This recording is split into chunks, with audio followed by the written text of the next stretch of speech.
The audio cinema presents The Adventures of Sherlock Holmes by Arthur Conan Doyle. A Scandal in Bohemia.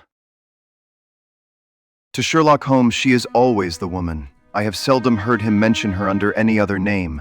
In his eyes, she eclipses and predominates the whole of her sex. It was not that he felt any emotion akin to love for Irene Adler. All emotions, and that one particularly, were abhorrent to his cold, precise, but admirably balanced mind. He was, I take it, the most perfect reasoning and observing machine that the world has seen, but as a lover, he would have placed himself in a false position. He never spoke of the softer passions, save with a jibe and a sneer. They were admirable things for the observer, excellent for drawing the veil from men's motives and actions. But for the trained reasoner to admit such intrusions into his own delicate and finely adjusted temperament was to introduce a distracting factor which might throw a doubt upon all his mental results. Grit in a sensitive instrument or a crack in one of his own high-power lenses would not be more disturbing than a strong emotion in a nature such as his, and yet there was but one woman to him, and that woman was the late Irene Adler, of dubious and questionable memory. I had seen little of Holmes lately. My marriage had drifted us away from each other. My own complete happiness, and the home-centered interests which rise up around the man who first finds himself master of his own establishment, were sufficient to absorb all my attention.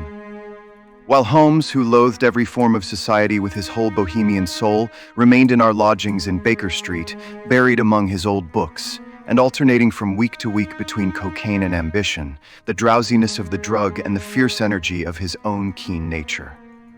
He was still, as ever, deeply attracted by the study of crime, and occupied his immense faculties and extraordinary powers of observation in following out those clues and clearing up those mysteries which had been abandoned as hopeless by the official police. From time to time I heard some vague account of his doings, of his summons to Odessa in the case of the Trepoff murder, of his clearing up of the singular tragedy of the Atkinson brothers at Trincomalee, and finally of the mission which he had accomplished so delicately and successfully for the reigning family of Holland. Beyond these signs of his activity, however, which I merely shared with all the readers of the daily press, I knew little of my former friend and companion. One night, it was on the 20th of March 1888, I was returning from a journey to a patient, for I had now returned to civil practice, when my way led me through Baker Street. As I passed the well-remembered door, which must always be associated in my mind with my wooing, and with the dark incidents of the study in scarlet, I was seized with a keen desire to see Holmes again, and to know how he was employing his extraordinary powers. His rooms were brilliantly lit, and even as I looked up, I saw his tall, spare figure pass twice in a dark silhouette against the blind. He was pacing the room swiftly, eagerly, with his head sunk upon his chest, and his hands clasped behind him. To me, who knew his every mood and habit, his attitude and manner told their own story. He was at work again. He had arisen out of his drug-created dreams, and was hot upon the scent of some new problem. I rang the bell, and was shown up to the chamber which had formerly been in part my own. His manner was not effusive. It seldom was, but he was glad, I think, to see me. With hardly a word spoken, but with a kindly eye, he waved me to an armchair, threw across his case of cigars, and indicated a spirit case and a gasogene in the corner. Then he stood before the fire, and looked me over in his singular introspective fashion. Wedlock suits you. I think, Watson, that you have put on 7.5 pounds since I saw you. 7.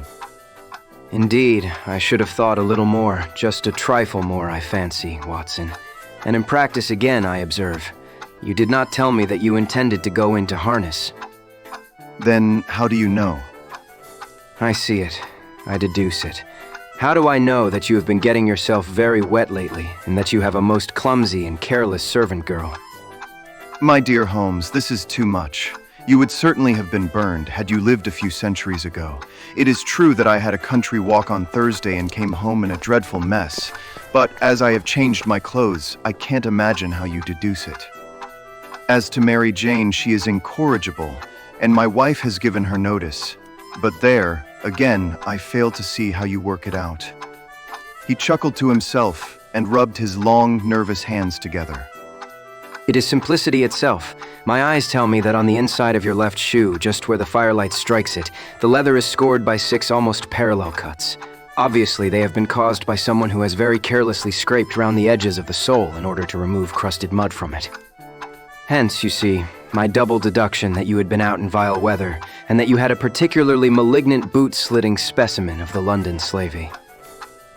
As to your practice, if a gentleman walks into my room smelling of iodoform, with a black mark of nitrate of silver upon his right forefinger, and a bulge on the side of his top hat to show where he has secreted his stethoscope, I must be dull, indeed, if I do not pronounce him to be an active member of the medical profession.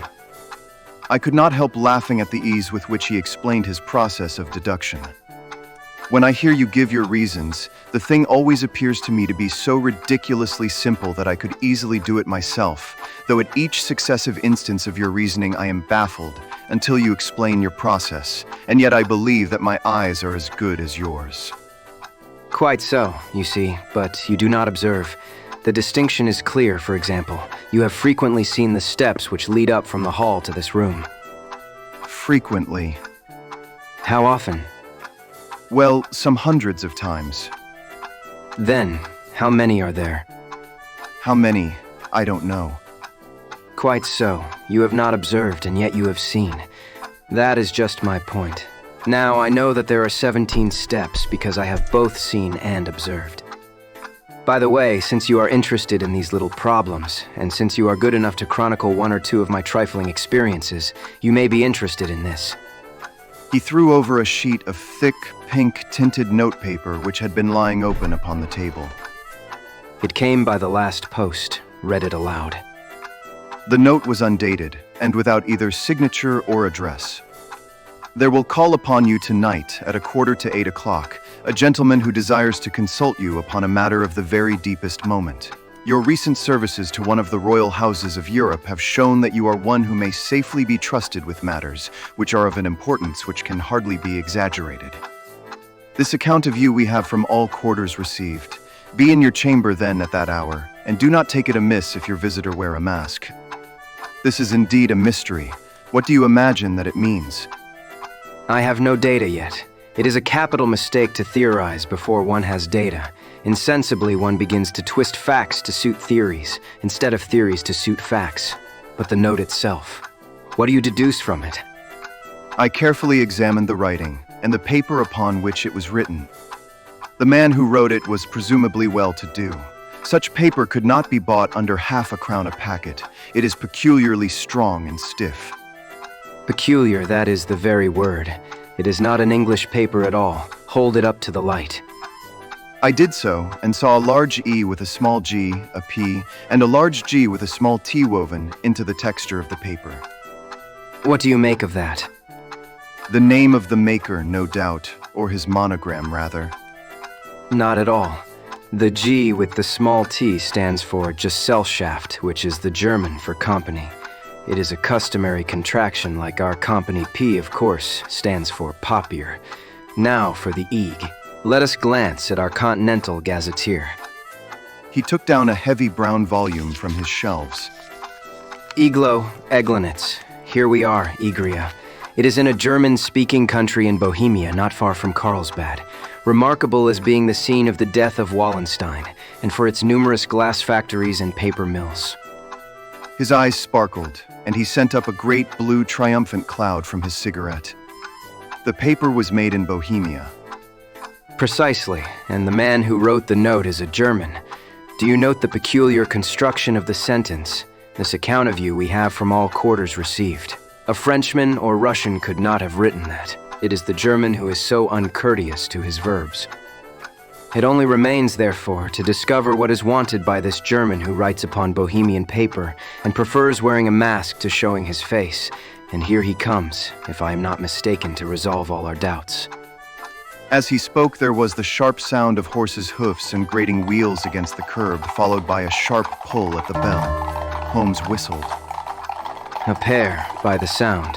Yes, a nice little Brahmin, a pair of beauties. 150 guineas apiece. There's money in this case, Watson, if there is nothing else.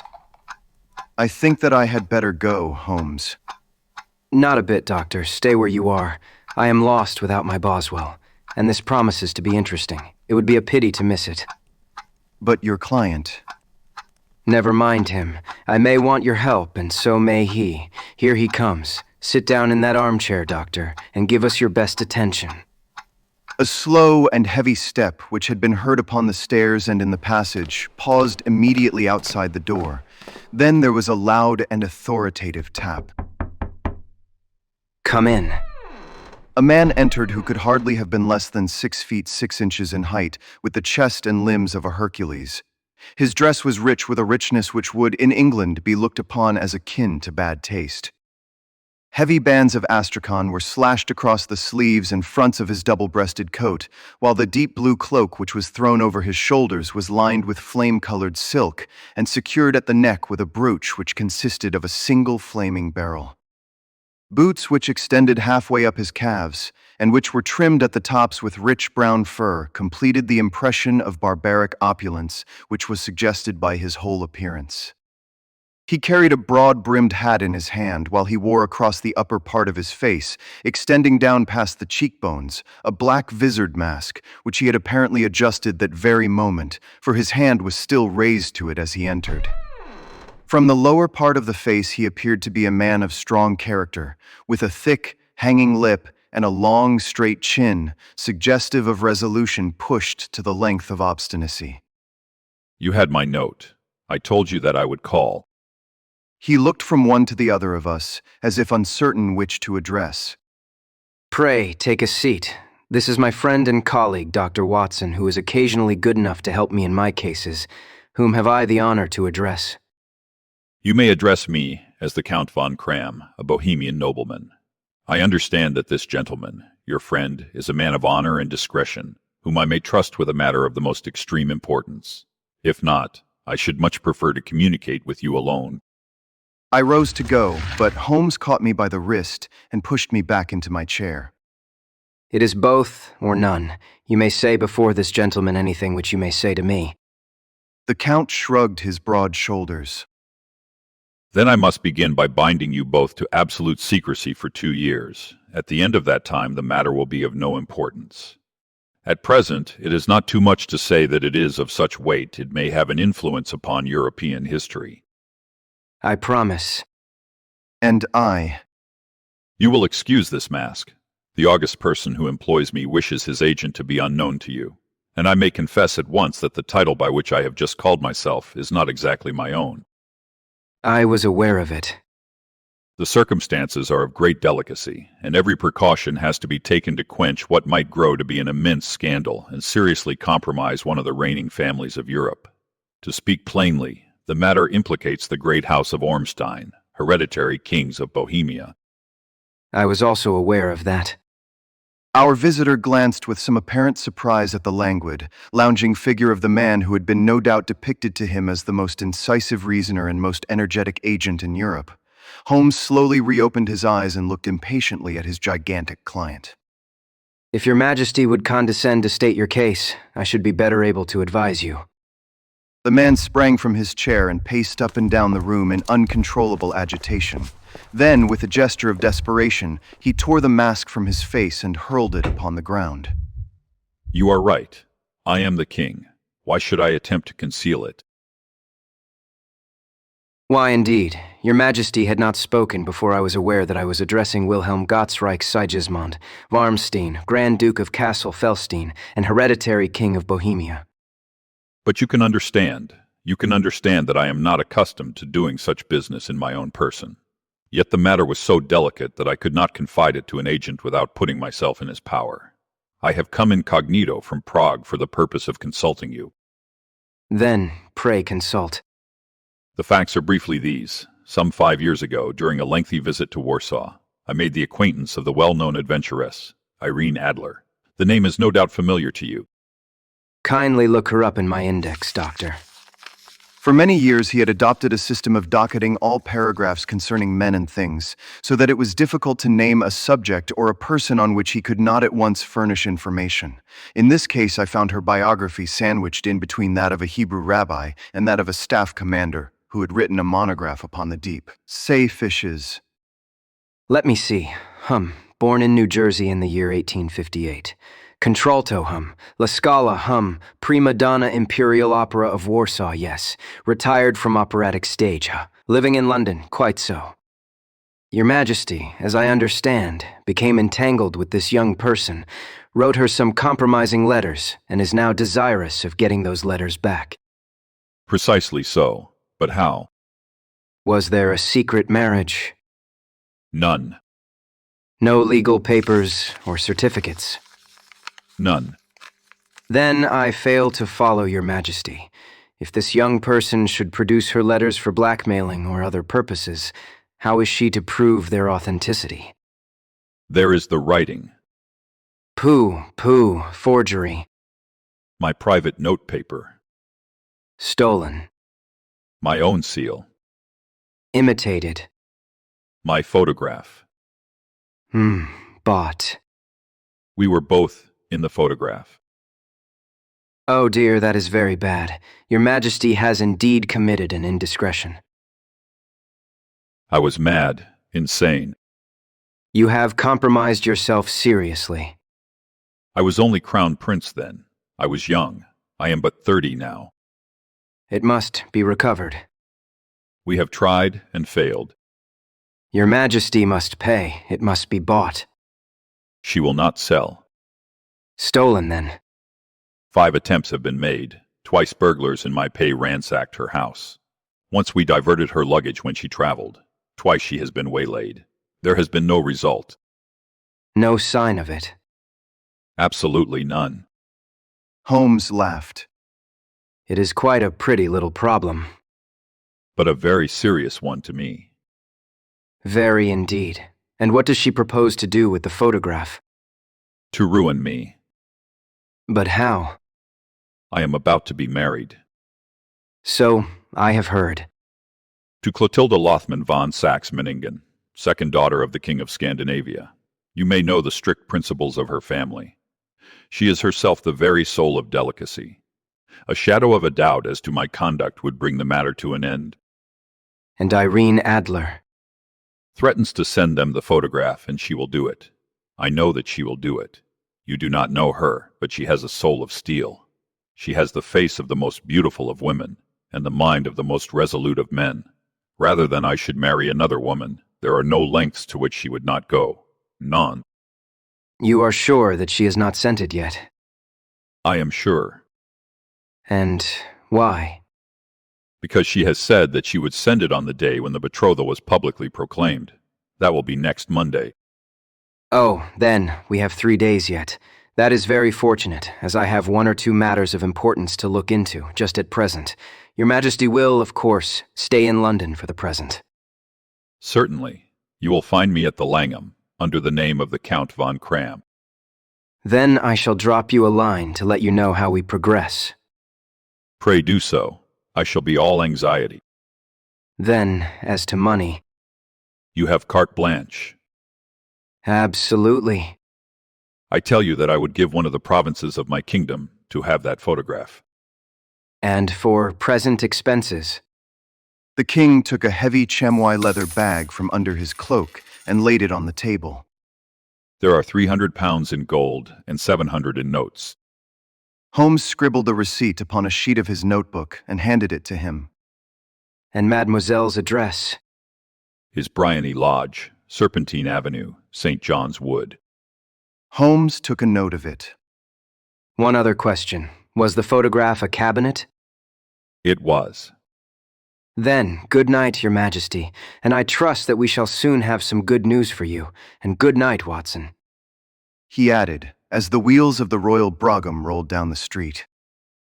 If you will be good enough to call tomorrow afternoon at 3 o'clock, I should like to chat this little matter over with you. At 3 o'clock precisely, I was at Baker Street, but Holmes had not yet returned. The landlady informed me that he had left the house shortly after 8 o'clock in the morning.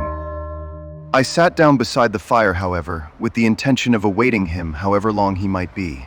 I was already deeply interested in his inquiry, for, though it was surrounded by none of the grim and strange features which were associated with the two crimes which I have already recorded, still, the nature of the case and the exalted station of his client gave it a character of its own.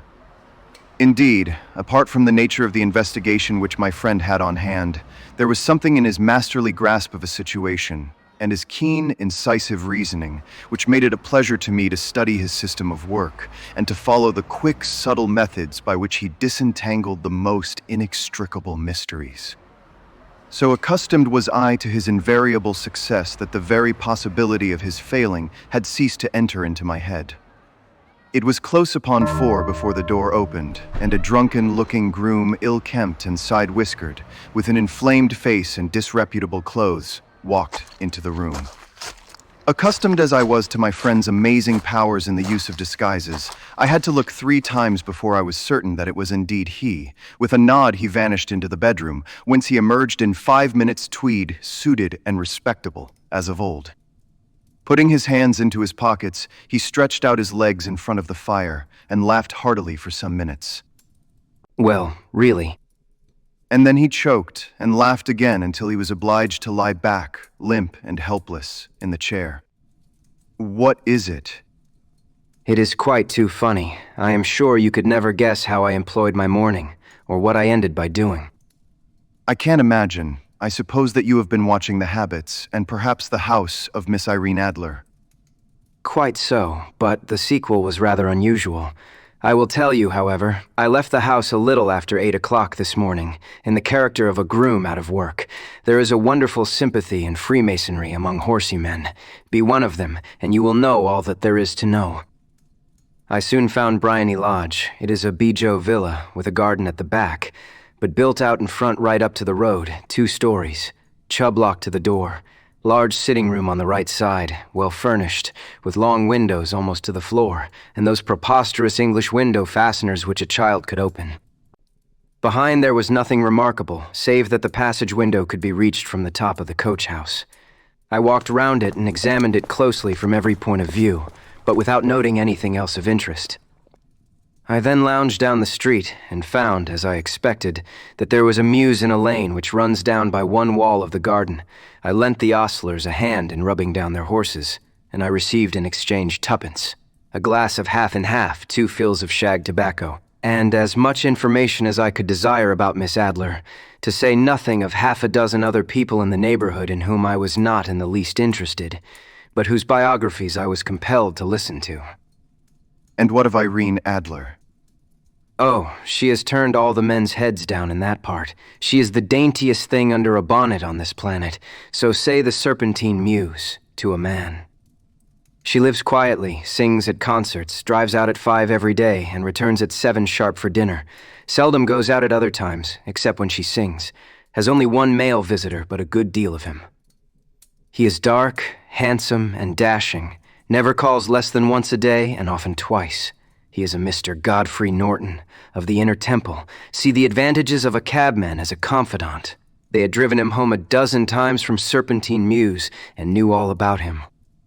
When I had listened to all that they had to tell, I began to walk up and down near Bryony Lodge once more, and to think over my plan of campaign. This Godfrey Norton was evidently an important factor in the matter. He was a lawyer. That sounded ominous. What was the relation between them, and what the object of his repeated visits? Was she his client, his friend, or his mistress? If the former, she had probably transferred the photograph to his keeping. If the latter, it was less likely. On the issue of this question depended whether I should continue my work at Bryony Lodge, or turn my attention to the gentleman's chambers in the temple. It was a delicate point, and it widened the field of my inquiry. I fear that I bore you with these details, but I have to let you see my little difficulties. If you are to understand the situation... I am following you closely. I was still balancing the matter in my mind when a hansom cab drove up to Bryony Lodge, and a gentleman sprang out. He was a remarkably handsome man, dark, aquiline, and mustached, evidently the man of whom I had heard. He appeared to be in a great hurry, shouted to the cabman to wait, and brushed past the maid who opened the door with the air of a man who was thoroughly at home. He was in the house about half an hour, and I could catch glimpses of him in the windows of the sitting room, pacing up and down, talking excitedly and waving his arms. Of her I could see nothing. Presently he emerged, looking even more flurried than before. As he stepped up to the cab, he pulled a gold watch from his pocket and looked at it earnestly. "Drive like the devil," he shouted, "first to Gross and Hankey's in Regent Street, and then to the Church of St. Monica in the Edgware Road. Half a guinea if you do it in 20 minutes. Away they went, and I was just wondering whether I should not do well to follow them, when up the lane came a neat little landau, the coachman with his coat only half buttoned, and his tie under his ear, while all the tags of his harness were sticking out of the buckles. It hadn't pulled up before she shot out of the hall door and into it. I only caught a glimpse of her at the moment, but she was a lovely woman with a face that a man might die for. "The Church of St. Monica, John," she cried, "and half a sovereign if you reach it in 20 minutes. This was quite too good to lose, Watson. I was just balancing whether I should run for it, or whether I should perch behind her landau when a cab came through the street. The driver looked twice at such a shabby fare, but I jumped in before he could object. "The Church of St. Monica," said I, "and half a sovereign if you reach it in 20 minutes. It was 25 minutes to 12, and of course it was clear enough what was in the wind. My cabbie drove fast. I don't think I ever drove faster, but the others were there before us. The cab and the landau with their steaming horses were in front of the door when I arrived. I paid the man and hurried into the church. There was not a soul there save the two whom I had followed and a surpliced clergyman, who seemed to be expostulating with them. They were all three standing in a knot in front of the altar. I lounged up the side aisle like any other idler who has dropped into a church. Suddenly, to my surprise, the three at the altar faced round to me, and Godfrey Norton came running as hard as he could towards me. Thank God. You'll do. Come. What then? Come, man, come only 3 minutes, or it won't be legal. I was half dragged up to the altar, and before I knew where I was, I found myself mumbling responses which were whispered in my ear, and vouching for things of which I knew nothing, and generally assisting in the secure tying up of Irene Adler, spinster, to Godfrey Norton, bachelor. It was all done in an instant, and there was the gentleman thanking me on the one side and the lady on the other, while the clergyman beamed on me in front.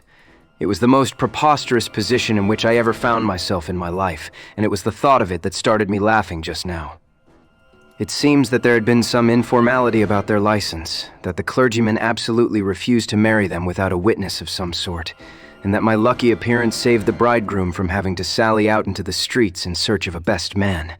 The bride gave me a sovereign, and I mean to wear it on my watch, chain in memory of the occasion. This is a very unexpected turn of affairs. And what then? Well, I found my plans very seriously menaced. It looked as if the pair might take an immediate departure, and so necessitate very prompt and energetic measures on my part. At the church door, however, they separated, he driving back to the temple, and she to her own house. "I shall drive out in the park at 5 as usual," she said as she left him. I heard no more. They drove away in different directions, and I went off to make my own arrangements. Which are? Some cold beef and a glass of beer. I have been too busy to think of food, and I am likely to be busier still this evening. By the way, Doctor, I shall want your cooperation. I shall be delighted. You don't mind breaking the law? Not in the least. Nor running a chance of arrest? Not in a good cause. Oh, the cause is excellent. Then I am your man. I was sure that I might rely on you. But what is it you wish? When Mrs. Turner has brought in the tray, I will make it clear to you. Now, I must discuss it while I eat, for I have not much time. It is nearly 5 now. In 2 hours we must be on the scene of action. Miss Irene, or Madam rather, returns from her drive at 7. We must be at Bryony Lodge to meet her. And what then? You must leave that to me. I have already arranged what is to occur. There's only one point on which I must insist. You must not interfere. Come what may, you understand. I am to be neutral. To do nothing, whatever. There will probably be some small unpleasantness. Do not join in it. It will end in my being conveyed into the house. 4 or 5 minutes afterwards, the sitting room window will open. You are to station yourself close to that open window. Yes. You are to watch me, for I will be visible to you. Yes. And when I raise my hand, so you will throw into the room what I give you to throw, and will, at the same time, raise the cry of fire. You quite follow me? Entirely. It is nothing very formidable. It is an ordinary plumber's smoke rocket fitted with a cap at either end to make it self-lighting. Your task is confined to that. When you raise your cry of fire, it will be taken up by quite a number of people. You may then walk to the end of the street, and I will rejoin you in 10 minutes. I hope that I have made myself clear. I am to remain neutral, to get near the window, to watch you, and at the signal to throw in this object, then to raise the cry of fire, and to wait you at the corner of the street. Precisely. Then you may entirely rely on me. That is excellent. I think perhaps it is almost time that I prepare for the new role I have to play. He disappeared into his bedroom and returned in a few minutes in the character of an amiable and simple-minded nonconformist clergyman. His broad black hat, his baggy trousers, his white tie, his sympathetic smile, and general look of peering and benevolent curiosity were such as Mr. John Hare alone could have equaled. It was not merely that Holmes changed his costume. His expression, his manner, his very soul seemed to vary with every fresh part that he assumed. The stage lost a fine actor, even as science lost an acute reasoner when he became a specialist in crime. It was 6:15 when we left Baker Street, and it still wanted 10 minutes to the hour when we found ourselves in Serpentine Avenue. It was already dusk, and the lamps were just being lighted as we paced up and down in front of Bryony Lodge, waiting for the coming of its occupant. The house was just such as I had pictured it from Sherlock Holmes's succinct description, but the locality appeared to be less private than I expected. On the contrary, for a small street in a quiet neighborhood, it was remarkably animated. There was a group of shabbily dressed men smoking and laughing in a corner, a scissors grinder with his wheel, 2 guardsmen who were flirting with a nurse girl, and several well-dressed young men who were lounging up and down with cigars in their mouths. You see, this marriage rather simplifies matters. The photograph becomes a double-edged weapon now. The chances are that she would be as averse to its being seen by Mr. Godfrey Norton as our client is to its coming to the eyes of his princess. Now the question is, where are we to find the photograph? Where, indeed? It is most unlikely that she carries it about with her. It is cabinet size, too large for easy concealment about a woman's dress. She knows that the king is capable of having her waylaid and searched. 2 attempts of the sort have already been made. We may take it, then, that she does not carry it about with her. Where, then? Her banker or her lawyer. There is that double possibility, but I am inclined to think neither. Women are naturally secretive, and they like to do their own secreting. Why should she hand it over to anyone else? She could trust her own guardianship, but she could not tell what indirect or political influence might be brought to bear upon a businessman.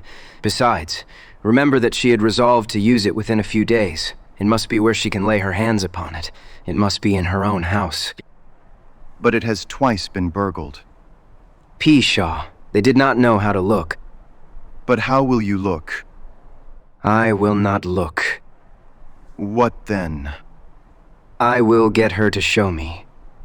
But she will refuse. She will not be able to, but I hear the rumble of wheels.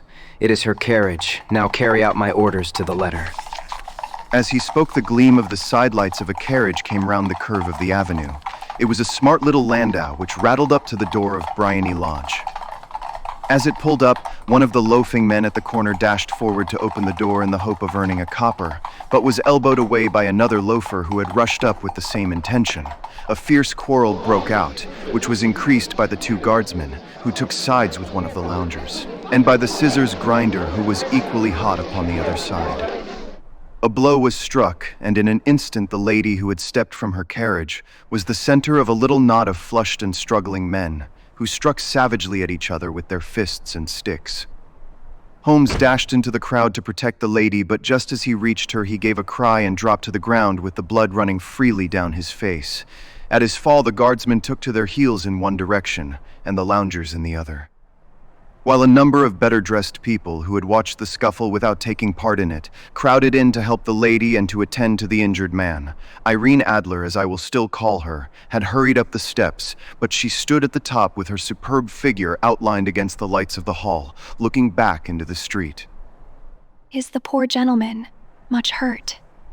"He is dead," cried several voices. No, there is life in him, but he'll be gone before you can get him to hospital." "He is a brave fellow. They would have had the lady's purse and watch if it hadn't been for him. They were a gang, and a rough one, too.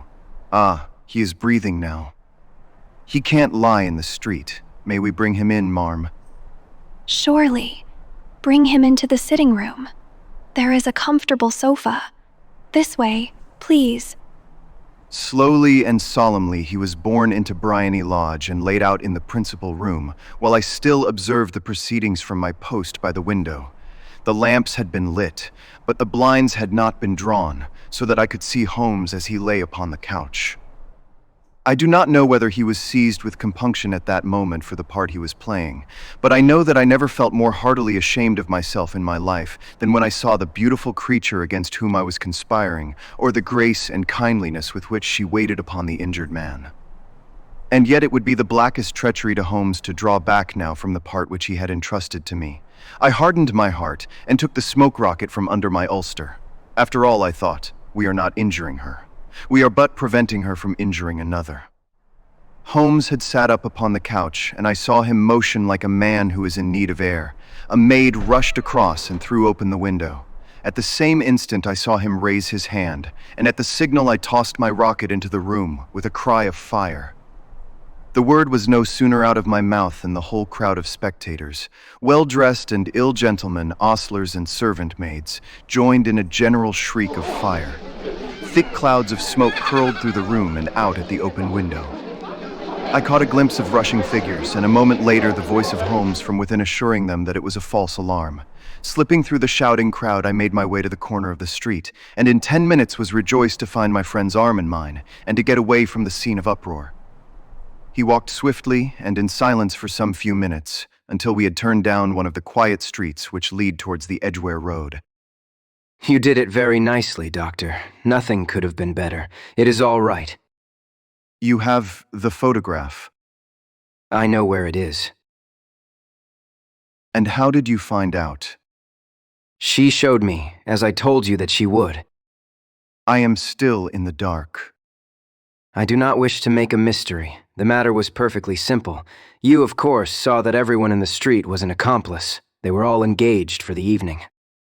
I guessed as much.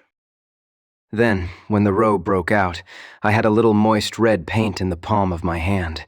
I rushed forward, fell down, clapped my hand to my face, and became a piteous spectacle. It is an old trick. That also I could fathom. Then they carried me in. She was bound to have me in. What else could she do?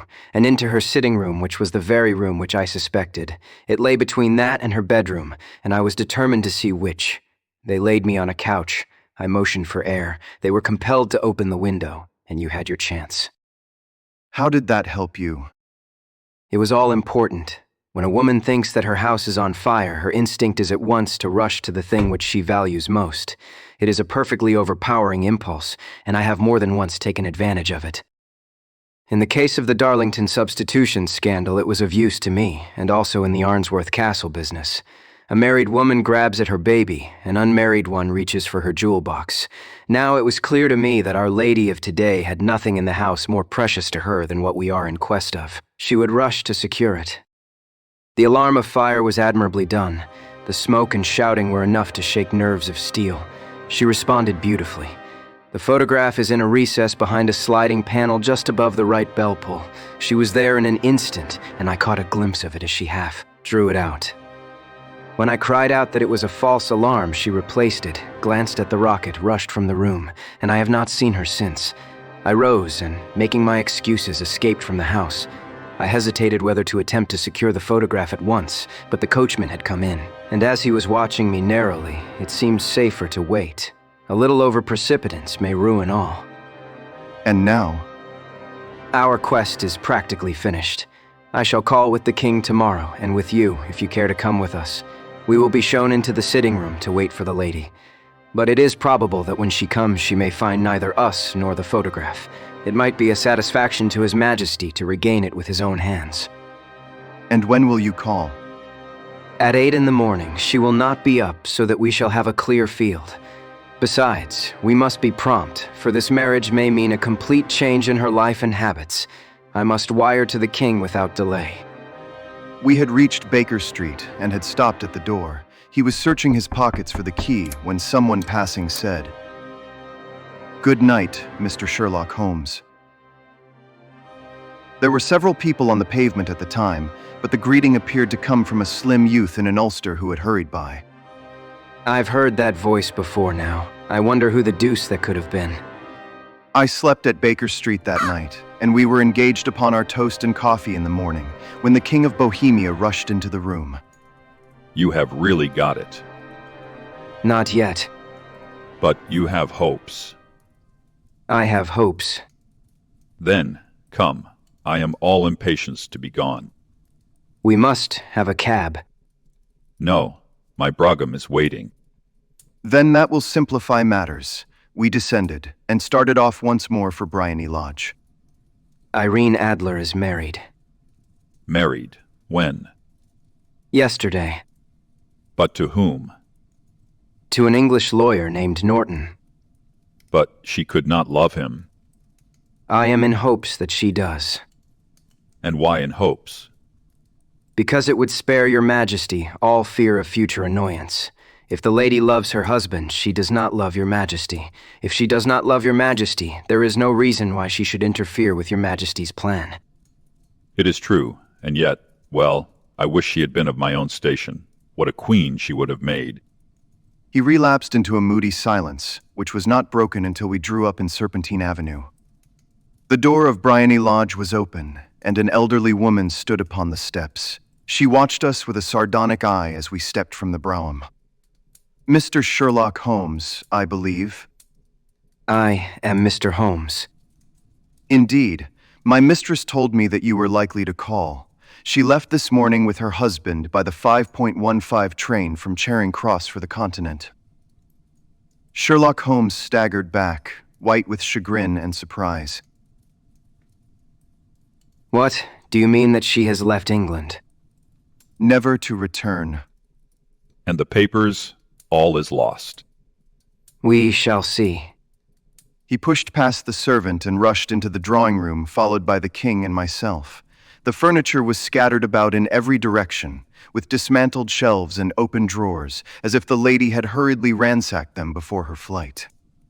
Holmes rushed at the bell pull, tore back a small sliding shutter, and plunging in his hand, pulled out a photograph and a letter. The photograph was of Irene Adler herself in evening dress. The letter was superscribed to Sherlock Holmes, Esquire, to be left till called for. My friend tore it open, and we all three read it together. It was dated at midnight of the preceding night, and ran in this way. My dear Mr. Sherlock Holmes, you really did it very well. You took me in completely. Until after the alarm of fire, I had not a suspicion. But then, when I found how I had betrayed myself, I began to think. I had been warned against you months ago. I had been told that, if the king employed an agent, it would certainly be you. And your address had been given me. Yet with all this, you made me reveal what you wanted to know. Even after I became suspicious, I found it hard to think evil of such a dear, kind old clergyman. But, I have been trained as an actress myself. Male costume is nothing new to me. I often take advantage of the freedom which it gives. I sent John, the coachman, to watch you, ran upstairs, got into my walking clothes, as I call them, and came down just as you departed. Well, I followed you to your door, and so made sure that I was really an object of interest to the celebrated Mr. Sherlock Holmes. Then I, rather imprudently, wished you good night, and started for the temple to see my husband. We both thought the best resource was flight, when pursued by so formidable an antagonist, so you will find the nest empty when you call tomorrow. As to the photograph, your client may rest in peace. I love and am loved by a better man than he. The king may do what he will without hindrance from one whom he has cruelly wronged. I keep it only to safeguard myself, and to preserve a weapon which will always secure me from any steps which he might take in the future. I leave a photograph which he might care to possess, and I remain, dear Mr. Sherlock Holmes, very truly yours, Irene Norton Nadler. What a woman. Oh, what a woman. Did I not tell you how quick and resolute she was? Would she not have made an admirable queen? Is it not a pity that she was not on my level? From what I have seen of the lady, she seems indeed to be on a very different level to your majesty. I am sorry that I have not been able to bring your majesty's business to a more successful conclusion. On the contrary, my dear sir, nothing could be more successful. I know that her word is inviolate. The photograph is now as safe as if it were in the fire. I am glad to hear your majesty say so. I am immensely indebted to you. Pray tell me in what way I can reward you. This ring. He slipped an emerald snake ring from his finger and held it out upon the palm of his hand. Your majesty has something which I should value even more highly. You have but to name it. This photograph. The king stared at him in amazement. Irene's photograph. Certainly, if you wish it. I thank your majesty. Then there is no more to be done in the matter. I have the honor to wish you a very good morning. He bowed, and turning away without observing the hand which the king had stretched out to him, he set off in my company for his chambers. And that was how a great scandal threatened to affect the kingdom of Bohemia, and how the best plans of Mr. Sherlock Holmes were beaten by a woman's wit. He used to make merry over the cleverness of women, but I have not heard him do it of late, and when he speaks of Irene Adler, or when he refers to her photograph, it is always under the honorable title of the woman.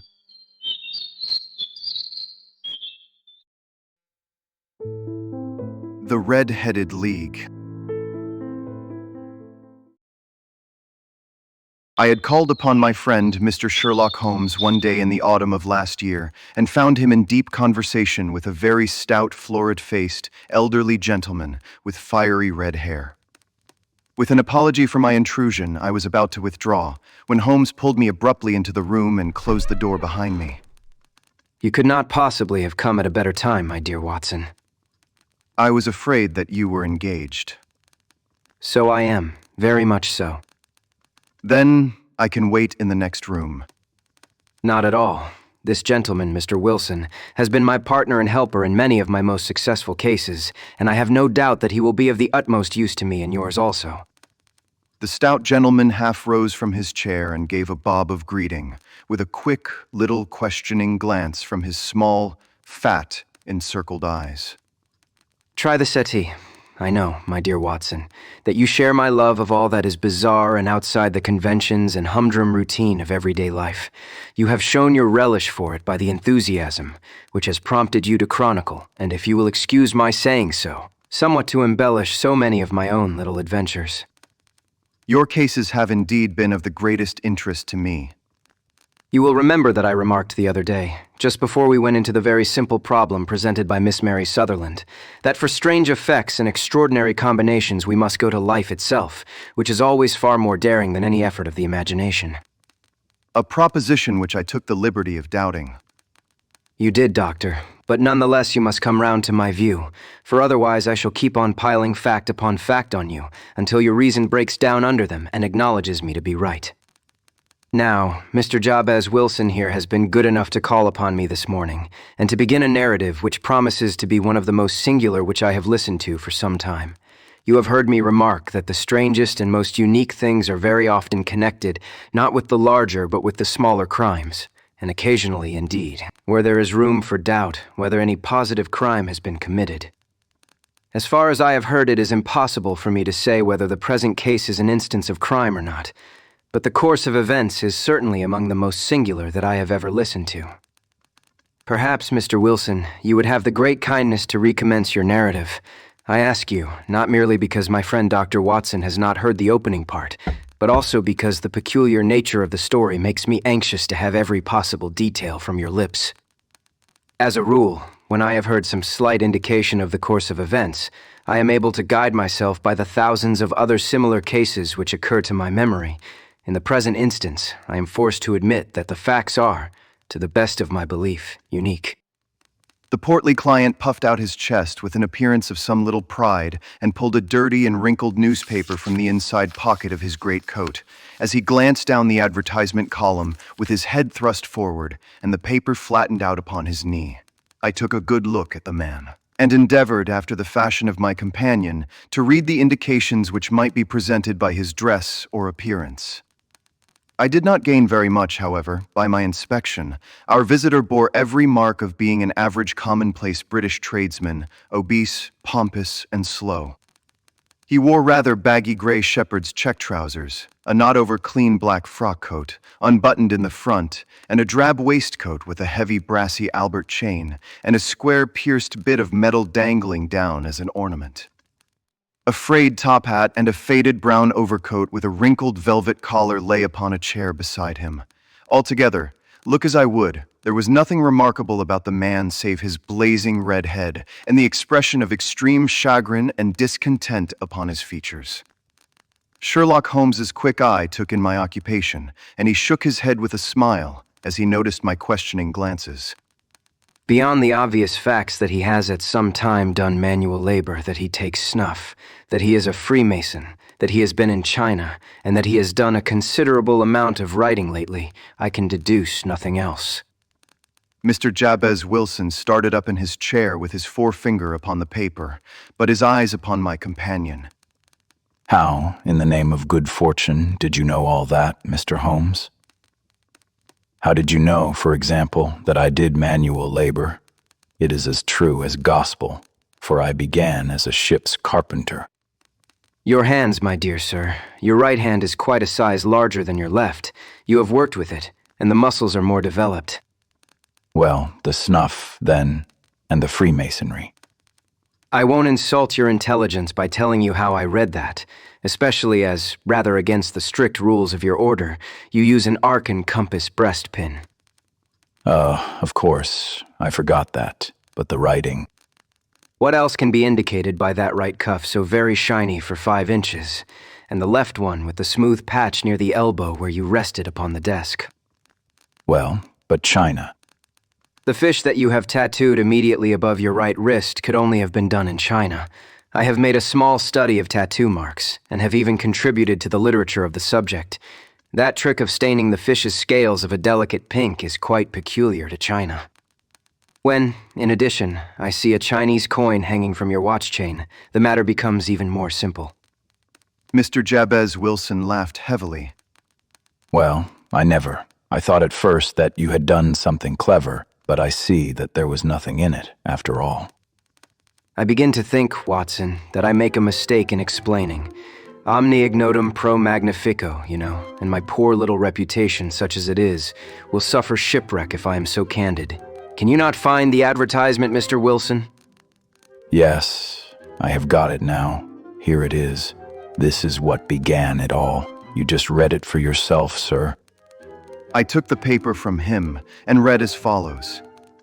To the Red-Headed League, on account of the bequest of the late Ezekiah Hopkins of Lebanon, PA, USA, there is now another vacancy open which entitles a member of the League to a salary of £4 a week for purely nominal services. All red-headed men who are sound in body and mind and above the age of 21 years are eligible. Apply in person on Monday at 11 o'clock to Duncan Ross at the offices of the League, 7 Pope's Court, Fleet Street. What on earth does this mean? Holmes chuckled and wriggled in his chair, as was his habit when in high spirits. It is a little off the beaten track, isn't it? And now, Mr. Wilson, off you go at scratch and tell us all about yourself, your household, and the effect which this advertisement had upon your fortunes. You will first make a note, Doctor, of the paper and the date. It is the Morning Chronicle of the 27th of April, 1890, just 2 months ago. Very good. Now, Mr. Wilson. Well, it is just as I have been telling you, Mr. Sherlock Holmes. I have a small pawnbroker's business at Coburg Square, near the city. It is not a very large affair, and of late years it has not done more than just give me a living. I used to be able to keep 2 assistants, but now I only keep 1, and I would have a job to pay him, but that he is willing to come for half wages so as to learn the business. What is the name of this obliging youth? His name is Vincent Spaulding, and he is not such a youth either. It is hard to say his age. I should not wish a smarter assistant, Mr. Holmes, and I know very well that he could better himself and earn twice what I am able to give him. But, after all, if he is satisfied, why should I put ideas in his head? Why, indeed. You seem most fortunate in having an employee who comes under the full market price. It is not a common experience among employers in this age. I don't know that your assistant is not as remarkable as your advertisement. Oh, he has his faults, too. Never was such a fellow for photography. Snapping away with a camera when he ought to be improving his mind, and then diving down into the cellar like a rabbit into its hole to develop his pictures. That is his main fault. But, on the whole, he is a good worker. There is no vice in him. He is still with you, I presume. Yes, sir. He and a girl of 14 who does a bit of simple cooking and keeps the place clean. That is all I have in the house, for I am a widower and never had any family. We live very quietly, sir, the three of us, and we keep a roof over our heads and pay our debts, if we do nothing more. The first thing that put us out was that advertisement.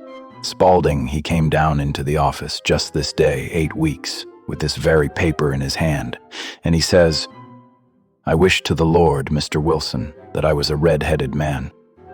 "Why that?" I asks. "Why," says he, "here is another vacancy on the League of the Red-Headed Men.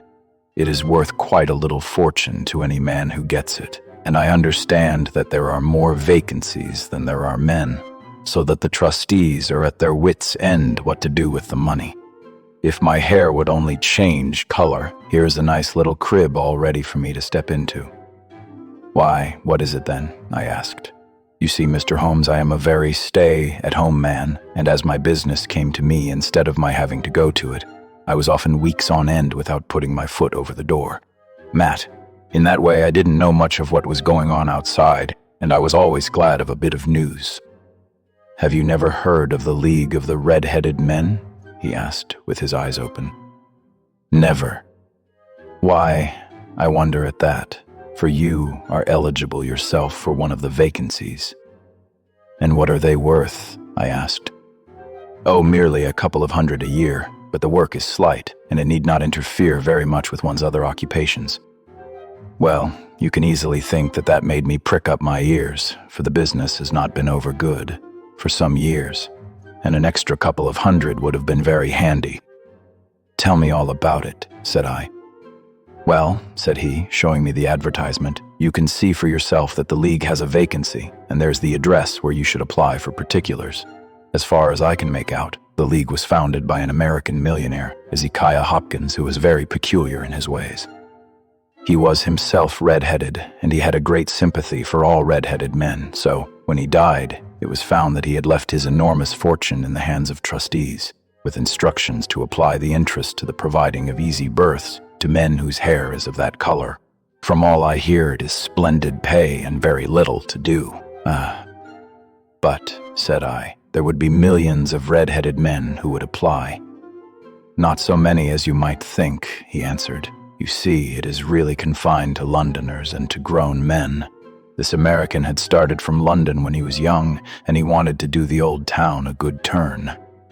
Then, again, I have heard it is no use your applying if your hair is light red or dark red or anything but real bright, blazing, fiery red. Now, if you cared to apply, Mr. Wilson, you would just walk in, but perhaps it would hardly be worth your while to put yourself out of the way for the sake of a few £100. Now, it is a fact, gentlemen, as you may see for yourselves, that my hair is of a very full and rich tint, so that it seemed to me that, if there was to be any competition in the matter, I stood as good a chance as any man that I had ever met. Vincent Spaulding seemed to know so much about it that I thought he might prove useful, so I just ordered him to put up the shutters for the day, and to come right away with me. He was very willing to have a holiday, so we shut the business up and started off for the address that was given us in the advertisement. I never hoped to see such a sight as that again, Mr. Holmes. From north, south, east, and west, every man who had a shade of red in his hair had tramped into the city to answer the advertisement. Fleet Street was choked with red-headed folk, and Pope's Court looked like a coster's orange barrow. I should not have thought there were so many in the whole country as were brought together by that single advertisement.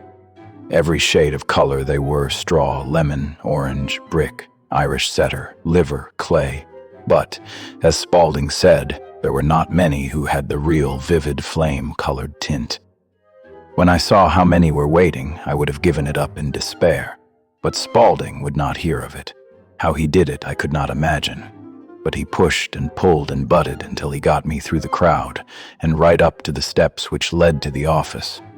There was a double stream upon the stair, some going up in hope and some coming back dejected, but we wedged in as well as we could and soon found ourselves in the office.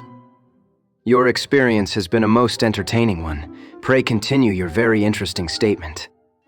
There was nothing in the office but a couple of wooden chairs and a deal table behind which sat a small man with a head that was even redder than mine. He said a few words to each candidate as he came up, and then he always managed to find some fault in them which would disqualify them. Getting a vacancy did not seem to be such a very easy matter after all. However, when our turn came, the little man was much more favorable to me than to any of the others, and he closed the door as we entered so that he might have a private word with us. "This is Mr. Jabez Wilson," said my assistant, "and he is willing to fill a vacancy in the League." "And he is admirably suited for it," the other answered. "He has every requirement. I cannot recall when I have seen anything so fine." He took a step backward, cocked his head on one side, and gazed at my hair until I felt quite bashful. Then suddenly he plunged forward, wrung my hand, and congratulated me warmly on my success. "It would be injustice to hesitate," said he.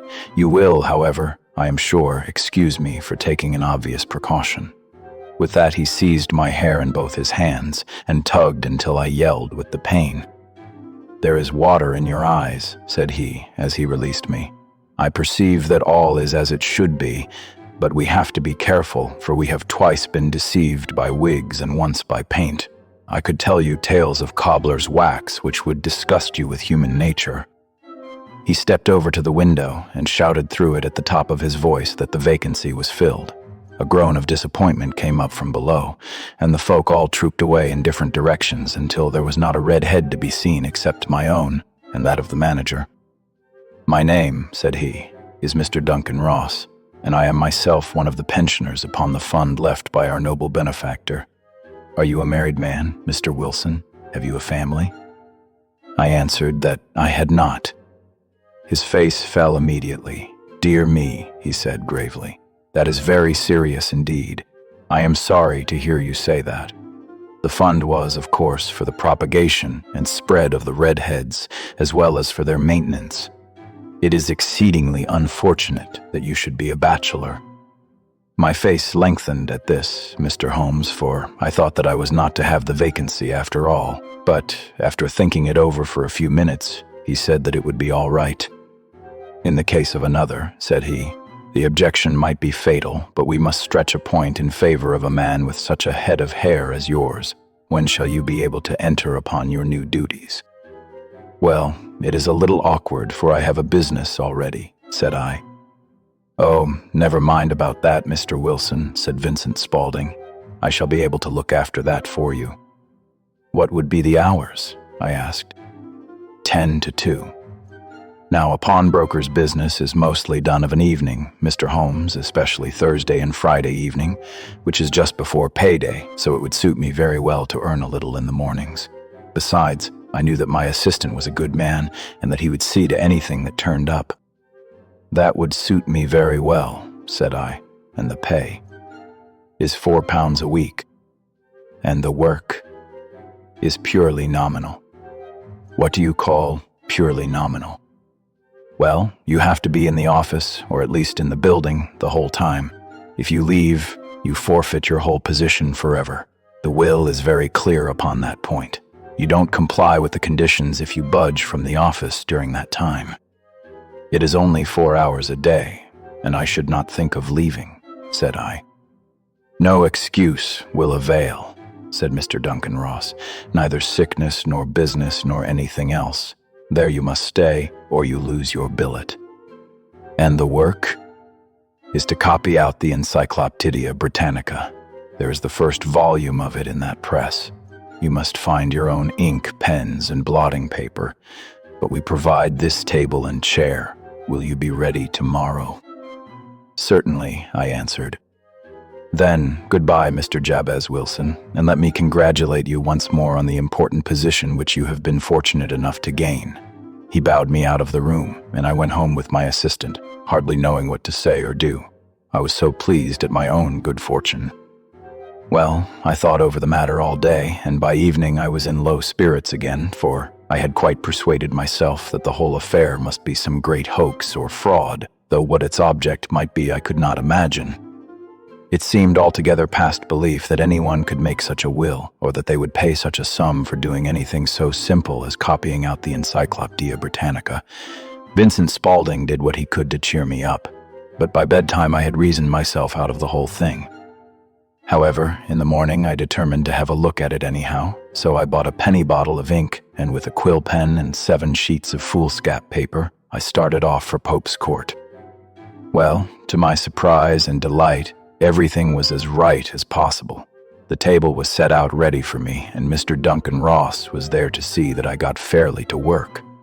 He started me off upon the letter A, and then he left me, but he would drop in from time to time to see that all was right with me.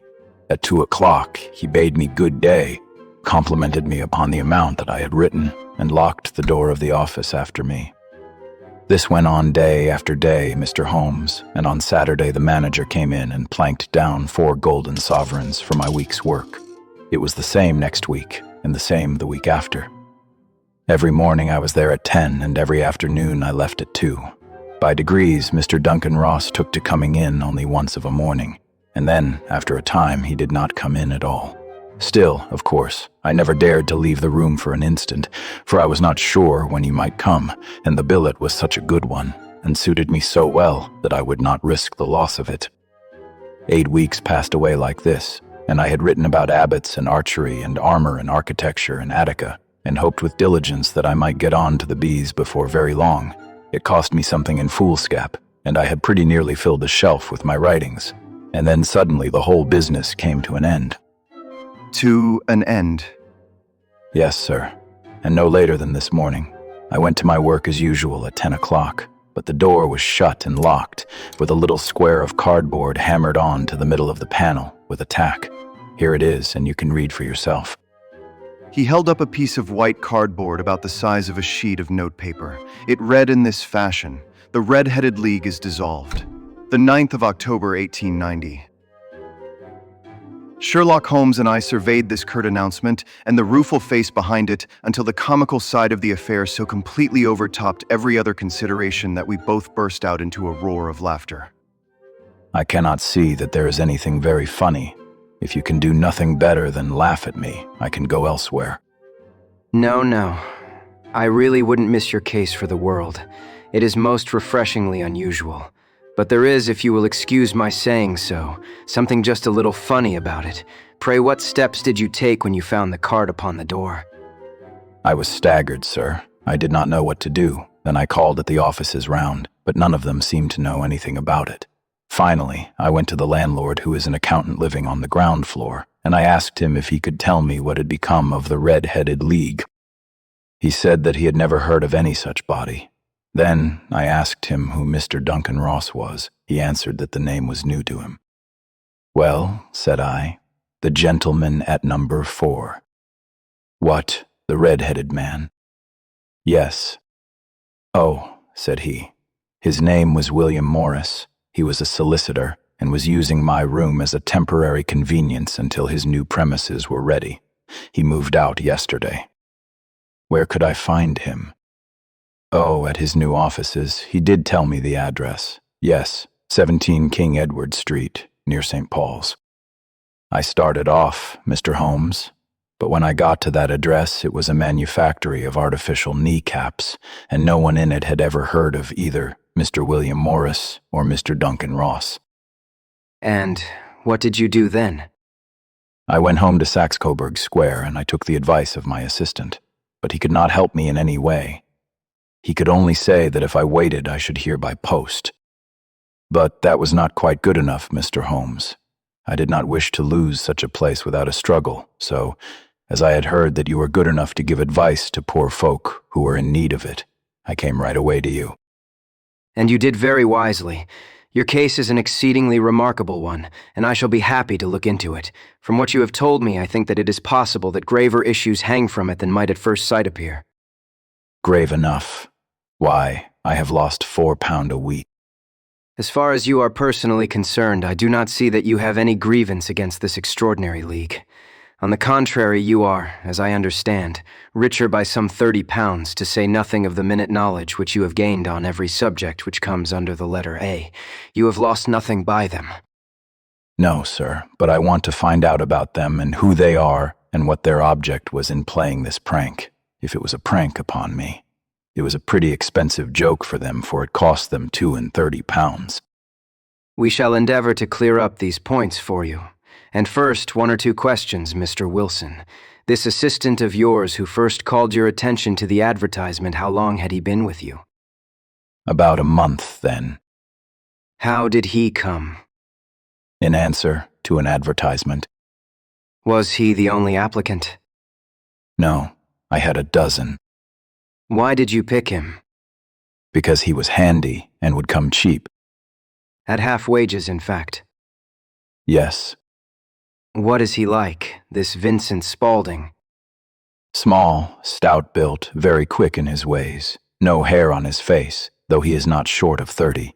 Has a white splash of acid upon his forehead. Holmes sat up in his chair in considerable excitement. I thought as much. Have you ever observed that his ears are pierced for earrings? Yes, sir. He told me that a gypsy had done it for him when he was a lad. He is still with you. Oh, yes, sir. I have only just left him. And has your business been attended to in your absence? Nothing to complain of, sir. There is never very much to do of a morning. That will do, Mr. Wilson. I shall be happy to give you an opinion upon the subject in the course of a day or two. Today is Saturday, and I hope that by Monday we may come to a conclusion. Well, Watson, what do you make of it all? I make nothing of it. It is a most mysterious business. As a rule, the more bizarre a thing is, the less mysterious it proves to be. It is your commonplace, featureless crimes which are really puzzling, just as a commonplace face is the most difficult to identify. But I must be prompt over this matter. What are you going to do, then? To smoke, it is quite a 3-pipe problem, and I beg that you won't speak to me for 50 minutes. He curled himself up in his chair with his thin knees drawn up to his hawk-like nose, and there he sat with his eyes closed and his black clay pipe thrusting out like the bill of some strange bird. I had come to the conclusion that he had dropped asleep and indeed was nodding myself, when he suddenly sprang out of his chair with the gesture of a man who has made up his mind, and put his pipe down upon the mantelpiece. Sarasate plays at the St. James's Hall this afternoon. What do you think, Watson? Could your patients spare you for a few hours? I have nothing to do today. My practice is never very absorbing. Then put on your hat and come. I am going through the city first, and we can have some lunch on the way. I observe that there is a good deal of German music on the program, which is rather more to my taste than Italian or French. It is introspective, and I want to introspect. Come along. We traveled by the underground as far as Aldersgate, and a short walk took us to Saxe-Coburg Square, the scene of the singular story which we had listened to in the morning. It was a poky, little shabby genteel place, where 4 lines of dingy 2-storied brick houses looked out into a small railed-in enclosure, where a lawn of weedy grass and a few clumps of faded laurel bushes made a hard fight against a smoke-laden and uncongenial atmosphere. 3 gilt balls and a brown board with Jabez Wilson in white letters upon a corner house announced the place where our red-headed client carried on his business. Sherlock Holmes stopped in front of it with his head on one side and looked it all over, with his eyes shining brightly between puckered lids. Then he walked slowly up the street and then down again to the corner, still looking keenly at the houses. Finally, he returned to the pawnbroker's and, having thumped vigorously upon the pavement with his stick 2 or 3 times, he went up to the door and knocked. It was instantly opened by a bright-looking, clean-shaven young fellow who asked him to step in. Thank you. I only wish to ask you how you would go from here to the Strand. Third, right, fourth, left. Smart fellow, that he is, in my judgment, the fourth smartest man in London, and for daring I am not sure that he has not a claim to be third. I have known something of him before. Evidently, Mr. Wilson's assistant counts for a good deal in this mystery of the Red-Headed League. I am sure that you inquired your way merely in order that you might see him. Not him. What then? The knees of his trousers. And what did you see? What I expected to see.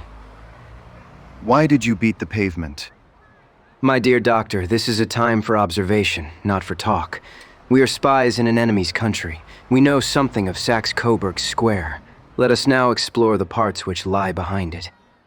The road in which we found ourselves as we turned round the corner from the retired Saxe-Coburg Square presented as great a contrast to it as the front of a picture does to the back.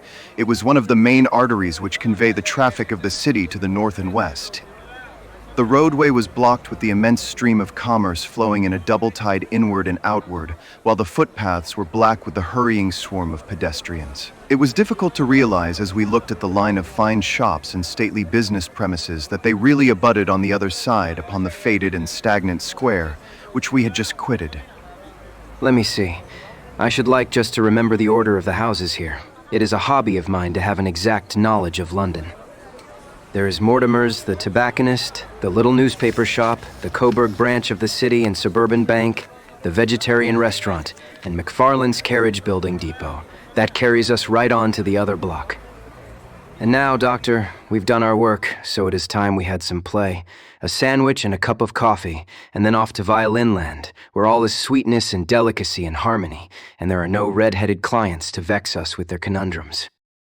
My friend was an enthusiastic musician, being himself not only a very capable performer, but a composer of no ordinary merit.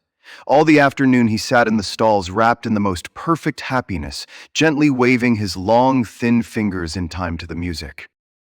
While his gently smiling face and his languid, dreamy eyes were as unlike those of Holmes, the sleuth hound, Holmes the relentless, keen-witted, ready-handed criminal agent, as it was possible to conceive. In his singular character, the dual nature alternately asserted itself, and his extreme exactness and astuteness represented, as I have often thought, the reaction against the poetic and contemplative mood which occasionally predominated in him. The swing of his nature took him from extreme languor to devouring energy, and as I knew well, he was never so truly formidable as when, for days on end, he had been lounging in his armchair amid his improvisations and his black-letter editions. Then it was that the lust of the chase would suddenly come upon him, and that his brilliant reasoning power would rise to the level of intuition, until those who were unacquainted with his methods would look askance at him as on a man whose knowledge was not that of other mortals. When I saw him that afternoon so enwrapped in the music at St. James's Hall, I felt that an evil time might be coming upon those whom he had set himself to hunt down. You want to go home, no doubt, Doctor. Yes, it would be as well.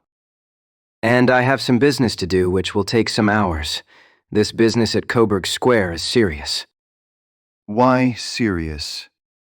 A considerable crime is in contemplation.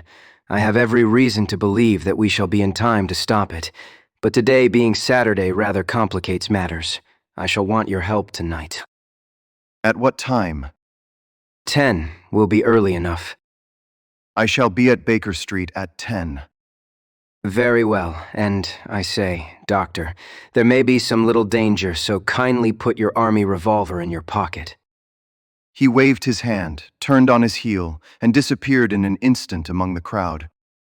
I trust that I am not more dense than my neighbors, but I was always oppressed with a sense of my own stupidity in my dealings with Sherlock Holmes.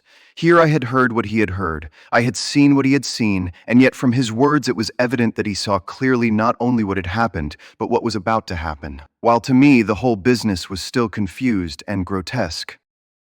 As I drove home to my house in Kensington, I thought over it all, from the extraordinary story of the red-headed copier of the Encyclopedia down to the visit to Saxe-Coburg Square, and the ominous words with which he had parted from me.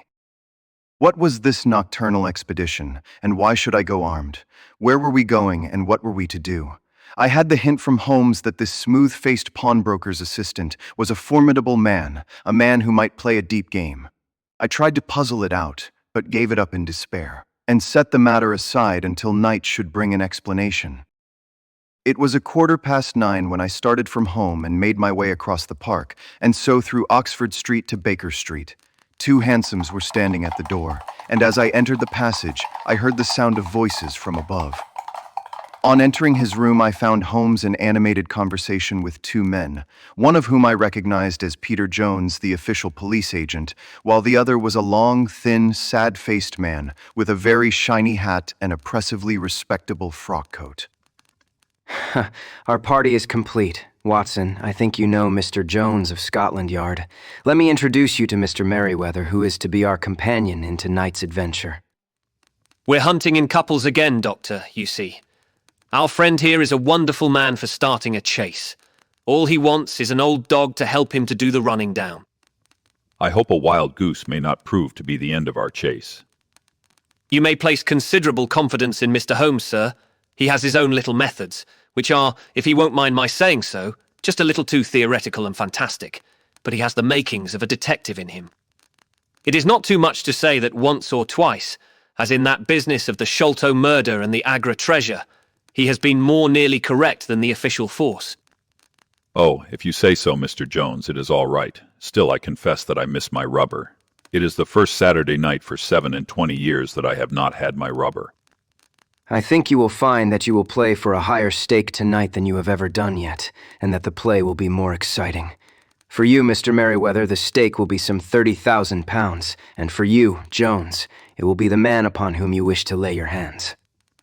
John Clay, the murderer, thief, smasher, and forger.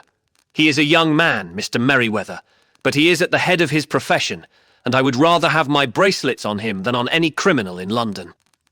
He is a remarkable man, is young John Clay. His grandfather was a royal duke, and he himself has been to Eton and Oxford. His brain is as cunning as his fingers, and though we meet signs of him at every turn, we never know where to find the man himself. He'll crack a crib in Scotland one week, and be raising money to build an orphanage in Cornwall the next.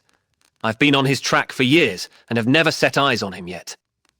I hope that I may have the pleasure of introducing you tonight. I've had 1 or 2 little turns also with Mr. John Clay, and I agree with you that he is at the head of his profession. It is past 10, however, and quite time that we started. If you 2 will take the first hansom, Watson and I will follow in the second. Sherlock Holmes was not very communicative during the long drive, and lay back in the cab humming the tunes which he had heard in the afternoon. We rattled through an endless labyrinth of gaslit streets until we emerged into Farringdon Street. We are close there now. This fellow Merriweather is a bank director and personally interested in the matter. I thought it as well to have Jones with us also. He is not a bad fellow, though an absolute imbecile in his profession. He has one positive virtue. He is as brave as a bulldog and as tenacious as a lobster if he gets his claws upon anyone. Here we are, and they are waiting for us. We had reached the same crowded thoroughfare in which we had found ourselves in the morning. Our cabs were dismissed, and following the guidance of Mr. Merriweather, we passed down a narrow passage and through a side door, which he opened for us. Within there was a small corridor, which ended in a very massive iron gate. This also was opened, and led down a flight of winding stone steps, which terminated at another formidable gate. Mr. Merriweather stopped to light a lantern, and then conducted us down a dark, earth-smelling passage, and so, after opening a third door, into a huge vault or cellar, which was piled all round with crates and massive boxes. You are not very vulnerable from above. Nor from below. Why, dear me, it sounds quite hollow. I must really ask you to be a little more quiet. You have already imperiled the whole success of our expedition. Might I beg that you would have the goodness to sit down upon one of those boxes, and not to interfere? The solemn Mr. Merriweather perched himself upon a crate, with a very injured expression upon his face, while Holmes fell upon his knees upon the floor, and with the lantern and a magnifying lens, began to examine minutely the cracks between the stones. A few seconds sufficed to satisfy him, for he sprang to his feet again, and put his glass in his pocket. We have at least an hour before us, for they can hardly take any steps until the good pawnbroker is safely in bed. Then they will not lose a minute, for the sooner they do their work, the longer time they will have for their escape. We are at present. Doctor, as no doubt you have divined, in the cellar of the city branch of one of the principal London banks. Mr. Merriweather is the chairman of directors, and he will explain to you that there are reasons why the more daring criminals of London should take a considerable interest in the cellar at present. It is our French gold. We have had several warnings that an attempt might be made upon it. Your French gold. Yes, we had occasion some months ago to strengthen our resources, and borrowed for that purpose 30,000 Napoleons from the Bank of France. It has become known that we have never had occasion to unpack the money, and that it is still lying in our cellar. The crate upon which I sit contains 2,000 Napoleons packed between layers of lead foil. Our reserve of bullion is much larger at present than is usually kept in a single branch office, and the directors have had misgivings upon the subject. Which were very well justified, and now it is time that we arranged our little plans. I expect that within an hour matters will come to a head. In the meantime, Mr. Merriweather, we must put the screen over that dark lantern. And sit in the dark. I am afraid so. I had brought a pack of cards in my pocket, and I thought that, as we were a party carry, you might have your rubber after all. But I see that the enemy's preparations have gone so far that we cannot risk the presence of a light. And, first of all, we must choose our positions. These are daring men, and though we shall take them at a disadvantage, they may do us some harm unless we are careful. I shall stand behind this crate, and do you conceal yourselves behind those. Then, when I flash a light upon them, close and swiftly, if they fire, Watson, have no compunction about shooting them down. I placed my revolver, cocked, upon the top of the wooden case behind which I crouched. Holmes shot the slide across the front of his lantern, and left us in pitch darkness, such an absolute darkness as I have never before experienced. The smell of hot metal remained to assure us that the light was still there, ready to flash out at a moment's notice. To me, with my nerves worked up to a pitch of expectancy, there was something depressing and subduing in the sudden gloom, and in the cold, dank air of the vault. They have but one retreat. That is back through the house into Saxe-Coburg Square. I hope that you have done what I asked you, Jones. I have an inspector and 2 officers waiting at the front door. Then we have stopped all the holes, and now we must be silent and wait.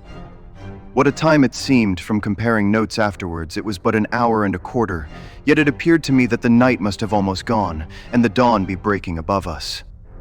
My limbs were weary and stiff, for I feared to change my position.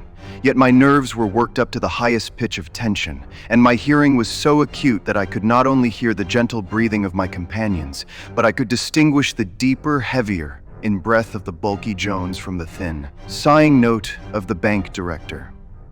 From my position, I could look over the case in the direction of the floor. Suddenly, my eyes caught the glint of a light. At first, it was but a lurid spark upon the stone pavement. Then it lengthened out until it became a yellow line, and then, without any warning or sound, a gash seemed to open and a hand appeared, a white, almost womanly hand, which felt about in the center of the little area of light. For a minute or more the hand, with its writhing fingers, protruded out of the floor. Then it was withdrawn as suddenly as it appeared, and all was dark again save the single lurid spark which marked a chink between the stones. Its disappearance, however, was but momentary. With a rending, tearing sound, one of the broad, white stones turned over upon its side and left a square, gaping hole through which streamed the light of a lantern. Over the edge there peeped a clean-cut, boyish face which looked keenly about it, and then, with a hand on either side of the aperture, drew itself shoulder-high and waist-high until one knee rested upon the edge. In another instant he stood at the side of the hole and was hauling after him a companion, lithe and small like himself, with a pale face and a shock of very red hair. It is all clear. Have you the chisel and the bags? Great Scott, jump, Archie, jump, and I'll swing for it. Sherlock Holmes had sprung out and seized the intruder by the collar. The other dived down the hole, and I heard the sound of rending cloth as Jones clutched at his skirts. The light flashed upon the barrel of a revolver, but Holmes's hunting crop came down on the man's wrist, and the pistol clinked upon the stone floor. It is no use, John Clay. You have no chance at all. So, I see. I fancy that my pal is all right, though I see you have got his coattails. There are 3 men waiting for him at the door. Oh, indeed. You seem to have done the thing very completely. I must compliment you. And I you. Your red-headed idea was very new and effective. You'll see your pal again presently. He is quicker at climbing down holes than I am. Just hold out while I fix the derbies. I beg that you will not touch me with your filthy hands. You may not be aware that I have royal blood in my veins. Have the goodness also, when you address me always, to say sir and please. All right. Well, would you please, sir, march upstairs, where we can get a cab to carry your highness to the police station. That is better. He made a sweeping bow to the 3 of us and walked quietly off in the custody of the detective. Really, Mr. Holmes, I do not know how the bank can thank you or repay you. There is no doubt that you have detected and defeated in the most complete manner one of the most determined attempts at bank robbery that have ever come within my experience. I have had 1 or 2 little scores of my own to settle with Mr. John Clay. I have been at some small expense over this matter, which I shall expect the bank to refund. But beyond that, I am amply repaid by having had an experience which is in many ways unique, and by hearing the very remarkable narrative of the Red-Headed League. You see, Watson, it was perfectly obvious from the first that the only possible object of this rather fantastic business of the advertisement of the League and the copying of the encyclopedia must be to get this not-over-bright pawnbroker out of the way for a number of hours every day. It was a curious way of managing it, but really, it would be difficult to suggest a better. The method was no doubt suggested to Clay's ingenious mind by the color of his accomplice's hair. The £4 a week was a lure which must draw him. And what was it to them, who were playing for thousands? They put in the advertisement, 1 rogue has the temporary office. The other rogue incites the man to apply for it, and together they managed to secure his absence every morning in the week. From the time that I heard of the assistant having come for half wages, it was obvious to me that he had some strong motive for securing the situation. But how could you guess what the motive was? Had there been women in the house, I should have suspected a mere vulgar intrigue. That, however, was out of the question. The man's business was a small one, and there was nothing in his house which could account for such elaborate preparations and such an expenditure as they were at. It must, then, be something out of the house. What could it be? I thought of the assistant's fondness for photography and his trick of vanishing into the cellar. The cellar, there was the end of this tangled clue. Then I made inquiries as to this mysterious assistant and found that I had to deal with one of the coolest and most daring criminals in London. He was doing something in the cellar, something which took many hours a day for months on end. What could it be, once more? I could think of nothing save that he was running a tunnel to some other building. So far I had got when we went to visit the scene of action. I surprised you by beating upon the pavement with my stick. I was ascertaining whether the cellar stretched out in front or behind. It was not in front. Then I rang the bell, and as I hoped, the assistant answered it.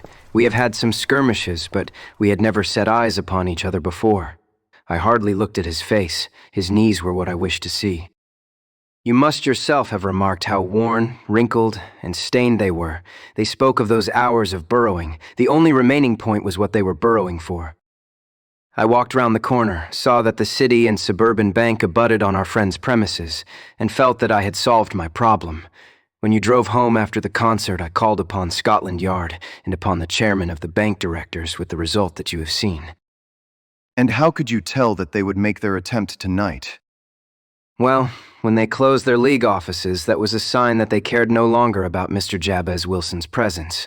In other words, that they had completed their tunnel. But it was essential that they should use it soon, as it might be discovered, or the bullion might be removed. Saturday would suit them better than any other day, as it would give them 2 days for their escape. For all these reasons, I expected them to come tonight. You reasoned it out beautifully. It is so long a chain, and yet every link rings true. It saved me from ennui. Alas, I already feel it closing in upon me. My life is spent in one long effort to escape from the commonplaces of existence. These little problems help me to do so. And you are a benefactor of the race. He shrugged his shoulders. Well, perhaps, after all, it is of some little use. El homme qu'est rien l'ouvre qu'est tout, as Gustave Flaubert wrote to Georges Sand.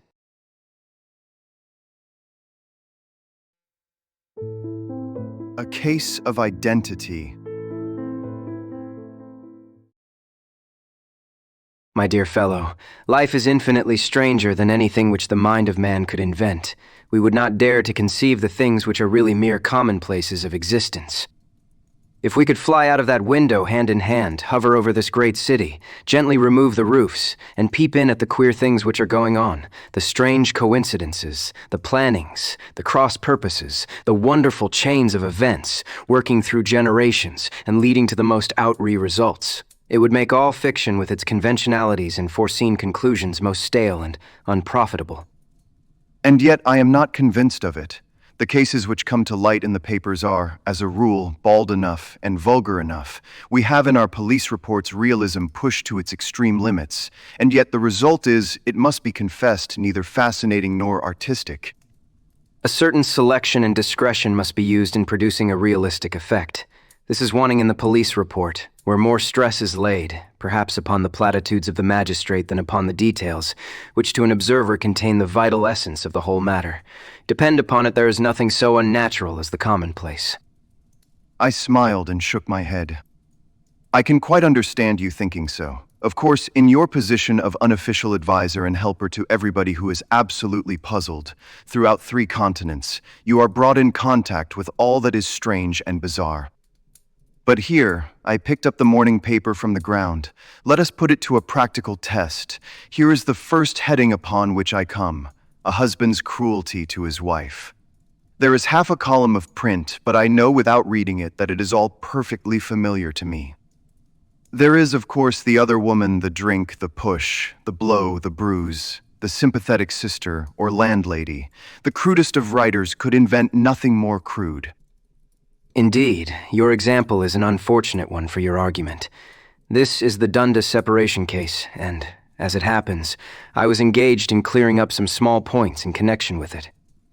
The husband was a teetotaler. There was no other woman, and the conduct complained of was that he had drifted into the habit of winding up every meal by taking out his false teeth and hurling them at his wife, which you will allow is not an action likely to occur to the imagination of the average storyteller. Take a pinch of snuff, doctor, and acknowledge that I have scored over you in your example. He held out his snuff box of old gold, with a great amethyst in the center of the lid.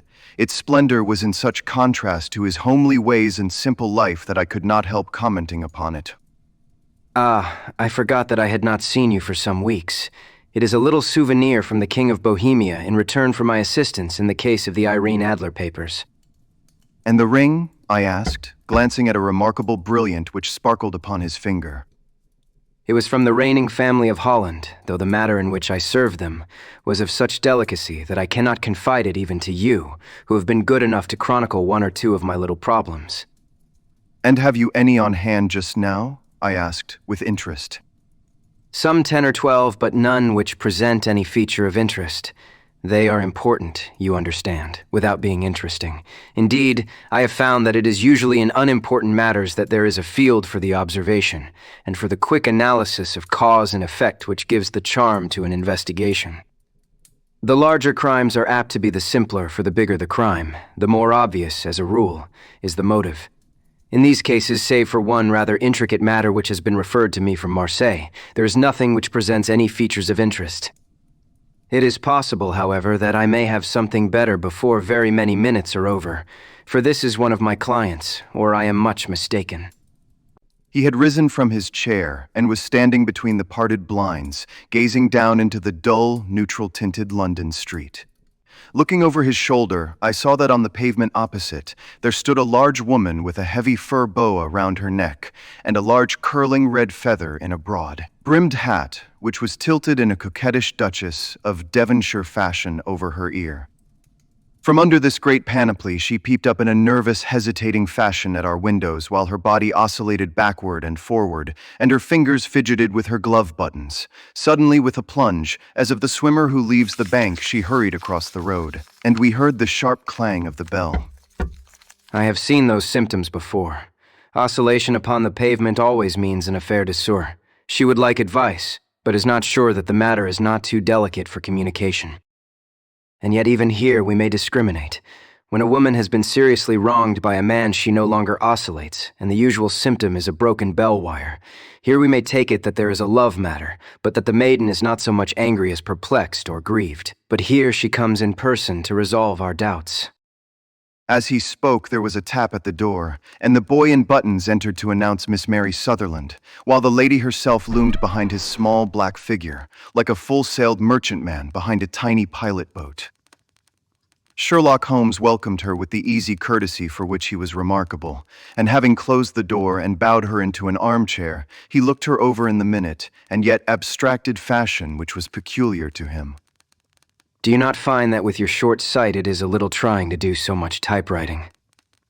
I did at first, but now I know where the letters are without looking. Then, suddenly realizing the full purport of his words, she gave a violent start and looked up, with fear and astonishment upon her broad, good-humored face. You've heard about me, Mr. Holmes. Else, how could you know all that? Never mind. It is my business to know things. Perhaps I have trained myself to see what others overlook. If not, why should you come to consult me? I came to you, sir, because I heard of you from Mrs. Etheridge, whose husband you found so easy when the police and everyone had given him up for dead. Oh, Mr. Holmes, I wish you would do as much for me. I am not rich, but still, I have 100 a year in my own right, besides the little that I make by the machine, and I would give it all to know what has become of Mr. Hosmer Angel. Why did you come away to consult me in such a hurry? Again, a startled look came over the somewhat vacuous face of Miss Mary Sutherland. Yes, I did bang out of the house, for it made me angry to see the easy way in which Mr. Windybank, that is, my father, took it all. He would not go to the police, and he would not go to you, and so at last, as he would do nothing, and kept on saying that there was no harm done, it made me mad, and I just on with my things and came right away to you. Your father, your stepfather, surely, since the name is different. Yes, my stepfather. I call him father, though it sounds funny too, for he is only 5 years and 2 months older than myself. And your mother is alive. Oh yes, mother is alive and well. I wasn't best pleased, Mr. Holmes, when she married again so soon after father's death, and a man who was nearly 15 years younger than herself. Father was a plumber in the Tottenham Court Road, and he left a tidy business behind him, which mother carried on with Mr. Hardy, the foreman. But when Mr. Windybank came, he made her sell the business, for he was very superior, being a traveler in wines. They got £4,700 for the goodwill and interest, which wasn't near as much as father could have got, if he had been alive. I had expected to see Sherlock Holmes impatient under this rambling and inconsequential narrative, but on the contrary, he had listened with the greatest concentration of attention. Your own little income, does it come out of the business? Oh no, sir. It is quite separate, and was left me by my Uncle Ned in Auckland. It is in New Zealand stock, paying 4.5%. £2,500 was the amount, but I can only touch the interest. You interest me extremely, and since you draw so large a sum as 100 a year with what you earn into the bargain, you no doubt travel a little, and indulge yourself in every way. I believe that a single lady can get on very nicely upon an income of about £60. I could do with much less than that, Mr. Holmes, but you understand that as long as I live at home, I don't wish to be a burden to them, and so they have the use of the money just while I am staying with them. Of course, that is only just for the time. Mr. Windybank draws my interest every quarter and pays it over to mother, and I find that I can do pretty well with what I earn at typewriting. It brings me tuppence a sheet, and I can often do from 15 to 20 sheets in a day. You have made your position very clear to me. This is my friend, Dr. Watson, before whom you can speak as freely as before myself. Kindly tell us now all about your connection with Mr. Hosmer Angel. A flush stole over Miss Sutherland's face, and she picked nervously at the fringe of her jacket. I met him first at the gasfitters' ball. They used to send father tickets when he was alive, and then afterwards they remembered us and sent them to mother. Mr. Windybank did not wish us to go. He never did wish us to go anywhere. He would get quite mad if I wanted so much as to join a Sunday school treat. But this time I was set on going, and I would go, for what right had he to prevent? He said the folk were not fit for us to know, when all Father's friends were to be there, and he said that I had nothing fit to wear, when I had my purple plush that I had never so much as taken out of the drawer. At last, when nothing else would do, he went off to France upon the business of the firm. But we went, Mother and I, with Mr. Hardy, who used to be our foreman, and it was there I met Mr. Hosmer Angel. I suppose that when Mr. Windybank came back from France, he was very annoyed at your having gone to the ball. Oh, well, he was very good about it. He laughed, I remember, and shrugged his shoulders, and said there was no use denying anything to a woman, for she would have her way. I see. Then at the gasfitter's ball you met, as I understand, a gentleman called Mr. Hosmer Angel. Yes, sir. I met him that night, and he called next day to ask if we had got home all safe. And after that we met him. That is to say, Mr. Holmes. I met him twice for walks. But after that Father came back again, and Mr. Hosmer Angel could not come to the house any more. No? Well, you know, Father didn't like anything of the sort. He wouldn't have any visitors if he could help it, and he used to say that a woman should be happy in her own family circle. But then, as I used to say to Mother, a woman wants her own circle to begin with, and I had not got mine yet. But how about Mr. Hosmer Angel? Did he make no attempt to see you? Well, Father was going off to France again in a week, and Hosmer wrote and said that it would be safer and better not to see each other until he had gone. We could write in the meantime, and he used to write every day. I took the letters in the morning, so there was no need for Father to know. Were you engaged to the gentleman at this time? Oh yes, Mr. Holmes. We were engaged after the first walk that we took. Hosmer, Mr. Angel, was a cashier in an office in Leadenhall Street. And... What office? That is the worst of it, Mr. Holmes. I don't know. Where did he live, then? He slept on the premises. And you don't know his address? No, except that it was Leadenhall Street. Where did you address your letters, then? To the Leadenhall Street post office, to be left till called for. He said that if they were sent to the office, he would be chaffed by all the other clerks about having letters from a lady, so I offered to typewrite them, like he did his, but he wouldn't have that, for he said that when I wrote them, they seemed to come from me, but when they were typewritten, he always felt that the machine had come between us. That will just show you how fond he was of me, Mr. Holmes, and the little things that he would think of. It was most suggestive. It has long been an axiom of mine that the little things are infinitely the most important. Can you remember any other little things about Mr. Hosmer Angel? He was a very shy man, Mr. Holmes. He would rather walk with me in the evening than in the daylight, for he said that he hated to be conspicuous. Very retiring and gentlemanly he was. Even his voice was gentle. He'd had the quinsy and swollen glands when he was young, he told me, and it had left him with a weak throat and a hesitating, whispering fashion of speech. He was always well dressed, very neat and plain, but his eyes were weak, just as mine are, and he wore tinted glasses against the glare. Well, and what happened when Mr. Windybank, your stepfather, returned to France? Mr. Hosmer Angel came to the house again and proposed that we should marry before Father came back.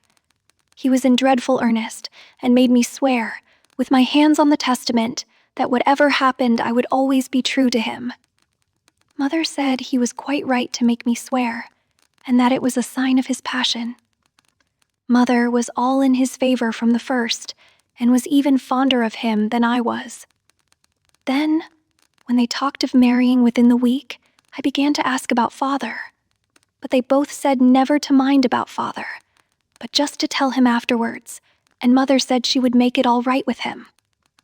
I didn't quite like that, Mr. Holmes. It seemed funny that I should ask his leave, as he was only a few years older than me.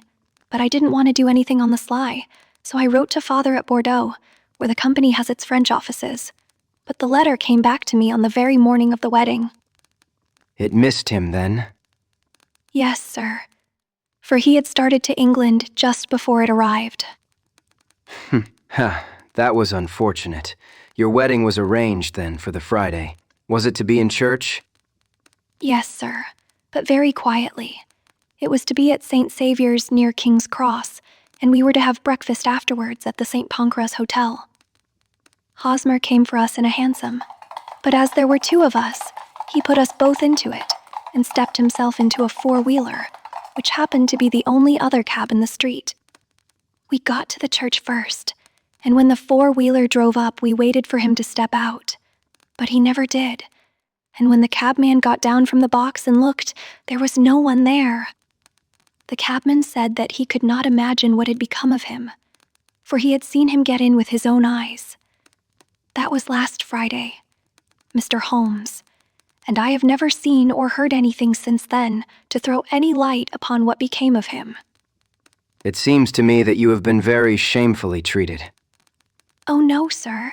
He was too good and kind to leave me so. Why, all the morning he was saying to me that whatever happened, I was to be true, and that even if something quite unforeseen occurred to separate us, I was always to remember that I was pledged to him, and that he would claim his pledge sooner or later. It seemed strange talk for a wedding morning, but what has happened since gives a meaning to it. Most certainly it does. Your own opinion is, then, that some unforeseen catastrophe has occurred to him. Yes, sir.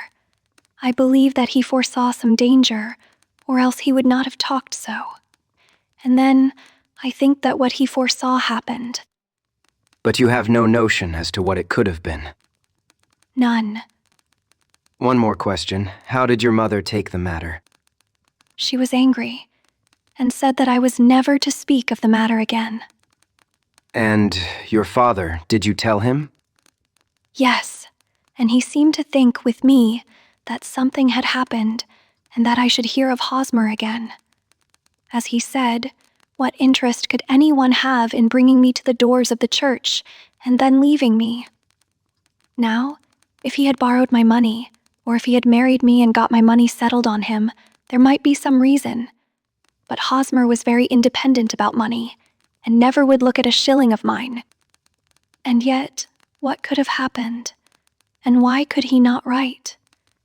Oh, it drives me half mad to think of it, and I can't sleep a wink at night. She pulled a little handkerchief out of her muff and began to sob heavily into it. I shall glance into the case for you, and I have no doubt that we shall reach some definite result. Let the weight of the matter rest upon me now, and do not let your mind dwell upon it further. Above all, try to let Mr. Hosmer Angel vanish from your memory, as he has done from your life. Then you don't think I'll see him again? I fear not. Then, what has happened to him? You will leave that question in my hands. I should like an accurate description of him, and any letters of his which you can spare. I advertised for him in last Saturday's Chronicle. Here is the slip, and here are 4 letters from him. Thank you, and your address. Number 31, Lion Place, Camberwell. Mr. Angel's address you never had, I understand. Where is your father's place of business? He travels for Westhouse and Marbank, the great claret importers of Fenchurch Street. Thank you. You have made your statement very clearly. You will leave the papers here, and remember the advice which I have given you. Let the whole incident be a sealed book, and do not allow it to affect your life. You are very kind, Mr. Holmes, but I cannot do that. I shall be true to Hosmer. He shall find me ready when he comes back. For all the preposterous hat and the vacuous face, there was something noble in the simple faith of our visitor which compelled our respect. She laid her little bundle of papers upon the table and went her way with a promise to come again whenever she might be summoned. Sherlock Holmes sat silent for a few minutes with his fingertips still pressed together, his legs stretched out in front of him, and his gaze directed upward to the ceiling. Then he took down from the rack the old and oily clay pipe, which was to him as a counselor, and having lit it, he leaned back in his chair with the thick blue cloud wreath spinning up from him and a look of infinite languor in his face. Quite an interesting study, that maiden. I found her more interesting than her little problem, which, by the way, is rather a trite one. You will find parallel cases if you consult my index in Andover in 77, and there was something of the sort at The Hague last year. Old as is the idea, however, there were one or two details which were new to me, but the maiden herself was most instructive. You appeared to read a good deal upon her, which was quite invisible to me. Not invisible, but unnoticed, Watson. You did not know where to look, and so you missed all that was important. I can never bring you to realize the importance of sleeves, the suggestiveness of thumbnails, or the great issues that may hang from a bootlace. Now, what did you gather from that woman's appearance? Describe it. Well, she had a slate-colored, broad-brimmed straw hat with a feather of a brickish red. Her jacket was black, with black beads sewn upon it, and a fringe of little black jet ornaments. Her dress was brown, rather darker than coffee color, with a little purple plush at the neck and sleeves. Her gloves were grayish and were worn through at the right forefinger. Her boots I didn't observe. She had small, round, hanging gold earrings and a general air of being fairly well-to-do, in a vulgar, comfortable, easy-going way. Sherlock Holmes clapped his hands softly together and chuckled. "'Pon my word, Watson, you are coming along wonderfully. You have really done very well indeed. It is true that you have missed everything of importance, but you have hit upon the method, and you have a quick eye for color. Never trust to general impressions, my boy, but concentrate yourself upon details. My first glance is always at a woman's sleeve. In a man, it is perhaps better first to take the knee of the trouser. As you observe, this woman had plush upon her sleeves, which is a most useful material for showing traces. The double line a little above the wrist, where the typewriter presses against the table, was beautifully defined. The sewing machine of the hand type leaves a similar mark, but only on the left arm, and on the side of it farthest from the thumb, instead of being right across the broadest part, as this was. I then glanced at her face, and observing the dint of a pince-nez at either side of her nose, I ventured a remark upon short sight in typewriting, which seemed to surprise her. It surprised me. But surely it was very obvious. I was then much surprised and interested on glancing down to observe that, though the boots which she was wearing were not unlike each other, they were really odd ones, the one having a slightly decorated toe cap, and the other a plain one. One was buttoned only in the 2 lower buttons out of 5, and the other at the 1st, 3rd, and 5th. Now, when you see that a young lady, otherwise neatly dressed, has come away from home with odd boots, half-buttoned, it is no great deduction to say that she came away in a hurry. And what else? I asked, keenly interested, as I always was, by my friend's incisive reasoning. I noted, in passing, that she had written a note before leaving home, but after being fully dressed. You observed that her right glove was torn at the forefinger, but you did not apparently see that both glove and finger were stained with violet ink. She had written in a hurry and dipped her pen too deep. It must have been this morning, or the mark would not remain clear upon the finger. All this is amusing, though rather elementary, but I must go back to business, Watson. Would you mind reading me the advertised description of Mr. Hosmer Angel?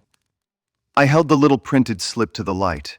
Missing, on the morning of the 14th, a gentleman named Hosmer Angel, about 5 feet 7 inches in height, strongly built, sallow complexion, black hair, a little bald in the center, bushy, black side whiskers and mustache, tinted glasses, slight infirmity of speech. Was dressed, when last seen, in black frock coat faced with silk, black waistcoat, gold Albert chain, and gray Harris tweed trousers, with brown gaiters over elastic-sided boots, known to have been employed in an office in Leadenhall Street. Anybody bringing, and so forth. That will do. As to the letters, they are very commonplace. Absolutely no clue in them to Mr. Angel, save that he quotes Balzac once. There is one remarkable point, however, which will no doubt strike you. They are typewritten. Not only that, but the signature is typewritten. Look at the neat little Hosmer Angel at the bottom. There is a date, you see. but no superscription except Leadenhall Street, which is rather vague. The point about the signature is very suggestive. In fact, we may call it conclusive. Of what? My dear fellow, is it possible you do not see how strongly it bears upon the case? I cannot say that I do, unless it were that he wished to be able to deny his signature if an action for breach of promise were instituted. No, that was not the point. However, I shall write 2 letters which should settle the matter. One is to a firm in the city, the other is to the young lady's stepfather, Mr. Windybank, asking him whether he could meet us here at 6 o'clock tomorrow evening. It is just as well that we should do business with the male relatives. And now, Doctor, we can do nothing until the answers to those letters come, so we may put our little problem upon the shelf for the interim. I had had so many reasons to believe in my friend's subtle powers of reasoning and extraordinary energy in action that I felt that he must have some solid grounds for the assured and easy demeanor with which he treated the singular mystery which he had been called upon to fathom. Once only had I known him to fail in the case of the King of Bohemia and of the Irene Adler photograph, but when I looked back to the weird business of the Sign of Four and the extraordinary circumstances connected with the study in scarlet, I felt that it would be a strange tangle indeed which he could not unravel. I left him then, still puffing at his black clay pipe, with the conviction that when I came again on the next evening, I would find that he held in his hands all the clues which would lead up to the identity of the disappearing bridegroom of Miss Mary Sutherland. A professional case of great gravity was engaging my own attention at the time, and the whole of next day I was busy at the bedside of the sufferer. It was not until close upon 6 o'clock that I found myself free, and was able to spring into a hansom and drive to Baker Street, half afraid that I might be too late to assist at the denouement of the little mystery. I found Sherlock Holmes alone, however, half asleep, with his long, thin form curled up in the recesses of his armchair. A formidable array of bottles and test tubes, with the pungent, cleanly smell of hydrochloric acid, told me that he had spent his day in the chemical work which was so dear to him. "Well, have you solved it?" I asked as I entered. Yes, it was the bisulfate of baryta. No, the mystery. Oh, that. I thought of the salt that I have been working upon. There was never any mystery in the matter, though. As I said yesterday, some of the details are of interest. The only drawback is that there is no law, I fear, that can touch the scoundrel. Who was he then, and what was his object in deserting Miss Sutherland? The question was hardly out of my mouth, and Holmes had not yet opened his lips to reply, when we heard a heavy footfall in the passage and a tap at the door. This is the girl's stepfather, Mr. James Windybank. He has written to me to say that he would be here at 6. Come in. The man who entered was a sturdy, middle-sized fellow, some 30 years of age, clean-shaven and sallow-skinned, with a bland, insinuating manner, and a pair of wonderfully sharp and penetrating gray eyes. He shot a questioning glance at each of us, placed his shiny top hat upon the sideboard, and with a slight bow sidled down into the nearest chair. Good evening, Mr. James Windybank. I think that this typewritten letter is from you, in which you made an appointment with me for 6 o'clock. Yes, sir. I am afraid that I am a little late, but I am not quite my own master, you know.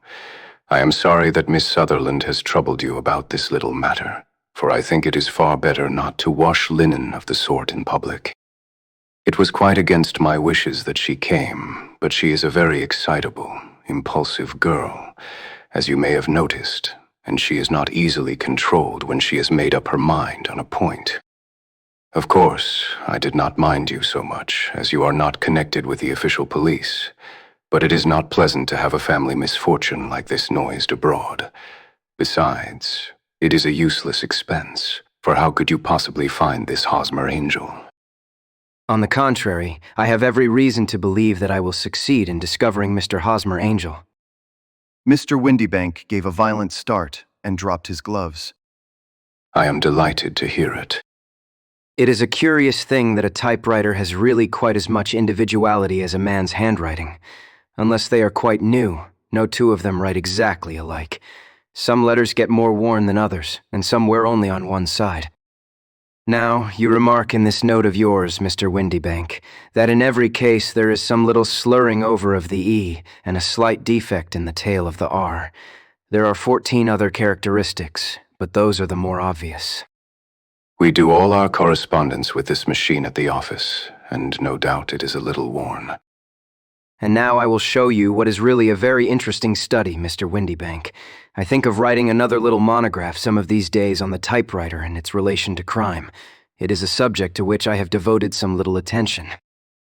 I have here 4 letters which purport to come from the missing man. They are all typewritten. In each case, not only are the E's slurred and the O's tailless, but you will observe, if you care to use my magnifying lens, that the 14 other characteristics to which I have alluded are there as well. Mr. Windybank sprang out of his chair and picked up his hat. I cannot waste time over this sort of fantastic talk, Mr. Holmes. If you can catch the man, catch him, and let me know when you have done it. Certainly. I let you know then that I have caught him. Holmes stepped over and turned the key in the door. What? Where? Shouted Mr. Windybank, turning white to his lips and glancing about him like a rat in a trap.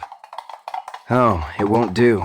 Really, it won't. There is no possible getting out of it, Mr. Windybank. It is quite too transparent, and it was a very bad compliment when you said that it was impossible for me to solve so simple a question. That is right. Sit down, and let us talk it over. Our visitor collapsed into a chair with a ghastly face and a glitter of moisture on his brow. It is not actionable. I am very much afraid that it is not.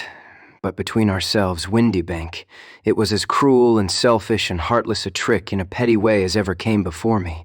Now, let me just run over the course of events, and you will contradict me if I go wrong. The man sat huddled up in his chair with his head sunk upon his breast, like one who is utterly crushed. Holmes stuck his feet up on the corner of the mantelpiece, and leaning back with his hands in his pockets, began talking, rather to himself, as it seemed, than to us. The man married a woman very much older than himself for her money, and he enjoyed the use of the money of the daughter as long as she lived with them. It was a considerable sum for people in their position, and the loss of it would have made a serious difference. It was worth an effort to preserve it. The daughter was of a good, amiable disposition, but affectionate and warm-hearted in her ways, so that it was evident that with her fair personal advantages and her little income, she would not be allowed to remain single long. Now her marriage would mean, of course, the loss of 100 a year, so what does her stepfather do to prevent it? He takes the obvious course of keeping her at home and forbidding her to seek the company of people of her own age, but soon he found that that would not answer forever.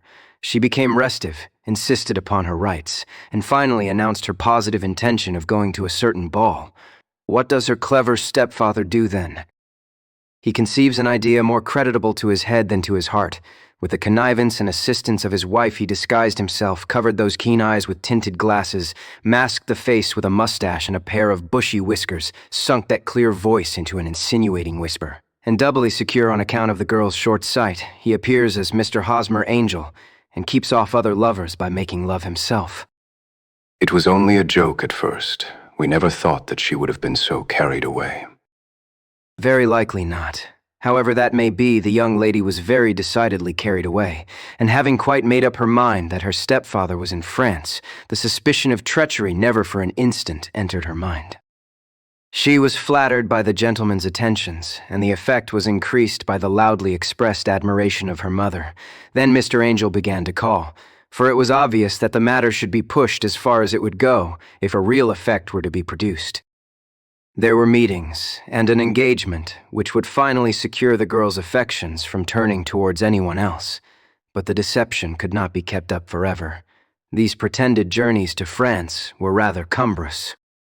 The thing to do was clearly to bring the business to an end in such a dramatic manner that it would leave a permanent impression upon the young lady's mind, and prevent her from looking upon any other suitor for some time to come. Hence those vows of fidelity exacted upon a testament, and hence also the allusions to a possibility of something happening on the very morning of the wedding. James Windybank wished Miss Sutherland to be so bound to Hosmer Angel, and so uncertain as to his fate, that for 10 years to come, at any rate, she would not listen to another man. As far as the church door he brought her, and then, as he could go no farther, he conveniently vanished away by the old trick of stepping in at one door of a four-wheeler and out at the other. I think that that was the chain of events, Mr. Windybank. Our visitor had recovered something of his assurance while Holmes had been talking, and he rose from his chair now with a cold sneer upon his pale face. It may be so, or it may not, Mr. Holmes. But if you are so very sharp, you ought to be sharp enough to know that it is you who are breaking the law now, and not me. I have done nothing actionable from the first, but as long as you keep that door locked, you lay yourself open to an action for assault and illegal constraint. The law cannot, as you say, touch you, yet there never was a man who deserved punishment more. If the young lady has a brother or a friend, he ought to lay a whip across your shoulders. By Jove, it is not part of my duties to my client, but here is a hunting crop handy, and I think I shall just treat myself too. He took 2 swift steps to the whip, but before he could grasp it there was a wild clatter of steps upon the stairs, the heavy hall door banged, and from the window we could see Mr. James Windybank running at the top of his speed down the road. There is a cold-blooded scoundrel. That fellow will rise from crime to crime until he does something very bad and ends on a gallows. The case has, in some respects, been not entirely devoid of interest. I cannot now entirely see all the steps of your reasoning. Well, of course, it was obvious from the first that this Mr. Hosmer Angel must have some strong object for his curious conduct, and it was equally clear that the only man who really profited by the incident, as far as we could see, was the stepfather. Then the fact that the 2 men were never together, but that the one always appeared when the other was away, was suggestive. So were the tinted spectacles and the curious voice, which both hinted at a disguise, as did the bushy whiskers. My suspicions were all confirmed by his peculiar action and type, writing his signature, which, of course, inferred that his handwriting was so familiar to her that she would recognize even the smallest sample of it. You see, all these isolated facts, together with many minor ones, all pointed in the same direction. And how did you verify them? Having once spotted my man, it was easy to get corroboration. I knew the firm for which this man worked. Having taken the printed description, I eliminated everything from it which could be the result of a disguise. The whiskers, the glasses, the voice, and I sent it to the firm with a request that they would inform me whether it answered to the description of any of their travelers. I had already noticed the peculiarities of the typewriter, and I wrote to the man himself at his business address, asking him if he would come here. As I expected, his reply was typewritten and revealed the same trivial but characteristic defects. The same post brought me a letter from Westhouse and Marbank of Fenchurch Street to say that the description tallied in every respect with that of their employee, James Windybank. Voila, tout. And Miss Sutherland? If I tell her, she will not believe me. You may remember the old Persian saying, "There is danger for him who taketh the tiger cub, and danger also for whoso snatches a delusion from a woman." There is as much sense in Hafiz as in Horace, and as much knowledge of the world.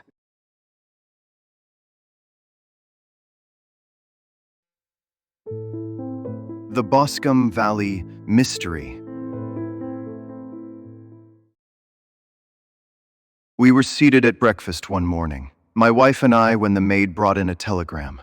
It was from Sherlock Holmes, and ran in this way. Have you a couple of days to spare? Have just been wired for from the west of England in connection with Boscombe Valley tragedy. Shall be glad if you will come with me. Air and scenery perfect. Leave Paddington by the 11.15. What do you say, dear? Said my wife, looking across at me. Will you go? I really don't know what to say. I have a fairly long list at present. Oh, and Struther would do your work for you. You have been looking a little pale lately. I think that the change would do you good, and you are always so interested in Mr. Sherlock Holmes's cases. I should be ungrateful if I were not seeing what I gained through one of them. But if I am to go, I must pack at once, for I have only half an hour. My experience of camp life in Afghanistan had at least had the effect of making me a prompt and ready traveler. My wants were few and simple, so that in less than the time stated I was in a cab with my valise, rattling away to Paddington Station.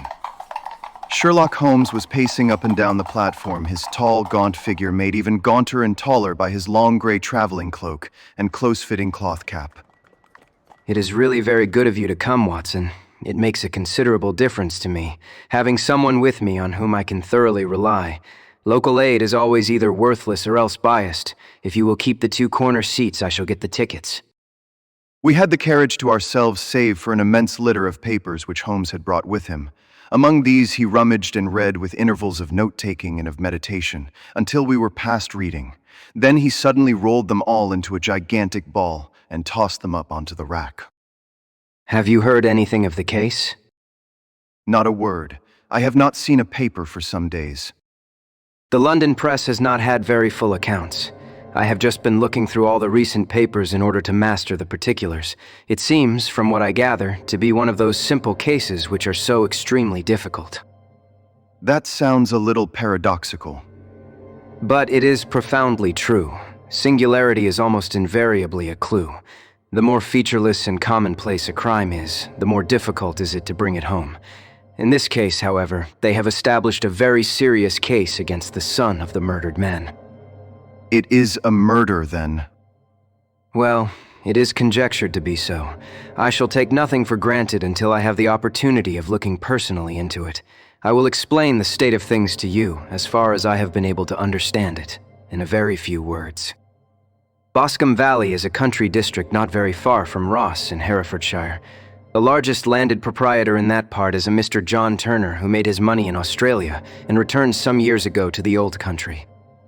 One of the farms which he held, that of Hatherley, was let to Mr. Charles McCarthy, who was also an ex-Australian. The men had known each other in the colonies, so that it was not unnatural that when they came to settle down they should do so as near each other as possible. Turner was apparently the richer man, so McCarthy became his tenant, but still remained, it seems, upon terms of perfect equality as they were frequently together. McCarthy had one son, a lad of 18, and Turner had an only daughter of the same age, but neither of them had wives living. They appeared to have avoided the society of the neighboring English families, and to have led retired lives, though both the McCarthys were fond of sport, and were frequently seen at the race meetings of the neighborhood. McCarthy kept 2 servants, a man and a girl. Turner had a considerable household, some half-dozen at the least. That is as much as I have been able to gather about the families. Now for the facts. On the 3rd of June, that is, on Monday last, McCarthy left his house at Hatherley about 3 in the afternoon and walked down to the Boscombe Pool, which is a small lake formed by the spreading out of the stream which runs down the Boscombe Valley. He had been out with his serving man in the morning at Ross, and he had told the man that he must hurry, as he had an appointment of importance to keep at 3. From that appointment he never came back alive. From Hatherley farmhouse to the Boscombe Pool is a quarter of a mile, and 2 people saw him as he passed over this ground. One was an old woman whose name is not mentioned, and the other was William Crowder, a gamekeeper in the employ of Mr. Turner. Both these witnesses depose that Mr. McCarthy was walking alone. The gamekeeper adds that within a few minutes of his seeing Mr. McCarthy pass, he had seen his son, Mr. James McCarthy, going the same way with a gun under his arm. To the best of his belief, the father was actually in sight at the time, and the son was following him. He thought no more of the matter until he heard in the evening of the tragedy that had occurred. The 2 McCarthys were seen after the time when William Crowder, the gamekeeper, lost sight of them. The Boscombe Pool is thickly wooded round, with just a fringe of grass and of reeds round the edge. A girl of 14, Patience Moran, who is the daughter of the lodge keeper of the Boscombe Valley estate, was in one of the woods picking flowers. She states that while she was there, she saw, at the border of the wood and close by the lake, Mr. McCarthy and his son, and that they appeared to be having a violent quarrel. She heard Mr. McCarthy the elder using very strong language to his son, and she saw the latter raise up his hand as if to strike his father.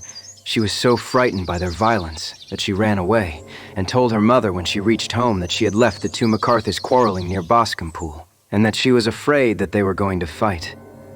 She had hardly said the words when young Mr. McCarthy came running up to the lodge to say that he had found his father dead in the wood, and to ask for the help of the lodge keeper. He was much excited without either his gun or his hat, and his right hand and sleeve were observed to be stained with fresh blood. On following him, they found the dead body stretched out upon the grass beside the pool. The head had been beaten in by repeated blows of some heavy and blunt weapon.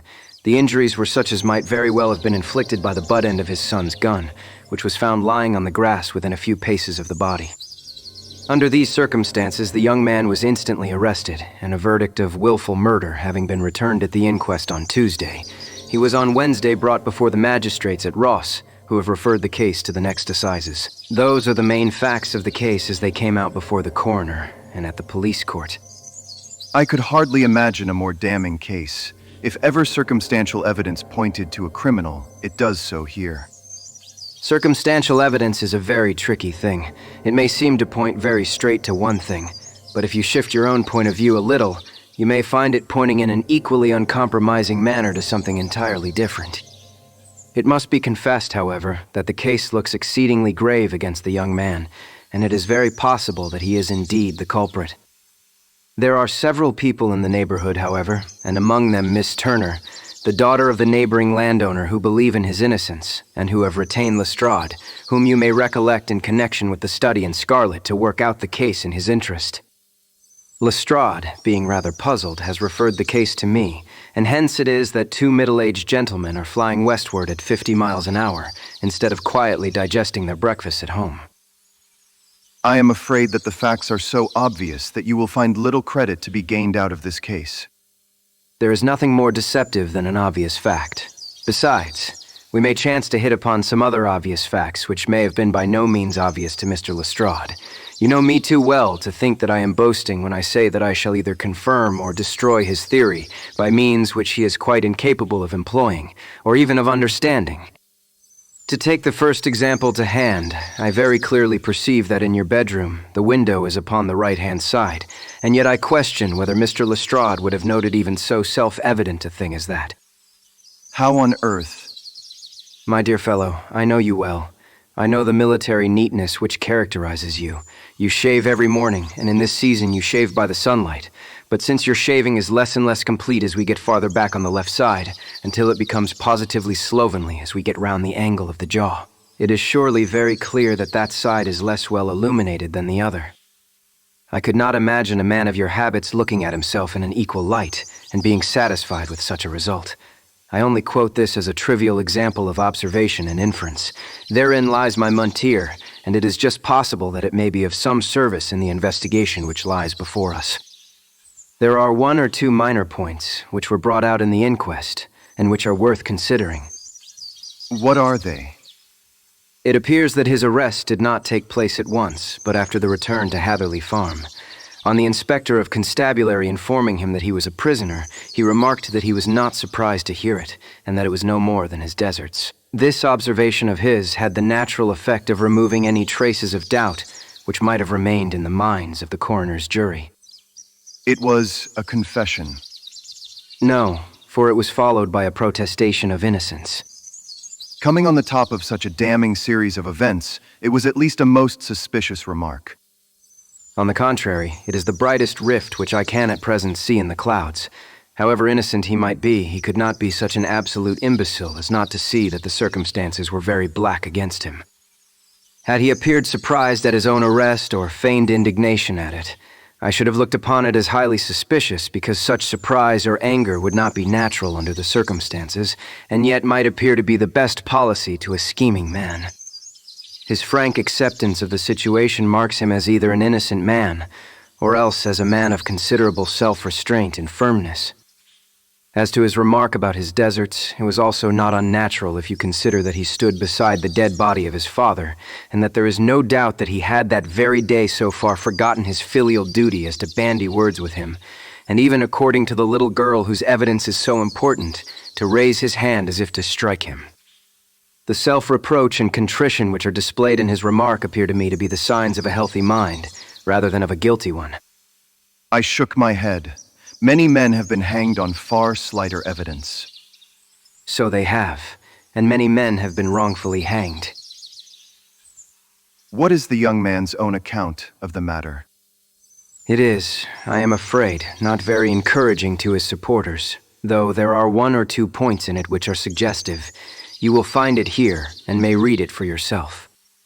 He picked out from his bundle a copy of the local Herefordshire paper, and having turned down the sheet, he pointed out the paragraph in which the unfortunate young man had given his own statement of what had occurred.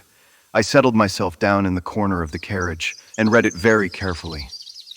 Mr. James McCarthy, the only son of the deceased, was then called, and gave evidence as follows. I had been away from home for 3 days at Bristol, and had only just returned upon the morning of last Monday, the 3rd. My father was absent from home at the time of my arrival, and I was informed by the maid that he had driven over to Ross with John Cobb, the groom.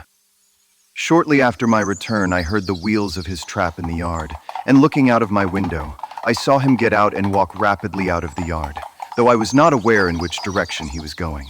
I then took my gun and strolled out in the direction of the Boscombe Pool, with the intention of visiting the rabbit warren, which is upon the other side. On my way, I saw William Crowder, the gamekeeper, as he had stated in his evidence, but he is mistaken in thinking that I was following my father. I had no idea that he was in front of me. When about 100 yards from the pool, I heard a cry of cooey, which was a usual signal between my father and myself. I then hurried forward and found him standing by the pool. He appeared to be much surprised at seeing me, and asked me rather roughly what I was doing there. A conversation ensued which led to high words and almost to blows, for my father was a man of a very violent temper. Seeing that his passion was becoming ungovernable, I left him and returned towards Hatherley Farm. I had not gone more than 150 yards, however, when I heard a hideous outcry behind me, which caused me to run back again. I found my father expiring upon the ground with his head terribly injured. I dropped my gun and held him in my arms, but he almost instantly expired. I knelt beside him for some minutes and then made my way to Mr. Turner's lodge keeper, his house being the nearest, to ask for assistance. I saw no one near my father when I returned, and I have no idea how he came by his injuries. He was not a popular man, being somewhat cold and forbidding in his manners, but he had, as far as I know, no active enemies. I know nothing further of the matter. The coroner, did your father make any statement to you before he died? Witness, he mumbled a few words, but I could only catch some allusion to a rat. The coroner, what did you understand by that? Witness, it conveyed no meaning to me. I thought that he was delirious. The coroner, what was the point upon which you and your father had this final quarrel? Witness, I should prefer not to answer. The coroner, I am afraid that I must press it. Witness, it is really impossible for me to tell you. I can assure you that it has nothing to do with the sad tragedy which followed. The coroner, that is for the court to decide. I need not point out to you that your refusal to answer will prejudice your case considerably in any future proceedings which may arise. Witness, I must still refuse. The coroner, I understand that the cry of cooey was a common signal between you and your father. Witness, it was. The coroner, how was it then, that he uttered it before he saw you, and before he even knew that you had returned from Bristol? Witness, with considerable confusion, I do not know. A juryman, did you see nothing which aroused your suspicions when you returned on hearing the cry, and found your father fatally injured? Witness, nothing definite. The coroner, what do you mean, witness? I was so disturbed and excited as I rushed out into the open that I could think of nothing except of my father. Yet I have a vague impression that as I ran forward, something lay upon the ground to the left of me. It seemed to me to be something gray in color, a coat of some sort, or a plaid perhaps. When I rose from my father, I looked round for it, but it was gone. Do you mean that it disappeared before you went for help? Yes, it was gone. You cannot say what it was. No, I had a feeling something was there. How far from the body? 12 yards or so. And how far from the edge of the wood? About the same. Then if it was removed, it was while you were within 12 yards of it. Yes, but with my back towards it. This concluded the examination of the witness. I see, said I, as I glanced down the column, that the coroner in his concluding remarks was rather severe upon young McCarthy. He calls attention, and with reason, to the discrepancy about his father having signaled to him before seeing him, also to his refusal to give details of his conversation with his father, and his singular account of his father's dying words. They are all, as he remarks, very much against the son. Both you and the coroner have been at some pains to single out the very strongest points in the young man's favor. Don't you see that you alternately give him credit for having too much imagination and too little? Too little if he could not invent a cause of quarrel which would give him the sympathy of the jury; too much if he evolved from his own inner consciousness anything so outrun as a dying reference to a rat and the incident of the vanishing cloth. No, sir. I shall approach this case from the point of view that what this young man says is true, and we shall see whither that hypothesis will lead us. And now here is my pocket, Petrarch, and not another word shall I say of this case until we are on the scene of action. We lunch at Swindon, and I see that we shall be there in 20 minutes. It was nearly 4 o'clock when we at last, after passing through the beautiful Stroud Valley and over the broad gleaming Severn, found ourselves at the pretty little country town of Ross. A lean ferret, like man, furtive and sly-looking, was waiting for us upon the platform, in spite of the light brown dustcoat and leather leggings which he wore in deference to his rustic surroundings. I had no difficulty in recognizing Lestrade, of Scotland Yard. With him we drove to the Hereford Arms, where a room had already been engaged for us. I have ordered a carriage. I knew your energetic nature, and that you would not be happy until you had been on the scene of the crime. It was very nice and complimentary of you. It is entirely a question of barometric pressure. I do not quite follow. How is the glass? 29, I see. No wind and not a cloud in the sky. I have a case full of cigarettes here which needs smoking, and the sofa is very much superior to the usual country hotel abomination. I do not think that it is probable that I shall use the carriage tonight. You have, no doubt, already formed your conclusions from the newspapers. The case is as plain as a pikestaff, and the more one goes into it, the plainer it becomes. Still, of course, one can't refuse a lady, and such a very positive one, too. She had heard of you, and would have your opinion, though I repeatedly told her that there was nothing which you could do which I had not already done. Why, bless my soul, here is her carriage at the door. He had hardly spoken before there rushed into the room one of the most lovely young women that I have ever seen in my life. Her violet eyes shining, her lips parted, a pink flush upon her cheeks, all thought of her natural reserve lost in her overpowering excitement and concern. She glanced from one to the other of us, and finally, with a woman's quick intuition, fastened upon my companion. "Oh, Mr. Sherlock Holmes, I am so glad that you have come.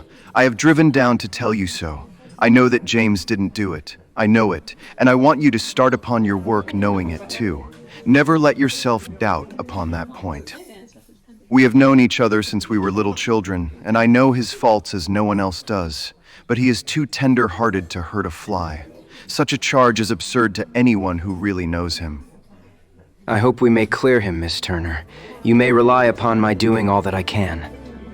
But you have read the evidence. You have formed some conclusion. Do you not see some loophole, some flaw? Do you not yourself think that he is innocent? I think that it is very probable. "There now," she cried, throwing back her head and looking defiantly at Lestrade. "You hear, he gives me hopes." I am afraid that my colleague has been a little quick in forming his conclusions. But he is right. Oh, I know that he is right. James never did it. And about his quarrel with his father, I am sure that the reason why he would not speak about it to the coroner was because I was concerned in it. In what way? It is no time for me to hide anything. James and his father had many disagreements about me. Mr. McCarthy was very anxious that there should be a marriage between us. James and I have always loved each other as brother and sister. But of course he is young and has seen very little of life yet.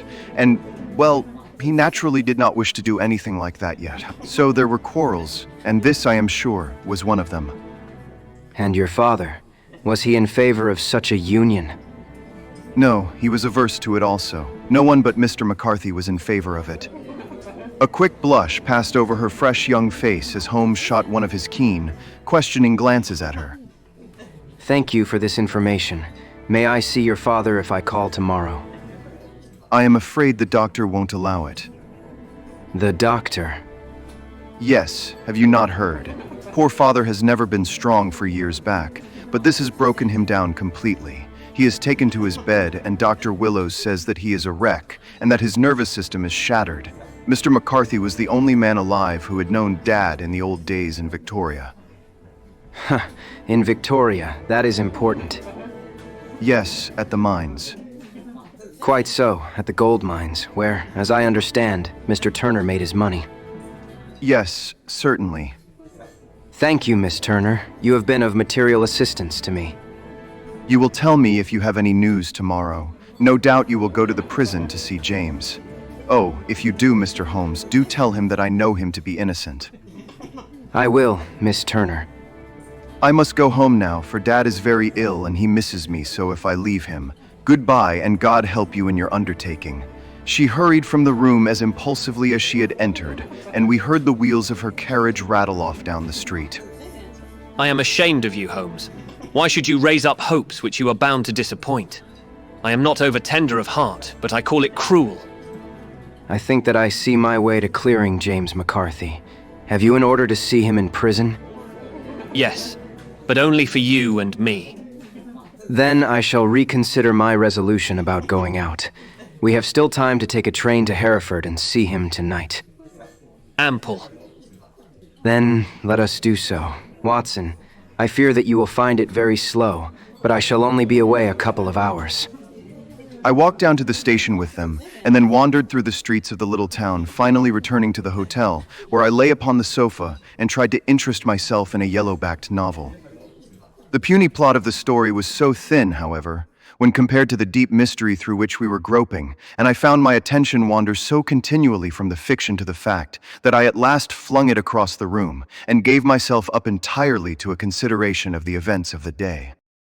Supposing that this unhappy young man's story was absolutely true, then what hellish thing, what absolutely unforeseen and extraordinary calamity could have occurred between the time when he parted from his father and the moment when, drawn back by his screams, he rushed into the glade? It was something terrible and deadly. What could it be? Might not the nature of the injuries reveal something to my medical instincts? I rang the bell and called for the weekly county paper, which contained a verbatim account of the inquest. In the surgeon's deposition, it was stated that the posterior third of the left parietal bone and the left half of the occipital bone had been shattered by a heavy blow from a blunt weapon. I marked the spot upon my own head. Clearly, such a blow must have been struck from behind. That was to some extent in favor of the accused, as when seen quarreling, he was face to face with his father. Still, it did not go for very much, for the older man might have turned his back before the blow fell. Still, it might be worthwhile to call Holmes's attention to it. Then there was the peculiar dying reference to a rat.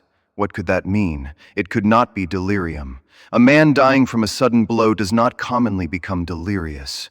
No, it was more likely to be an attempt to explain how he met his fate. But what could it indicate? I cudgeled my brains to find some possible explanation, and then the incident of the gray cloth seen by young McCarthy.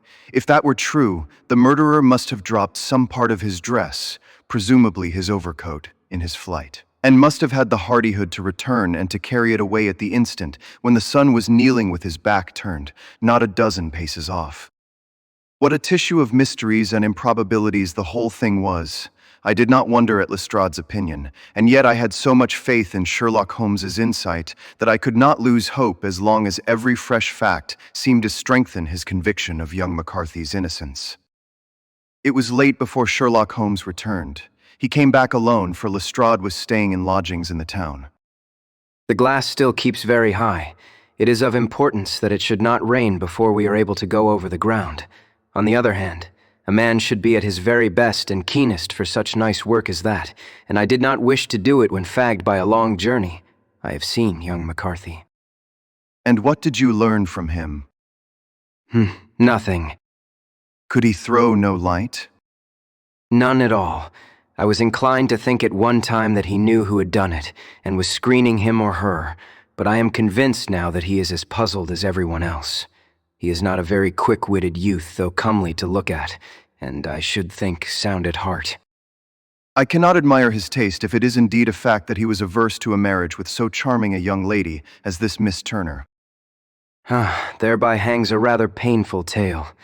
This fellow is madly, insanely in love with her, but some 2 years ago, when he was only a lad, and before he really knew her, for she had been away 5 years at a boarding school, what does the idiot do but get into the clutches of a barmaid in Bristol, and marry her at a registry office?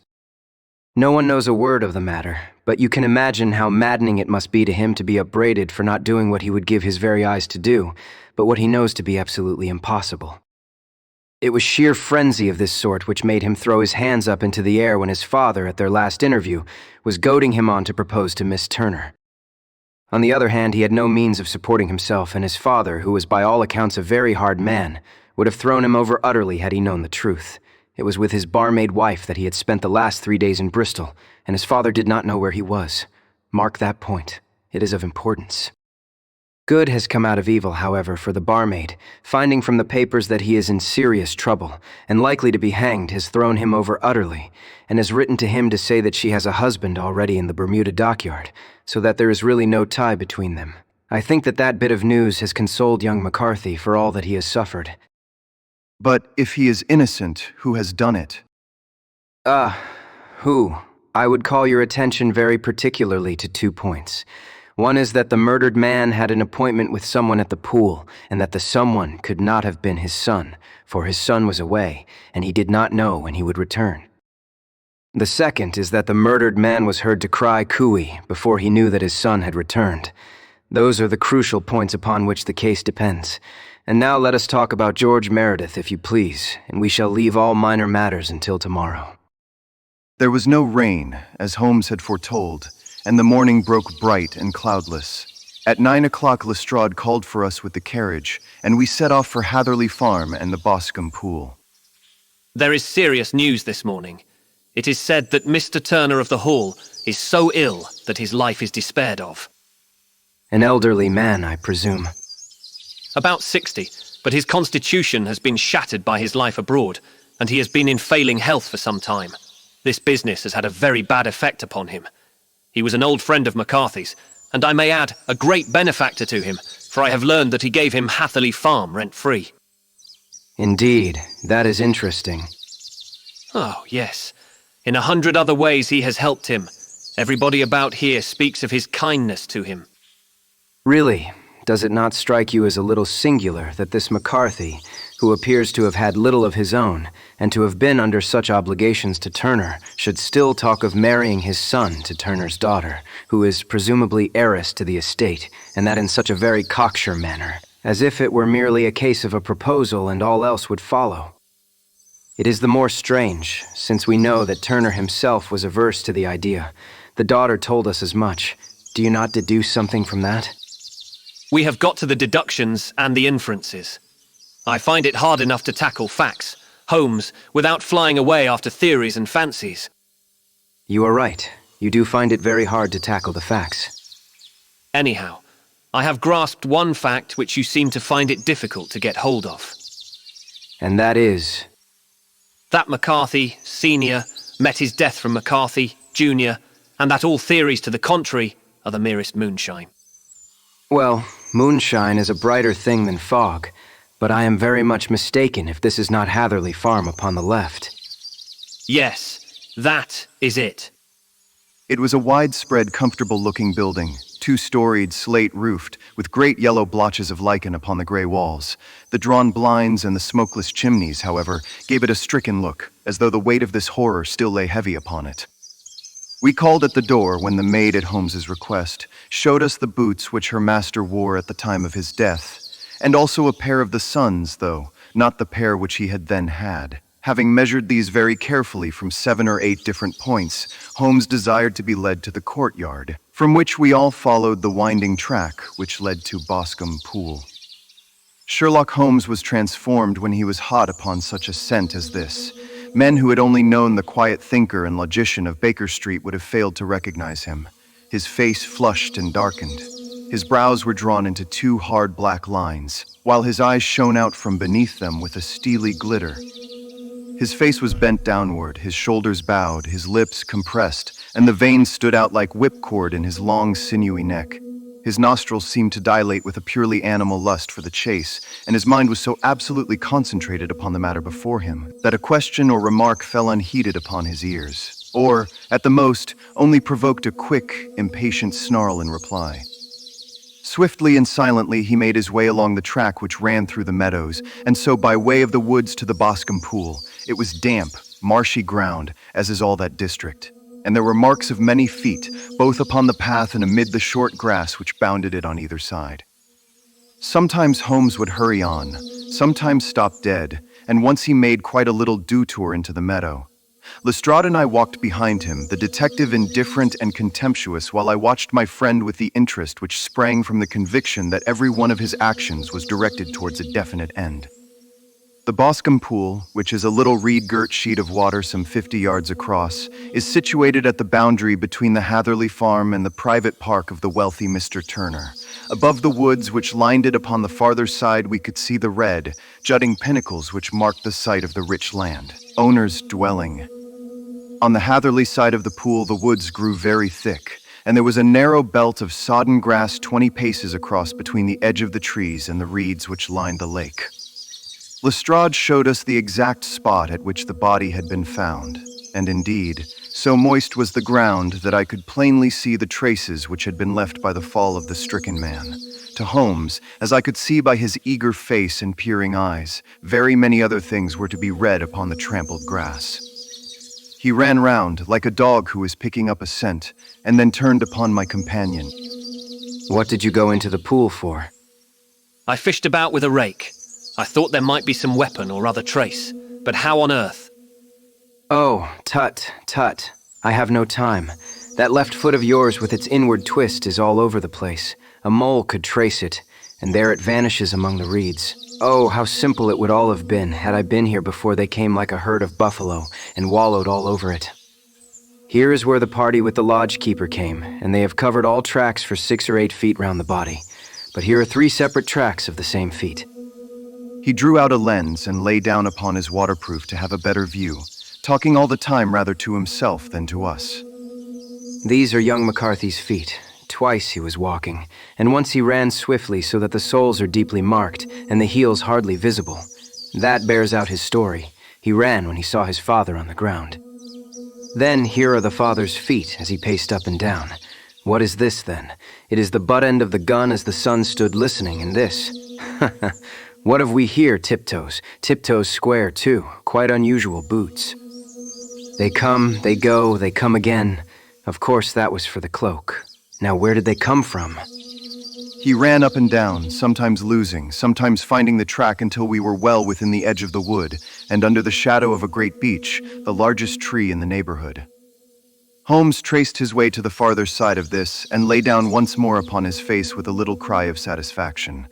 For a long time he remained there, turning over the leaves and dried sticks, gathering up what seemed to me to be dust into an envelope, and examining with his lens not only the ground, but even the bark of the tree as far as he could reach. A jagged stone was lying among the moss, and this also he carefully examined and retained. Then he followed a pathway through the wood until he came to the high road, where all traces were lost. It has been a case of considerable interest. I fancy that this gray house on the right must be the lodge. I think that I will go in and have a word with Moran, and perhaps write a little note. Having done that, we may drive back to our luncheon. You may walk to the cab, and I shall be with you presently. It was about 10 minutes before we regained our cab, and drove back into Ross, Holmes still carrying with him the stone which he had picked up in the wood. This may interest you, Lestrade. The murder was done with it. I see no marks. There are none. How do you know, then? The grass was growing under it.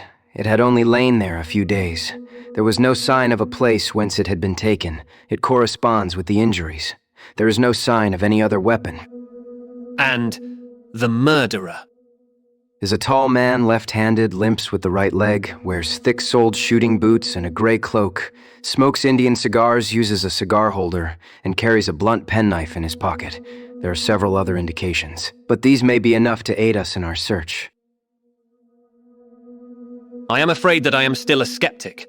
Theories are all very well, but we have to deal with a hard-headed British jury. Naus verans, you work your own method, and I shall work mine.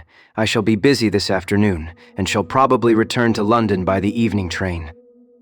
And leave your case unfinished? No, finished. But the mystery? It is solved. Who was the criminal, then? The gentleman I describe. But who is he? Surely it would not be difficult to find out. This is not such a populous neighborhood. I am a practical man, and I really cannot undertake to go about the country looking for a left-handed gentleman with a game leg. I should become the laughingstock of Scotland Yard. All right, I have given you the chance. Here are your lodgings. Goodbye. I shall drop you a line before I leave. Having left Lestrade at his rooms, we drove to our hotel where we found lunch upon the table. Holmes was silent and buried in thought with a pained expression upon his face, as one who finds himself in a perplexing position. Look here, Watson. Just sit down in this chair and let me preach to you for a little. I don't quite know what to do, and I should value your advice. Light a cigar, and let me expound. Pray do so. Well, now, in considering this case, there are 2 points about young McCarthy's narrative which struck us both instantly, although they impressed me in his favor and you against him. One was the fact that his father should, according to his account, cry "Kufi" before seeing him. The other was his singular dying reference to a rat. He mumbled several words, you understand, but that was all that caught the son's ear. Now from this double point, our research must commence, and we will begin it by presuming that what the lad says is absolutely true. What of this Kui, then? Well, obviously it could not have been meant for the son. The son, as far as he knew, was in Bristol. It was mere chance that he was within earshot. The Kui was meant to attract the attention of whoever it was that he had the appointment with. But Kui is a distinctly Australian cry, and one which is used between Australians. There is a strong presumption that the person whom McCarthy expected to meet him at Baskervilles was someone who had been in Australia. What of the rat, then? Sherlock Holmes took a folded paper from his pocket and flattened it out on the table. This is a map of the colony of Victoria. I wired to Bristol for it last night. He put his hand over part of the map. What do you read? Arat. And now? Ballarat. Quite so. That was the word the man uttered, and of which his son only caught the last 2 syllables. He was trying to utter the name of his murderer. So of Ballarat. It is wonderful. It is obvious. And now, you see, I had narrowed the field down considerably. The possession of a gray garment was a 3rd point which, granting the son's statement to be correct, was a certainty. We have come now out of mere vagueness to the definite conception of an Australian from Ballarat with a gray cloak. Certainly. And one who was at home in the district, for the pool can only be approached by the farm or by the estate, where strangers could hardly wander. Quite so. Then comes our expedition of today. By an examination of the ground, I gained the trifling details which I gave to that imbecile Lestrade as to the personality of the criminal. But how did you gain them? You know my method. It is founded upon the observance of trifles. His height I know that you might roughly judge from the length of his stride. His boots, too, might be told from their traces. Yes, they were peculiar boots. But his lameness... The impression of his right foot was always less distinct than his left. He put less weight upon it. Why? Because he limped. He was lame. But his left-handedness... You were yourself struck by the nature of the injury as recorded by the surgeon at the inquest. The blow was struck from immediately behind, and yet was upon the left side. Now, how can that be unless it were by a left-handed man? He had stood behind that tree during the interview between the father and son. He had even smoked there. I found the ash of a cigar, which my special knowledge of tobacco ashes enabled me to pronounce as an Indian cigar. I have, as you know, devoted some attention to this and written a little monograph on the ashes of 140 different varieties of pipe, cigar, and cigarette tobacco. Having found the ash, I then looked round and discovered the stump among the moss where he had tossed it. It was an Indian cigar, of the variety which are rolled in Rotterdam. And the cigar holder. I could see that the end had not been in his mouth. Therefore, he used a holder. The tip had been cut off, not bitten off, but the cut was not a clean one, so I deduced a blunt penknife. Holmes, you have drawn a net round this man from which he cannot escape, and you have saved an innocent human life as truly as if you had cut the cord which was hanging him. I see the direction in which all this points. The culprit is... Mr. John Turner, cried the hotel waiter, opening the door of our sitting room and ushering in a visitor. The man who entered was a strange and impressive figure. His slow, limping step and bowed shoulders gave the appearance of decrepitude, and yet his hard, deep-lined, craggy features and his enormous limbs showed that he was possessed of unusual strength of body and of character. His tangled beard, grizzled hair, and outstanding, drooping eyebrows combined to give an air of dignity and power to his appearance, but his face was of an ashen white, while his lips and the corners of his nostrils were tinged with a shade of blue. It was clear to me at a glance that he was in the grip of some deadly and chronic disease. Pray sit down on the sofa. You had my note? Yes, the lodge-keeper brought it up. You said that you wished to see me here to avoid scandal. I thought people would talk if I went to the hall. And why did you wish to see me? He looked across at my companion with despair in his weary eyes, as though his question was already answered. Yes, it is so. I know all about McCarthy. God help me, but I would not have let the young man come to harm. I give you my word that I would have spoken out if it went against him at the assizes. I am glad to hear you say so. I would have spoken now had it not been for my dear girl. It would break her heart. It will break her heart when she hears that I am arrested. It may not come to that. What? I am no official agent. I understand that it was your daughter who required my presence here, and I am acting in her interests. Young McCarthy must be got off, however. I am a dying man. I have had diabetes for years. My doctor says it is a question whether I shall live a month. Yet I would rather die under my own roof than in a jail. Holmes rose and sat down at the table with his pen in his hand and a bundle of paper before him. Just tell us the truth. I shall jot down the facts, you will sign it, and Watson here can witness it. Then I could produce your confession at the last extremity to save young McCarthy. I promise you that I shall not use it unless it is absolutely needed. It is as well. It is a question whether I shall live to the assizes, so it matters little to me. But I should wish to spare Alice the shock. And now I will make the thing clear to you. It has been a long time in the acting, but will not take me long to tell. You didn't know this dead man, McCarthy. He was a devil incarnate. I tell you that. God keep you out of the clutches of such a man as he. His grip has been upon me these 20 years, and he has blasted my life. I'll tell you first how I came to be in his power. It was in the early 60s at the diggings. I was a young chap then, hot-blooded and reckless, ready to turn my hand at anything. I got among bad companions, took to drink, had no luck with my claim, took to the bush, and in a word became what you would call over here a highway robber. There were 6 of us, and we had a wild, free life of it, sticking up a station from time to time, or stopping the wagons on the road to the diggings. Black Jack of Ballarat was the name I went under, and our party is still remembered in the colony as the Ballarat Gang. One day, a gold convoy came down from Ballarat to Melbourne, and we lay in wait for it and attacked it. There were 6 troopers and 6 of us, so it was a close thing, but we emptied 4 of their saddles at the first volley. 3 of our boys were killed, however, before we got the swag. I put my pistol to the head of the wagon driver, who was this very man McCarthy. I wished to the Lord that I had shot him then, but I spared him, though I saw his wicked little eyes fixed on my face, as though to remember every feature. We got away with the gold, became wealthy men, and made our way over to England without being suspected. There I parted from my old pals and determined to settle down to a quiet and respectable life. I bought this estate, which chanced to be in the market, and I set myself to do a little good with my money, to make up for the way in which I had earned it. I married, too, and though my wife died young, she left me my dear little Alice. Even when she was just a baby, her wee hand seemed to lead me down the right path as nothing else had ever done.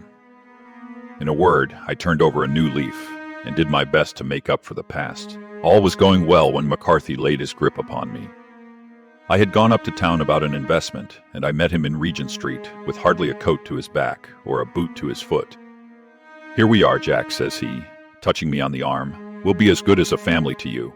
There is 2 of us, me and my son, and you can have the keeping of us. If you don't, it is a fine law. Abiding country is England, and there is always a policeman within hail." Well, down they came to the West Country. There was no shaking them off. And there they have lived rent-free on my best land ever since. There was no rest for me, no peace, no forgetfulness. Turn where I would, there was his cunning, grinning face at my elbow. It grew worse as Alice grew up. for he soon saw I was more afraid of her knowing my past than of the police. Whatever he wanted he must have, and whatever it was I gave him without question: land, money, houses. Until at last he asked a thing which I could not give. He asked for Alice. His son, you see, had grown up, and so had my girl, and as I was known to be in weak health, it seemed a fine stroke to him that his lad should step into the whole property. But there I was firm. I would not have his cursed stock mixed with mine. Not that I had any dislike to the lad, but his blood was in him, and that was enough. I stood firm. McCarthy threatened. I braved him to do his worst. We were to meet at the pool midway between our houses to talk it over. When I went down there, I found him talking with his son, so I smoked a cigar and waited behind a tree until he should be alone. But as I listened to his talk, all that was black and bitter in me seemed to come uppermost. He was urging his son to marry my daughter with as little regard for what she might think as if she were a slut from off the streets.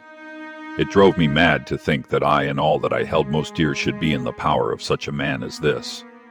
Could I not snap the bond? I was already a dying and a desperate man. Though clear of mind and fairly strong of limb, I knew that my own fate was sealed. But my memory and my girl both could be saved, if I could but silence that foul tongue. I did it, Mr. Holmes. I would do it again. Deeply as I have sinned, I have led a life of martyrdom to atone for it. But that my girl should be entangled in the same meshes which held me was more than I could suffer. I struck him down with no more compunction than if he had been some foul and venomous beast. His cry brought back his son, but I had gained the cover of the wood, though I was forced to go back to fetch the cloak which I had dropped in my flight. That is the true story, gentlemen, of all that occurred. Well, it is not for me to judge you. I pray that we may never be exposed to such a temptation. I pray not, sir. And what do you intend to do? In view of your health, nothing. You are yourself aware that you will soon have to answer for your deed at a higher court than the assizes. I will keep your confession, and if McCarthy is condemned, I shall be forced to use it. If not, it shall never be seen by mortal eye, and your secret, whether you be alive or dead, shall be safe with us. Farewell, then. Your own deathbeds, when they come, will be the easier for the thought of the peace which you have given to mine. Tottering and shaking in all his giant frame, he stumbled slowly from the room. God help us. Why does fate play such tricks with poor, helpless worms? I never hear of such a case as this that I do not think of Baxter's words and say, "There, but for the grace of God, goes Sherlock Holmes." James McCarthy was acquitted at the assizes on the strength of a number of objections which had been drawn out by Holmes and submitted to the defending counsel. Old Turner lived for 7 months after our interview, but he is now dead, and there is every prospect that the son and daughter may come to live happily together, in ignorance of the black cloud which rests upon their past.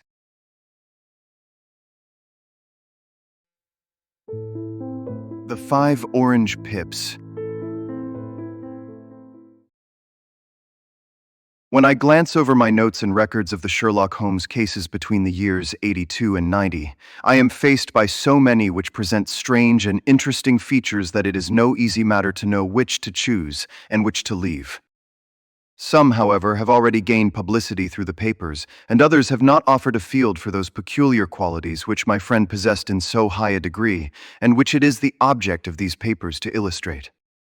Some, too, have baffled his analytical skill, and would be, as narratives, beginnings without an ending, while others have been but partially cleared up, and have their explanations founded rather upon conjecture and surmise than on that absolute logical proof which was so dear to him.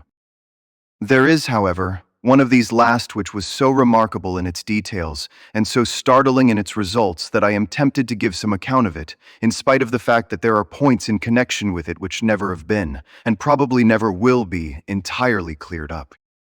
The year 87 furnished us with a long series of cases of greater or less interest, of which I retain the records. Among my headings under this one 12 months, I find an account of the adventure of the Paradol Chamber of the Amateur Mendicant Society, who held a luxurious club in the lower vault of a furniture warehouse, of the facts connected with the loss of the British bark Sophie Anderson, of the singular adventures of the Grice Pattersons in the island of UFA, and finally of the Camberwell poisoning case.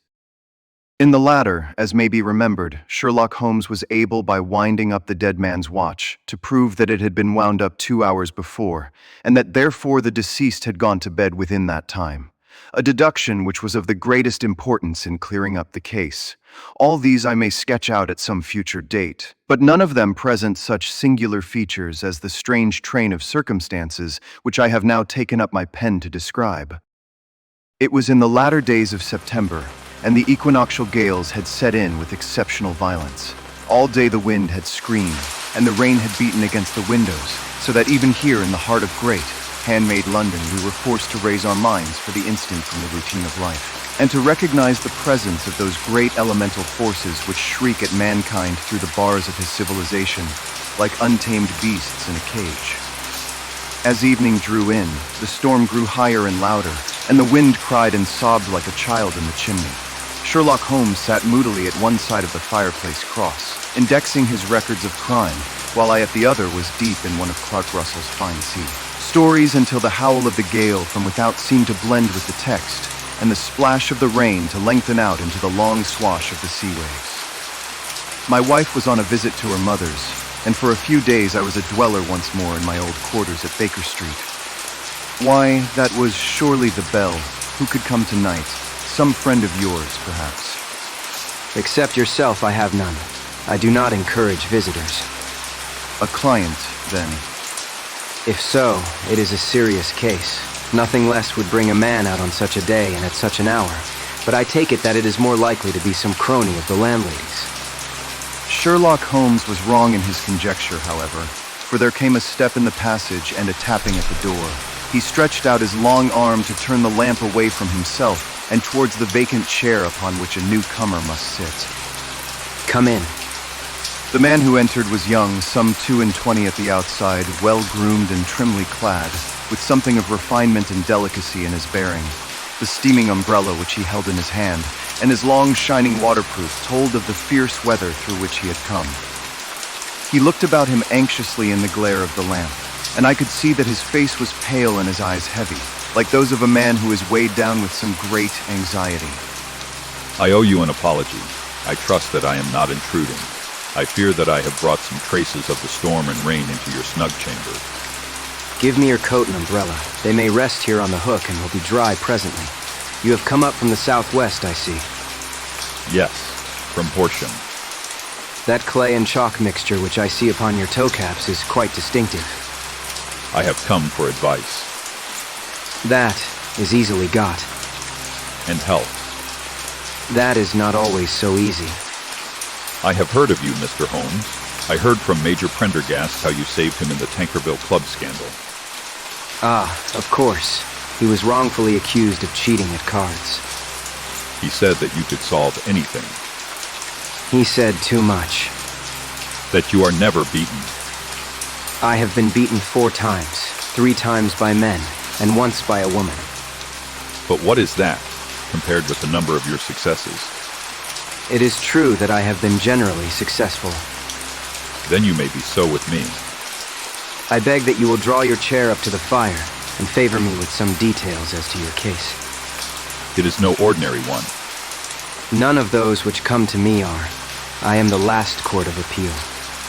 And yet I question, sir, whether in all your experience you have ever listened to a more mysterious and inexplicable chain of events than those which have happened in my own family.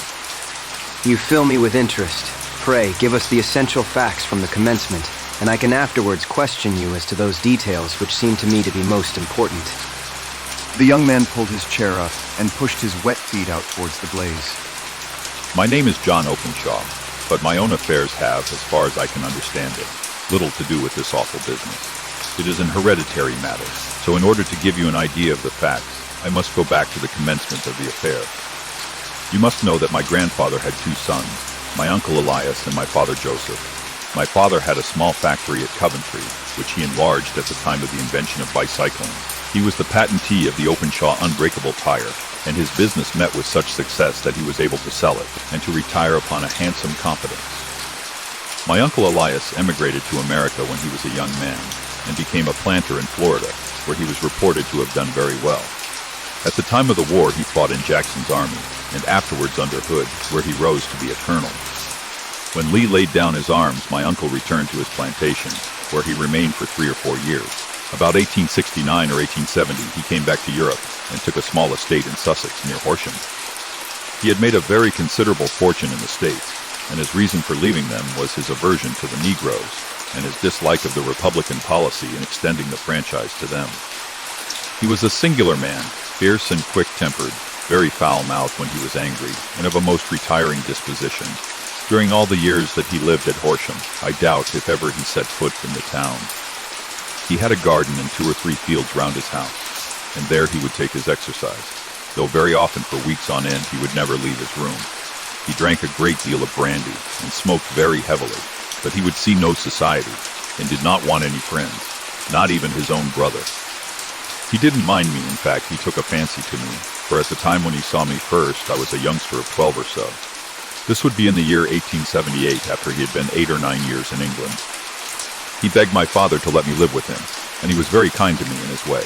When he was sober, he used to be fond of playing backgammon and draughts with me, and he would make me his representative both with the servants and with the tradespeople, so that by the time that I was 16, I was quite master of the house. I kept all the keys and could go where I liked and do what I liked, so long as I did not disturb him in his privacy. There was one singular exception, however, for he had a single room, a lumber room up among the attics, which was invariably locked, and which he would never permit either me or anyone else to enter. With a boy's curiosity, I have peeped through the keyhole, but I was never able to see more than such a collection of old trunks and bundles as would be expected in such a room.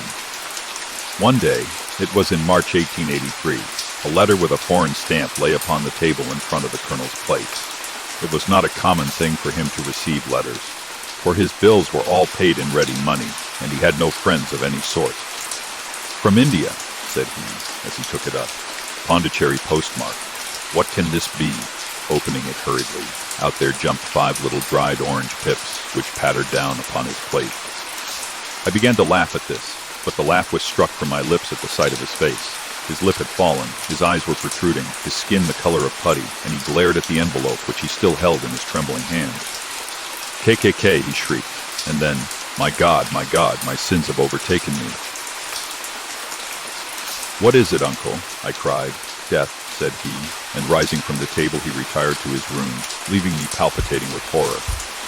I took up the envelope and saw scrawled in red ink upon the inner flap, just above the gum, the letter K 3 times repeated. There was nothing else save the 5 dried pips. What could be the reason of his overpowering terror? I left the breakfast table, and as I ascended the stair I met him coming down with an old rusty key, which must have belonged to the attic in one hand, and a small brass box, like a cash box, in the other. "They may do what they like, but I'll checkmate them still," said he with an oath. "Tell Mary that I shall want a fire in my room today, and send down to Fordham, the Horsham lawyer." I did as he ordered, and when the lawyer arrived I was asked to step up to the room.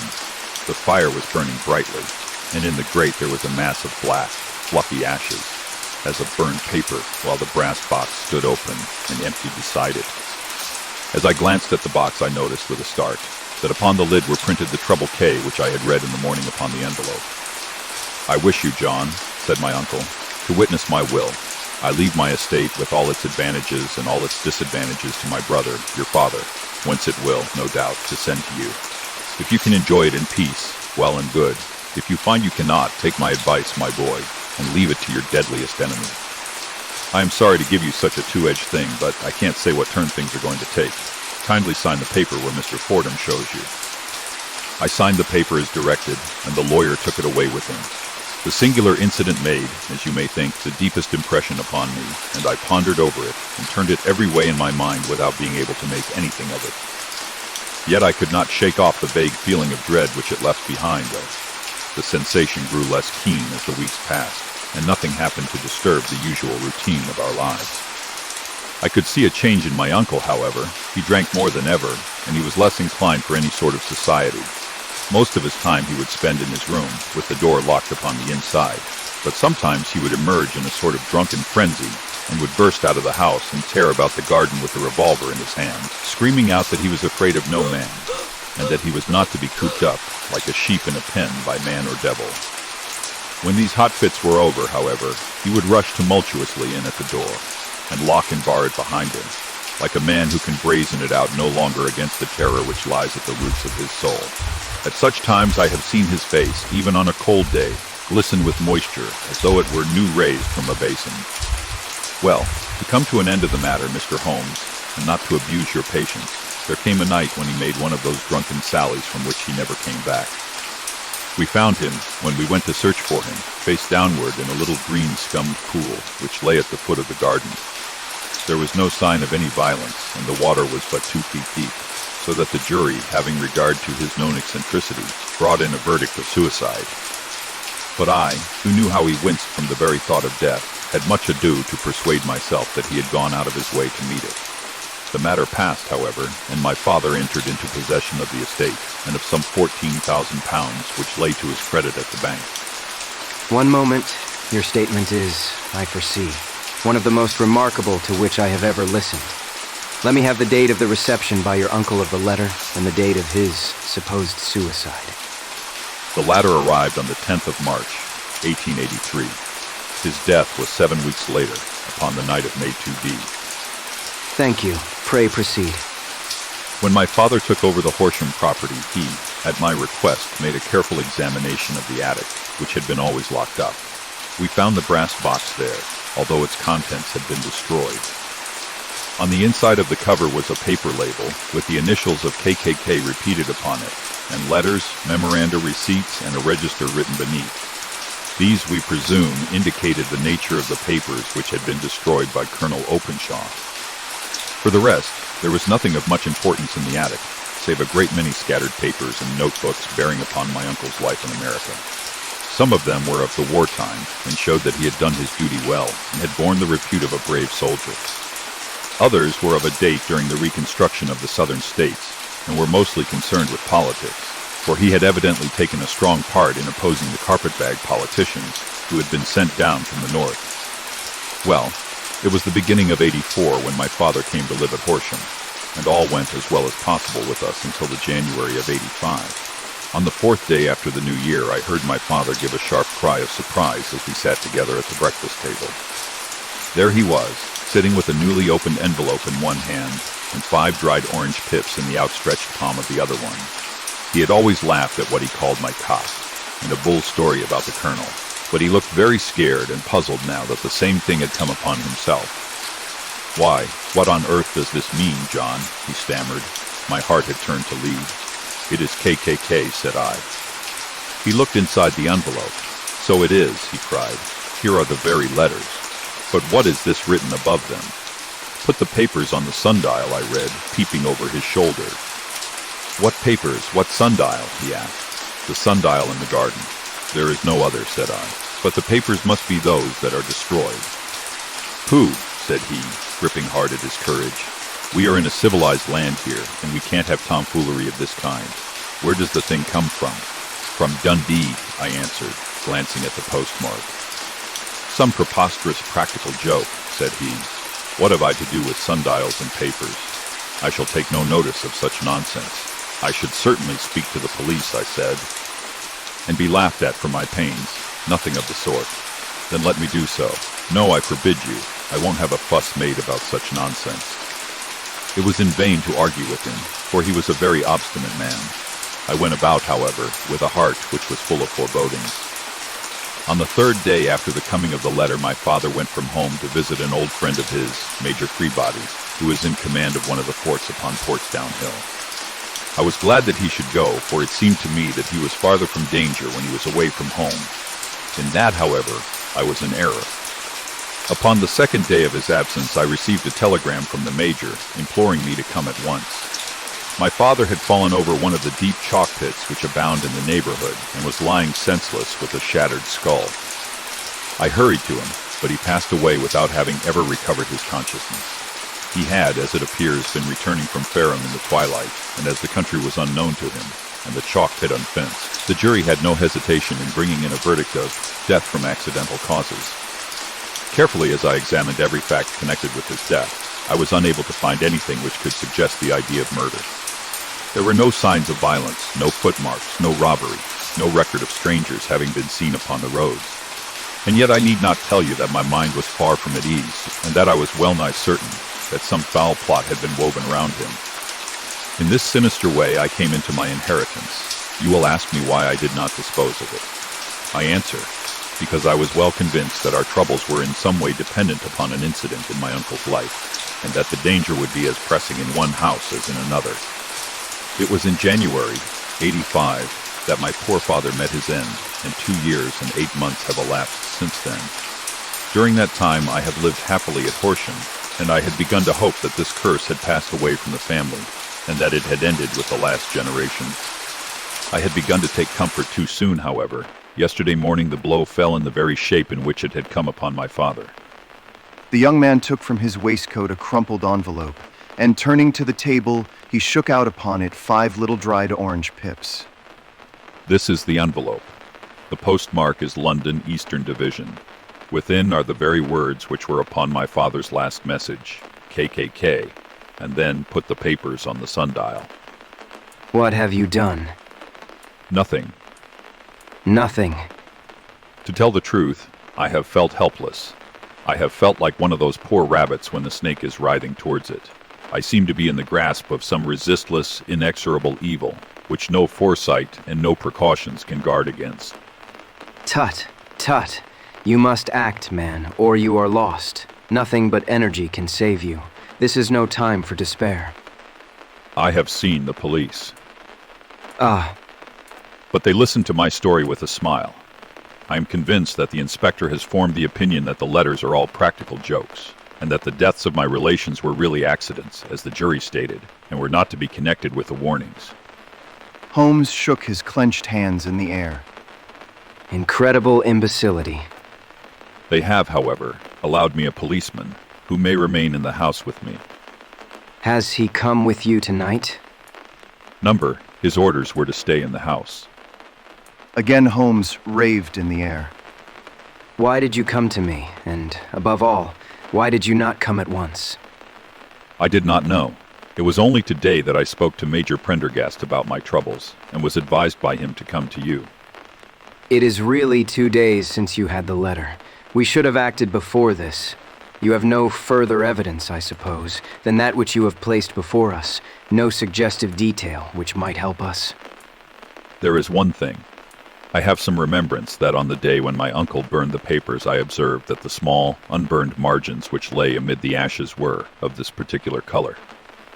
He rummaged in his coat pocket, and drawing out a piece of discolored blue-tinted paper, he laid it out upon the table. I found this single sheet upon the floor of his room, and I am inclined to think that it may be one of the papers which has, perhaps, fluttered out from among the others, and in that way have escaped destruction. Beyond the mention of pips, I do not see that it helps us much. I think myself that it is a page from some private diary. The writing is undoubtedly my uncle's. Holmes moved the lamp, and we both bent over the sheet of paper, which showed by its ragged edge that it had indeed been torn from a book. It was headed March 1869, and beneath were the following enigmatical notices. 4th, Hudson came.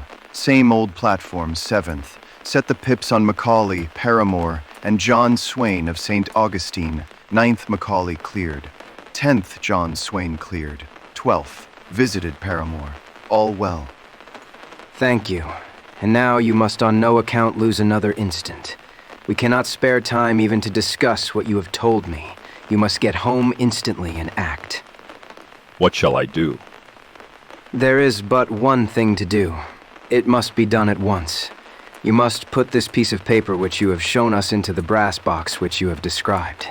You must also put in a note to say that all the other papers were burned by your uncle, and that this is the only one which remains. You must assert that in such words as will carry conviction with them. Having done this, you must at once put the box out upon the sundial, as directed. Do you understand? Entirely. Do not think of revenge, or anything of the sort, at present. I think that we may gain that by means of the law, but we have our web to weave, while theirs is already woven. The first consideration is to remove the pressing danger which threatens you. The second is to clear up the mystery and to punish the guilty parties. I thank you. You have given me fresh life and hope. I shall certainly do as you advise. Do not lose an instant, and above all, take care of yourself in the meanwhile, for I do not think that there can be a doubt that you are threatened by a very real and imminent danger. How do you go back? By train from Waterloo. It is not yet 9. The streets will be crowded, so I trust that you may be in safety, and yet you cannot guard yourself too closely. I am armed. That is well. Tomorrow I shall set to work upon your case. I shall see you at Horsham, then. No, your secret lies in London. It is there that I shall seek it. Then I shall call upon you in a day, or in 2 days, with news as to the box and the papers. I shall take your advice in every particular. He shook hands with us and took his leave. Outside, the wind still screamed, and the rain splashed and pattered against the windows. This strange, wild story seemed to have come to us from amid the mad elements, blown in upon us like a sheet of seaweed in a gale, and now to have been reabsorbed by them once more. Sherlock Holmes sat for some time in silence, with his head sunk forward and his eyes bent upon the red glow of the fire.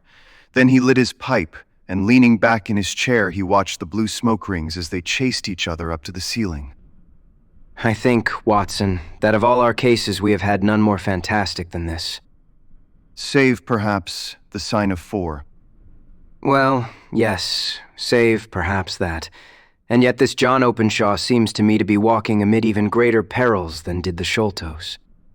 But have you formed any definite conception as to what these perils are? There can be no question as to their nature. Then what are they? Who is this KKK, and why does he pursue this unhappy family? The ideal reasoner would, when he had once been shown a single fact in all its bearings, deduce from it not only all the chain of events which led up to it, but also all the results which would follow from it.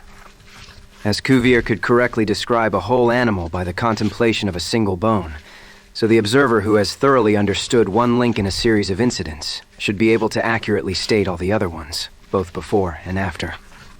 We have not yet grasped the results which the reason alone can attain to. Problems may be solved in the study which have baffled all those who have sought a solution by the aid of their senses. To carry the art, however, to its highest pitch, it is necessary that the reasoner should be able to utilize all the facts which have come to his knowledge, and this in itself implies, as you will readily see, a possession of all knowledge, which, even in these days of free education and encyclopedias, is a somewhat rare accomplishment. It is not so impossible, however, that a man should possess all knowledge which is likely to be useful to him in his work, and this I have endeavored in my case to do. If I remember rightly, you on one occasion, in the early days of our friendship, defined my limits in a very precise fashion. Yes, it was a singular document. Philosophy, astronomy, and politics were marked at 0, I remember. Botany variable, geology profound as regards the mud stains from any region within 50 miles of town, chemistry eccentric, anatomy unsystematic, sensational literature and crime records unique, violin player, boxer, swordsman, lawyer, and self-poisoner by cocaine and tobacco. Those, I think, were the main points of my analysis. Holmes grinned at the last item. Well, I say now, as I said then, that a man should keep his little brain attic stocked with all the furniture that he is likely to use, and the rest he can put away in the lumber room of his library where he can get it if he wants it. Now, for such a case as the one which has been submitted to us tonight, we need certainly to muster all our resources. Kindly hand me down the letter K of the American Encyclopedia which stands upon the shelf beside you. Thank you. Now let us consider the situation and see what may be deduced from it. In the first place, we may start with a strong presumption that Colonel Openshaw had some very strong reason for leaving America. Men at his time of life do not change all their habits and exchange willingly the charming climate of Florida for the lonely life of an English provincial town. His extreme love of solitude in England suggests the idea that he was in fear of someone or something, so we may assume as a working hypothesis that it was fear of someone or something which drove him from America. As to what it was he feared, we can only deduce that by considering the formidable letters which were received by himself and his successors. Did you remark the postmarks of those letters? The first was from Pondicherry, the second from Dundee, and the third from London. From East London. What do you deduce from that? They are all seaports. That the writer was on board of a ship. Excellent. We have already a clue. There can be no doubt that the strong probability, is that the writer was on board of a ship. And now let us consider another point. In the case of Pondicherry, 7 weeks elapsed between the threat and its fulfillment. In Dundee, it was only some 3 or 4 days. Does that suggest anything? A greater distance to travel. But the letter had also a greater distance to come. Then I do not see the point. There is at least a presumption that the vessel in which the man or men are is a sailing ship. It looks as if they always sent their singular warning or token before them when starting upon their mission. You see how quickly the deed followed the sign when it came from Dundee. If they had come from Pondicherry in a steamer, they would have arrived almost as soon as their letter. But as a matter of fact, 7 weeks elapsed. I think that those 7 weeks represented the difference between the mailboat which brought the letter and the sailing vessel which brought the writer. It is possible. More than that, it is probable. And now you see the deadly urgency of this new case and why I urged young Openshaw to caution. The blow has always fallen at the end of the time which it would take the senders to travel the distance. But this one comes from London, and therefore we cannot count upon delay. Good God, what can it mean, this relentless persecution? The papers which Openshaw carried are obviously of vital importance to the person or persons in the sailing ship. I think that it is quite clear that there must be more than one of them. A single man could not have carried out 2 deaths in such a way as to deceive a coroner's jury. There must have been several in it, and they must have been men of resource and determination. Their papers they mean to have, be the holder of them who it may. In this way, you see KKK ceases to be the initials of an individual and becomes the badge of a society. But of what society? Have you never heard of the Ku Klux Klan? I never have. Holmes turned over the leaves of the book upon his knee. Here it is, Ku Klux Klan, a name derived from the fanciful resemblance to the sound produced by cocking a rifle. This terrible secret society was formed by some ex-Confederate soldiers in the southern states after the Civil War, and it rapidly formed local branches in different parts of the country, notably in Tennessee, Louisiana, the Carolinas, Georgia, and Florida. Its power was used for political purposes, principally for the terrorizing of the Negro voters and the murdering and driving from the country of those who were opposed to its views. Its outrages were usually preceded by a warning sent to the marked man in some fantastic, but generally recognized shape, a sprig of oak leaves in some parts, melon seeds or orange pips in others. On receiving this, the victim might either openly abjure his former ways or might fly from the country. If he braved the matter out, death would unfailingly come upon him, and usually in some strange and unforeseen manner. So perfect was the organization of the society, and so systematic its methods, that there is hardly a case upon record where any man succeeded in braving it with impunity, or in which any of its outrages were traced home to the perpetrators. For some years the organization flourished, in spite of the efforts of the United States government and of the better classes of the community in the South. Eventually, in the year 1869, the movement rather suddenly collapsed, although there have been sporadic outbreaks of the same sort since that date. You will observe that the sudden breaking up of the society was coincident with the disappearance of Openshaw from America with their papers. It may well have been cause and effect. It is no wonder that he and his family have some of the more implacable spirits upon their track.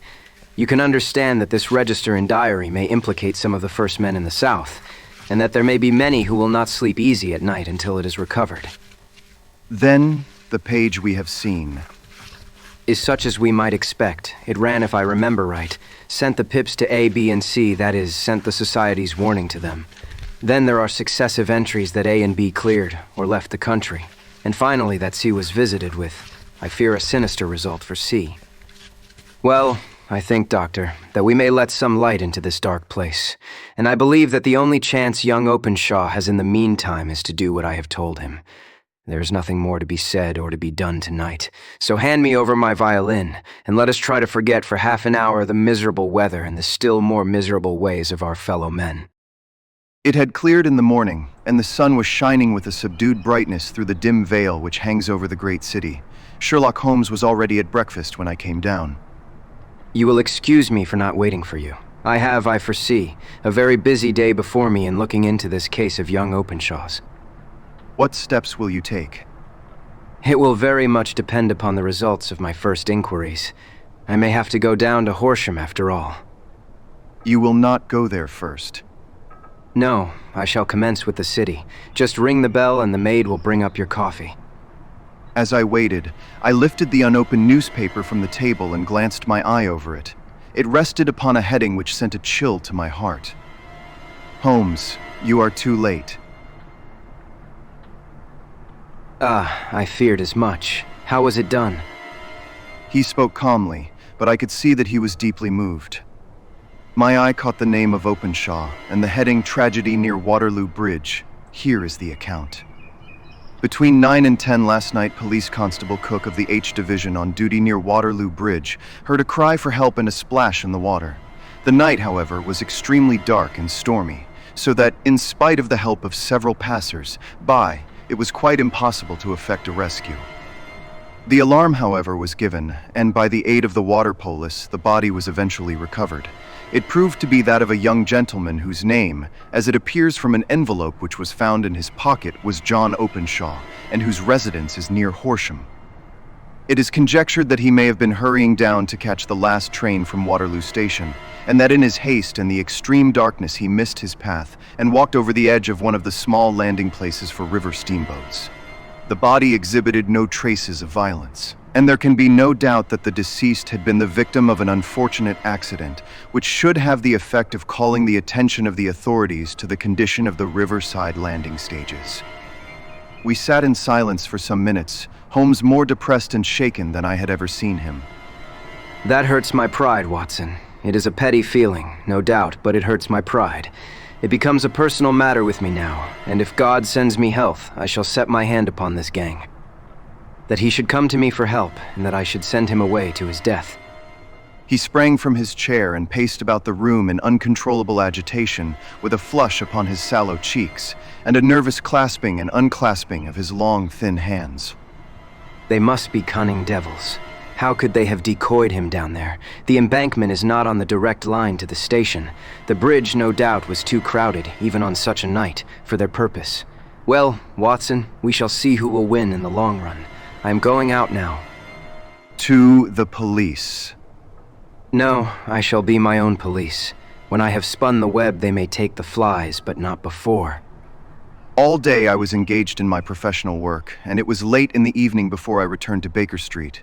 Sherlock Holmes had not come back yet. It was nearly 10 o'clock before he entered, looking pale and worn. He walked up to the sideboard, and tearing a piece from the loaf, he devoured it voraciously, washing it down with a long draught of water. You are hungry. Starving. It had escaped my memory. I have had nothing since breakfast. Nothing. Not a bite. I had no time to think of it. And how have you succeeded? Well, you have a clue. I have them in the hollow of my hand. Young Openshaw shall not long remain unavenged. Why, Watson, let us put their own devilish trademark upon them. It is well thought of. What do you mean? He took an orange from the cupboard, and tearing it to pieces, he squeezed out the pips upon the table. Of these he took 5 and thrust them into an envelope. On the inside of the flap he wrote, "Shaish for Joe." Then he sealed it and addressed it to Captain James Calhoun, Bark Lone Star, Savannah, Georgia. That will await him when he enters port. It may give him a sleepless night. He will find it as sure a precursor of his fate as Openshaw did before him.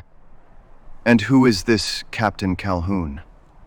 The leader of the gang. I shall have the others, but he first.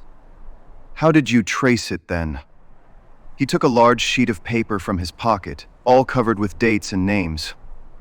I have spent the whole day over Lloyd's registers in the files of the old papers following the future career of every vessel which touched at Pondicherry in January and February in '83. There were 36 ships of fair tonnage which were reported there during those months.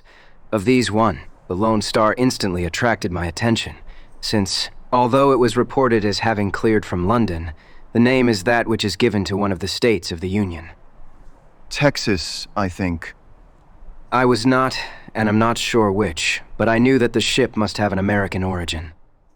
What then?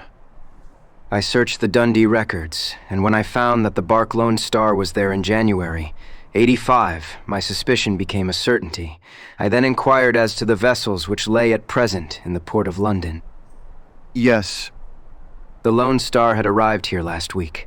I went down to the Albert dock and found that she had been taken down the river by the early tide this morning, homeward bound to Savannah. I wired to Gravesend and learned that she had passed some time ago, and as the wind is easterly, I have no doubt that she is now past the Goodwins, and not very far from the Isle of Wight. What will you do, then? Oh, I have my hand upon him. He and the two mates are, as I learn, the only native-born Americans in the ship. The others are Finns and Germans. I know, also, that they were all three away from the ship last night.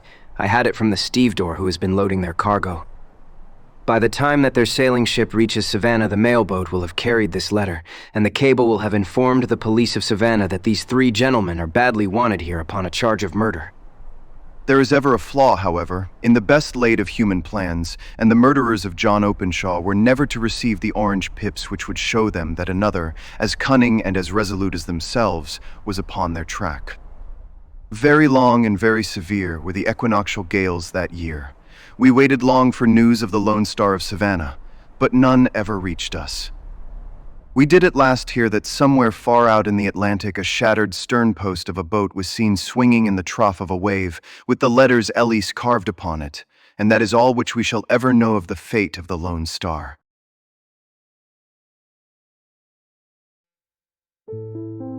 The Man with the Twisted Lip Isa Whitney, brother of the late Elias Whitney, D.D. principal of the Theological College of St. George's, was much addicted to opium. The habit grew upon him, as I understand, from some foolish freak when he was at college, for having read De Quincey's description of his dreams and sensations, he had drenched his tobacco with laudanum in an attempt to produce the same effects. He found, as so many more have done, that the practice is easier to attain than to get rid of. And for many years he continued to be a slave to the drug, an object of mingled horror and pity to his friends and relatives. I can see him now, with yellow, pasty face, drooping lids, and pinpoint pupils, all huddled in a chair, the wreck and ruin of a noble man. One night, it was in June, '89, there came a ring to my bell about the hour when a man gives his first yawn and glances at the clock. I sat up in my chair, and my wife laid her needlework down in her lap and made a little face of disappointment. "A patient. You'll have to go out." I groaned, for I was newly come back from a weary day. We heard the door open, a few hurried words, and then quick steps upon the linoleum. Our own door flew open, and a lady, clad in some dark-colored stuff, with a black veil, entered the room. "You will excuse my calling so late," she began, and then, suddenly losing her self-control, she ran forward, threw her arms about my wife's neck, and sobbed upon her shoulder. "Oh, I am in such trouble," she cried. "I do so want a little help." "Why, it is Kate Whitney. How you startled me. Kate, I had not an idea who you were when you came in." "I didn't know what to do, so I came straight to you. That was always the way. Folk who were in grief came to my wife like birds to a lighthouse." "It was very sweet of you to come. Now you must have some wine and water and sit here comfortably and tell us all about it. Or should you rather that I sent James off to bed?" "Oh, no. I want the doctor's advice and help too. It is about Isa. He has not been home for 2 days. I am so frightened about him." It was not the first time that she had spoken to us of her husband's trouble, to me as a doctor, to my wife as an old friend and school companion. We soothed and comforted her by such words as we could find. Did she know where her husband was? Was it possible that we could bring him back to her? It seemed that it was. She had the surest information that of late he had, when the fit was on him, made use of an opium den in the farthest east of the city. Hitherto his orgies had always been confined to one day, and he had come back twitching and shattered in the evening. But now the spell had been upon him 48 hours, and he lay there, doubtless among the dregs of the docks, breathing in the poison or sleeping off the effects. There he was to be found, she was sure of it, at the Bar of Gold in Upper Swandam Lane. But what was she to do? How could she, a young and timid woman, make her way into such a place and pluck her husband out from among the ruffians who surrounded him? There was the case, and of course there was but one way out of it. Might I not escort her to this place? And then, as a second thought, why should she come at all? I was Issa Whitney's medical advisor, and as such I had influence over him. I could manage it better if I were alone. I promised her on my word that I would send him home in a cab within 2 hours if he were indeed at the address which she had given me. And so in 10 minutes I had left my armchair and cheery sitting room behind me, and was speeding eastward in a hansom on a strange errand, as it seemed to me at the time, though the future only could show how strange it was to be. But there was no great difficulty in the first stage of my adventure. Upper Swandam Lane is a vile alley lurking behind the high wharves which line the north side of the river to the east of London Bridge. Between a slop shop and a gin shop, approached by a steep flight of steps leading down to a black gap like the mouth of a cave, I found the den of which I was in search. Ordering my cab to wait, I passed down the steps, worn hollow in the center by the ceaseless tread of drunken feet, and by the light of a flickering oil lamp above the door I found the latch, and made my way into a long, low room, thick and heavy with the brown opium smoke, and terraced with wooden berths, like the forecastle of an emigrant ship. Through the gloom one could dimly catch a glimpse of bodies lying in strange fantastic poses, bowed shoulders, bent knees, heads thrown back and chins pointing upward, with here and there a dark lackluster eye turned upon the newcomer. Out of the black shadows there glimmered little red circles of light, now bright, now faint, as the burning poison waxed or waned in the bowls of the metal pipes. The most lay silent, but some muttered to themselves, and others talked together in a strange, low, monotonous voice, their conversation coming in gushes, and then suddenly tailing off into silence, each mumbling out his own thoughts, and paying little heed to the words of his neighbor. At the farther end was a small brazier of burning charcoal, beside which on a three-legged wooden stool there sat a tall, thin old man with his jaw resting upon his two fists, and his elbows upon his knees, staring into the fire. As I entered, a sallow Malay attendant had hurried up with a pipe for me and a supply of the drug, beckoning me to an empty berth. "Thank you. I have not come to stay. There is a friend of mine here, Mr. Issa Whitney, and I wish to speak with him." There was a movement and an exclamation from my right, and peering through the gloom, I saw Whitney, pale, haggard, and unkempt, staring out at me. "My God, it is Watson," said he. He was in a pitiable state of reaction with every nerve in a twitter. "I say, Watson, what o'clock is it?" "Nearly 11. "Of what day?" "Of Friday, the 19th of June. "Good heavens, I thought it was Wednesday. It is Wednesday. What do you want to frighten a chap for?" He sank his face onto his arms and began to sob in a high treble key. "I tell you that it is Friday, man. Your wife has been waiting this 2 days for you. You should be ashamed of yourself." "So I am, but you've got mixed, Watson, for I have only been here a few hours, 3 pipes, 4 pipes, I forget how many. But I'll go home with you. I wouldn't frighten Kate. Poor little Kate. Give me your hand. Have you a cab?" "Yes, I have one waiting." "Then I shall go in it, but I must owe something. Find what I owe, Watson. I am all off color. I can do nothing for myself." I walked down the narrow passage between the double row of sleepers, holding my breath to keep out the vile, stupefying fumes of the drug, and looking about for the manager. As I passed the tall man who sat by the brazier, I felt a sudden pluck at my skirt, and a low voice whispered, "Walk past me, and then look back at me." The words fell quite distinctly upon my ear. I glanced down. They could only have come from the old man at my side, and yet he sat now as absorbed as ever, very thin, very wrinkled, bent with age, an opium pipe dangling down from between his knees, as though it had dropped in sheer lassitude from his fingers. I took 2 steps forward and looked back. It took all my self-control to prevent me from breaking out into a cry of astonishment. He had turned his back so that none could see him but I. His form had filled out, his wrinkles were gone, the dull eyes had regained their fire, and there, sitting by the fire and grinning at my surprise, was none other than Sherlock Holmes. He made a slight motion to me to approach him, and instantly, as he turned his face half round to the company once more, subsided into a doddering, loose-lipped senility. Holmes, I whispered, what on earth are you doing in this den? As low as you can. I have excellent ears. If you would have the great kindness to get rid of that sottish friend of yours, I should be exceedingly glad to have a little talk with you. I have a cab outside. Then pray send him home in it. You may safely trust him, for he appears to be too limp to get into any mischief. I should recommend you also to send a note by the cabman to your wife to say that you have thrown in your lot with me. If you will wait outside, I shall be with you in 5 minutes.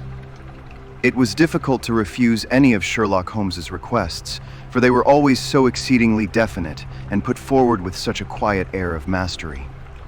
I felt, however, that when Whitney was once confined in the cab, my mission was practically accomplished, and for the rest, I could not wish anything better than to be associated with my friend in one of those singular adventures which were the normal condition of his existence. In a few minutes, I had written my note, paid Whitney's bill, led him out to the cab, and seen him driven through the darkness. In a very short time, a decrepit figure had emerged from the opium den, and I was walking down the street with Sherlock Holmes. For 2 streets, he shuffled along with a bent back and an uncertain foot. Then, glancing quickly round, he straightened himself out and burst into a hearty fit of laughter. I suppose, Watson, that you imagine that I have added opium smoking to cocaine injections, and all the other little weaknesses on which you have favored me with your medical views. I was certainly surprised to find you there. But not more so than I to find you. I came to find a friend. And I to find an enemy. An enemy? Yes, one of my natural enemies, or shall I say, my natural prey. Briefly, Watson, I am in the midst of a very remarkable inquiry, and I have hoped to find a clue in the incoherent ramblings of these sots, as I have done before now. Had I been recognized in that den, my life would not have been worth an hour's purchase, for I have used it before now for my own purposes, and the rascally Lascar who runs it has sworn to have vengeance upon me. There is a trapdoor at the back of that building, near the corner of Paul's Wharf, which could tell some strange tales of what has passed through it upon the moonless nights. What, you do not mean bodies? Aye, bodies, Watson. We should be rich men if we had £1,000 for every poor devil who has been done to death in that den. It is the vilest murder trap on the whole riverside, and I fear that Neville St. Clair has entered it never to leave it more. But our trap should be here. He put his 2 forefingers between his teeth and whistled shrilly, a signal which was answered by a similar whistle from the distance, followed shortly by the rattle of wheels and the clink of horses' hoofs. Now, Watson, you'll come with me, won't you? If I can be of use. Oh, a trusty comrade is always of use, and a chronicler still more so.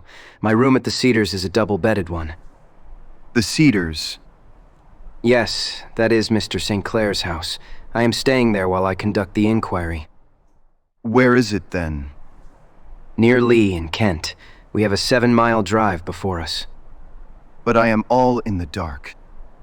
Of course you are. You'll know all about it presently. Jump up here. All right, John. We shall not need you. Here is half a crown. Look out for me tomorrow, about 11. Give her her head so long, then.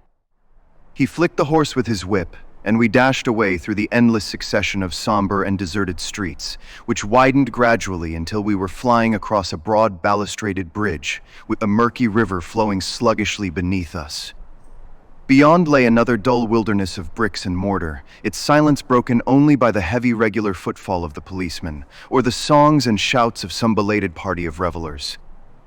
A dull rack was drifting slowly across the sky, and a star or 2 twinkled dimly here and there through the rifts of the clouds.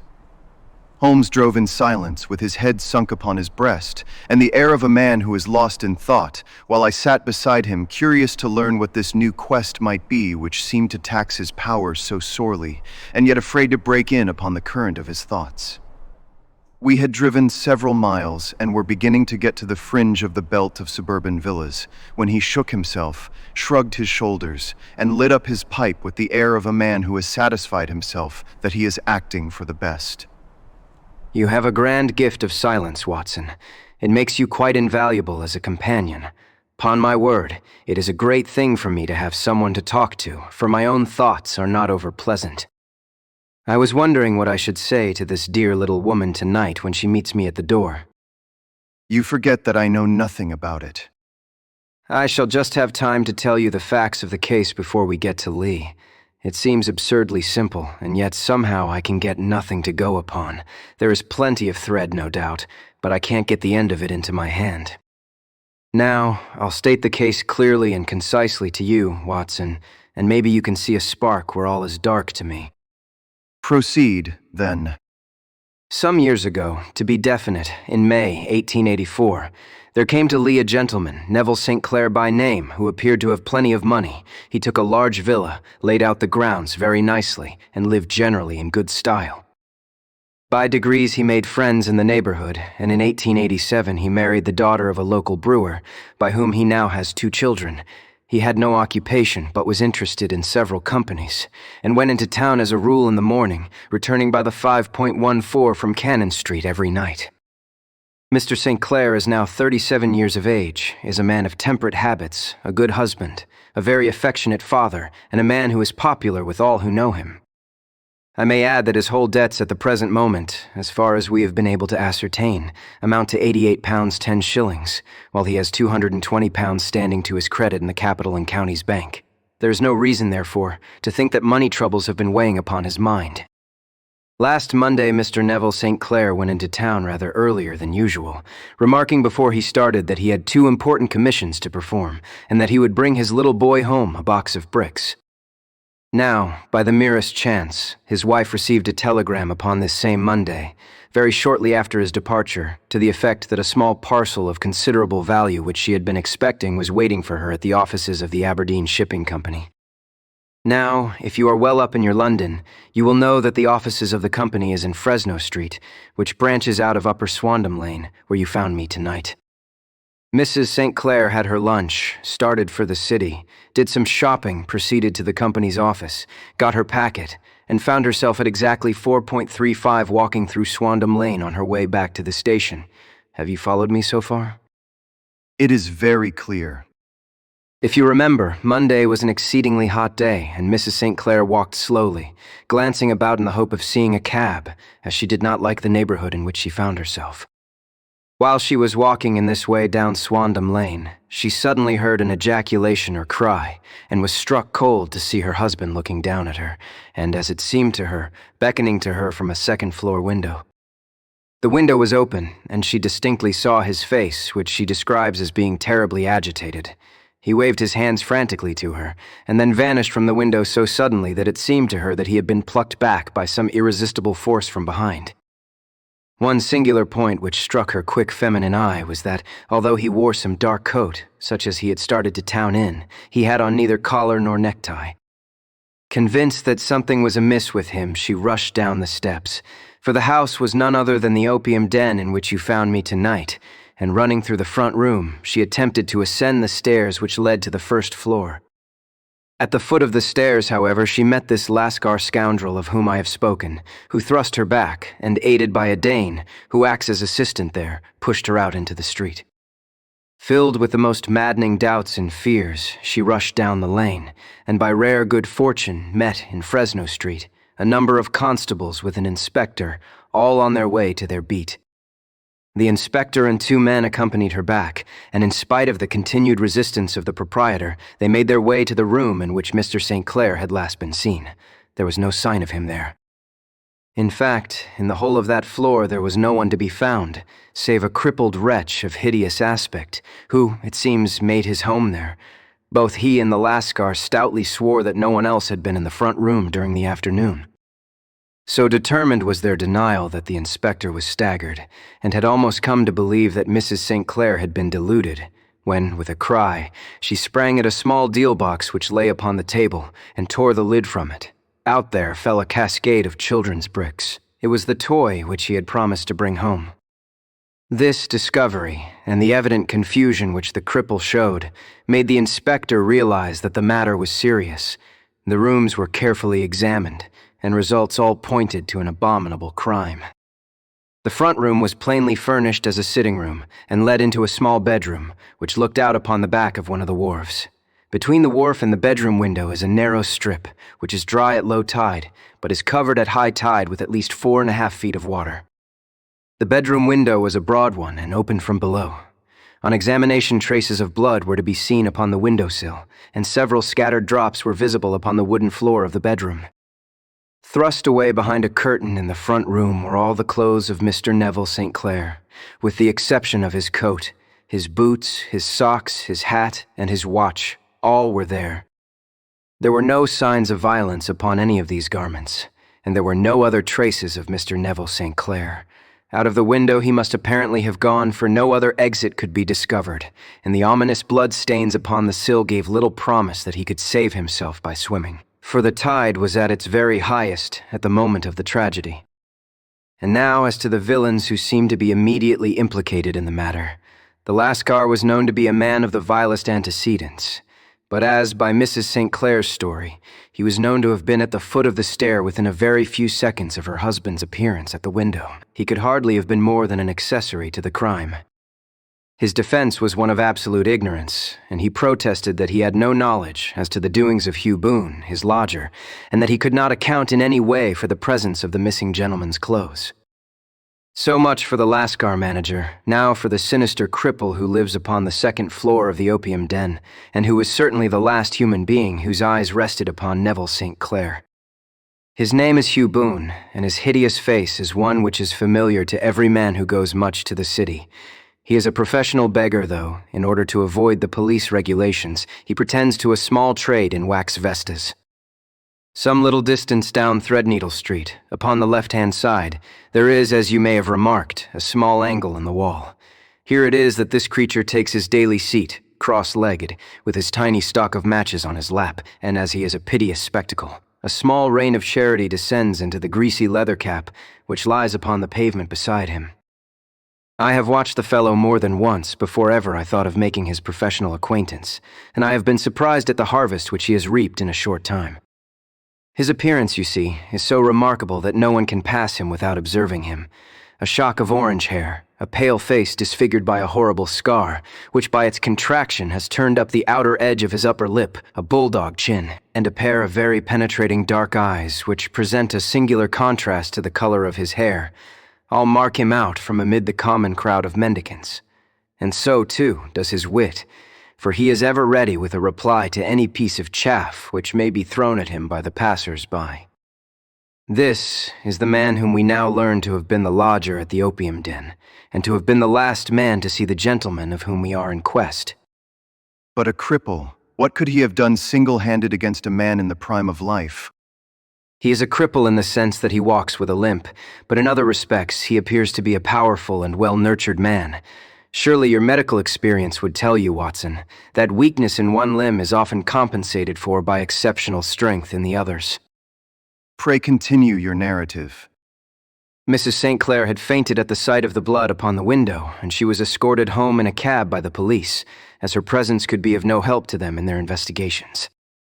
Inspector Barton, who had charge of the case, made a very careful examination of the premises, but without finding anything which threw any light upon the matter. One mistake had been made in not arresting Boone instantly, as he was allowed some few minutes during which he might have communicated with his friend the Lascar, but this fault was soon remedied, and he was seized and searched without anything being found which could incriminate him. There were, it is true, some bloodstains upon his right shirt sleeve, but he pointed to his ring finger which had been cut near the nail, and explained that the bleeding came from there, adding that he had been to the window not long before, and that the stains which had been observed there came doubtless from the same source.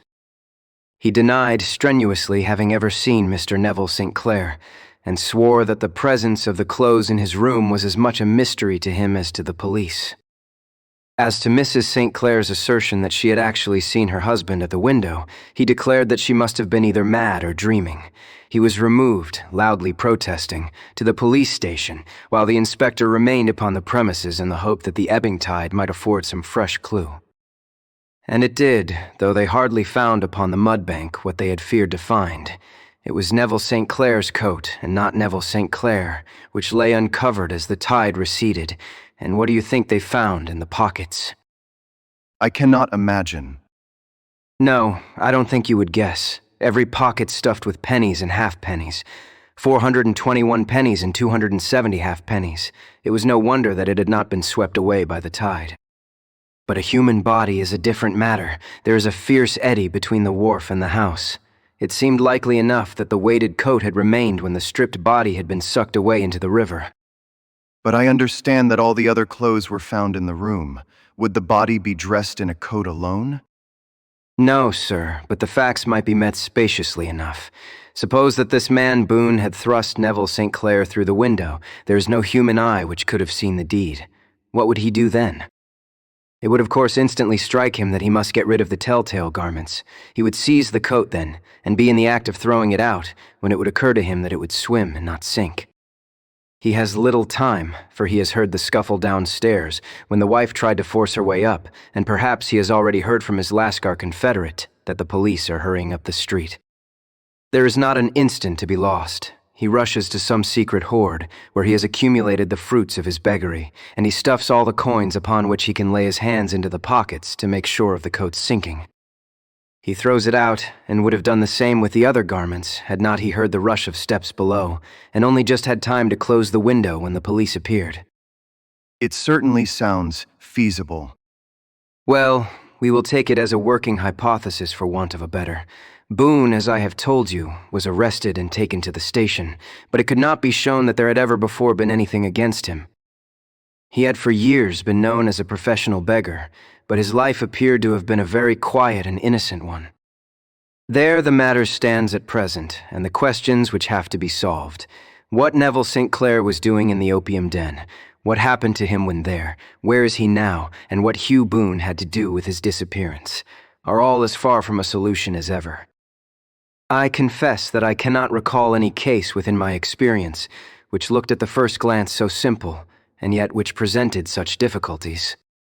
While Sherlock Holmes had been detailing this singular series of events, we had been whirling through the outskirts of the great town until the last straggling houses had been left behind, and we rattled along with a country hedge upon either side of us. Just as he finished, however, we drove through 2 scattered villages where a few lights still glimmered in the windows.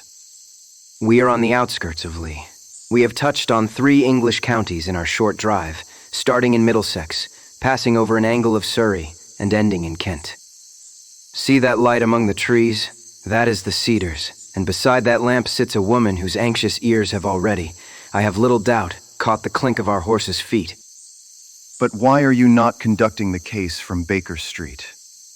Because there are many inquiries which must be made out here. Mrs. St. Clair has most kindly put 2 rooms at my disposal, and you may rest assured that she will have nothing but a welcome for my friend and colleague. I hate to meet her, Watson, when I have no news of her husband. Here we are. Whoa, there, whoa. We had pulled up in front of a large villa which stood within its own grounds. A stable boy had run out to the horse's head, and springing down, I followed Holmes up the small winding gravel drive which led to the house. As we approached, the door flew open, and a little blonde woman stood in the opening, clad in some sort of light mousseline de soie, with a touch of fluffy pink chiffon at her neck and wrists. She stood with her figure outlined against the flood of light, one hand upon the door, one half raised in her eagerness, her body slightly bent, her head and face protruded, with eager eyes and parted lips, a standing question. Well? Well? Well? And then, seeing that there were 2 of us, she gave a cry of hope which sank into a groan as she saw that my companion shook his head and shrugged his shoulders. No good news. None. Huh?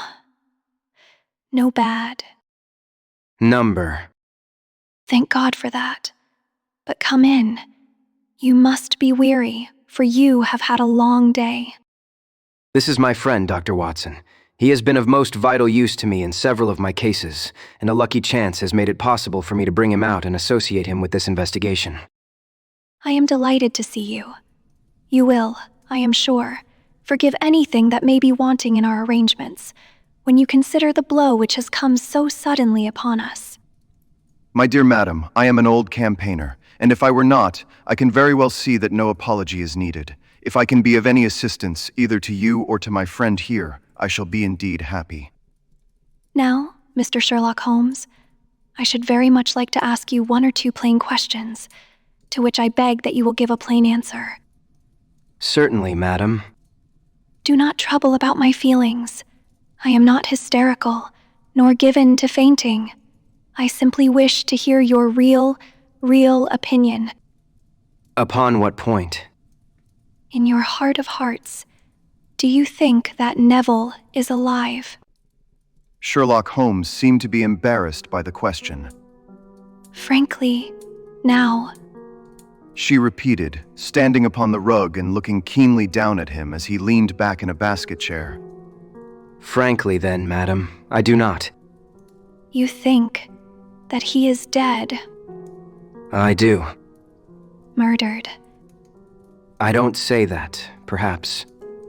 and on what day did he meet his death? On Monday. Then perhaps, Mr. Holmes, you will be good enough to explain how it is that I have received a letter from him today. Sherlock Holmes sprang out of his chair as if he had been galvanized. What? Yes, today.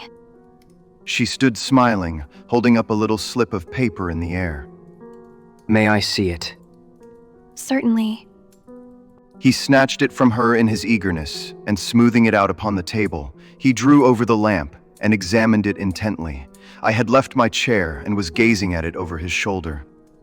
The envelope was a very coarse one, and was stamped with the Gravesend postmark, and with the date of that very day, or rather of the day before, for it was considerably after midnight.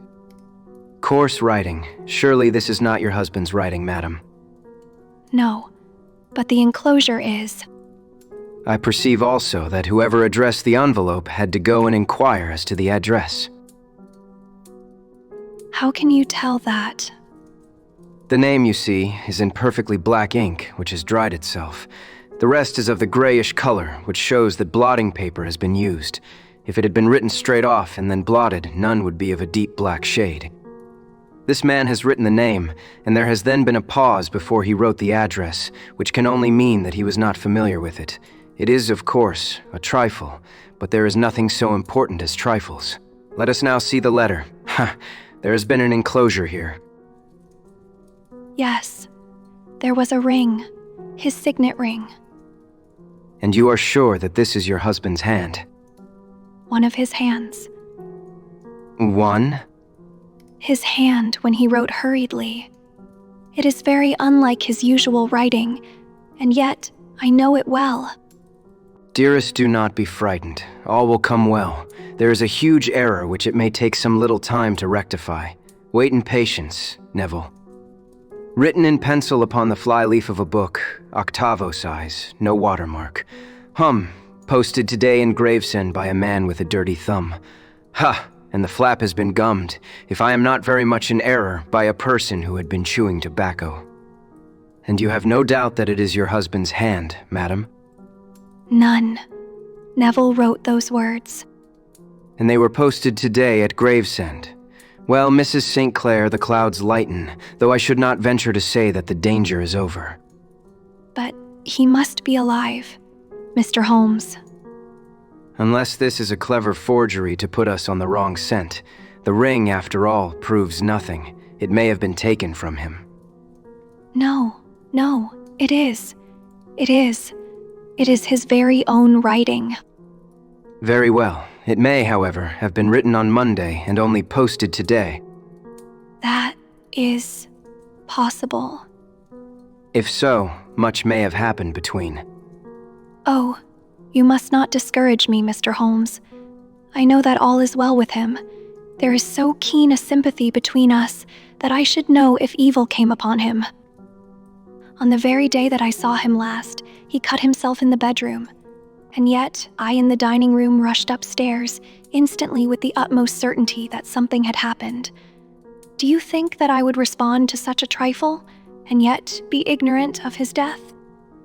I have seen too much not to know that the impression of a woman may be more valuable than the conclusion of an analytical reasoner, and in this letter you certainly have a very strong piece of evidence to corroborate your view.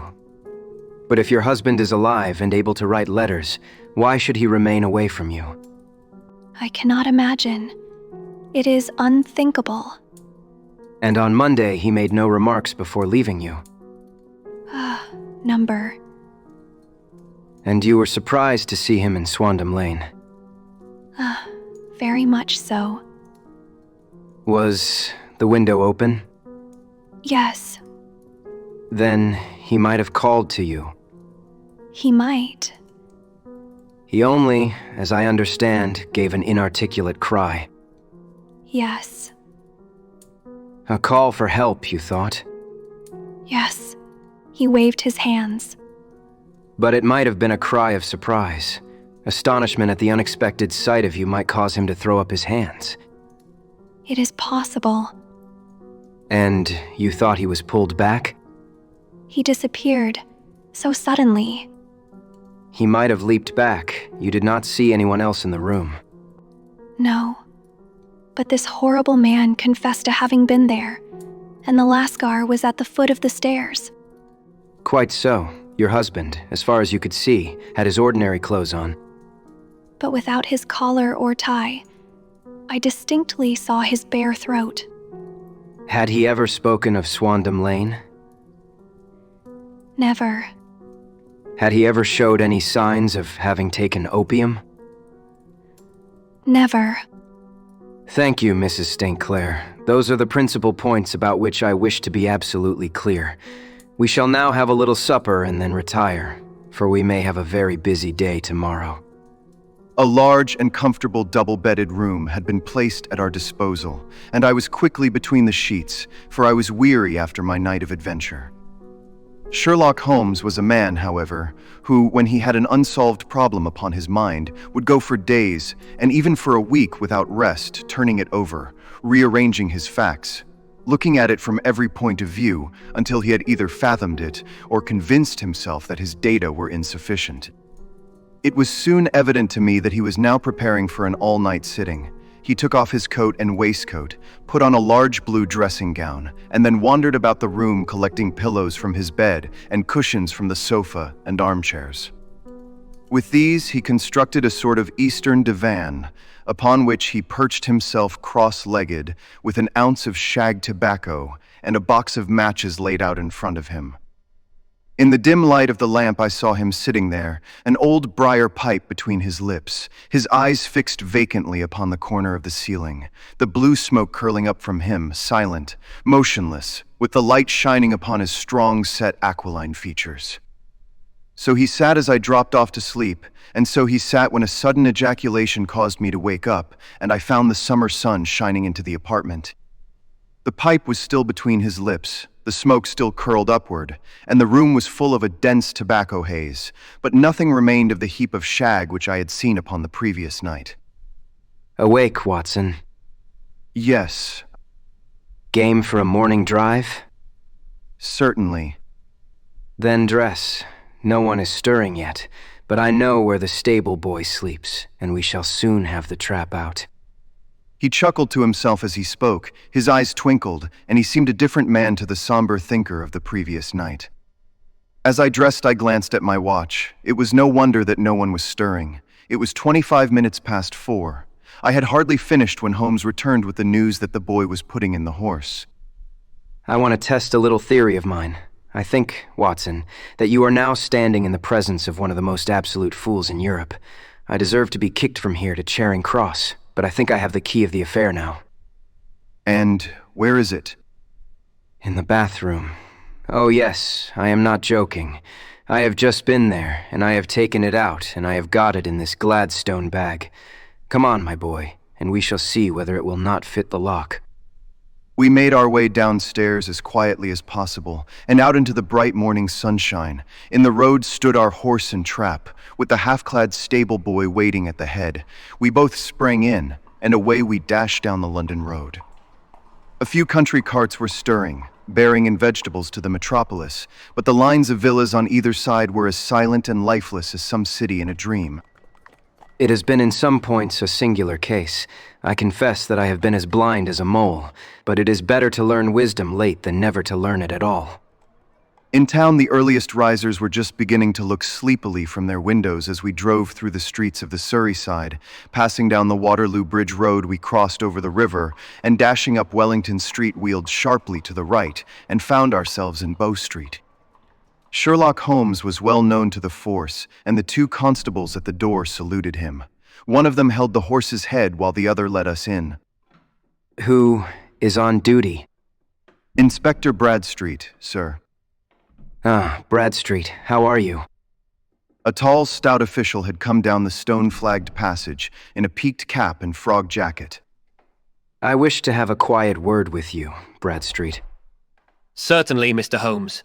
Step into my room here. It was a small, office-like room, with a huge ledger upon the table and a telephone projecting from the wall. The inspector sat down at his desk. What can I do for you, Mr. Holmes? I called about that beggarman, Boone. The one who was charged with being concerned in the disappearance of Mr. Neville St. Clair of Lee. Yes, he was brought up and remanded for further inquiries. So I heard. You have him here. In the cells. Is he quiet? Oh, he gives no trouble, but he is a dirty scoundrel. Dirty. Yes, it is all we can do to make him wash his hands, and his face is as black as a tinker's. Well, when once his case has been settled, he will have a regular prison bath. And I think, if you saw him, you would agree with me that he needed it. I should like to see him very much. Would you? That is easily done. Come this way. You can leave your bag. No, I think that I'll take it. Very good. Come this way, if you please. He led us down a passage, opened a barred door, passed down a winding stair, and brought us to a whitewashed corridor with a line of doors on each side. The third on the right is his. Here it is. He quietly shot back a panel in the upper part of the door and glanced through. He is asleep. You can see him very well. We both put our eyes to the grating. The prisoner lay with his face towards us in a very deep sleep, breathing slowly and heavily. He was a middle-sized man, coarsely clad as became his calling, with a colored shirt protruding through the rent in his tattered coat. He was, as the inspector had said, extremely dirty, but the grime which covered his face could not conceal its repulsive ugliness. A broad wheal from an old scar ran right across it from eye to chin, and by its contraction had turned up one side of the upper lip, so that 3 teeth were exposed in a perpetual snarl. A shock of very bright red hair grew low over his eyes and forehead. He is a beauty, isn't he? He certainly needs a wash. I had an idea that he might, and I took the liberty of bringing the tools with me.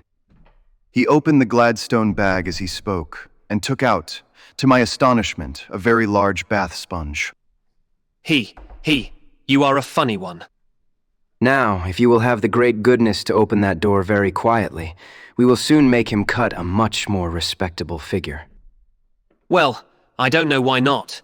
He doesn't look a credit to the Bow Street cells, does he? He slipped his key into the lock, and we all very quietly entered the cell. The sleeper half turned, and then settled down once more into a deep slumber. Holmes stooped to the water jug, moistened his sponge, and then rubbed it twice vigorously across and down the prisoner's face. Let me introduce you to Mr. Neville St. Clair of Lee in the county of Kent. Never in my life have I seen such a sight. The man's face peeled off under the sponge like the bark from a tree. Gone was the coarse brown tint. Gone, too, was the horrid scar which had seamed it across, and the twisted lip which had given the repulsive sneer to the face. A twitch brought away the tangled red hair, and there, sitting up in his bed, was a pale, sad-faced, refined-looking man, black-haired and smooth-skinned, rubbing his eyes and staring about him with sleepy bewilderment. Then suddenly realizing the exposure, he broke into a scream and threw himself down with his face to the pillow. Great heavens, it is indeed the missing man. I know him from the photograph. The prisoner turned with the reckless air of a man who abandons himself to his destiny. Be it so. And pray, what am I charged with? With making away with Mr. Neville St. T. Oh, come. You can't be charged with that, unless they make a case of attempted suicide of it. Well, I have been 27 years in the force, but this really takes the cake. If I am Mr. Neville St. Clair, then it is obvious that no crime has been committed, and that, therefore, I am illegally detained. No crime, but a very great error has been committed. You would have done better to have trusted your wife. It was not the wife, it was the children. God help me. I would not have them ashamed of their father. My God, what an exposure. What can I do? Sherlock Holmes sat down beside him on the couch and patted him kindly on the shoulder. If you leave it to a court of law to clear the matter up, of course you can hardly avoid publicity. On the other hand, if you convince the police authorities that there is no possible case against you, I do not know that there is any reason that the details should find their way into the papers. Inspector Bradstreet would, I am sure, make notes upon anything which you might tell us, and submit it to the proper authorities. The case would then never go into court at all. God bless you. I would have endured imprisonment, even execution, rather than have left my miserable secret as a family blot to my children. You are the first who have ever heard my story. My father was a schoolmaster in Chesterfield, where I received an excellent education. I traveled in my youth, took to the stage, and finally became a reporter on an evening paper in London. One day my editor wished to have a series of articles upon begging in the metropolis, and I volunteered to supply them. There was the point from which all my adventures started. It was only by trying begging as an amateur that I could get the facts upon which to base my articles. When an actor I had, of course, learned all the secrets of making up and had been famous in the green room for my skill. I took advantage now of my attainments. I painted my face, and to make myself as pitiable as possible, I made a good scar and fixed one side of my lip in a twist by the aid of a small slip of flesh-colored plaster. Then, with a red head of hair and an appropriate dress, I took my station in the busiest part of the city, ostensibly as a match seller, but really as a beggar.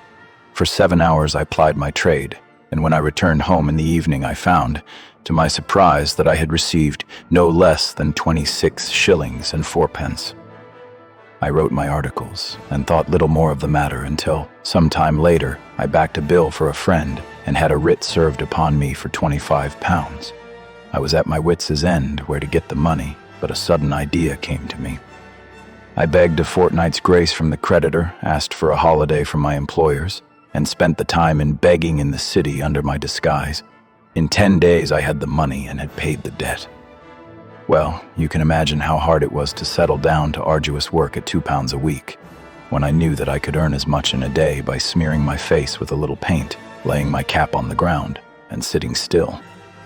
It was a long fight between my pride and the money, but the dollars won at last, and I threw up reporting, and sat day after day in the corner which I had first chosen, inspiring pity by my ghastly face and filling my pockets with coppers. Only one man knew my secret. He was the keeper of a low den in which I used to lodge in Swandam Lane, where I could every morning emerge as a squalid beggar, and in the evenings transform myself into a well-dressed man about town. This fellow, a lascar, was well paid by me for his rooms, so that I knew that my secret was safe in his possession. Well, very soon I found that I was saving considerable sums of money. I do not mean that any beggar in the streets of London could earn £700 a year, which is less than my average takings, but I had exceptional advantages in my power of making up, and also in a facility of repartee, which improved by practice and made me quite a recognized character in the city. All day a stream of pennies, varied by silver, poured in upon me, and it was a very bad day in which I failed to take £2. As I grew richer, I grew more ambitious, took a house in the country, and eventually married, without anyone having a suspicion as to my real occupation. My dear wife knew that I had business in the city. She little knew what.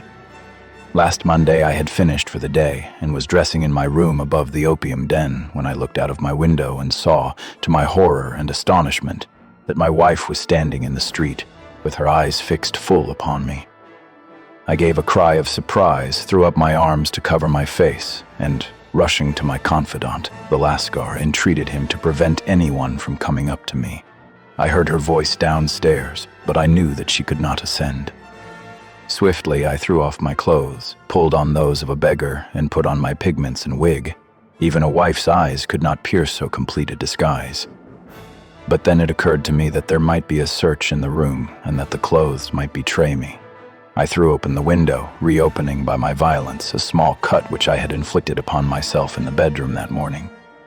Then I seized my coat, which was weighted by the coppers which I had just transferred to it from the leather bag in which I carried my takings.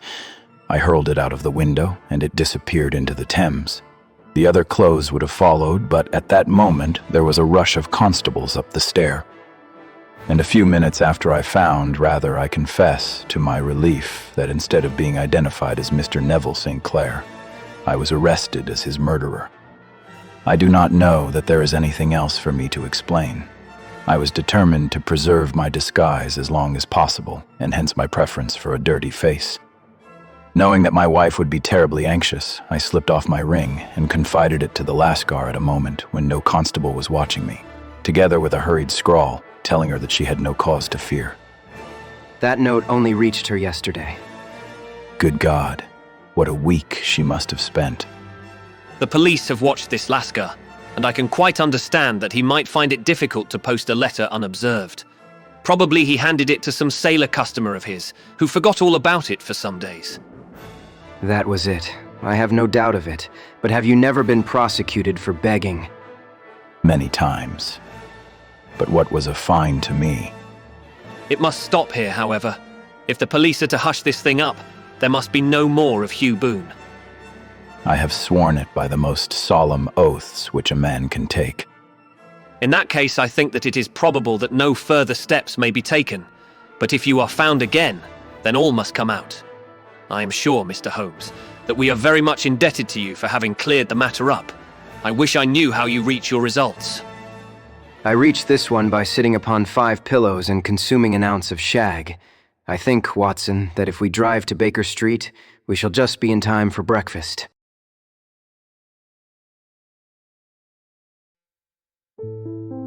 The Adventure of the Blue Carbuncle. I had called upon my friend Sherlock Holmes upon the second morning after Christmas, with the intention of wishing him the compliments of the season. He was lounging upon the sofa in a purple dressing gown, a pipe rack within his reach upon the right, and a pile of crumpled morning papers evidently newly studied, near at hand. Beside the couch was a wooden chair, and on the angle of the back hung a very seedy and disreputable hard felt hat, much the worse for wear, and cracked in several places. A lens and a forceps lying upon the seat of the chair suggested that the hat had been suspended in this manner for the purpose of examination. You are engaged. Perhaps I interrupt you. Not at all. I am glad to have a friend with whom I can discuss my results. The matter is a perfectly trivial one, but there are points in connection with it which are not entirely devoid of interest and even of instruction. I seated myself in his armchair and warmed my hands before his crackling fire, for a sharp frost had set in, and the windows were thick with the ice crystals. I suppose that, homely as it looks, this thing has some deadly story linked onto it, that it is the clue which will guide you in the solution of some mystery and the punishment of some crime. No crime. Only one of those whimsical little incidents which will happen when you have 4 million human beings all jostling each other within the space of a few square miles. Amid the action and reaction of so dense a swarm of humanity, every possible combination of events may be expected to take place, and many a little problem will be presented which may be striking and bizarre without being criminal. We have already had experience of such. So much so, that of the last 6 cases which I have added to my notes, 3 have been entirely free of any legal crime. Precisely. You allude to my attempt to recover the Irene Adler papers, to the singular case of Miss Mary Sutherland, and to the adventure of the man with the twisted lip. Well, I have no doubt that this small matter will fall into the same innocent category. You know Peterson, the commissionaire. Yes. It is to him that this trophy belongs. It is his hat. No, he found it. Its owner is unknown. I beg that you will look upon it, not as a battered billycock, but as an intellectual problem. And first, as to how it came here, it arrived upon Christmas morning, in company with a good fat goose, which is, I have no doubt, roasting at this moment in front of Peterson's fire. The facts are these. About 4 o'clock on Christmas morning, Peterson, who, as you know, is a very honest fellow, was returning from some small jollification and was making his way homeward down Tottenham Court Road. In front of him he saw, in the gaslight, a tallish man walking with a slight stagger and carrying a white goose slung over his shoulder. As he reached the corner of Good Street, a row broke out between this stranger and a little knot of roughs. One of the latter knocked off the man's hat, on which he raised his stick to defend himself, and swinging it over his head, smashed the shop window behind him. Peterson had rushed forward to protect the stranger from his assailants, but the man, shocked at having broken the window, and seeing an official-looking person in uniform rushing towards him, dropped his goose, took to his heels, and vanished amid the labyrinth of small streets which lie at the back of Tottenham Court Road. The roughs had also fled at the appearance of Peterson, so that he was left in possession of the field of battle, and also of the spoils of victory in the shape of this battered hat and a most unimpeachable Christmas goose. Which surely he restored to their owner. My dear fellow, there lies the problem. It is true that for Mrs. Henry Baker was printed upon a small card which was tied to the bird's left leg, and it is also true that the initials HB are legible upon the lining of this hat, but as there are some thousands of Bakers, and some hundreds of Henry Bakers in this city of ours, it is not easy to restore lost property to any one of them. What then did Peterson do? He brought round both hat and goose to me on Christmas morning, knowing that even the smallest problems are of interest to me. The goose we retained until this morning, when there were signs that, in spite of the slight frost, it would be well that it should be eaten without unnecessary delay. Its finder has carried it off, therefore, to fulfill the ultimate destiny of a goose, while I continue to retain the hat of the unknown gentleman who lost his Christmas dinner. Did he not advertise? Number. Then, what clue could you have as to his identity? Only as much as we can deduce. From his hat. Precisely. But you are joking. What can you gather from this old battered felt? Here is my lens. You know my methods. What can you gather yourself as to the individuality of the man who has worn this article? I took the tattered object in my hands and turned it over rather ruefully. It was a very ordinary black hat of the usual round shape, hard, and much the worse for wear. The lining had been of red silk, but was a good deal discolored. There was no maker's name, but, as Holmes had remarked, the initials HB were scrawled upon one side. It was pierced in the brim for a hat securer, but the elastic was missing. For the rest, it was cracked, exceedingly dusty, and spotted in several places, although there seemed to have been some attempt to hide the discolored patches by smearing them with ink. I can see nothing. On the contrary, Watson, you can see everything. You fail, however, to reason from what you see. You are too timid in drawing your inferences. Then, pray, tell me what it is that you can infer from this hat. He picked it up and gazed at it in the peculiar introspective fashion which was characteristic of him. It is perhaps less suggestive than it might have been, and yet there are a few inferences which are very distinct, and a few others which represent at least a strong balance of probability. That the man was highly intellectual is of course obvious upon the face of it, and also that he was fairly well-to-do within the last 3 years, although he has now fallen upon evil days.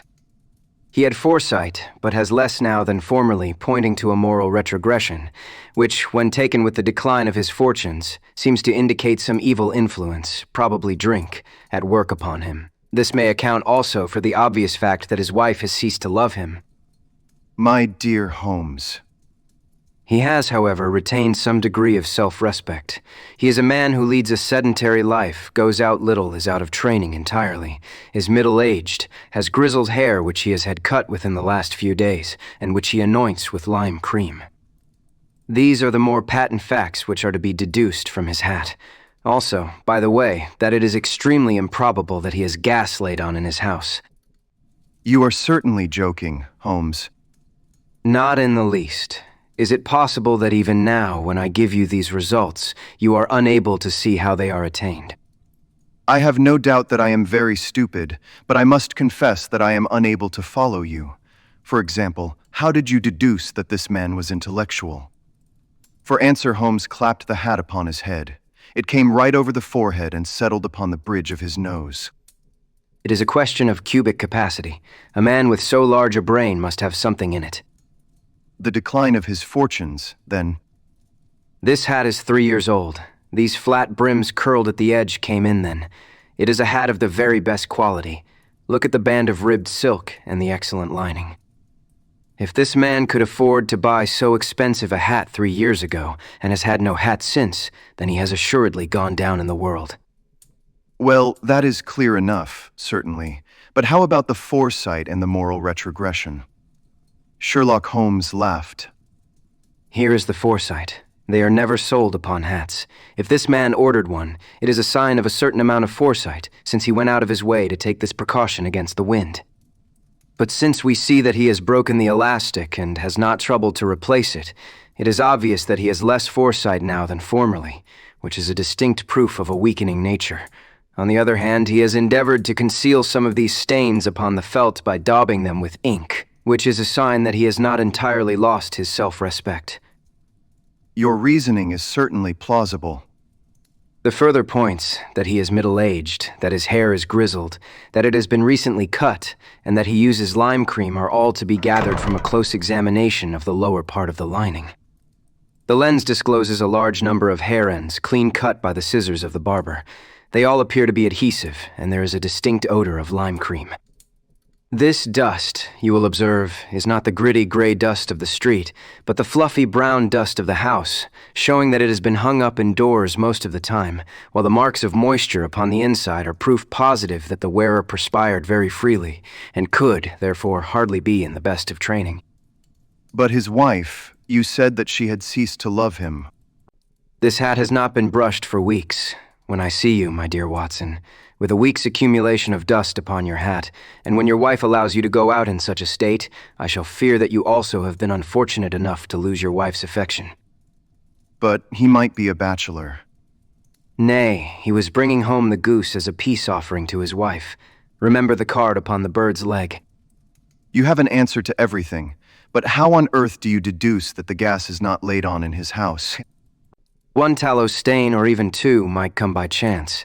But when I see no less than 5, I think that there can be little doubt that the individual must be brought into frequent contact with burning tallow. Walks upstairs at night probably with his hat in one hand and a guttering candle in the other. Anyhow, he never got tallow stains from a gas. Jet, are you satisfied? Well, it is very ingenious, but since, as you said just now, there has been no crime committed and no harm done, save the loss of a goose, all this seems to be rather a waste of energy. Sherlock Holmes had opened his mouth to reply when the door flew open, and Peterson the commissionaire rushed into the apartment with flushed cheeks and the face of a man who is dazed with astonishment. The goose, Mr. Holmes. The goose, sir. What of it then? Has it returned to life and flapped off through the kitchen window? Holmes twisted himself round upon the sofa to get a fairer view of the man's excited face. See here, sir. See what my wife found in its crop. He held out his hand and displayed upon the center of the palm a brilliantly scintillating blue stone, rather smaller than a bean in size, but of such purity and radiance that it twinkled like an electric point in the dark hollow of his hand. Sherlock Holmes sat up with a whistle. By Jove, Peterson, this is treasure trove indeed. I suppose you know what you have got. A diamond, sir. A precious stone. It cuts into glass as though it were putty. It is more than a precious stone. It is the precious stone. Not the Countess of Morcar's blue carbuncle. Precisely so. I ought to know its size and shape, seeing that I have read the advertisement about it in the Times every day lately. It is absolutely unique, and its value can only be conjectured. But the reward offered of £1,000 is certainly not within a 20th part of the market price. £1,000. Great Lord of mercy. The commissionaire plumped down into a chair and stared from one to the other of us. That is the reward, and I have reason to know that there are sentimental considerations in the background, which would induce the Countess to part with half her fortune if she could but recover the gem. It was lost, if I remember aright, at the Hotel Cosmopolitan. Precisely so, on the 22nd of December, just 5 days ago. John Horner, a plumber, was accused of having abstracted it from the lady's jewel case. The evidence against him was so strong that the case has been referred to the assizes. I have some account of the matter here, I believe. He rummaged amid his newspapers, glancing over the dates, until at last he smoothed one out, doubled it over, and read the following paragraph. Hotel Cosmopolitan jewel robbery. John Horner, 26, plumber, was brought up upon the charge of having upon the 22nd inst. Abstracted from the jewel case of the Countess of Morcar, the valuable gem known as the blue carbuncle. James Ryder, upper attendant at the hotel, gave his evidence to the effect that he had shown Horner up to the dressing room of the Countess of Morcar upon the day of the robbery, in order that he might solder the second bar of the grate, which was loose. He had remained with Horner some little time, but had finally been called away. On returning, he found that Horner had disappeared, that the bureau had been forced open, and that the small Morocco casket in which, as it afterwards transpired, the Countess was accustomed to keep her jewel, was lying empty upon the dressing table. Ryder instantly gave the alarm, and Horner was arrested the same evening, but the stone could not be found either upon his person or in his rooms.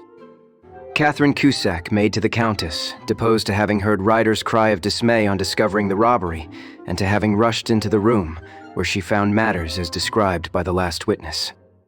Inspector Bradstreet, B Division, gave evidence as to the arrest of Horner, who struggled frantically and protested his innocence in the strongest terms. Evidence of a previous conviction for robbery having been given against the prisoner, the magistrate refused to deal summarily with the offense, but referred it to the assizes. Horner, who had shown signs of intense emotion during the proceedings, fainted away at the conclusion and was carried out of court. So much for the police court. The question for us now to solve is the sequence of events leading from a rifled jewel case at one end to the crop of a goose in Tottenham Court Road at the other. You see, Watson, our little deductions have suddenly assumed a much more important and less innocent aspect. Here is the stone. The stone came from the goose, and the goose came from Mr. Henry Baker, the gentleman with the bad hat and all the other characteristics with which I have bored you. So now we must set ourselves very seriously to finding this gentleman and ascertaining what part he has played in this little mystery. To do this, we must try the simplest means first, and these lie undoubtedly in an advertisement in all the evening papers. If this fails, I shall have recourse to other methods. What will you say? Give me a pencil and that slip of paper now, then. Found at the corner of Good Street, a goose and a black felt hat. Mr. Henry Baker can have the same by applying at 6.3. Oh, this evening at 221B, Baker Street. That is clear and concise. Very, but will he see it? Well, he is sure to keep an eye on the papers since, to a poor man, the loss was a heavy one. He was clearly so scared by his mischance in breaking the window and by the approach of Peterson that he thought of nothing but flight, but since then he must have bitterly regretted the impulse which caused him to drop his bird. Then, again, the introduction of his name will cause him to see it, for everyone who knows him will direct his attention to it. Here you are, Peterson. Run down to the advertising agency and have this put in the evening papers. In which, sir? Oh, in the Globe, Star, Pall Mall, St. James's Evening News, Standard Echo, and any others that occur to you. Very well, sir. And this stone? Yes. I shall keep the stone.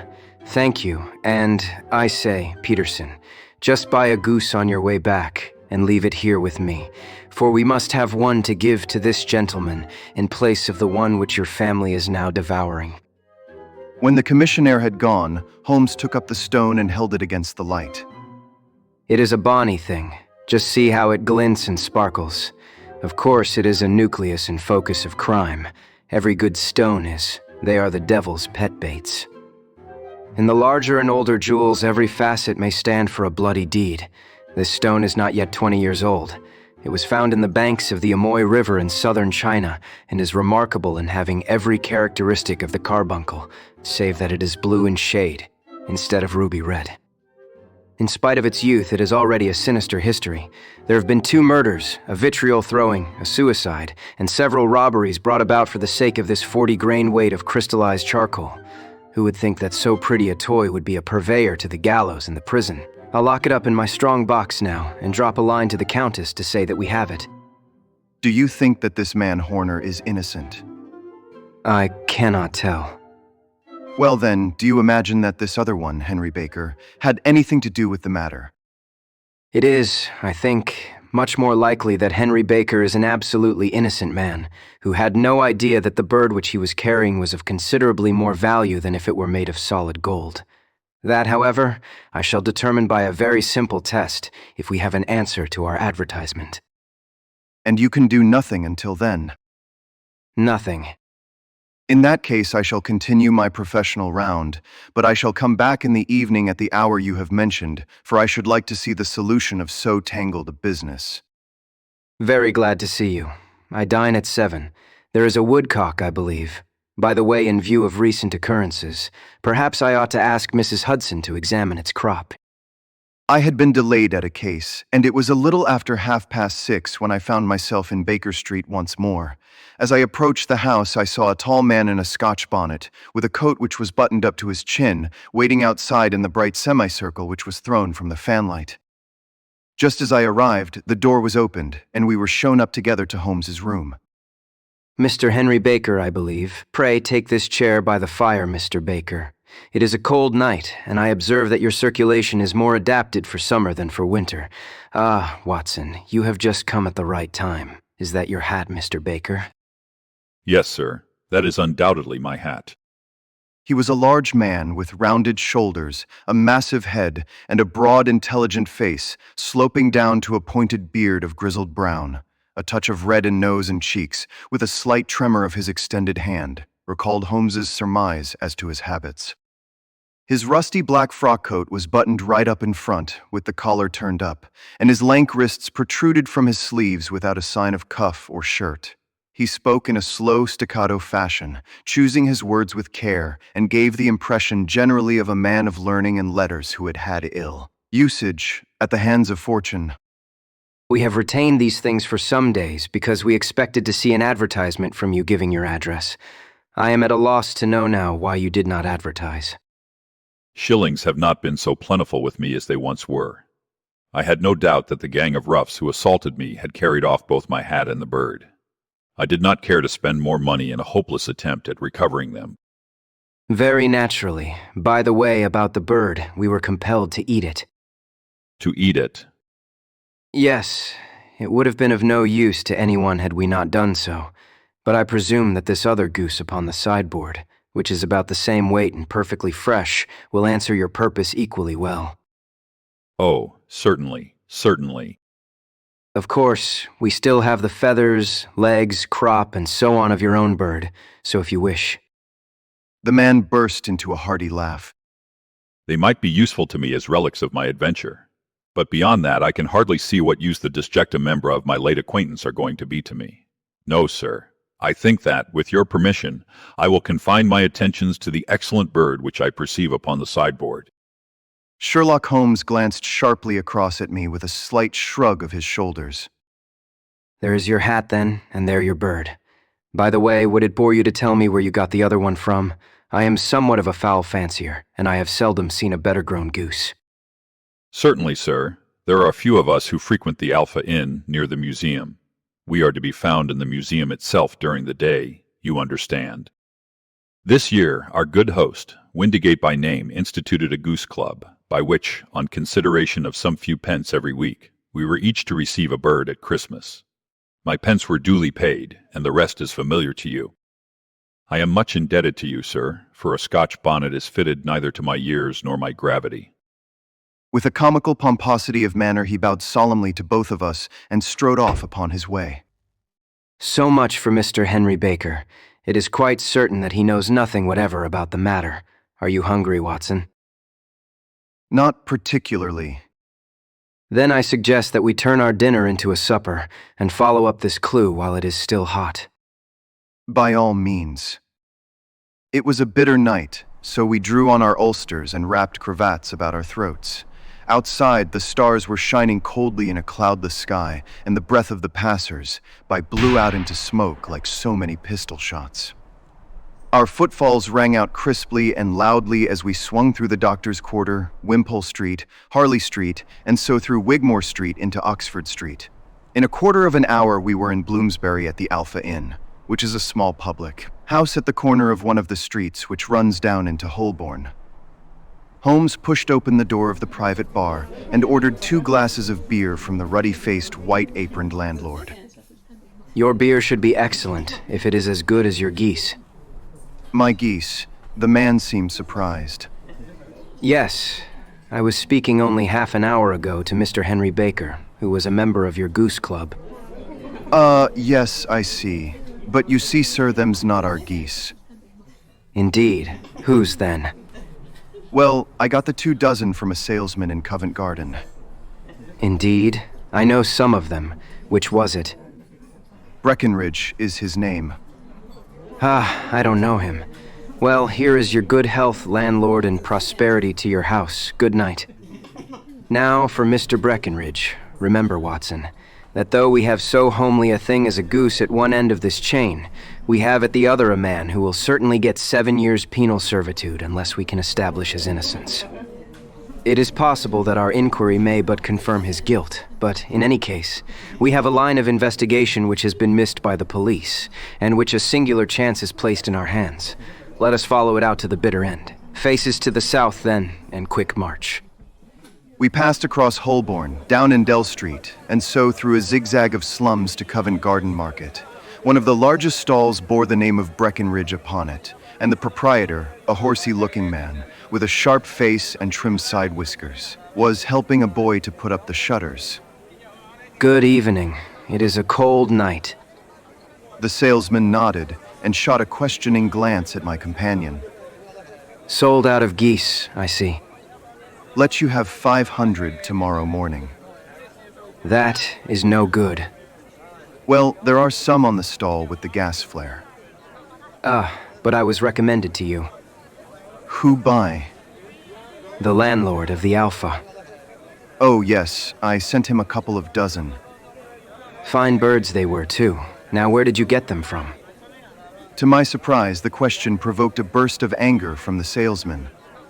Now then, mister, said he, with his head cocked and his arms akimbo, what are you driving at? Let's have it straight now. It is straight enough. I should like to know who sold you the geese which you supplied to the Alpha. Well, then I shan't tell you so now. Oh, it is a matter of no importance, but I don't know why you should be so warm over such a trifle. Warm? You'd be as warm, maybe, if you were as pestered as I am. When I pay good money for a good article, there should be an end of the business. But it is, where are the geese? And who did you sell the geese to? And what will you take for the geese? One would think they were the only geese in the world. To hear the fuss that is made over them. Well, I have no connection with any other people who have been making inquiries. If you won't tell us the bet is off, that is all. But I am always ready to back my opinion on a matter of fowls, and I have a $5 on it that the bird I ate is country bred. Well then, you've lost your $5, for it is town bred, snapped the salesman. It is nothing of the kind. I say it is. I don't believe it. Do you think you know more about fowls than I, who have handled them ever since I was a nipper?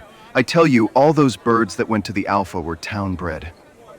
You'll never persuade me to believe that. Will you bet then? It is merely taking your money, for I know that I am right. But I'll have a sovereign on with you, just to teach you not to be obstinate. The salesman chuckled grimly. Bring me the books, Bill, said he. The small boy brought round a small thin volume, and a great greasy-backed one, laying them out together beneath the hanging lamp. Now then, Mr. Cocksure, said the salesman, I thought that I was out of geese, but before I finish, you'll find that there is still one left in my shop. You see this little book. Well? That is the list of the folk from whom I buy, do you see? Well, then here on this page are the country folk, and the numbers after their names are where their accounts are in the big ledger. Now then, you see this other page in red ink. Well, that is a list of my town suppliers. Now, look at that third name. Just read it out to me. Mrs. Oakshott, 117, Brixton Road, 249. Quite so. Now turn that up in the ledger. Here you are, Mrs. Oakshott, 117, Brixton Road, egg and poultry supplier. Now then, what is the last entry? The 22nd of December, 24 geese at 7 shillings, 6 pence. Quite so. There you are. And underneath? Sold to Mr. Windigate of the Alpha at 12 shillings. What have you to say now? Sherlock Holmes looked deeply chagrined. He drew a sovereign from his pocket and threw it down upon the slab, turning away with the air of a man whose disgust is too deep for words. A few yards off, he stopped under a lamp post and laughed in the hearty, noiseless fashion which was peculiar to him. When you see a man with whiskers of that cut and the pink gun protruding out of his pocket, you can always draw him by a bet. I dare say that if I had put 100 pounds down in front of him, that man would not have given me such complete information as was drawn from him by the idea that he was doing me on a wager. Well, Watson, we are, I fancy, nearing the end of our quest, and the only point which remains to be determined is whether we should go on to this Mrs. Oakshott tonight, or whether we should reserve it for tomorrow. It is clear from what that surly fellow said that there are others besides ourselves who are anxious about the matter, and I should. His remarks were suddenly cut short by a loud hubbub which broke out from the stall which we had just left. Turning round, we saw a little rat-faced fellow standing in the center of the circle of yellow light which was thrown by the swinging lamp, while Breckenridge the salesman, framed in the door of his stall, was shaking his fists fiercely at the cringing figure. "I've had enough of you and your geese," he shouted. "I wish you were all at the devil together.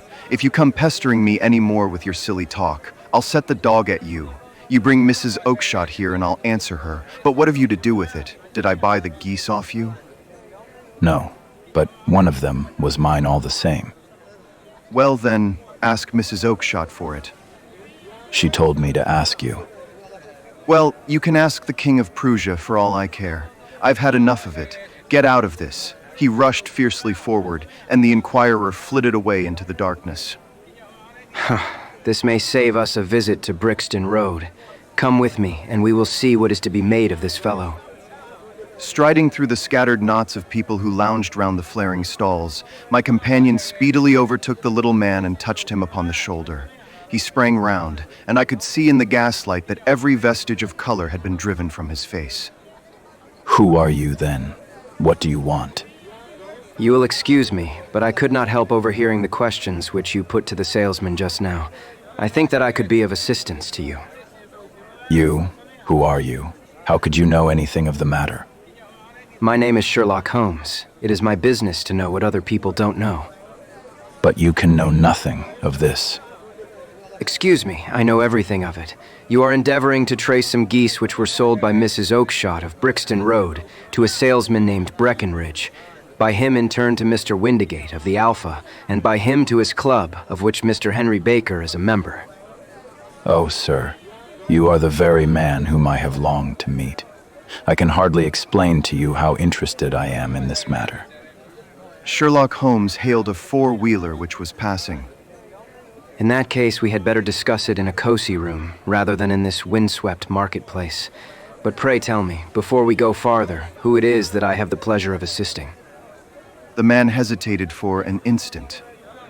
My name is John Robinson.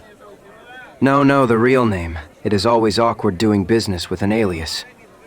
A flush sprang to the white cheeks of the stranger. Well, then, my real name is James Ryder. Precisely so. Head attendant at the Hotel Cosmopolitan. Pray step into the cab and I shall soon be able to tell you everything which you would wish to know. The little man stood glancing from one to the other of us with half-frightened, half-hopeful eyes, as one who is not sure whether he is on the verge of a windfall or of a catastrophe. Then he stepped into the cab, and in half an hour we were back in the sitting room at Baker Street. Nothing had been said during our drive, but the high, thin breathing of our new companion and the claspings and unclaspings of his hands spoke of the nervous tension within him. Here we are. The fire looks very seasonable in this weather.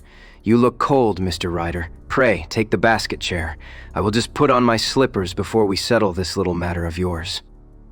Now then, you want to know what became of those geese? Yes, sir. Or rather, I fancy, of that goose. It was one bird, I imagine, in which you were interested, white with a black bar across the tail. Oh, sir, can you tell me where it went to? It came here. Here? Yes, and a most remarkable bird it proved. I don't wonder that you should take an interest in it. It laid an egg after it was dead, the bonniest, brightest little blue egg that ever was seen. I have it here in my museum. Our visitor staggered to his feet and clutched the mantelpiece with his right hand.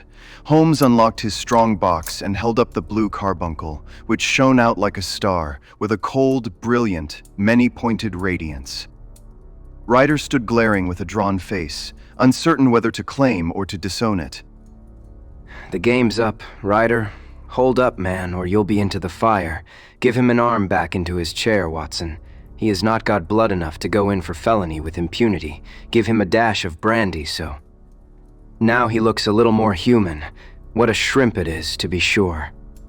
For a moment he had staggered and nearly fallen, but the brandy brought a tinge of color into his cheeks, and he sat staring with frightened eyes at his accuser. I have almost every link in my hands, and all the proofs which I could possibly need, so there is little which you need tell me. Still, that little may as well be cleared up to make the case complete. You had heard, Ryder, of this blue stone of the Countess of Morcar's? It was Catherine Cusack who told me of it. I see. Her ladyship's waiting maid. Well, the temptation of sudden wealth so easily acquired was too much for you, as it has been for better men before you, but you were not very scrupulous in the means you used. It seems to me, Ryder, that there is the making of a very pretty villain in you. You knew that this man Horner, the plumber, had been concerned in some such matter before, and that suspicion would rest the more readily upon him. What did you do then? You made some small job in my lady's room, you and your confederate Cusack, and you managed that he should be the man sent for. Then, when he had left, you rifled the jewel case, raised the alarm, and had this unfortunate man arrested. You then... Ryder threw himself down suddenly upon the rug and clutched at my companion's knees. For God's sake, have mercy. Think of my father, of my mother. It would break their hearts. I never went wrong before. I never will again. I swear it. I'll swear it on a Bible. Oh, don't bring it into court. For Christ's sake, don't. Get back into your chair. It is very well to cringe and crawl now, but you thought little enough of this poor Horner in the dock for a crime of which he knew nothing. I will fly, Mr. Holmes. I will leave the country, sir. Then the charge against him will break down. We will talk about that. And now let us hear a true account of the next act. How came the stone into the goose, and how came the goose into the open market? Tell us the truth, for there lies your only hope of safety. Ryder passed his tongue over his parched lips. I will tell you it just as it happened, sir. When Horner had been arrested, it seemed to me that it would be best for me to get away with the stone at once, for I did not know at what moment the police might not take it into their heads to search me in my room. There was no place about the hotel where it would be safe. I went out, as if on some commission, and I made for my sister's house. She had married a man named Oakshott and lived in Brixton Road where she fattened fowls for the market. All the way there, every man I met seemed to me to be a policeman or a detective, and for all that it was a cold night, the sweat was pouring down my face before I came to the Brixton Road. My sister asked me what was the matter and why I was so pale, but I told her that I had been upset by the jewel robbery at the hotel. Then I went into the backyard and smoked a pipe and wondered what it would be best to do. I had a friend once called Maudsley who went to the bad and has just been serving his time in Pentonville. One day he had met me and fell into talk about the ways of thieves and how they could get rid of what they stole. I knew that he would be true to me, for I knew one or two things about him. So I made up my mind to go right on to Kilburn, where he lived, and take him into my confidence. He would show me how to turn the stone into money. But how to get to him in safety, I thought of the agonies I had gone through in coming from the hotel. I might at any moment be seized and searched, and there would be the stone in my waistcoat pocket. I was leaning against the wall at the time and looking at the geese which were waddling about round my feet, and suddenly an idea came into my head which showed me how I could beat the best detective that ever lived. My sister had told me some weeks before that I might have the pick of her geese for a Christmas present, and I knew that she was always as good as her word. I would take my goose now, and in it I would carry my stone to Kilburn. There was a little shed in the yard, and behind this I drove one of the birds, a fine big one, white, with a barred tail. I caught it, and prying its bill open, I thrust the stone down its throat as far as my finger could reach. The bird gave a gulp, and I felt the stone pass along its gullet and down into its crop, but the creature flapped and struggled, and out came my sister to know what was the matter. As I turned to speak to her, the brute broke loose and fluttered off among the others. "Whatever were you doing with that bird?" Jem says she. "Well, you said you'd give me one for Christmas, and I was feeling which was the fattest." "Oh," says she, "we've set yours aside for you, Jem's bird, we call it. It is the big white one over yonder. There is 26 of them, which makes one for you, and one for us, and 24 for the market." Thank you, Maggie, but if it is all the same to you, I'd rather have that one I was handling just now. "The other is a good 3 pound heavier," said she, "and we fattened it expressly for you." Never mind. I'll have the other, and I'll take it now. "Oh, just as you like," said she, a little huffed. "Which is it you want, then?" That white one with the barred tail, right in the middle of the flock. "Oh, very well. Kill it and take it with you." Well, I did what she said, Mr. Holmes, and I carried the bird all the way to Kilburn. I told my pal what I had done, for he was a man that it was easy to tell a thing like that to. He laughed until he choked, and we got a knife and opened the goose. My heart turned to water, for there was no sign of the stone, and I knew that some terrible mistake had occurred. I left the bird, rushed back to my sister's, and hurried into the backyard. There was not a bird to be seen there. Where are they all, Maggie? "Gone to the dealer's, Gem. Which dealers? Breckenridge of Covent Garden." But was there another with a barred tail, the same as the one I chose? "Yes, Gem. There were 2 barred-tailed ones, and I could never tell them apart." Well then, of course, I saw it all, and I ran off as hard as my feet would carry me to this man Breckenridge, but he had sold the lot at once, and not one word would he tell me as to where they had gone. You heard him yourselves tonight. Well, he has always answered me like that. My sister thinks that I am going mad. Sometimes I think that I am myself.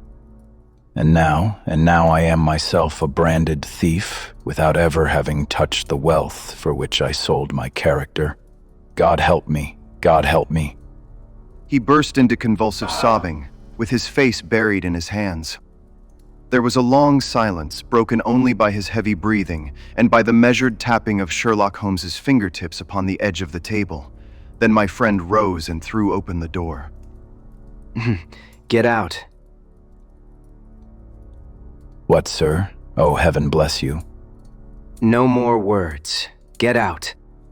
And no more words were needed. There was a rush, a clatter upon the stairs, the bang of a door, and the crisp rattle of running footfalls from the street. After all, Watson, I am not retained by the police to supply their deficiencies. If Horner were in danger, it would be another thing, but this fellow will not appear against him, and the case must collapse. I suppose that I am commuting a felony, but it is just possible that I am saving a soul. This fellow will not go wrong again. He is too terribly frightened. Send him to jail now, and you make him a jailbird for life. Besides, it is the season of forgiveness. Chance has put in our way a most singular and whimsical problem, and its solution is its own reward. If you will have the goodness to touch the bell, Doctor, we will begin another investigation, in which also a bird will be the chief feature.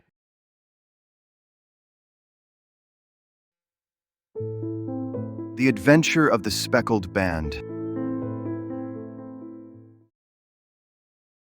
On glancing over my notes of the 70-odd cases in which I have during the last 8 years studied the methods of my friend Sherlock Holmes, I find many tragic, some comic, a large number merely strange, but none commonplace.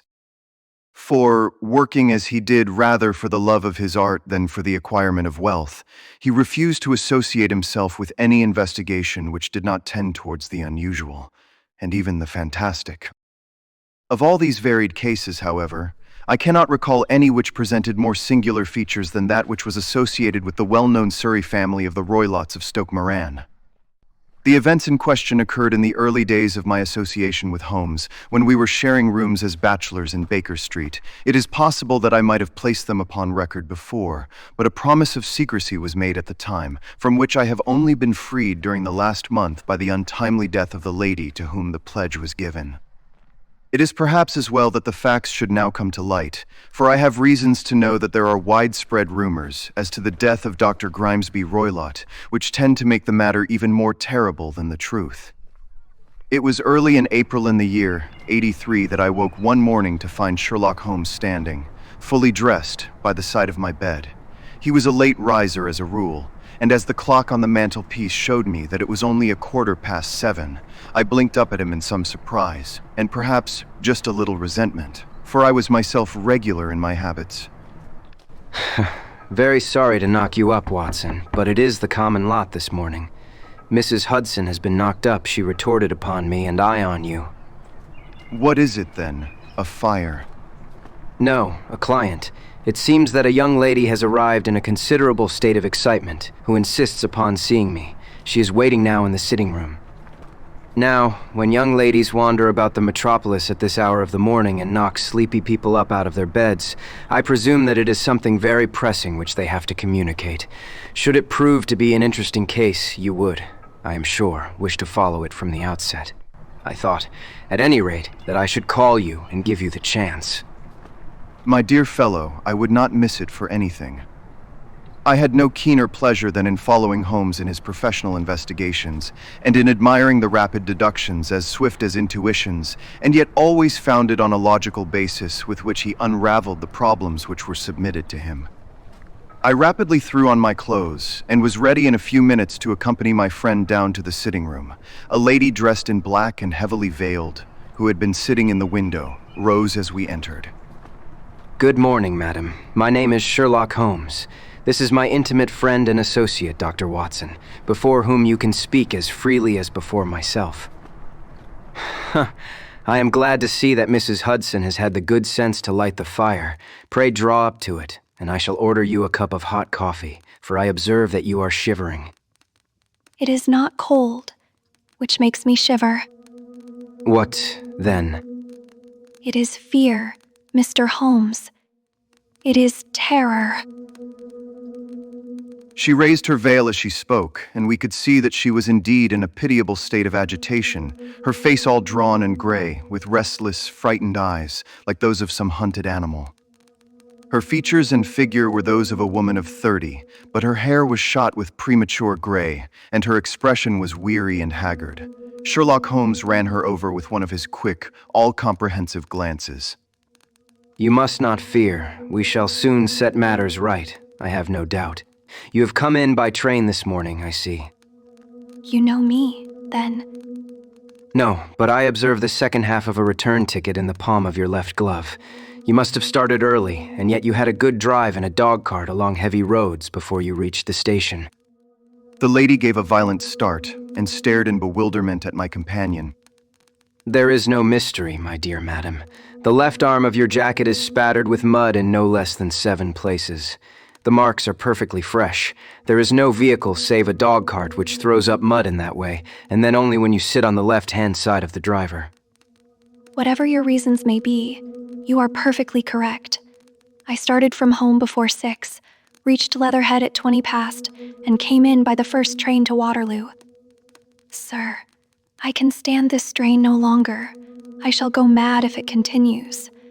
I have no one to turn to known, save only one who cares for me, and he, poor fellow, can be of little aid.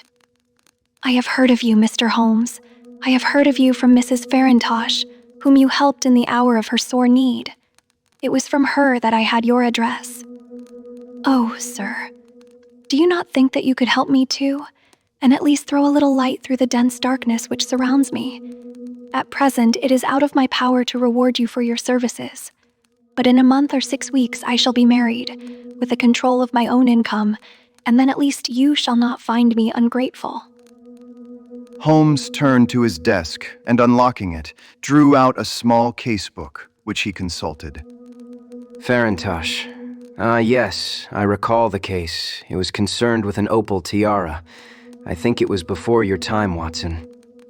I can only say, madam, that I shall be happy to devote the same care to your case as I did to that of your friend. As to reward, my profession is its own reward, but you are at liberty to defray whatever expenses I may be put to, at the time which suits you best. And now I beg that you will lay before us everything that may help us in forming an opinion upon the matter. Alas, the very horror of my situation lies in the fact that my fears are so vague, and my suspicions depend so entirely upon small points, which might seem trivial to another, that even he to whom of all others I have a right to look for help and advice, looks upon all that I tell him about it as the fancies of a nervous woman. He does not say so, but I can read it from his soothing answers and averted eyes. But I have heard, Mr. Holmes, that you can see deeply into the manifold wickedness of the human heart. You may advise me how to walk amid the dangers which encompass me. I am all attention, madam.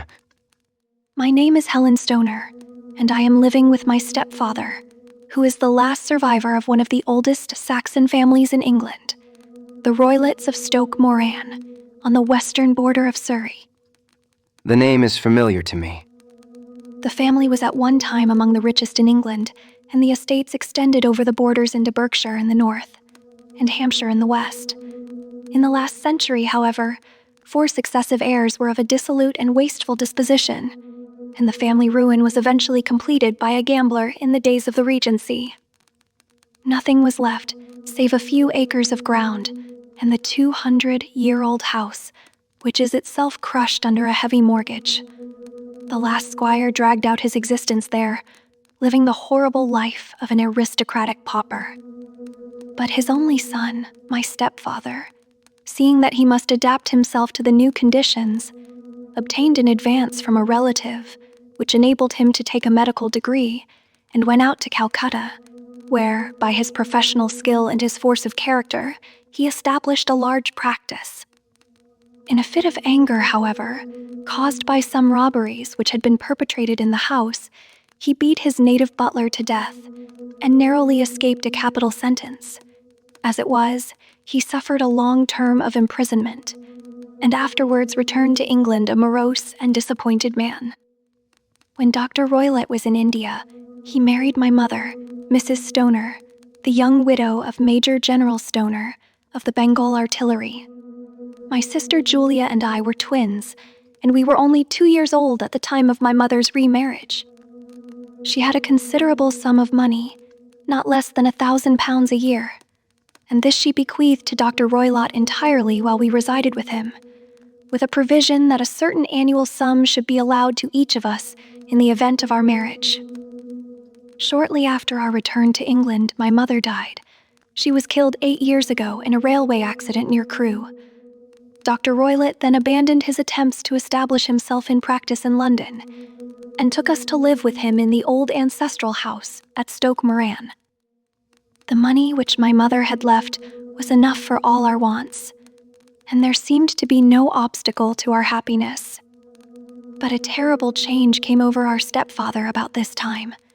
Instead of making friends and exchanging visits with our neighbors, who had at first been overjoyed to see a Roylott of Stoke Moran back in the old family seat, he shut himself up in his house and seldom came out, save to indulge in ferocious quarrels with whoever might cross his path. Violence of temper approaching to mania has been hereditary in the men of the family, and in my stepfather's case it had, I believe, been intensified by his long residence in the tropics. A series of disgraceful brawls took place, 2 of which ended in the police court, until at last he became the terror of the village, and the folks would fly at his approach. For he is a man of immense strength, and absolutely uncontrollable in his anger. Last week, he hurled the local blacksmith over a parapet into a stream, and it was only by paying over all the money which I could gather together that I was able to avert another public exposure. He had no friends at all, save the wandering gypsies, and he would give these vagabonds leave to encamp upon the few acres of bramble-covered land which represent the family estate, and would accept in return the hospitality of their tents, wandering away with them sometimes for weeks on end. He has a passion also for Indian animals, which are sent over to him by a correspondent, and he has at this moment a cheetah and a baboon, which wander freely over his grounds and are feared by the villagers almost as much as their master. You can imagine from what I say that my poor sister Julia and I had no great pleasure in our lives. No servant would stay with us, and for a long time we did all the work of the house. She was but 30 at the time of her death, and yet her hair had already begun to whiten, even as mine has. Your sister is dead, then? She died just 2 years ago, and it is of her death that I wish to speak to you. You can understand that, living the life which I have described, We were little likely to see anyone of our own age and position. We had, however, an aunt, my mother's maiden sister, Miss Honoria Westvale, who lives near Harrow, and we were occasionally allowed to pay short visits at this lady's house. Julia went there at Christmas 2 years ago and met there a half-pay major of Marines, to whom she became engaged. My stepfather learned of the engagement when my sister returned and offered no objection to the marriage. But within a fortnight of the day which had been fixed for the wedding, the terrible event occurred, which has deprived me of my only companion. Sherlock Holmes had been leaning back in his chair with his eyes closed and his head sunk in a cushion, but he half opened his lids now and glanced across at his visitor. Pray be precise as to details. It is easy for me to be so, for every event of that dreadful time is seared into my memory. The manor house is, as I have already said, very old, and only one wing is now inhabited. The bedrooms in this wing are on the ground floor, the sitting rooms being in the central block of the buildings. Of these bedrooms, the first is Dr. Roylott's, the second my sister's, and the third my own. There is no communication between them, but they all open out into the same corridor. Do I make myself plain? Perfectly so. The windows of the 3 rooms open out upon the lawn.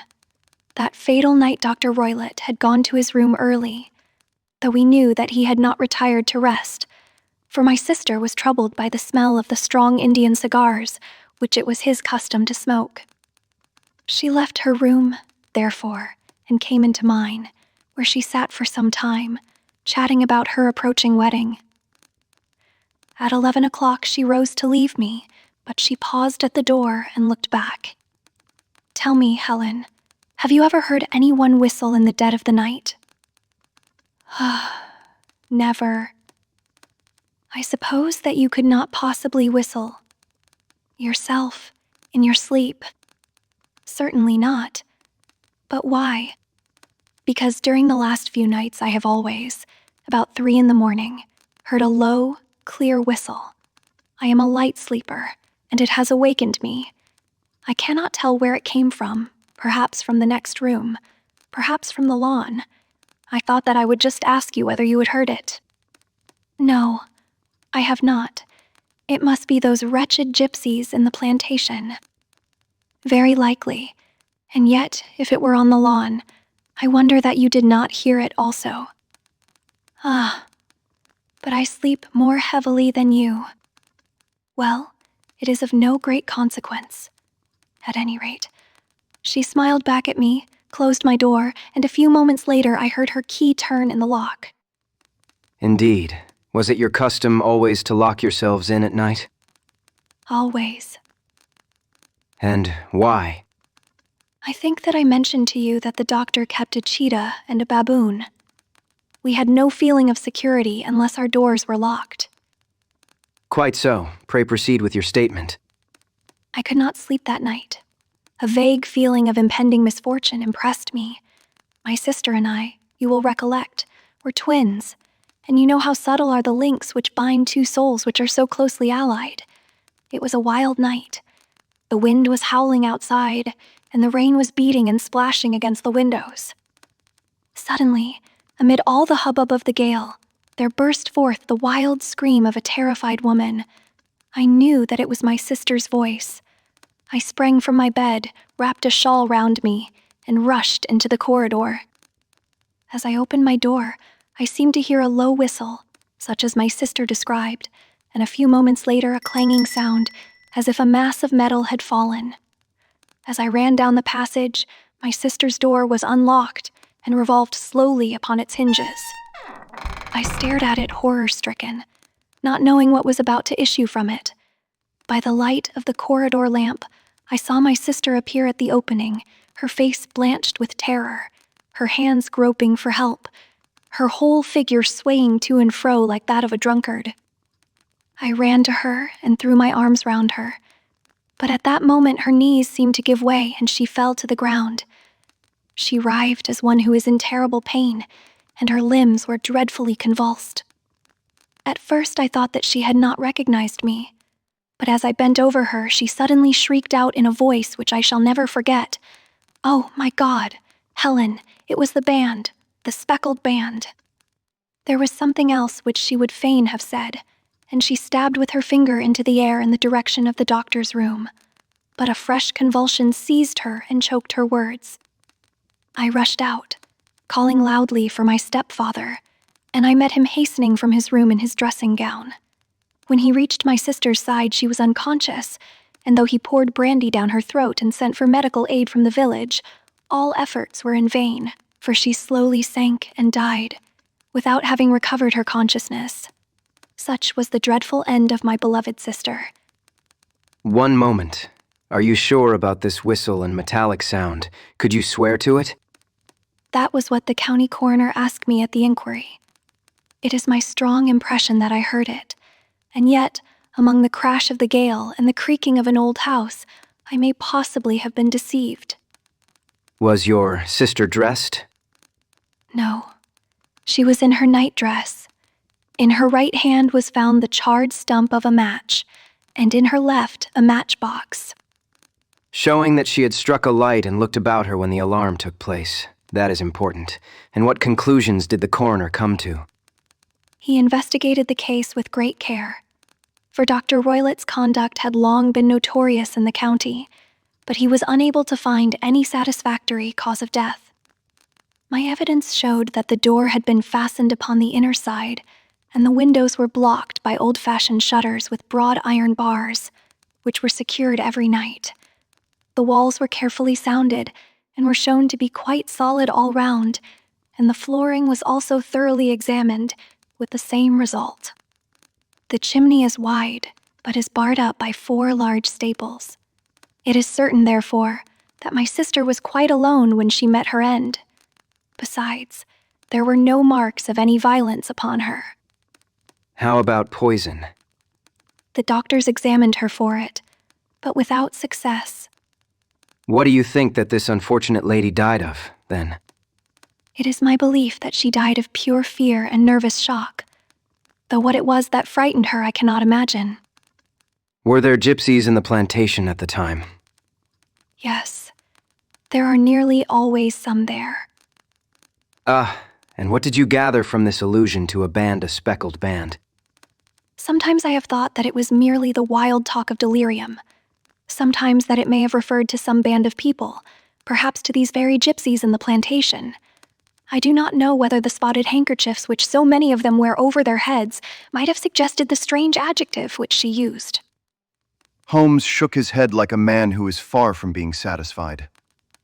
These are very deep waters. Pray, go on with your narrative. 2 years have passed since then, and my life has been until lately lonelier than ever. A month ago, however, a dear friend, whom I have known for many years, has done me the honor to ask my hand in marriage. His name is Armitage, Percy Armitage, the second son of Mr. Armitage of Cranewater, near Reading. My stepfather has offered no opposition to the match, and we are to be married in the course of the spring. 2 days ago, some repairs were started in the west wing of the building, and my bedroom wall has been pierced, so that I have had to move into the chamber in which my sister died, and to sleep in the very bed in which she slept. Imagine, then, my thrill of terror when last night, as I lay awake, thinking over her terrible fate, I suddenly heard in the silence of the night the low whistle which had been the herald of her own death. I sprang up and lit a lamp, but nothing was to be seen in the room. I was too shaken to go to bed again, however, so I dressed, and as soon as it was daylight I slipped down, got a dog cart at the Crown Inn, which is opposite, and drove to Leatherhead, from whence I have come on this morning with the one object of seeing you and asking your advice. You have done wisely, but have you told me all? Yes, all. Miss Roylott, you have not. You are screening your stepfather. Why? What do you mean? For answer, Holmes pushed back the frill of black lace which fringed the hand that lay upon our visitor's knee. 5 little livid spots, the marks of 4 fingers and a thumb, were printed upon the white wrist. You have been cruelly used. He is a hard man, and perhaps he hardly knows his own strength. There was a long silence, during which Holmes leaned his chin upon his hands and stared into the crackling fire. This is a very deep business. There are 1,000 details which I should desire to know before I decide upon our course of action, yet we have not a moment to lose. If we were to come to Stoke Moran today, would it be possible for us to see over these rooms without the knowledge of your stepfather? As it happens, he spoke of coming into town today upon some most important business. It is probable that he will be away all day, and that there would be nothing to disturb you. We have a housekeeper now, but she is old and foolish, and I could easily get her out of the way. Excellent. You are not averse to this trip, Watson. By no means. Then we shall both come. What are you going to do yourself? I have 1 or 2 things, which I would wish to do now that I am in town. But I shall return by the 12 o'clock train, so as to be there in time for your coming. And you may expect us early in the afternoon. I have myself some small business matters to attend to. Will you not wait and breakfast? No, I must go. My heart is lightened already since I have confided my trouble to you. I shall look forward to seeing you again this afternoon. She dropped her thick black veil over her face and glided from the room. And what do you think of it all, Watson? It seems to me to be a most dark and sinister business. Dark enough and sinister enough. Yet if the lady is correct in saying that the flooring and walls are sound, and that the door, window, and chimney are impassable, then her sister must have been undoubtedly alone when she met her mysterious end. What becomes, then, of these nocturnal whistles, and what of the very peculiar words of the dying woman? I cannot think. When you combine the ideas of whistles at night, the presence of a band of gypsies who are on intimate terms with this old doctor, the fact that we have every reason to believe that the doctor has an interest in preventing his stepdaughter's marriage, the dying allusion to a band, and finally, the fact that Miss Helen Stoner heard a metallic clang, which might have been caused by one of those metal bars which secured the shutters falling back into their place, I think that there is good ground to think that the mystery may be cleared along those lines. But what then did the gypsies do? I cannot imagine. I see many objections to any such theory. And so do I. It is precisely for that reason that we are going to Stoke Moran this day. I want to see whether the objections are fatal or if they may be explained away. But what in the name of the devil? The ejaculation had been drawn from my companion by the fact that our door had been suddenly dashed open, and that a huge man had framed himself in the aperture. His costume was a peculiar mixture of the professional and of the agricultural, having a black top hat, a long frock coat, and a pair of high gaiters with a hunting crop swinging in his hand. So tall was he that his hat actually brushed the crossbar of the doorway, and his breadth seemed to span it across from side to side. A large face, seared with 1,000 wrinkles, burned yellow with the sun, and marked with every evil passion, was turned from one to the other of us, while his deep-set bile-shot eyes and his high, thin, fleshless nose gave him somewhat the resemblance to a fierce old bird of prey. Which of you is Holmes? My name, sir, but you have the advantage of me. I am Dr. Grimesby Roylott of Stoke Moran.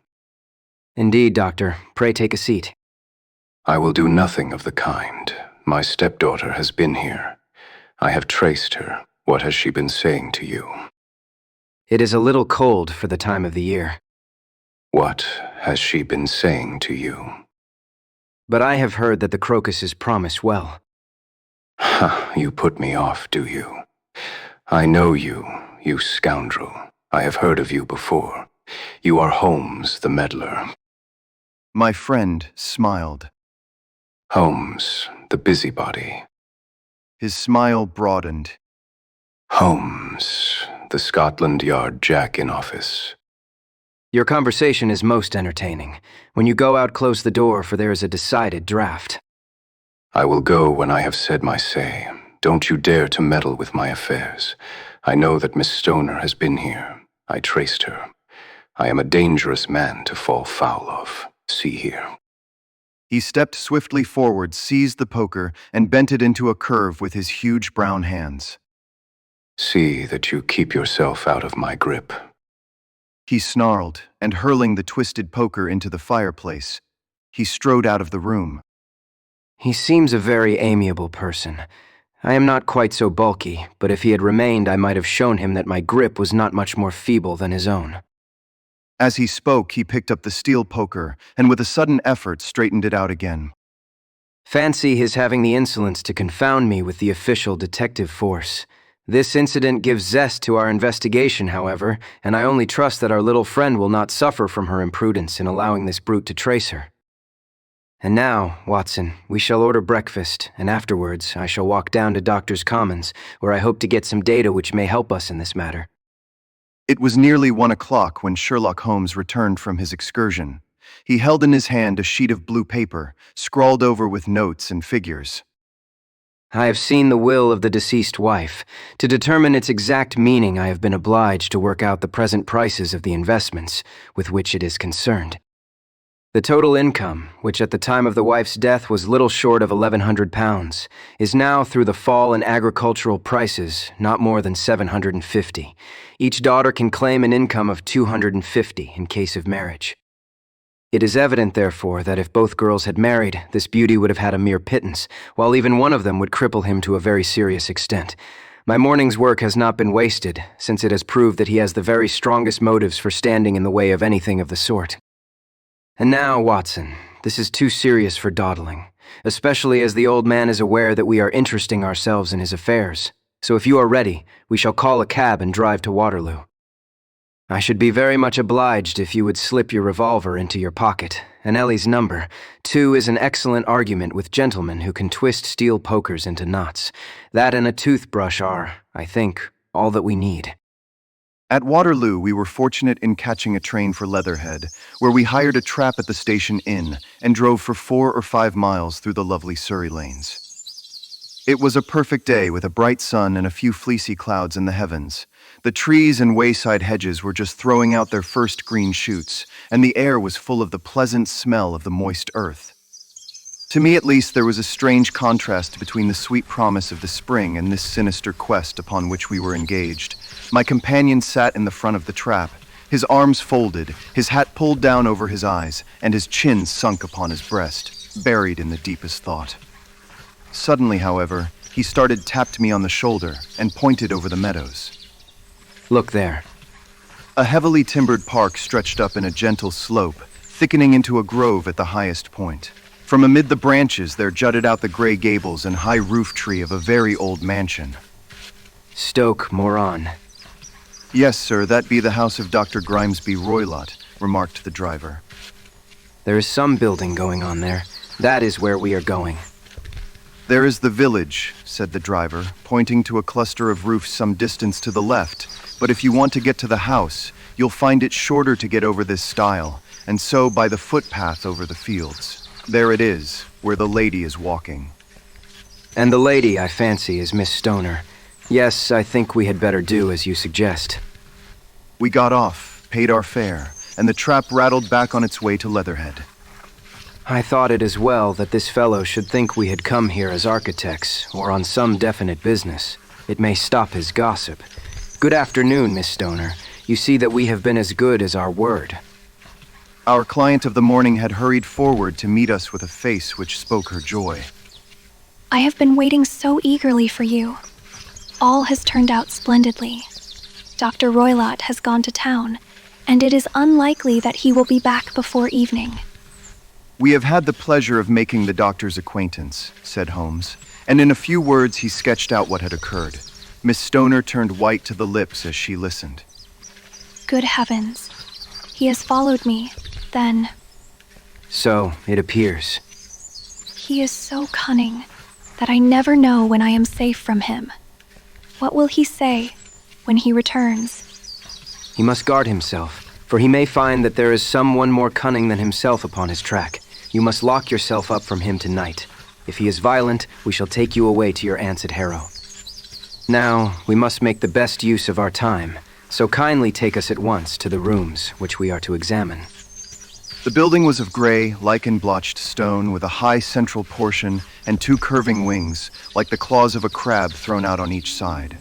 In one of these wings, the windows were broken and blocked with wooden boards, while the roof was partly caved in, a picture of ruin. The central portion was in little better repair, but the right-hand block was comparatively modern, and the blinds in the windows with the blue smoke curling up from the chimneys showed that this was where the family resided. Some scaffolding had been erected against the end wall, and the stonework had been broken into, but there were no signs of any workmen at the moment of our visit. Holmes walked slowly up and down the ill-trimmed lawn, and examined with deep attention the outsides of the windows. This, I take it, belongs to the room in which you used to sleep, the center one to your sisters, and the one next to the main building to Dr. Roylott's chamber. Exactly so. But I am now sleeping in the middle one. Pending the alterations, as I understand. By the way, there does not seem to be any very pressing need for repairs at that end wall. There were none.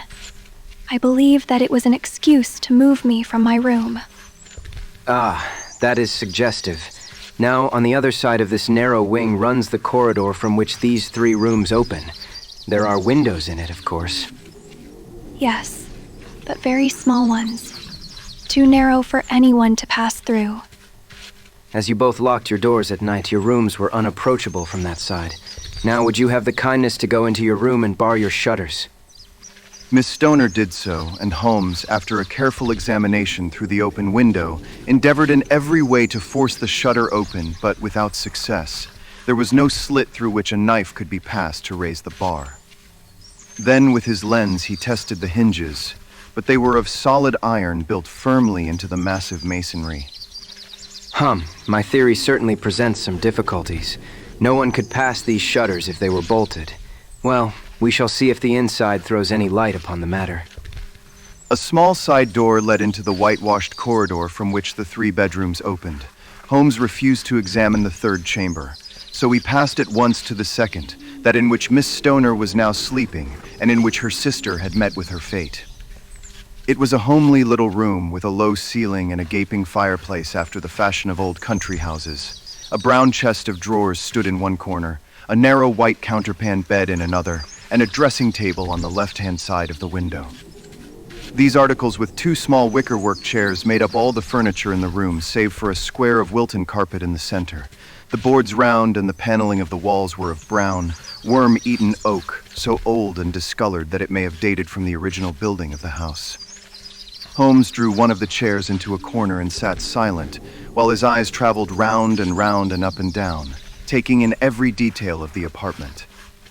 Where does that bell communicate with? He asked at last, pointing to a thick bell rope which hung down beside the bed, the tassel actually lying upon the pillow. It goes to the house. Keeper's room. It looks newer than the other things. Yes, it was only put there a couple of years ago. Your sister asked for it, I suppose. No, I never heard of her using it. We used always to get what we wanted for ourselves. Indeed, it seemed unnecessary to put so nice a bell pull there. You will excuse me for a few minutes while I satisfy myself as to this floor. He threw himself down upon his face with his lens in his hand and crawled swiftly backward and forward, examining minutely the cracks between the boards. Then he did the same with the woodwork with which the chamber was paneled. Finally, he walked over to the bed and spent some time in staring at it, and in running his eye up and down the wall. Finally, he took the bell rope in his hand and gave it a brisk tug. Why? It is a dummy. Won't it ring? No, it is not even attached to a wire. This is very interesting. You can see now that it is fastened to a hook just above where the little opening for the ventilator is. How very absurd. I never noticed that before. Very strange. There are 1 or 2 very singular points about this room. For example, what a fool a builder must be to open a ventilator into another room, when, with the same trouble, he might have communicated with the outside air. That is also quite modern. Done about the same time as the bell rope? Yes. There were several little changes carried out about that time. They seem to have been of a most interesting character dummy bell ropes and ventilators which do not ventilate. With your permission, Miss Stoner, we shall now carry our researches into the inner apartment. Dr. Grimesby Roylott's chamber was larger than that of his stepdaughter, but was as plainly furnished. A camp bed, a small wooden shelf full of books, mostly of a technical character, an armchair beside the bed, a plain wooden chair against the wall, a round table, and a large iron safe were the principal things which met the eye. Holmes walked slowly round and examined each and all of them with the keenest interest. What is in here? He asked, tapping the safe. My stepfather's business papers. Oh, you have seen inside then? Only once, some years ago. I remember that it was full of papers. There isn't a cat in it, for example. Number? What a strange idea. Well, look at this. He took up a small saucer of milk, which stood on the top of it. No, we don't keep a cat. But there is a cheetah and a baboon. Yes, of course. Well, a cheetah is just a big cat, and yet a saucer of milk does not go very far in satisfying its wants, I dare say. There is one point which I should wish to determine. He squatted down in front of the wooden chair and examined the seat of it with the greatest attention. Thank you. That is quite settled. Hello? Here is something interesting. The object which had caught his eye was a small dog lash hung on one corner of the bed. The lash, however, was curled upon itself and tied so as to make a loop of whipcord. What do you make of that, Watson? It is a common enough lash, but I don't know why it should be tied. That is not quite so common, is it? Ah, me. It is a wicked world, and when a clever man turns his brains to crime, it is the worst of all. I think that I have seen enough now, Miss Stoner, and with your permission, we shall walk out upon the lawn. I had never seen my friend's face so grim or his brow so dark as it was when we turned from the scene of this investigation.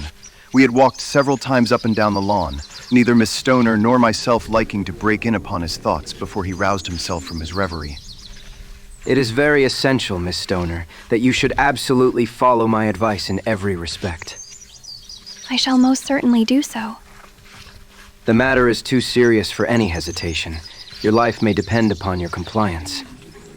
I assure you that I am in your hands. In the first place, both my friend and I must spend the night in your room. Both Miss Stoner and I gazed at him in astonishment. Yes, it must be so. Let me explain. I believe that that is the village inn over there. Yes, that is the Crown. Very good. Your windows would be visible from there. Certainly. You must confine yourself to your room on pretense of a headache when your stepfather comes back.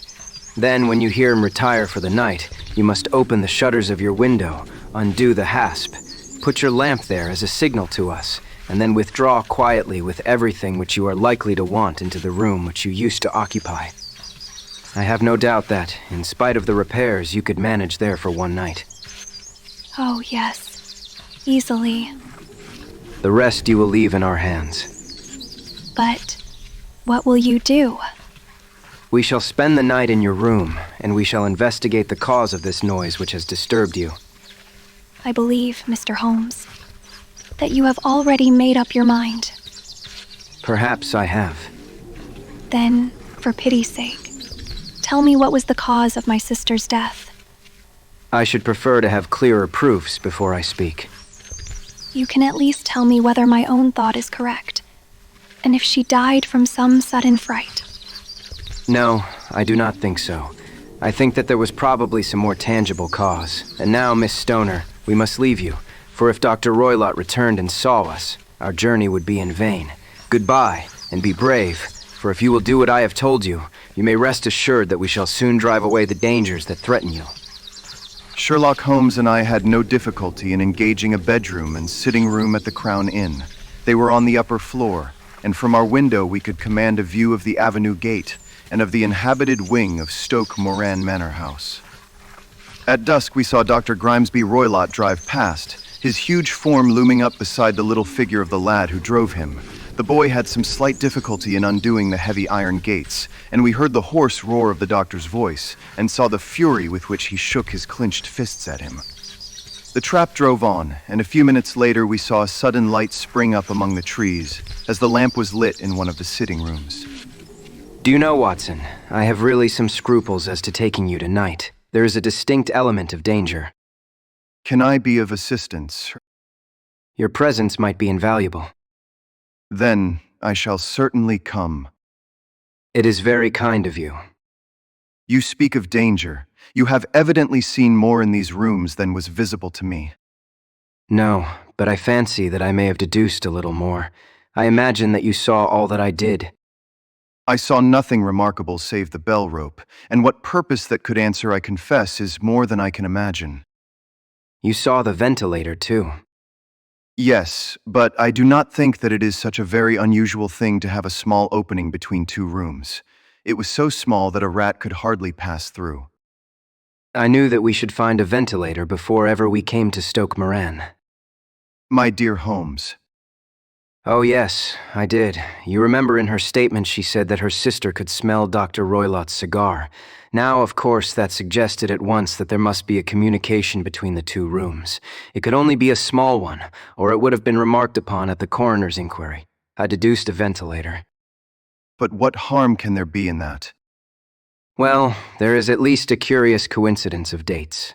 A ventilator is made, a cord is hung, and a lady who sleeps in the bed dies. Does not that strike you? I cannot as yet see any connection. Did you observe anything very peculiar about that bed? Number. It was clamped to the floor. Did you ever see a bed fastened like that before? I cannot say that I have. The lady could not move her bed. It must always be in the same relative position to the ventilator and to the rope, for so we may call it since it was clearly never meant for a bell pull. Holmes, I seem to see dimly what you are hinting at. We are only just in time to prevent some subtle and horrible crime. Subtle enough and horrible enough. When a doctor does go wrong, he is the first of criminals. He has nerve and he has knowledge. Palmer and Pritchard were among the heads of their profession. This man strikes even deeper, but I think, Watson, that we shall be able to strike deeper still. But we shall have horrors enough before the night is over. For goodness sake, let us have a quiet pipe and turn our minds for a few hours to something more cheerful. About 9 o'clock the light among the trees was extinguished, and all was dark in the direction of the manor house. 2 hours passed slowly away, and then suddenly, just at the stroke of 11, a single bright light shone out right in front of us. That is our signal. It comes from the middle window. As we passed out, he exchanged a few words with the landlord, explaining that we were going on a late visit to an acquaintance, and that it was possible that we might spend the night there. A moment later, we were out on the dark road, a chill wind blowing in our faces, and one yellow light twinkling in front of us through the gloom to guide us on our somber errand. There was little difficulty in entering the grounds, for unrepaired breaches gaped in the old park wall. Making our way among the trees, we reached the lawn, crossed it, and were about to enter through the window, when out from a clump of laurel bushes there darted what seemed to be a hideous and distorted child, who threw itself upon the grass with writhing limbs, and then ran swiftly across the lawn into the darkness. My God, did you see it? Holmes was for the moment as startled as I. His hand closed like a vice upon my wrist in his agitation. Then he broke into a low laugh and put his lips to my ear. It is a nice household. That is the baboon. I had forgotten the strange pets which the doctor affected. There was a cheetah, too. Perhaps we might find it upon our shoulders at any moment. I confess that I felt easier in my mind when, after following Holmes's example and slipping off my shoes, I found myself inside the bedroom. My companion noiselessly closed the shutters, moved the lamp onto the table, and cast his eyes round the room. All was as we had seen it in the daytime. Then, creeping up to me and making a trumpet of his hand, he whispered into my ear again so gently that it was all that I could do to distinguish the words. The least sound would be fatal to our plans. I nodded to show that I had heard. We must sit without light. He would see it through the ventilator. I nodded again. Do not go asleep. Your very life may depend upon it. Have your pistol ready in case we should need it. I will sit on the side of the bed and you in that chair. I took out my revolver and laid it on the corner of the table. Holmes had brought up a long, thin cane, and this he placed upon the bed beside him. By it he laid the box of matches and the stump of a candle. Then he turned down the lamp, and we were left in darkness. How shall I ever forget that dreadful vigil? I could not hear a sound, not even the drawing of a breath, and yet I knew that my companion sat open-eyed within a few feet of me, in the same state of nervous tension in which I was myself. The shutters cut off the least ray of light, and we waited in absolute darkness. From outside came the occasional cry of a night bird, and once at our very window a long-drawn cat-like whine, which told us that the cheetah was indeed at liberty. Far away we could hear the deep tones of the parish clock, which boomed out every quarter of an hour. How long they seemed, those quarters. 12 struck, and 1 and 2 and 3, and still we sat waiting silently for whatever might befall. Suddenly, there was the momentary gleam of a light up in the direction of the ventilator, which vanished immediately, but was succeeded by a strong smell of burning oil and heated metal. Someone in the next room had lit a dark lantern. I heard a gentle sound of movement, and then all was silent once more, though the smell grew stronger. For half an hour I sat with straining ears. Then suddenly another sound became audible, a very gentle, soothing sound, like that of a small jet of steam escaping continually from a kettle. The instant that we heard it, Holmes sprang from the bed, struck a match, and lashed furiously with his cane at the bell pull. You see it, Watson. You see it. But I saw nothing. At the moment when Holmes struck the light, I heard a low, clear whistle, but the sudden glare flashing into my weary eyes made it impossible for me to tell what it was at which my friend lashed so savagely. I could, however, see that his face was deadly pale and filled with horror and loathing. He had ceased to strike and was gazing up at the ventilator, when suddenly there broke from the silence of the night the most horrible cry to which I have ever listened. It swelled up louder and louder, a hoarse yell of pain and fear and anger all mingled in the one dreadful shriek. They say that away down in the village, and even in the distant parsonage, that cry raised the sleepers from their beds. It struck cold to our hearts, and I stood gazing at Holmes, and he at me until the last echoes of it had died away into the silence from which it rose. What can it mean? It means that it is all over, and perhaps, after all, it is for the best. Take your pistol, and we will enter Dr. Roylott's room. With a grave face, he lit the lamp and led the way down the corridor. Twice he struck at the chamber door without any reply from within. Then he turned the handle and entered, I at his heels, with the cocked pistol in my hand. It was a singular sight which met our eyes. On the table stood a dark lantern with the shutter half open, throwing a brilliant beam of light upon the iron safe, the door of which was ajar. Beside this table, on the wooden chair, sat Dr. Grimesby Roylott, clad in a long gray dressing gown, his bare ankles protruding beneath, and his feet thrust into red heelless Turkish slippers. Across his lap lay the short stock with the long lash which we had noticed during the day. His chin was cocked upward, and his eyes were fixed in a dreadful, rigid stare at the corner of the ceiling. Round his brow he had a peculiar yellow band, with brownish speckles, which seemed to be bound tightly round his head. As we entered, he made neither sound nor motion. The band, the speckled band. I took a step forward. In an instant, his strange headgear began to move, and there reared itself from among his hair the squat diamond-shaped head and puffed neck of a loathsome serpent. It is a swamp adder, the deadliest snake in India. He has died within 10 seconds of being bitten. Violence does, in truth, recoil upon the violent, and the schemer falls into the pit which he digs for another. Let us thrust this creature back into its den, and we can then remove Miss Stoner to some place of shelter and let the county police know what has happened. As he spoke, he drew the dog whip swiftly from the dead man's lap, and throwing the noose round the reptile's neck, he drew it from its horrid perch, and carrying it at arm's length, threw it into the iron safe, which he closed upon it. Such are the true facts of the death of Dr. Grimesby Roylott of Stoke Moran. It is not necessary that I should prolong a narrative which has already run to too great a length, by telling how we broke the sad news to the terrified girl, how we conveyed her by the morning train to the care of her good aunt at Harrow. of how the slow process of official inquiry came to the conclusion that the doctor met his fate while indiscreetly playing with a dangerous pet. The little which I had yet to learn of the case was told me by Sherlock Holmes as we traveled back next day. I had come to an entirely erroneous conclusion, which shows, my dear Watson, how dangerous it always is to reason from insufficient data, the presence of the gypsies, and the use of the word band, which was used by the poor girl. No doubt to explain the appearance which she had caught a hurried glimpse of by the light of her match, were sufficient to put me upon an entirely wrong scent. I can only claim the merit that I instantly reconsidered my position, when, however, it became clear to me that whatever danger threatened an occupant of the room could not come either from the window or the door. My attention was speedily drawn, as I have already remarked to you, to this ventilator and to the bell rope which hung down to the bed. The discovery that this was a dummy and that the bed was clamped to the floor instantly gave rise to the suspicion that the rope was there as bridge for something passing through the hole and coming to the bed.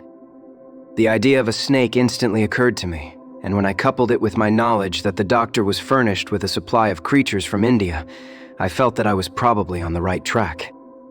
The idea of using a form of poison which could not possibly be discovered by any chemical test was just such a one as would occur to a clever and ruthless man who had had an Eastern training. The rapidity with which such a poison would take effect would also, from his point of view, be an advantage. It would be a sharp-eyed coroner, indeed, who could distinguish the two little dark punctures, which would show where the poison fangs had done their work. Then I thought of the whistle. Of course, he must recall the snake before the morning light revealed it to the victim. He had trained it, probably by the use of the milk which we saw, to return to him when summoned. He would put it through this ventilator at the hour that he thought best, with the certainty that it would crawl down the rope and land on the bed. It might or might not bite the occupant. Perhaps she might escape every night for a week, but sooner or later she must fall a victim. I had come to these conclusions before ever I had entered his room. An inspection of his chair showed me that he had been in the habit of standing on it, which of course would be necessary in order that he should reach the ventilator. The sight of the safe, the saucer of milk, and the loop of whipcord were enough to finally dispel any doubts which may have remained. The metallic clang heard by Miss Stoner was obviously caused by her stepfather, hastily closing the door of his safe upon its terrible occupant. Having once made up my mind, you know the steps which I took in order to put the matter to the proof. I heard the creature hiss, as I have no doubt that you did also, and I instantly lit the light and attacked it. With the result of driving it through the ventilator. And also with the result of causing it to turn upon its master at the other side. Some of the blows of my cane came home, and roused its snakish temper, so that it flew upon the first person it saw. In this way, I am no doubt indirectly responsible for Dr. Grimesby Roylott's death, and I cannot say that it is likely to weigh very heavily upon my conscience.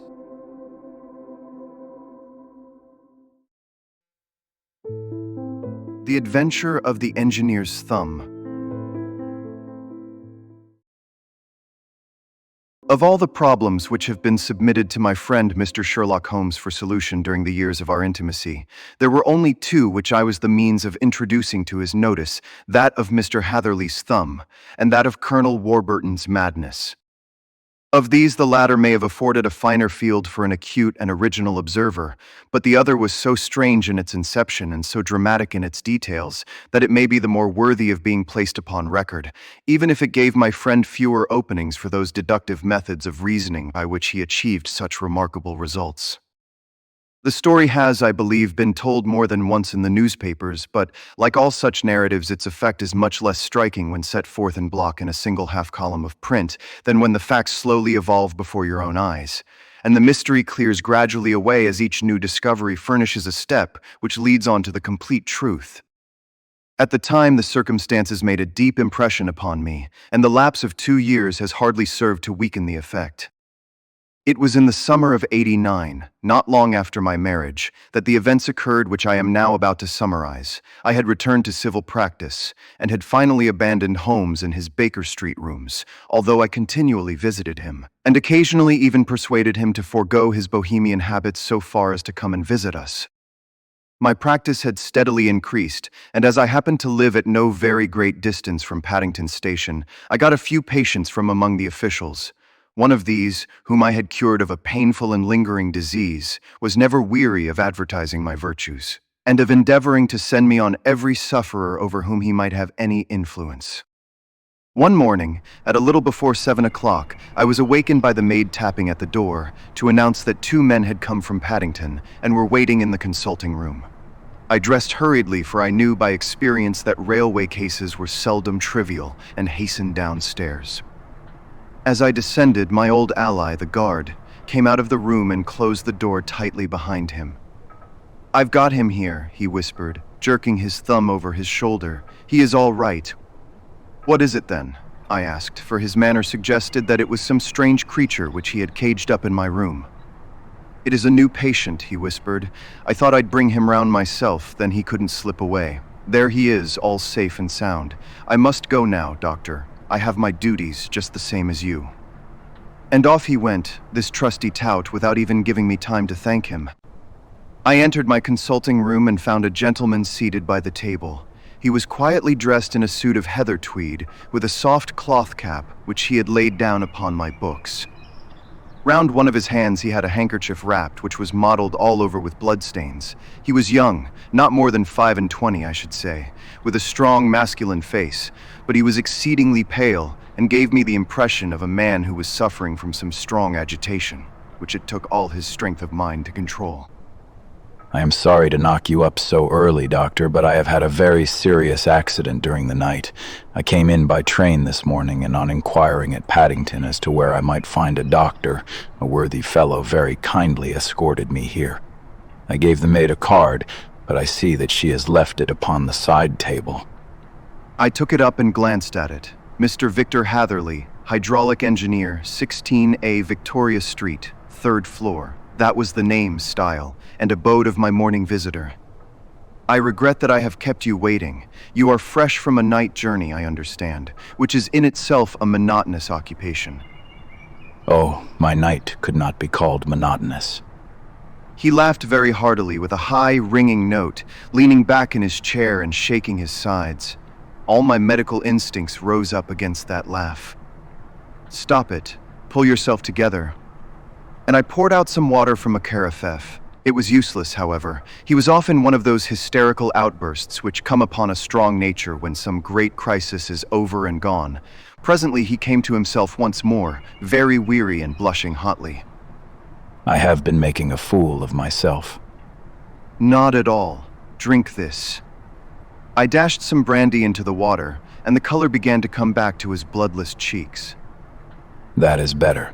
And now, Doctor, perhaps you would kindly attend to my thumb, or rather to the place where my thumb used to be. He unwound the handkerchief and held out his hand. It gave even my hardened nerves a shudder to look at it. There were 4 protruding fingers and a horrid red spongy surface where the thumb should have been. It had been hacked or torn right out from the roots. Good heavens, this is a terrible injury. It must have bled considerably. Yes, it did. I fainted when it was done, and I think that I must have been senseless for a long time. When I came to, I found that it was still bleeding, so I tied one end of my handkerchief very tightly round the wrist and braced it up with a twig. Excellent. You should have been a surgeon. It is a question of hydraulics, you see, and came within my own province. This has been done by a very heavy and sharp instrument.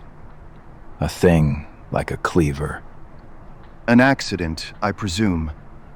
By no means. What? A murderous attack? Very murderous, indeed. You horrify me. I sponged the wound, cleaned it, dressed it, and finally covered it over with cotton wadding and carbolized bandages. He lay back without wincing, though he bit his lip from time to time. How is that? Capital. Between your brandy and your bandage, I feel a new man. I was very weak, but I have had a good deal to go through. Perhaps you had better not speak of the matter. It is evidently trying to your nerves. Oh no, not now. I shall have to tell my tale to the police, but between ourselves, if it were not for the convincing evidence of this wound of mine, I should be surprised if they believed my statement, for it is a very extraordinary one, and I have not much in the way of proof with which to back it up. And even if they believe me, The clues which I can give them are so vague that it is a question whether justice will be done. If it is anything in the nature of a problem which you desire to see solved, I should strongly recommend you to come to my friend Mr. Sherlock Holmes before you go to the official police. Oh, I have heard of that fellow, and I should be very glad if he would take the matter up, though of course I must use the official police as well. Would you give me an introduction to him? I'll do better. I'll take you round to him myself. I should be immensely obliged to you. We'll call a cab and go together. We shall just be in time to have a little breakfast with him. Do you feel equal to it? Yes, I shall not feel easy until I have told my story. Then my servant will call a cab, and I shall be with you in an instant. I rushed upstairs, explained the matter shortly to my wife, and in 5 minutes was inside a hansom, driving with my new acquaintance to Baker Street. Sherlock Holmes was, as I expected, lounging about his sitting room in his dressing gown, reading the agony column of the Times and smoking his before-breakfast pipe, which was composed of all the plugs and dotels left from his smokes of the day before, all carefully dried and collected on the corner of the mantelpiece. He received us in his quietly genial fashion, ordered fresh rashers and eggs, and joined us in a hearty meal. When it was concluded, he settled our new acquaintance upon the sofa, placed a pillow beneath his head, and laid a glass of brandy and water within his reach. It is easy to see that your experience has been no common one, Mr. Hatherley. Pray, lie down there and make yourself absolutely at home. Tell us what you can, but stop when you are tired, and keep up your strength with a little stimulant. Thank you, but I have felt another man since the doctor bandaged me, and I think that your breakfast has completed the cure. I shall take up as little of your valuable time as possible, so I shall start at once upon my peculiar experiences. Holmes sat in his big armchair with the weary, heavy-lidded expression which veiled his keen and eager nature, while I sat opposite to him, and we listened in silence to the strange story which our visitor detailed to us. You must know that I am an orphan and a bachelor, residing alone in lodgings in London. By profession, I am an hydraulic engineer, and I have had considerable experience of my work during the 7 years that I was apprenticed to Venner and Matheson, the well-known firm of Greenwich. 2 years ago, having served my time, and having also come into a fair sum of money through my poor father's death, I determined to start in business for myself and took professional chambers in Victoria Street. I suppose that everyone finds his first independent start in business a dreary experience. To me, it has been exceptionally so. During 2 years, I have had 3 consultations and 1 small job, and that is absolutely all that my profession has brought me. My gross takings amount to £27, 10 shillings. Every day, from 9 in the morning until 4 in the afternoon, I waited in my little den until at last my heart began to sink, and I came to believe that I should never have any practice at all. Yesterday, however, just as I was thinking of leaving the office, my clerk entered to say there was a gentleman waiting who wished to see me upon business. He brought up a card, too, with the name of Colonel Lysander Stark engraved upon it. Close at his heels came the colonel himself, a man rather over the middle size, but of an exceeding thinness. I do not think that I have ever seen so thin a man. His whole face sharpened away into nose and chin, and the skin of his cheeks was drawn quite tense over his outstanding bones. Yet this emaciation seemed to be his natural habit, and due to no disease, for his eye was bright, his step brisk, and his bearing assured. He was plainly but neatly dressed, and his age, I should judge, would be nearer 40 than 30.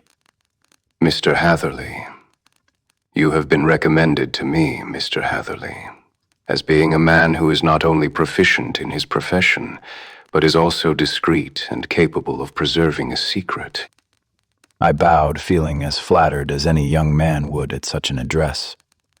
May I ask who it was who gave me so good a character? Well, perhaps it is better that I should not tell you that just at this moment. I have it from the same source that you are both an orphan and a bachelor, and are residing alone in London. That is quite correct, but you will excuse me if I say that I cannot see how all this bears upon my professional qualifications. I understood that it was on a professional matter that you wished to speak to me. Undoubtedly so. But you will find that all I say is really to the point. I have a professional commission for you, but absolute secrecy is quite essential absolute secrecy, you understand. And of course we may expect that more from a man who is alone than from one who lives in the bosom of his family. If I promise to keep a secret, you may absolutely depend upon my doing so. He looked very hard at me as I spoke, and it seemed to me that I had never seen so suspicious and questioning an eye. Do you promise, then? Yes, I promise. Absolute and complete silence before, during, and after. No reference to the matter at all, either in word or writing. I have already given you my word. Ah, very good. He suddenly sprang up, and darting like lightning across the room, he flung open the door. The passage outside was empty. That is all right. I know that clerks are sometimes curious as to their master's affairs. Now we can talk in safety. He drew up his chair very close to mine and began to stare at me again with the same questioning and thoughtful look. A feeling of repulsion and of something akin to fear had begun to rise within me at the strange antics of this fleshless man. Even my dread of losing a client could not restrain me from showing my impatience. I beg that you will state your business, sir. My time is of value. Heaven forgive me for that last sentence, but the words came to my lips. How would 50 guineas for a night's work suit you? Most admirably. I say a night's work, but an hour's would be nearer the mark. I simply want your opinion about a hydraulic stamping machine which has got out of gear. If you show us what is wrong, we shall soon set it right ourselves. What do you think of such a commission as that? The work appears to be light and the pay munificent. Precisely so. We shall want you to come tonight by the last train. Where to? To Ayford in Berkshire. It is a little place near the borders of Oxfordshire, and within 7 miles of Reading. There is a train from Paddington which would bring you there at about 11:15. Very good. I shall come down in a carriage to meet you. There is a drive, then? Yes, our little place is quite out in the country. It is a good 7 miles from Ayford Station. Then we can hardly get there before midnight. I suppose there would be no chance of a train back. I should be compelled to stop the night. Yes, we could easily give you a shakedown. That is very awkward. Could I not come at some more convenient hour? We have judged it best that you should come late. It is to recompense you for any inconvenience that we are paying to you. A young and unknown man, a fee which would buy an opinion from the very heads of your profession. Still, of course, if you would like to draw out of the business, there is plenty of time to do so. I thought of the 50 guineas, and of how very useful they would be to me. Not at all. I shall be very happy to accommodate myself to your wishes. I should like, however, to understand a little more clearly what it is that you wish me to do. Quite so. It is very natural that the pledge of secrecy which we have exacted from you should have aroused your curiosity. I have no wish to commit you to anything without your having it all laid before you. I suppose that we are absolutely safe from eavesdroppers. Entirely. Then the matter stands thus. You are probably aware that Fuller's Earth is a valuable product, and that it is only found in 1 or 2 places in England. I have heard so. Some little time ago, I bought a small place. A very small place within 10 miles of Reading. I was fortunate enough to discover that there was a deposit of Fuller's Earth in one of my fields. On examining it, however, I found that this deposit was a comparatively small one, and that it formed a link between 2 very much larger ones upon the right and left, both of them, however, in the grounds of my neighbors. These good people were absolutely ignorant that their land contained that which was quite as valuable as a gold mine. Naturally, it was to my interest to buy their land before they discovered its true value. But, unfortunately, I had no capital by which I could do this. I took a few of my friends into the secret, however, and they suggested that we should quietly and secretly work our own little deposit, and that in this way we should earn the money which would enable us to buy the neighboring fields. This we have now been doing for some time, and in order to help us in our operations, we erected an hydraulic press. This press, as I have already explained, has got out of order, and we wish your advice upon the subject. We guard our secret very jealously, however, and if it once became known that we had hydraulic engineers coming to our little house, it would soon rouse inquiry. And then, if the facts came out, it would be goodbye to any chance of getting these fields and carrying out our plans. That is why I have made you promise me that you will not tell a human being that you are going to Eford tonight. I hope that I make it all plain. I quite follow you. The only point which I could not quite understand was what use you could make of an hydraulic press in excavating Fuller's earth, which, as I understand, is dug out like gravel from a pit. We have our own process. We compress the earth into bricks, so as to remove them without revealing what they are. But that is a mere detail. I have taken you fully into my confidence now, Mr. Hatherley, and I have shown you how I trust you.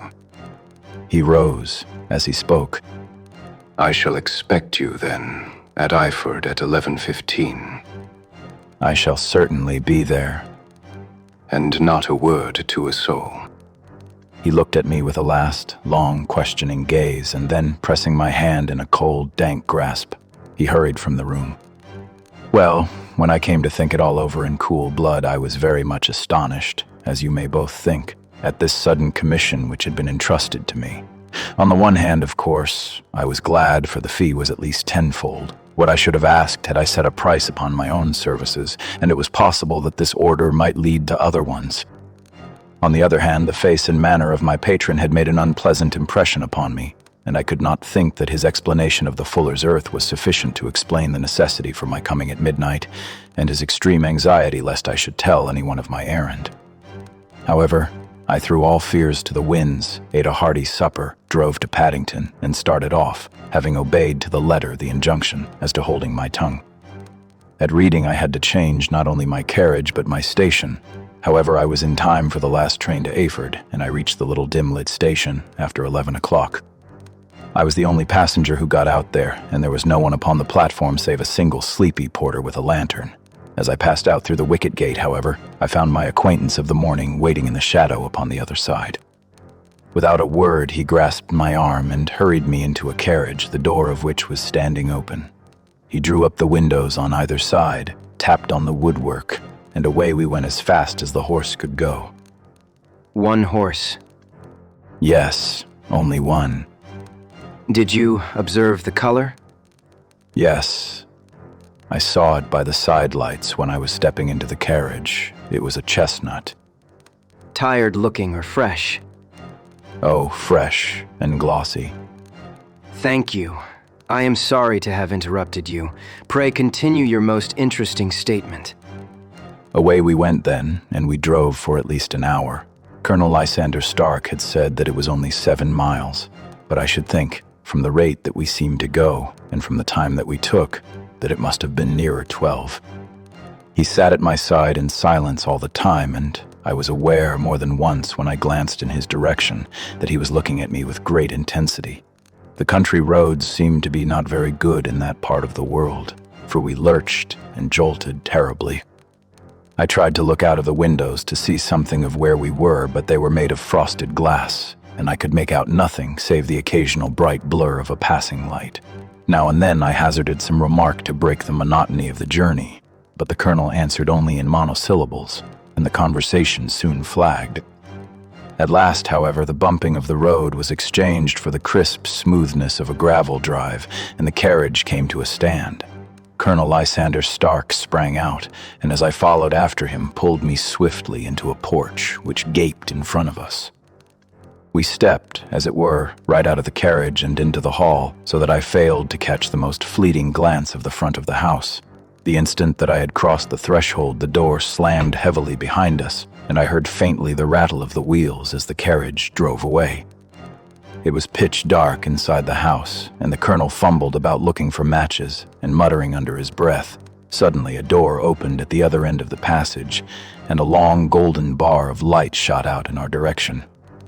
It grew broader, and a woman appeared with a lamp in her hand, which she held above her head, pushing her face forward and peering at us.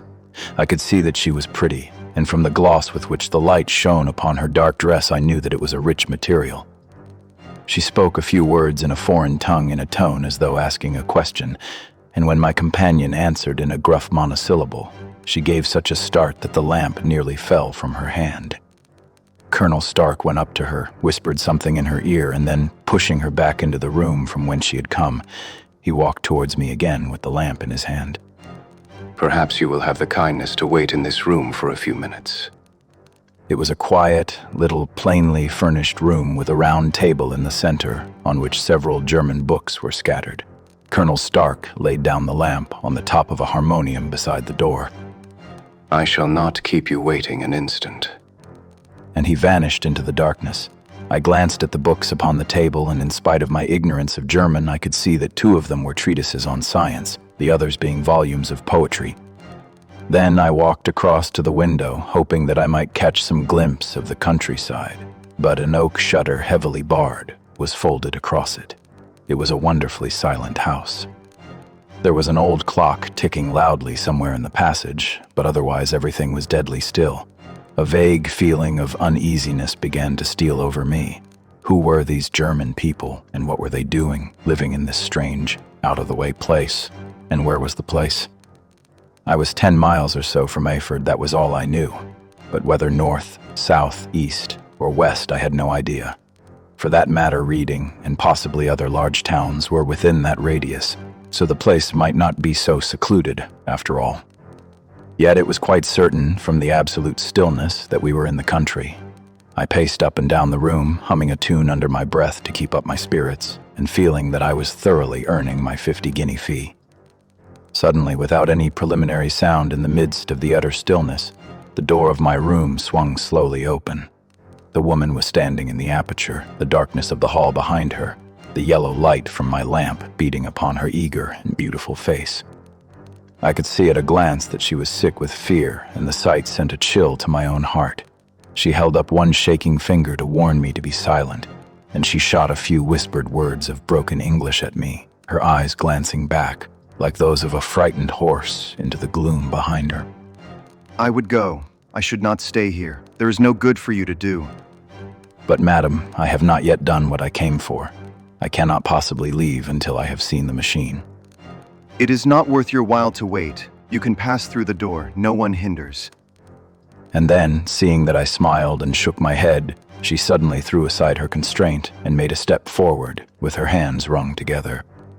For the love of heaven, get away from here before it is too late. But I am somewhat headstrong by nature, and the more ready to engage in an affair when there is some obstacle in the way. I thought of my 50-guinea fee, of my wearisome journey, and of the unpleasant night which seemed to be before me. Was it all to go for nothing?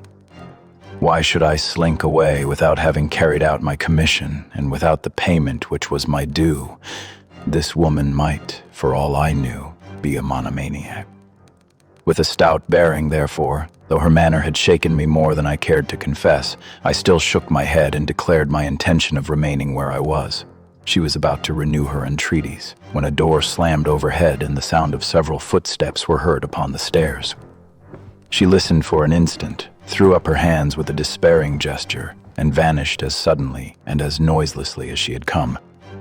The newcomers were Colonel Lysander Stark and a short, thick man with a chinchilla beard growing out of the creases of his double chin, who was introduced to me as Mr. Ferguson. This is my secretary and manager, by the way. I was under the impression that I left this door shut just now. I fear that you have felt the draft. On the contrary, I opened the door myself because I felt the room to be a little close. He shot one of his suspicious looks at me. Perhaps we had better proceed to business then. Mr. Ferguson and I will take you up to see the machine. I had better put my hat on, I suppose. Oh no, it is in the house. What? You dig Fuller's earth in the house? No. This is only where we compress it. But never mind that. All we wish you to do is to examine the machine and to let us know what is wrong with it. We went upstairs together, the colonel first with the lamp, the fat manager, and I behind him. It was a labyrinth of an old house, with corridors, passages, narrow winding staircases, and little low doors, the thresholds of which were hollowed out by the generations who had crossed them. There were no carpets and no signs of any furniture above the ground floor, while the plaster was peeling off the walls, and the damp was breaking through in green, unhealthy blotches. I tried to put on as unconcerned an air as possible, but I had not forgotten the warnings of the lady, even though I disregarded them, and I kept a keen eye upon my two companions. Ferguson appeared to be a morose and silent man, but I could see from the little that he said that he was at least a fellow countryman. Colonel Lysander Stark stopped at last before a low door, which he unlocked. Within was a small square room in which the three of us could hardly get at one time. Ferguson remained outside, and the colonel ushered me in. We are now actually within the hydraulic press, and it would be a particularly unpleasant thing for us if anyone were to turn it on. The ceiling of this small chamber is really the end of the descending piston, and it comes down with the force of many tons upon this metal floor. There are small lateral columns of water outside which receive the force, and which transmit and multiply it in the manner which is familiar to you. The machine goes readily enough, but there is some stiffness in the working of it, and it has lost a little of its force. Perhaps you will have the goodness to look it over and to show us how we can set it right. I took the lamp from him, and I examined the machine very thoroughly. It was indeed a gigantic one, and capable of exercising enormous pressure. When I passed outside, however, and pressed down the levers which controlled it, I knew at once by the whooshing sound that there was a slight leakage, which allowed a regurgitation of water through one of the side cylinders. An examination showed that one of the India rubber bands, which was round the head of a driving rod, had shrunk so as not quite to fill the socket along which it worked. This was clearly the cause of the loss of power, and I pointed it out to my companions, who followed my remarks very carefully and asked several practical questions as to how they should proceed to set it right. When I had made it clear to them, I returned to the main chamber of the machine and took a good look at it to satisfy my own curiosity. It was obvious at a glance that the story of the Fuller's Earth was the merest fabrication, for it would be absurd to suppose that so powerful an engine could be designed for so inadequate a purpose. The walls were of wood, but the floor consisted of a large iron trough, and when I came to examine it, I could see a crust of metallic deposit all over it. I had stooped and was scraping at this to see exactly what it was, when I heard a muttered exclamation in German and saw the cadaverous face of the colonel looking down at me. What are you doing there? I felt angry at having been tricked by so elaborate a story as that which he had told me. I was admiring your Fuller's Earth. I think that I should be better able to advise you as to your machine if I knew what the exact purpose was for which it was used. The instant that I uttered the words, I regretted the rashness of my speech. His face set hard, and a baleful light sprang up in his gray eyes. Very well. You shall know all about the machine. He took a step backward, slammed the little door, and turned the key in the lock. I rushed towards it and pulled at the handle, but it was quite secure and did not give in the least to my kicks and shoves. Hello, Colonel, let me out. And then suddenly in the silence I heard a sound which sent my heart into my mouth. It was the clank of the levers and the swish of the leaking cylinder. He had set the engine at work. The lamp still stood upon the floor where I had placed it when examining the trough. By its light I saw that the black ceiling was coming down upon me, slowly, jerkily, but, as none knew better than myself, with a force which must within a minute grind me to a shapeless pulp. I threw myself screaming against the door and dragged with my nails at the lock. I implored the colonel to let me out, but the remorseless clanking of the levers drowned my cries. The ceiling was only a foot or two above my head, and with my hand upraised I could feel its hard, rough surface. Then it flashed through my mind that the pain of my death would depend very much upon the position in which I met it. If I lay on my face, the weight would come upon my spine, and I shuddered to think of that dreadful snap. Easier the other way, perhaps. And yet, had I the nerve to lie and look up at that deadly black shadow wavering down upon me? Already I was unable to stand erect when my eye caught something which brought a gush of hope back to my heart. I have said that though the floor and ceiling were of iron, the walls were of wood. As I gave a last hurried glance around, I saw a thin line of yellow light between two of the boards, which broadened and broadened as a small panel was pushed backward. For an instant I could hardly believe that here was indeed a door which led away from death. The next instant I threw myself through and lay half fainting upon the other side. The panel had closed again behind me, but the crash of the lamp, and a few moments afterwards the clang of the two slabs of metal, told me how narrow had been my escape. I was recalled to myself by a frantic plucking at my wrist, and I found myself lying upon the stone floor of a narrow corridor, while a woman bent over me and tugged at me with her left hand, while she held a candle in her right. It was the same good friend whose warning I had so foolishly rejected. Come, come, they will be here in a moment. They will see that you are not there. Oh, do not waste the so precious time, but come. This time, at least, I did not scorn her advice. I staggered to my feet and ran with her along the corridor and down a winding stair. The ladder led to another broad passage, and just as we reached it, we heard the sound of running feet and the shouting of two voices, one answering the other from the floor on which we were, and from the one beneath. My guide stopped and looked about her like one who is at her wits' end. Then she threw open a door which led into a bedroom, through the window of which the moon was shining brightly. It is your only chance. It is high, but it may be that you can jump it. As she spoke, a light sprang into view at the further end of the passage, and I saw the lean figure of Colonel Lysander Stark rushing forward with a lantern in one hand and a weapon like a butcher's cleaver in the other. I rushed across the bedroom, flung open the window, and looked out. How quiet and sweet and wholesome the garden looked in the moonlight, and it could not be more than 30 feet down. I clambered out upon the sill, but I hesitated to jump until I should have heard what passed between my savior and the ruffian who pursued me. If she were ill-used, then, at any risks, I was determined to go back to her assistance. The thought had hardly flashed through my mind before he was at the door, pushing his way past her, but she threw her arms round him and tried to hold him back. Fritz, Fritz, remember your promise after the last time. You said it should not be again. He will be silent. Oh, he will be silent. You are mad, Elise. You will be the ruin of us. He has seen too much. Let me pass, I say. He dashed her to one side and, rushing to the window, cut at me with his heavy weapon. I had let myself go and was hanging by the hands to the sill when his blow fell. I was conscious of a dull pain, my grip loosened, and I fell into the garden below. I was shaken but not hurt by the fall, so I picked myself up and rushed off among the bushes as hard as I could run, for I understood that I was far from being out of danger yet. Suddenly, however, as I ran, a deadly dizziness and sickness came over me. I glanced down at my hand, which was throbbing painfully, and then, for the first time, saw that my thumb had been cut off and that the blood was pouring from my wound. I endeavored to tie my handkerchief round it, but there came a sudden buzzing in my ears, and next moment I fell in a dead faint among the rose bushes. How long I remained unconscious, I cannot tell. It must have been a very long time, for the moon had sunk, and a bright morning was breaking when I came to myself.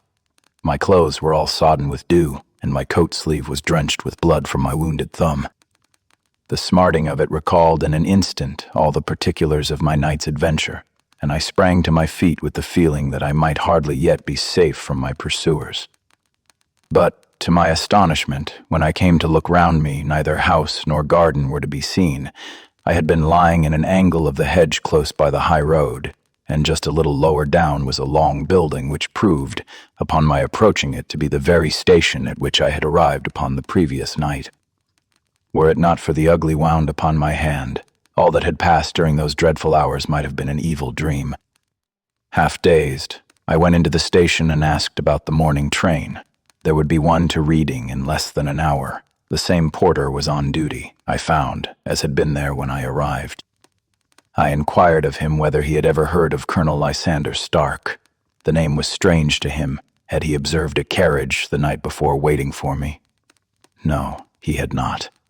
Was there a police station anywhere near? There was one about 3 miles off. It was too far for me to go, weak and ill as I was. I determined to wait until I got back to town before telling my story to the police. It was a little past 6 when I arrived, so I went first to have my wound dressed, and then the doctor was kind enough to bring me along here. I put the case into your hands and shall do exactly what you advise.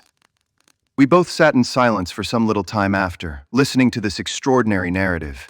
Then Sherlock Holmes pulled down from the shelf one of the ponderous commonplace books in which he placed his cuttings. Here is an advertisement which will interest you. It appeared in all the papers about a year ago. Listen to this. Lost on the 9th inst. Mr. Jeremiah Haling, aged 26, an hydraulic engineer, left his lodgings at 10 o'clock at night and has not been heard of since. Was dressed in, etc., etc. Huh, that represents the last time that the Colonel needed to have his machine overhauled, I fancy. Good heavens, then that explains what the girl said. Undoubtedly. It is quite clear that the Colonel was a cool and desperate man who was absolutely determined that nothing should stand in the way of his little game, like those out-and-out pirates who will leave no survivor from a captured ship.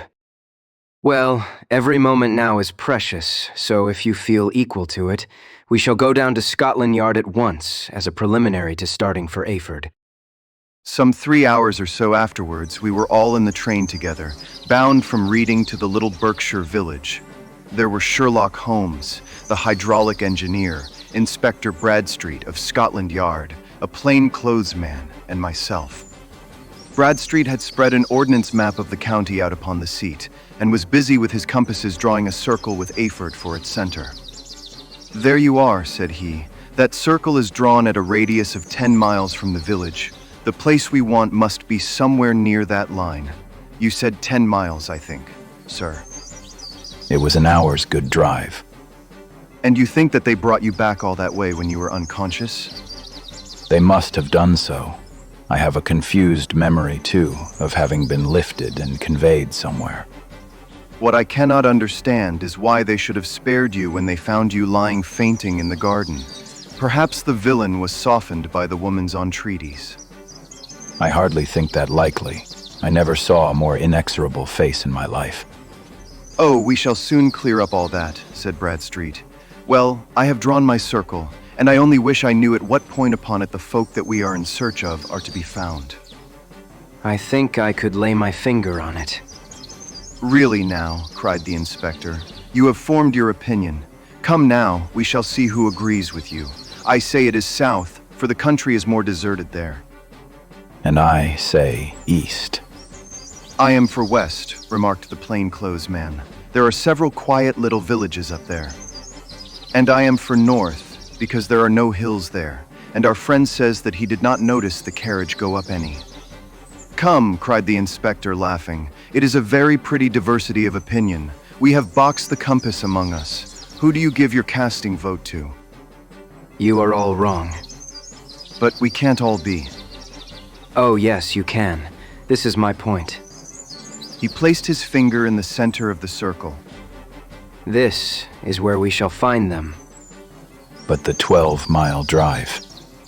6 out and 6 back. Nothing simpler. You say yourself that the horse was fresh and glossy when you got in. How could it be that if it had gone 12 miles over heavy roads? "Indeed, it is a likely ruse enough," observed Bradstreet, thoughtfully. "Of course there can be no doubt as to the nature of this gang." None at all.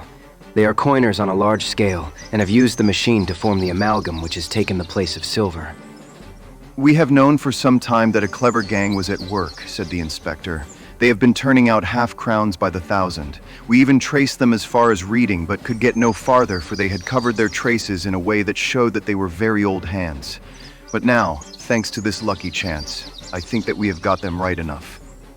But the inspector was mistaken, for those criminals were not destined to fall into the hands of justice. As we rolled into Ayford Station, we saw a gigantic column of smoke which streamed up from behind a small clump of trees in the neighborhood and hung like an immense ostrich feather over the landscape. "A house on fire?" asked Bradstreet, as the train steamed off again on its way. "Yes, sir," said the station master. "When did it break out?" "I hear that it was during the night, sir, but it has got worse, and the whole place is in a blaze." Whose house is it? Dr. Becher's. Tell me, is Dr. Beecher a German, very thin, with a long, sharp nose? The station master laughed heartily. No, sir. Dr. Becher is an Englishman, and there isn't a man in the parish who has a better lined waistcoat. But he has a gentleman staying with him, a patient, as I understand, who is a foreigner, and he looks as if a little good Berkshire beef would do him no harm. The station master had not finished his speech before we were all hastening in the direction of the fire. The road topped a low hill, and there was a great widespread whitewashed building in front of us, spouting fire at every chink and window, while in the garden in front 3 fire engines were vainly striving to keep the flames under. That is it. There is the gravel drive, and there are the rose bushes where I lay. That second window is the one that I jumped from. Well, at least you have had your revenge upon them. There can be no question that it was your oil lamp which, when it was crushed in the press, set fire to the wooden walls, though no doubt they were too excited in the chase after you to observe it at the time.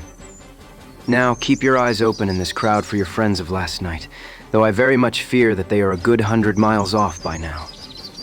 And Holmes's fears came to be realized, for from that day to this no word has ever been heard either of the beautiful woman, the sinister German, or the morose Englishman.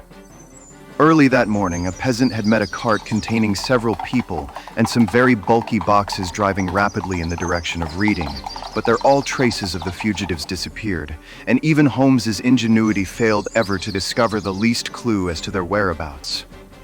The firemen had been much perturbed at the strange arrangements which they had found within, and still more so by discovering a newly severed human thumb upon a windowsill of the second floor. About sunset, however, their efforts were at last successful, and they subdued the flames, but not before the roof had fallen in, and the whole place been reduced to such absolute ruin that save some twisted cylinders and iron piping, not a trace remained of the machinery which had cost our unfortunate acquaintance so dearly.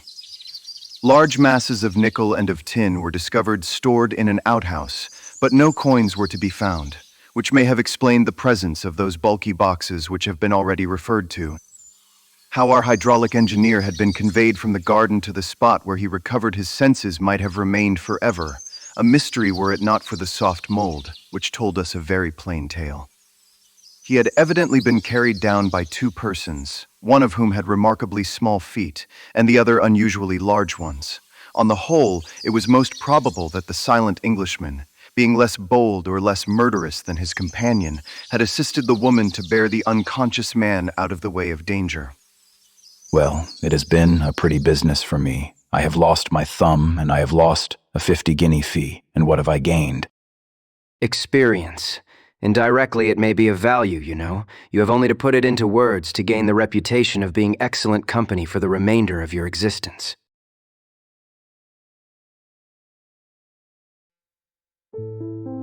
The Adventure of the Noble Bachelor. The Lord St. Simon marriage and its curious termination have long ceased to be a subject of interest in those exalted circles in which the unfortunate bridegroom moves.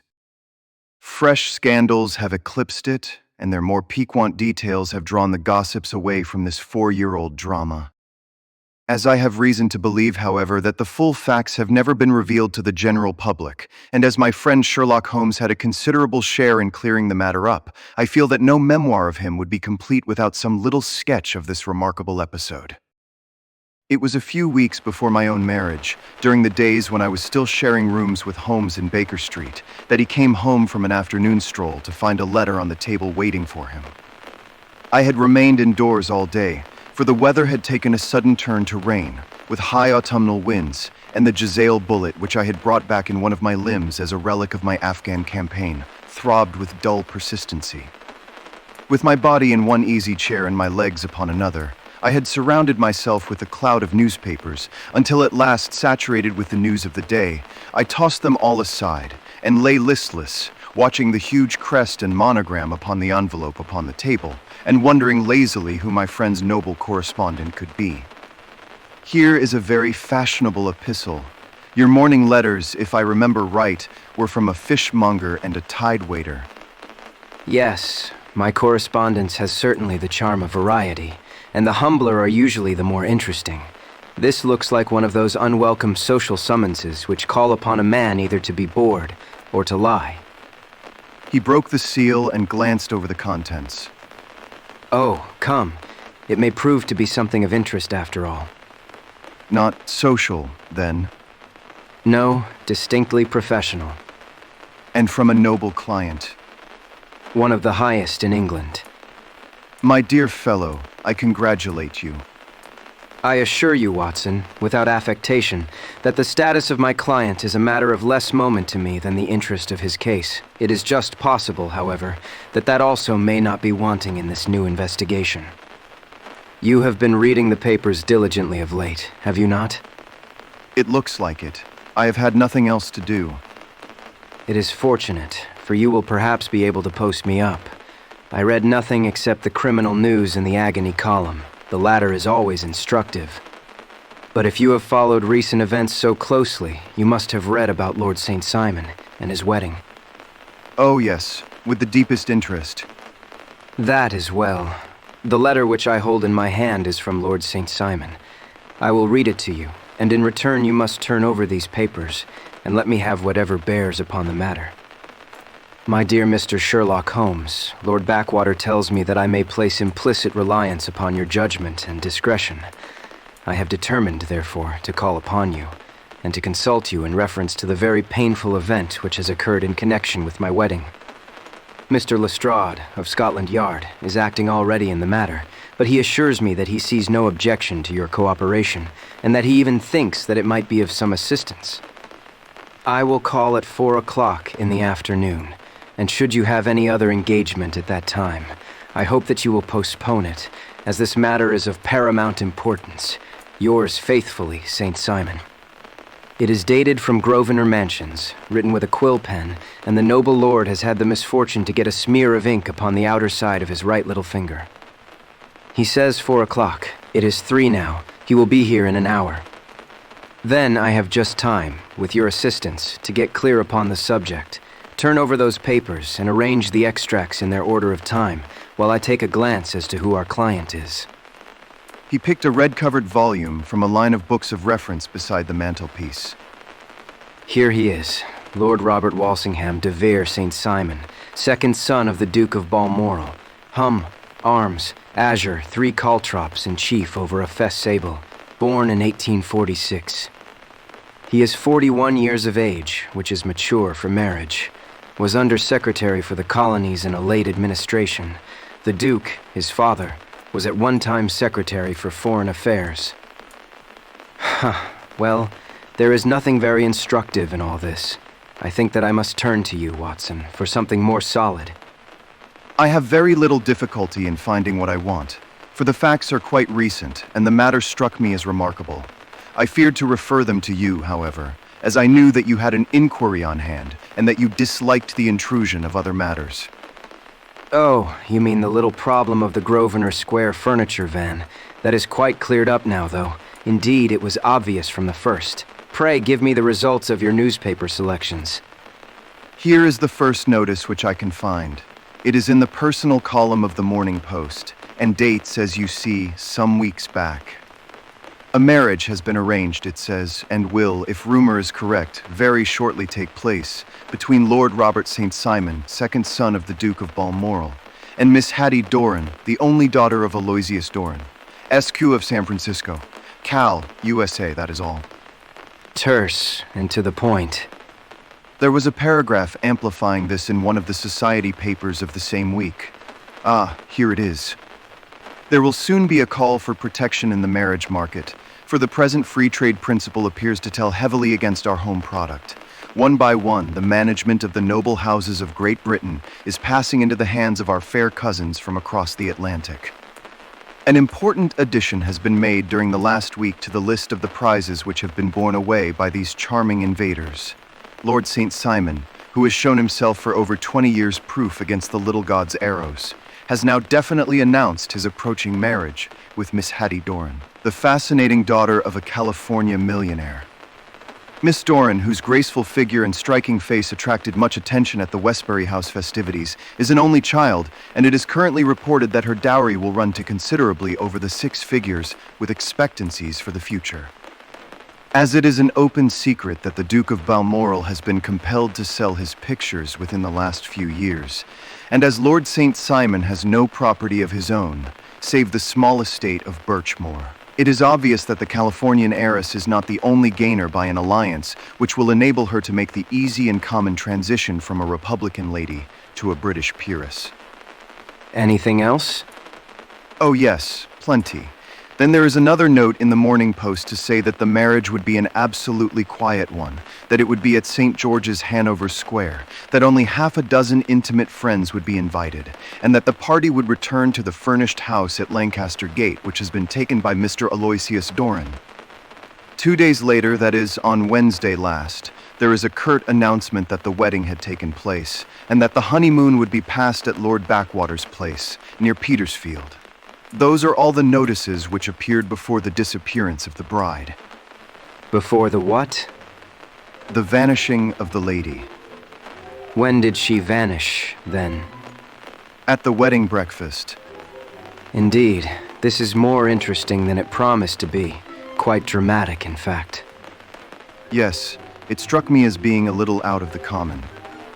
They often vanish before the ceremony, and occasionally during the honeymoon, but I cannot call to mind anything quite so prompt as this. Pray, let me have the details. I warn you that they are very incomplete. Perhaps we may make them less so.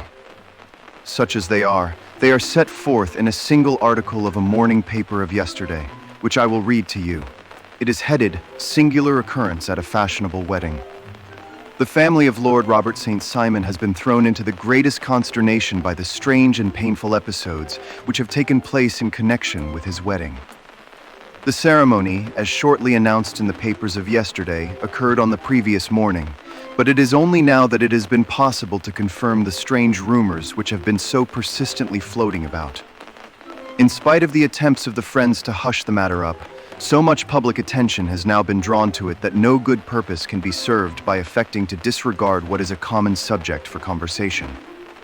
The ceremony, which was performed at St. George's, Hanover Square, was a very quiet one, no one being present save the father of the bride, Mr. Aloysius Doran, the Duchess of Balmoral, Lord Backwater, Lord Eustace, and Lady Clara St. Simon, the younger brother and sister of the bridegroom, and Lady Alicia Whittington. The whole party proceeded afterwards to the house of Mr. Aloysius Doran at Lancaster Gate, where breakfast had been prepared. It appears that some little trouble was caused by a woman whose name has not been ascertained, who endeavored to force her way into the house after the bridal party, alleging that she had some claim upon Lord St. Simon. It was only after a painful and prolonged scene that she was ejected by the butler and the footman.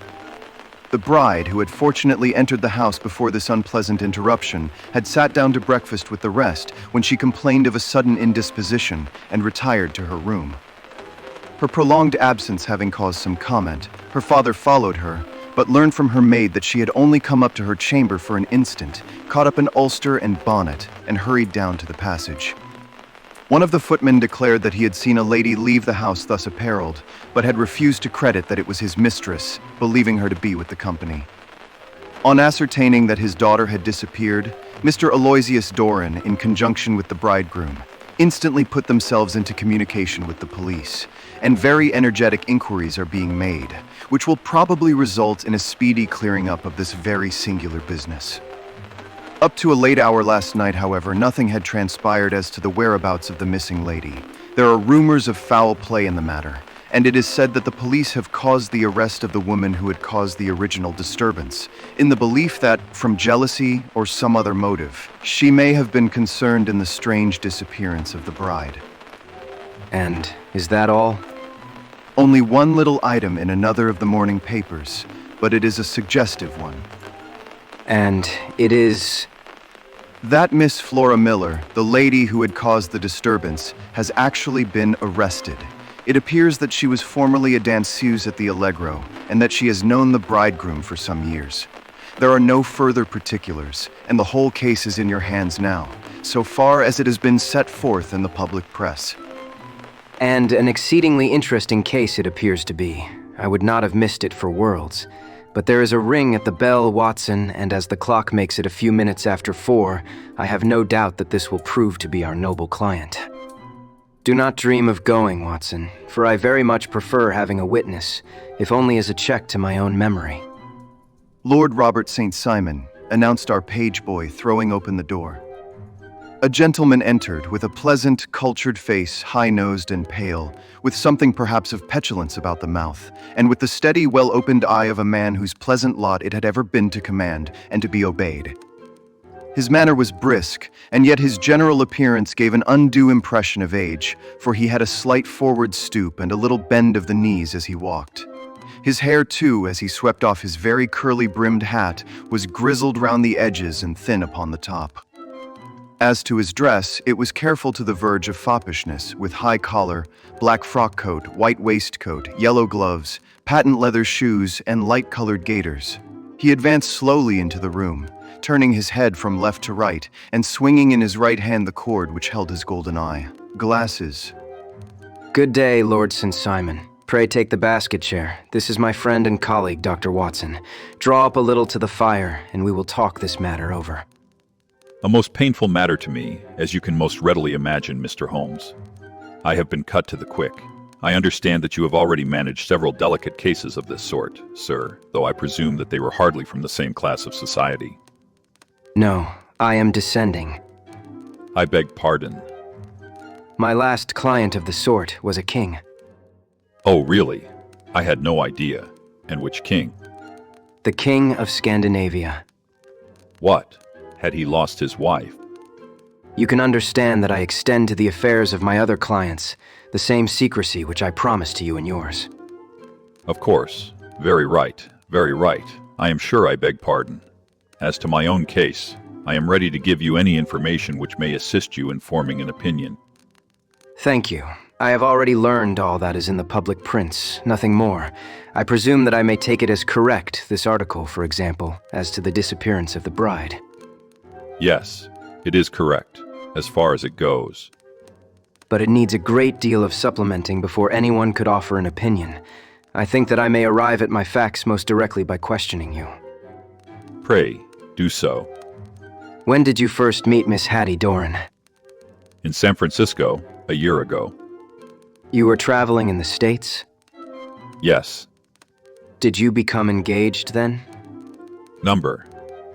But you were on a friendly footing. I was amused by her society, and she could see that I was amused. Her father is very rich. He is said to be the richest man on the Pacific Slope. And how did he make his money? In mining, he had nothing a few years ago.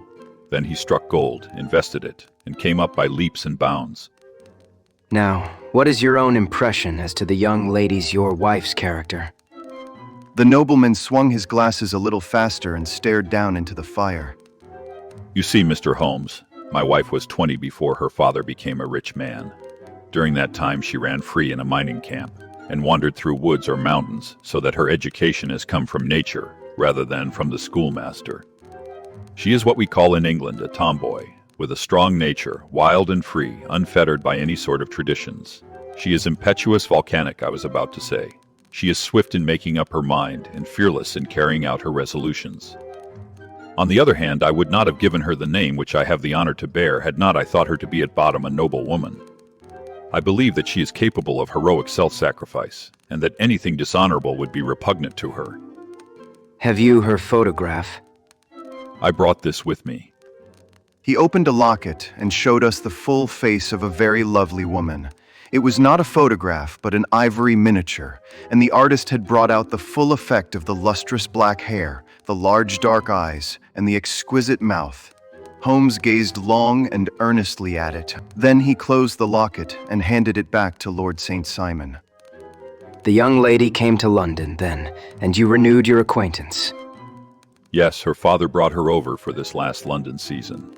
I met her several times, became engaged to her, and have now married her.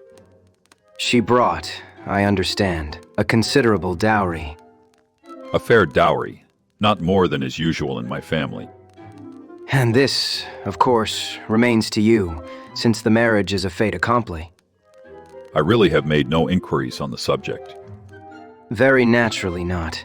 Did you see Miss Doran on the day before the wedding? Yes, Was she in good spirits? never better. She kept talking of what we should do in our future lives. Indeed, that is very interesting. And on the morning of the wedding, She was as bright as possible, at least until after the ceremony. and did you observe any change in her then? Well, to tell the truth, I saw then the first signs that I had ever seen that her temper was just a little sharp. The incident, however, was too trivial to relate and can have no possible bearing upon the case. Pray let us have it, for all that. Oh, it is childish. She dropped her bouquet as we went towards the vestry.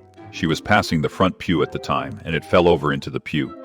There was a moment's delay, but the gentleman in the pew handed it up to her again, and it did not appear to be the worse for the fall. Yet when I spoke to her of the matter, she answered me abruptly, and in the carriage on our way home, she seemed absurdly agitated over this trifling cause. Indeed, you say that there was a gentleman in the pew. Some of the general public were present then. Oh yes, it is impossible to exclude them when the church is open. This gentleman was not one of your wife's friends. No, I call him a gentleman by courtesy, but he was quite a common-looking person. I hardly noticed his appearance, but really I think that we are wandering rather far from the point. Lady St. Simon, then, returned from the wedding in a less cheerful frame of mind than she had gone to it. What did she do on re-entering her father's house? I saw her in conversation with her maid. And who is her maid? Alice is her name. She is an American and came from California with her. A confidential servant. A little too much so. It seemed to me that her mistress allowed her to take great liberties. Still, of course, in America they look upon these things in a different way. How long did she speak to this Alice? Oh, a few minutes. I had something else to think of. You did not overhear what they said. Lady St. Simon said something about jumping a claim. She was accustomed to use slang of the kind. I have no idea what she meant. American slang is very expressive sometimes. And what did your wife do when she finished speaking to her maid? She walked into the breakfast room. On your arm? No, alone. She was very independent in little matters like that.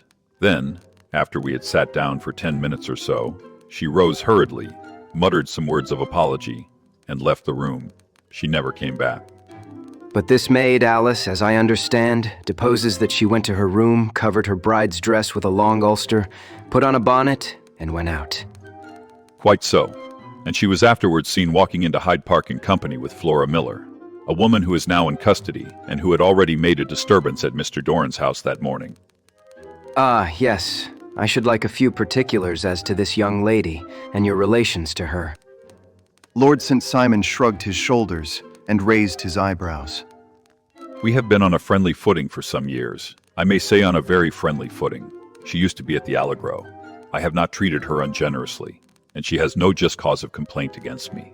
But you know what women are, Mr. Holmes. Flora was a dear little thing, but exceedingly hot-headed and devotedly attached to me.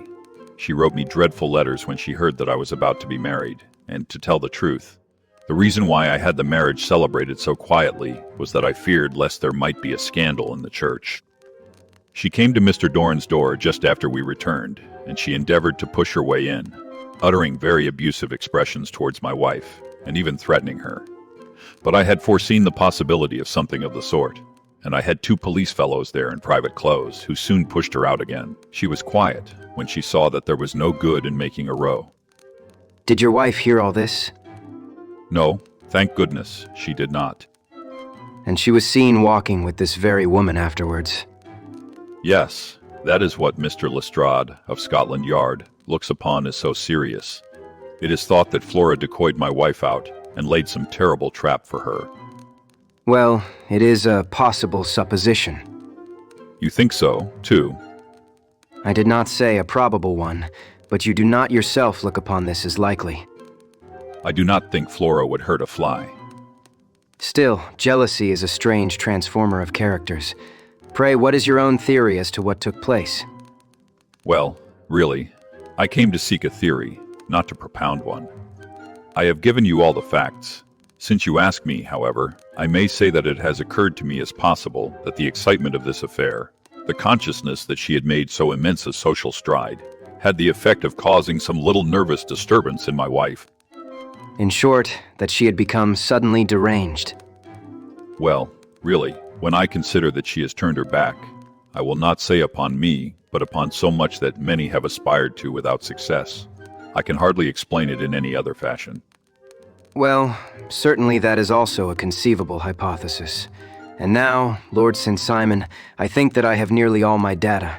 May I ask whether you were seated at the breakfast table so that you could see out of the window? We could see the other side of the road and the park. Quite so. Then I do not think that I need to detain you longer. I shall communicate with you. Should you be fortunate enough to solve this problem? I have solved it. Eh? What was that? I say that I have solved it. Where, then, is my wife? That is a detail which I shall speedily supply. Lord St. Simon shook his head. I am afraid that it will take wiser heads than yours or mine.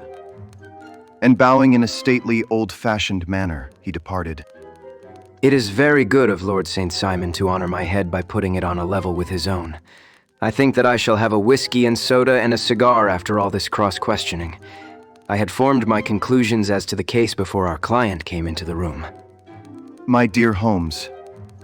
I have notes of several similar cases, though none, as I remarked before, which were quite as prompt. My whole examination served to turn my conjecture into a certainty. Circumstantial evidence is occasionally very convincing, as when you find a trout in the milk, to quote Thoreau's example. But I have heard all that you have heard. Without, however, the knowledge of pre-existing cases which serves me so well. There was a parallel instance in Aberdeen some years back, and something on very much the same lines at Munich the year after the Franco-Prussian War. It is one of these cases, but hello, here is Lestrade. Good afternoon, Lestrade. You will find an extra tumbler upon the sideboard, and there are cigars in the box. The official detective was attired in a pea jacket and cravat, which gave him a decidedly nautical appearance, and he carried a black canvas bag in his hand. With a short greeting, he seated himself and lit the cigar which had been offered to him. What is up, then? You look dissatisfied. And I feel dissatisfied. It is this infernal St. Simon marriage case. I can make neither head nor tail of the business. Really? You surprise me. Who ever heard of such a mixed affair?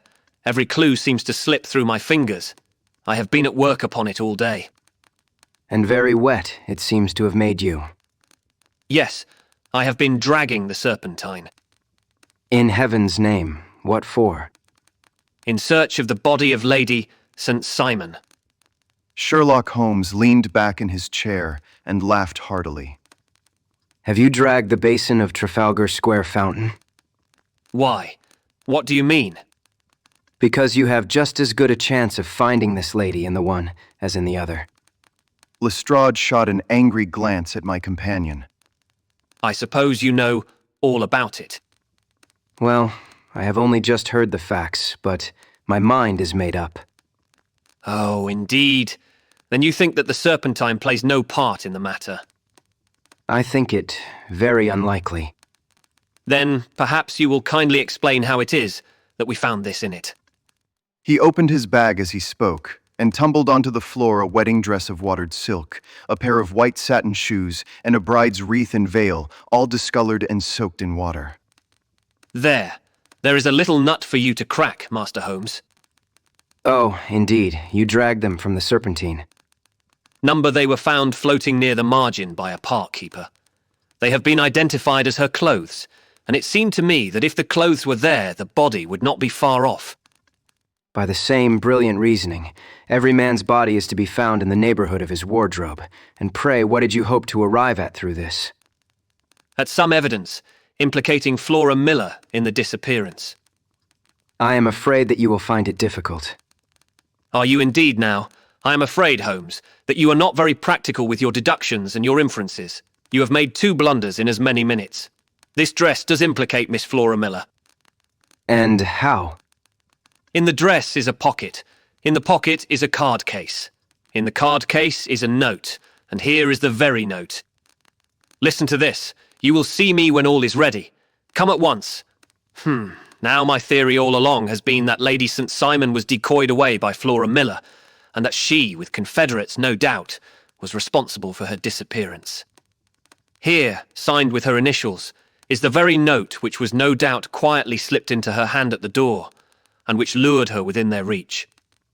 Very good, Lestrade. You really are very fine indeed. Let me see it.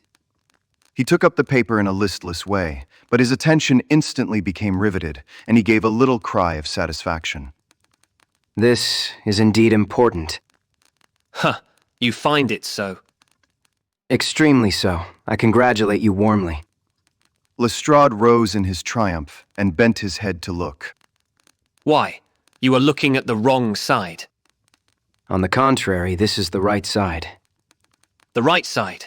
You are mad. Here is the note written in pencil over here. And over here is what appears to be the fragment of a hotel bill, which interests me deeply. There is nothing in it. I looked at it before. The 4th of October, rooms 8 shillings, breakfast 2 shillings 6 pence, cocktail 1 shilling, lunch 2 shillings 6 pence, glass sherry 8 pence. I see nothing in that. Very likely not. It is most important, all the same. As to the note, it is important also, or at least the initials are, so I congratulate you again. I've wasted time enough. I believe in hard work, and not in sitting by the fire spinning fine theories. Good day, Mr. Holmes, and we shall see which gets to the bottom of the matter first. He gathered up the garments, thrust them into the bag, and made for the door. Just one hint to you, Lestrade. I will tell you the true solution of the matter. Lady St. Simon is a myth. There is not, and there never has been, any such person. Lestrade looked sadly at my companion. Then he turned to me, tapped his forehead 3 times, shook his head solemnly, and hurried away. He had hardly shut the door behind him when Holmes rose and put on his overcoat. There is something in what the fellow says about outdoor work, so I think, Watson, that I must leave you to your papers for a little. It was after 5 o'clock when Sherlock Holmes left me, but I had no time to be lonely, for within an hour there arrived a confectioner's man with a very large flat box. This he unpacked with the help of a youth whom he had brought with him, and presently, to my very great astonishment, a quite Epicurean little cold supper began to be laid out upon our humble lodging-house mahogany. There were a couple of brace of cold woodcock, a pheasant, a pissoir de foie gras pie, with a group of ancient and cobwebby bottles. Having laid out all these luxuries, my 2 visitors vanished away, like the genie of the Arabian Nights, with no explanation save that the things had been paid for and were ordered to this address. Just before 9 o'clock, Sherlock Holmes stepped briskly into the room. His features were gravely set, but there was a light in his eye which made me think that he had not been disappointed in his conclusions. They have laid the supper, then. You seem to expect company. They have laid for 5. Yes, I fancy we may have some company dropping in. I am surprised that Lord St. Simon has not already arrived.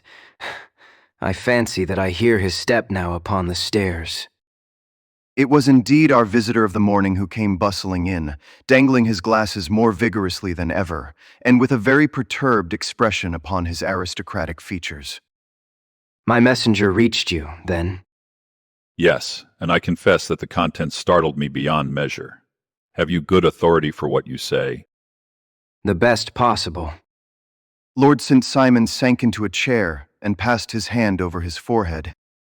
What will the Duke say when he hears that one of the family has been subjected to such humiliation? It is the purest accident. I cannot allow that there is any humiliation. Ah, you look on these things from another standpoint. I fail to see that anyone is to blame. I can hardly see how the lady could have acted otherwise, though her abrupt method of doing it was undoubtedly to be regretted. Having no mother, she had no one to advise her at such a crisis. It was a slight, sir, a public slight. You must make allowance for this poor girl, placed in so unprecedented a position. I will make no allowance. I am very angry indeed, and I have been shamefully used. I think that I heard a ring. Yes, there are steps on the landing. If I cannot persuade you to take a lenient view of the matter, Lord St. Simon, I have brought an advocate here who may be more successful. He opened the door and ushered in a lady and gentleman. Lord St. Simon, allow me to introduce you to Mr. and Mrs. Francis Hay Moulton. The lady, I think, you have already met.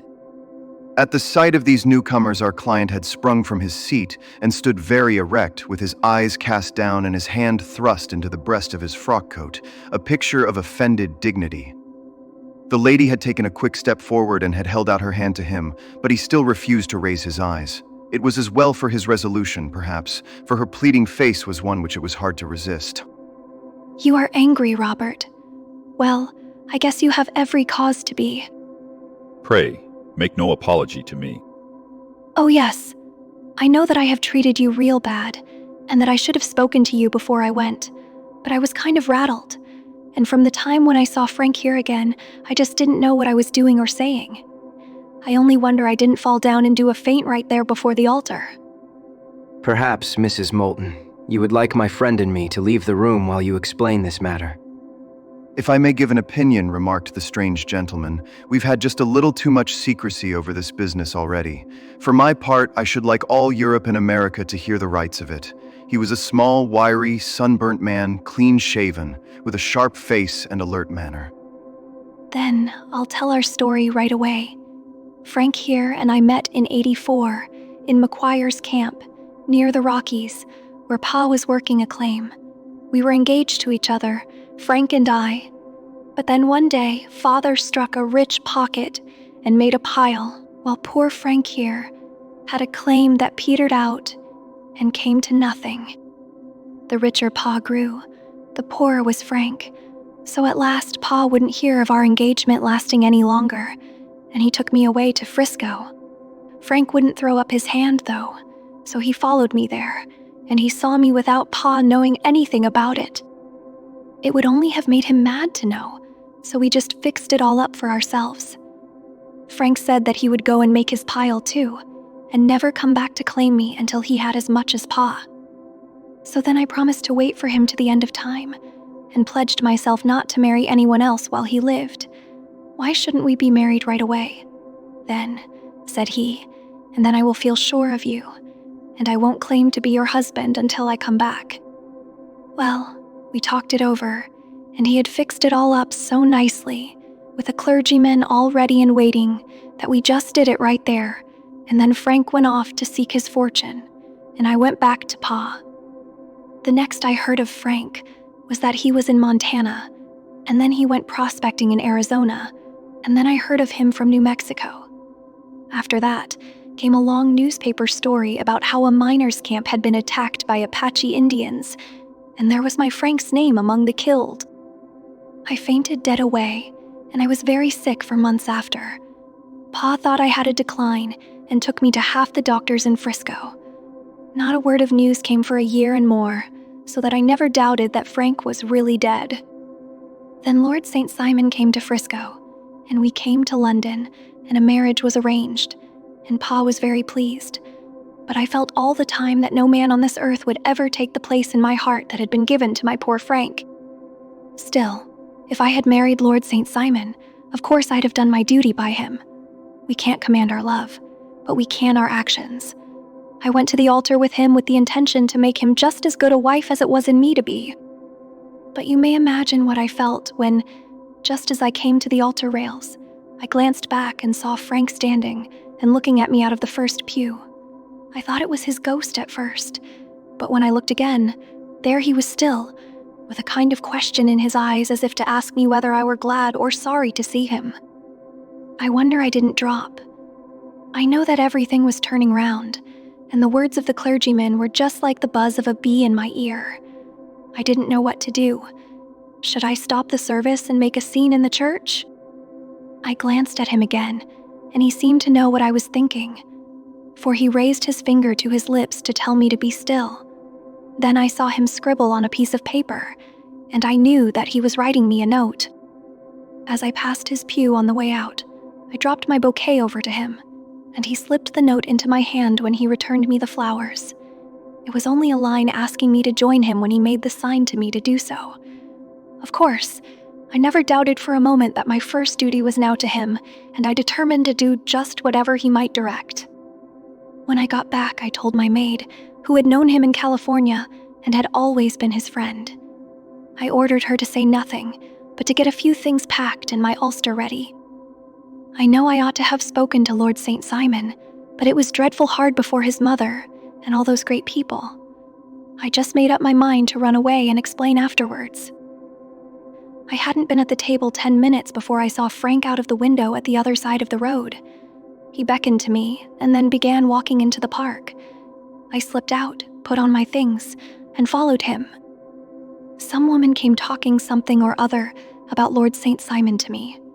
Seemed to me from the little I heard as if he had a little secret of his own before marriage also. But I managed to get away from her and soon overtook Frank. We got into a cab together, and away we drove to some lodgings he had taken in Gordon Square, and that was my true wedding after all those years of waiting.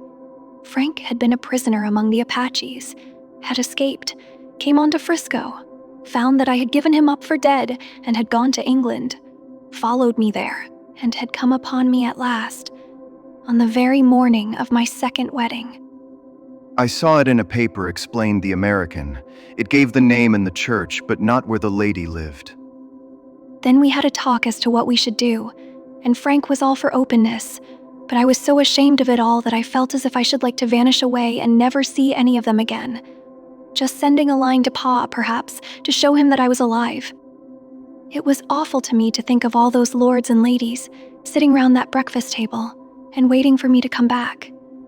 So Frank took my wedding clothes and things and made a bundle of them so that I should not be traced, and dropped them away somewhere where no one could find them. It is likely that we should have gone on to Paris tomorrow, only that this good gentleman, Mr. Holmes, came round to us this evening, though how he found us is more than I can think, and he showed us very clearly and kindly that I was wrong, and that Frank was right, and that we should be putting ourselves in the wrong if we were so secret. Then he offered to give us a chance of talking to Lord St. Simon alone, and so we came right away round to his rooms at once. Now, Robert, you have heard it all, and I am very sorry if I have given you pain, and I hope that you do not think very meanly of me. Lord St. Simon had by no means relaxed his rigid attitude, but had listened with a frowning brow and a compressed lip to this long narrative. Excuse me, but it is not my custom to discuss my most intimate personal affairs in this public manner. Then you won't forgive me. You won't shake hands before I go. Oh, certainly, if it would give you any pleasure. He put out his hand and coldly grasped that which she extended to him. I had hoped that you would have joined us in a friendly supper. I think that there you ask a little too much. I may be forced to acquiesce in these recent developments, but I can hardly be expected to make merry over them. I think that, with your permission, I will now wish you all a very good night. He included us all in a sweeping bow and stalked out of the room. Then, I trust that you at least will honor me with your company. It is always a joy to meet an American, Mr. Moulton, for I am one of those who believe that the folly of a monarch and the blundering of a minister in far-gone years will not prevent our children from being someday citizens of the same world. Wide country under a flag which shall be a quartering of the Union Jack with the stars and stripes. The case has been an interesting one, because it serves to show very clearly how simple the explanation may be of an affair, which at first sight seems to be almost inexplicable. Nothing could be more natural than the sequence of events as narrated by this lady, and nothing stranger than the result when viewed, for instance, by Mr. Lestrade of Scotland Yard. You were not yourself at fault at all, then? From the first, two facts were very obvious to me. The one that the lady had been quite willing to undergo the wedding ceremony, the other that she had repented of it within a few minutes of returning home. Obviously, something had occurred during the morning then, to cause her to change her mind. What could that something be? She could not have spoken to anyone when she was out, for she had been in the company of the bridegroom. Had she seen someone then? If she had, it must be someone from America, because she had spent so short a time in this country that she could hardly have allowed anyone to acquire so deep an influence over her that the mere sight of him would induce her to change her plans so completely. You see, we have already arrived, by a process of exclusion, at the idea that she might have seen an American. Then who could this American be, and why should he possess so much influence over her? It might be a lover. It might be a husband. Her young womanhood had, I knew, been spent in rough scenes and under strange conditions. So far I had got before I ever heard Lord St. Simon's narrative. When he told us of a man in a pew, of the change in the bride's manner, of so transparent a device for obtaining a note as the dropping of a bouquet, of her resort to her confidential maid, and of her very significant allusion to claim jumping, which in miners' parlance means taking possession of that which another person has a prior claim to, the whole situation became absolutely clear. She had gone off with a man, and the man was either a lover or was a previous husband, the chances being in favor of the latter. And how in the world did you find them? It might have been difficult, but friend Lestrade held information in his hands, the value of which he did not himself know. The initials were of course of the highest importance, but more valuable still was it to know that within a week he had settled his bill at one of the most select London hotels. How did you deduce the select? By the select prices. 8 shillings for a bed and 8 pence for a glass of sherry pointed to one of the most expensive hotels. There are not many in London which charge at that rate. In the second one, which I visited in Northumberland Avenue, I learned by an inspection of the book that Francis H. Moulton, an American gentleman, had left only the day before, and on looking over the entries against him, I came upon the very items which I had seen in the duplicate bill. His letters were to be forwarded to 226 Gordon Square, so thither I traveled, and being fortunate enough to find the loving couple at home, I ventured to give them some paternal advice, and to point out to them that it would be better in every way that they should make their position a little clearer both to the general public and to Lord St. Simon in particular.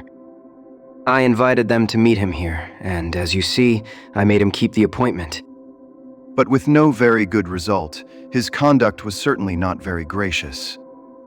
Watson, perhaps you would not be very gracious either if, after all the trouble of wooing and wedding, you found yourself deprived in an instant of wife and of fortune. I think that we may judge Lord St. Simon very mercifully, and thank our stars that we are never likely to find ourselves in the same position. Draw your chair up, and hand me my violin, for the only problem we have still to solve is how to while away these bleak autumnal evenings. Holmes, said I, as I stood one morning in our bow window looking down the street, here is a madman coming along. It seems rather sad that his relatives should allow him to come out alone.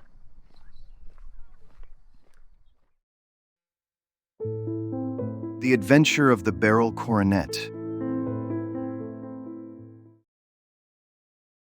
My friend rose lazily from his armchair and stood with his hands in the pockets of his dressing gown looking over my shoulder. It was a bright, crisp February morning, and the snow of the day before still lay deep upon the ground, shimmering brightly in the wintry sun. Down the center of Baker Street it had been plowed into a brown, crumbly band by the traffic, but at either side and on the heaped-up edges of the footpaths it still lay as white as when it fell. The gray pavement had been cleaned and scraped, but was still dangerously slippery so that there were fewer passengers than usual. Indeed, from the direction of the Metropolitan Station, no one was coming save the single gentleman, whose eccentric conduct had drawn my attention. He was a man of about 50, tall, portly, and imposing, with a massive, strongly marked face and a commanding figure. He was dressed in a somber yet rich style in black frock coat, shining hat, neat brown gaiters, and well-cut pearl gray trousers. Yet his actions were an absurd contrast to the dignity of his dress and features, for he was running hard with occasional little springs, such as a weary man gives who is little accustomed to set any tax upon his legs. As he ran, he jerked his hands up and down, waggled his head, and writhed his face into the most extraordinary contortions. What on earth can be the matter with him? He is looking up at the numbers of the houses. I believe that he is coming here. Here? Yes. I rather think he is coming to consult me professionally. I think that I recognize the symptoms. Did I not tell you? As he spoke, the man, puffing and blowing, rushed at our door and pulled at our bell until the whole house resounded with the clanging. A few moments later he was in our room, still puffing, still gesticulating, but with so fixed a look of grief and despair in his eyes that our smiles were turned in an instant to horror and pity. For a while he could not get his words out, but swayed his body and plucked at his hair like one who has been driven to the extreme limits of his reason. Then suddenly springing to his feet, he beat his head against the wall with such force that we both rushed upon him and tore him away to the center of the room. Sherlock Holmes pushed him down into the easy chair, and, sitting beside him, patted his hand and chatted with him in the easy, soothing tones which he knew so well how to employ. You have come to me to tell your story, have you not? You are fatigued with your haste. Pray wait until you have recovered yourself, and then I shall be most happy to look into any little problem which you may submit to me. The man sat for a minute or more with a heaving chest, fighting against his emotion. Then he passed his handkerchief over his brow, set his lips tight, and turned his face towards us. No doubt you think me mad. I see that you have had some great trouble. God knows I have. A trouble which is enough to unseat my reason. So sudden and so terrible is it. Public disgrace I might have faced, although I am a man whose character has never yet borne a stain. Private affliction also is the lot of every man, but the two coming together, and in so frightful a form, have been enough to shake my very soul. Besides, it is not I alone. The very noblest in the land may suffer, unless some way be found out of this horrible affair. Pray compose yourself, sir, and let me have a clear account of who you are, and what it is that has befallen you. My name is probably familiar to your ears. I am Alexander Holder, of the banking firm of Holder and Stevenson, of Threadneedle Street. The name was indeed well known to us as belonging to the senior partner in the second largest private banking concern in the city of London. What could have happened then, to bring one of the foremost citizens of London to this most pitiable pass? We waited, all curiosity, until with another effort he braced himself to tell his story. I feel that time is of value. That is why I hastened here when the police inspector suggested that I should secure your cooperation. I came to Baker Street by the Underground, and hurried from there on foot, for the cabs go slowly through the snow. That is why I was so out of breath, for I am a man who takes very little exercise. I feel better now, and I will put the facts before you as shortly, and yet as clearly as I can. It is, of course, well known to you that in a successful banking business as much depends upon our being able to find remunerative investments for our funds as upon our increasing our connection and the number of our depositors. One of our most lucrative means of laying out money is in the shape of loans where the security is unimpeachable. We have done a good deal in this direction during the last few years, and there are many noble families to whom we have advanced large sums upon the security of their pictures, libraries, or plate. Yesterday morning I was seated in my office at the bank when a card was brought in to me by one of the clerks. I started when I saw the name, for it was that of none other than— well, perhaps even to you I had better say no more than that it was a name which is a household word all over the earth, one of the highest, noblest, most exalted names in England. I was overwhelmed by the honor, and attempted, when he entered, to say so, but he plunged at once into business with the air of a man who wishes to hurry quickly through a disagreeable task. "Mr. Holder," said he, "I have been informed that you are in the habit of advancing money." "The firm do so when the security is good," I answered. "It is absolutely essential to me," said he, "that I should have £50,000 at once. I could of course borrow so trifling a sum 10 times over from my friends, but I much prefer to make it a matter of business and to carry out that business myself. In my position you can readily understand that it is unwise to place oneself under obligations." "For how long, may I ask? Do you want this sum?" I asked. "Next Monday I have a large sum due to me, and I shall then most certainly repay what you advance, with whatever interest you think it right to charge. But it is very essential to me that the money should be paid at once." "I should be happy to advance it without further parley from my own private purse," said I, "were it not that the strain would be rather more than it could bear. If, on the other hand, I am to do it in the name of the firm, then in justice to my partner I must insist that, even in your case, every business-like precaution should be taken." "I should much prefer to have it so," said he, raising up a square, black morocco case which he had laid beside his chair.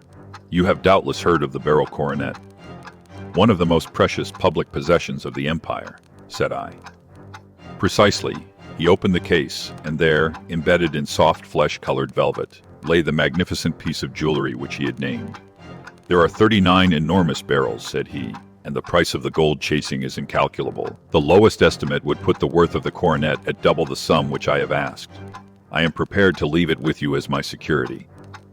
I took the precious case into my hands and looked in some perplexity from it to my illustrious client. "You doubt its value?" he asked. "Not at all. I only doubt the propriety of my leaving it. You may set your mind at rest about that. I should not dream of doing so were it not absolutely certain that I should be able in 4 days to reclaim it. It is a pure matter of form. Is the security sufficient?" "Ample. You understand, Mr. Holder, that I am giving you a strong proof of the confidence which I have in you, founded upon all that I have heard of you. I rely upon you not only to be discreet and to refrain from all gossip upon the matter, but, above all, to preserve this coronet with every possible precaution. Because I need not say that a great public scandal would be caused if any harm were to befall it. Any injury to it would be almost as serious as its complete loss, for there are no barrels in the world to match these, and it would be impossible to replace them. I leave it with you, however, with every confidence, and I shall call for it in person on Monday morning." Seeing that my client was anxious to leave, I said no more, but, calling for my cashier, I ordered him to pay over £50,000 notes. When I was alone once more, however, with the precious case lying upon the table in front of me, I could not but think with some misgivings of the immense responsibility which it entailed upon me. There could be no doubt that, as it was a national possession, a horrible scandal would ensue if any misfortune should occur to it. I already regretted having ever consented to take charge of it. However, it was too late to alter the matter now, so I locked it up in my private safe and turned once more to my work.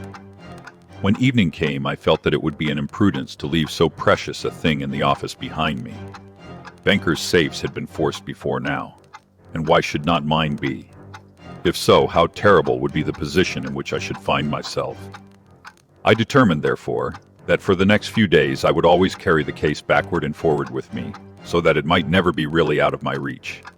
With this intention, I called a cab and drove out to my house at Streatham, carrying the jewel with me. I did not breathe freely until I had taken it upstairs and locked it in the bureau of my dressing room. And now a word as to my household, Mr. Holmes, for I wish you to thoroughly understand the situation. My groom and my page sleep out of the house and may be set aside altogether. I have 3 maidservants who have been with me a number of years, and whose absolute reliability is quite above suspicion. Another, Lucy Parr, the second waiting maid, has only been in my service a few months. She came with an excellent character, however, and has always given me satisfaction. She is a very pretty girl, and has attracted admirers who have occasionally hung about the place. That is the only drawback which we have found to her, but we believe her to be a thoroughly good girl in every way. So much for the servants. My family itself is so small that it will not take me long to describe it. I am a widower, and have an only son, Arthur. He has been a disappointment to me, Mr. Holmes. A grievous disappointment. I have no doubt that I am myself to blame. People tell me that I have spoiled him. Very likely I have. When my dear wife died, I felt that he was all I had to love. I could not bear to see the smile fade, even for a moment, from his face. I have never denied him a wish. Perhaps it would have been better for both of us had I been sterner, but I meant it for the best. It was naturally my intention that he should succeed me in my business, but he was not of a business turn. He was wild, wayward, and, to speak the truth, I could not trust him in the handling of large sums of money. When he was young, he became a member of an aristocratic club, and there, having charming manners, he was soon the intimate of a number of men with long purses and expensive habits. He learned to play heavily at cards and to squander money on the turf, until he had again and again to come to me and implore me to give him an advance upon his allowance, that he might settle his debts of honor. He tried more than once to break away from the dangerous company which he was keeping, but each time the influence of his friend Sir George Burnwell was enough to draw him back again. And indeed, I could not wonder that such a man as Sir George Burnwell should gain an influence over him, for he has frequently brought him to my house, and I have found myself that I could hardly resist the fascination of his manner. He is older than Arthur, a man of the world to his fingertips, one who had been everywhere, seen everything, a brilliant talker, and a man of great personal beauty. Yet when I think of him in cold blood, far away from the glamour of his presence, I am convinced from his cynical speech, and the look which I have caught in his eyes, that he is one who should be deeply distrusted. So I think, and so, too, thinks my little Mary, who has a woman's quick insight into character.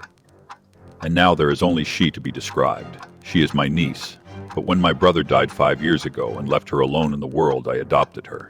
and have looked upon her ever since as my daughter. She is a sunbeam in my house, sweet, loving, beautiful, a wonderful manager and housekeeper, yet as tender and quiet and gentle as a woman could be. She is my right hand. I do not know what I could do without her.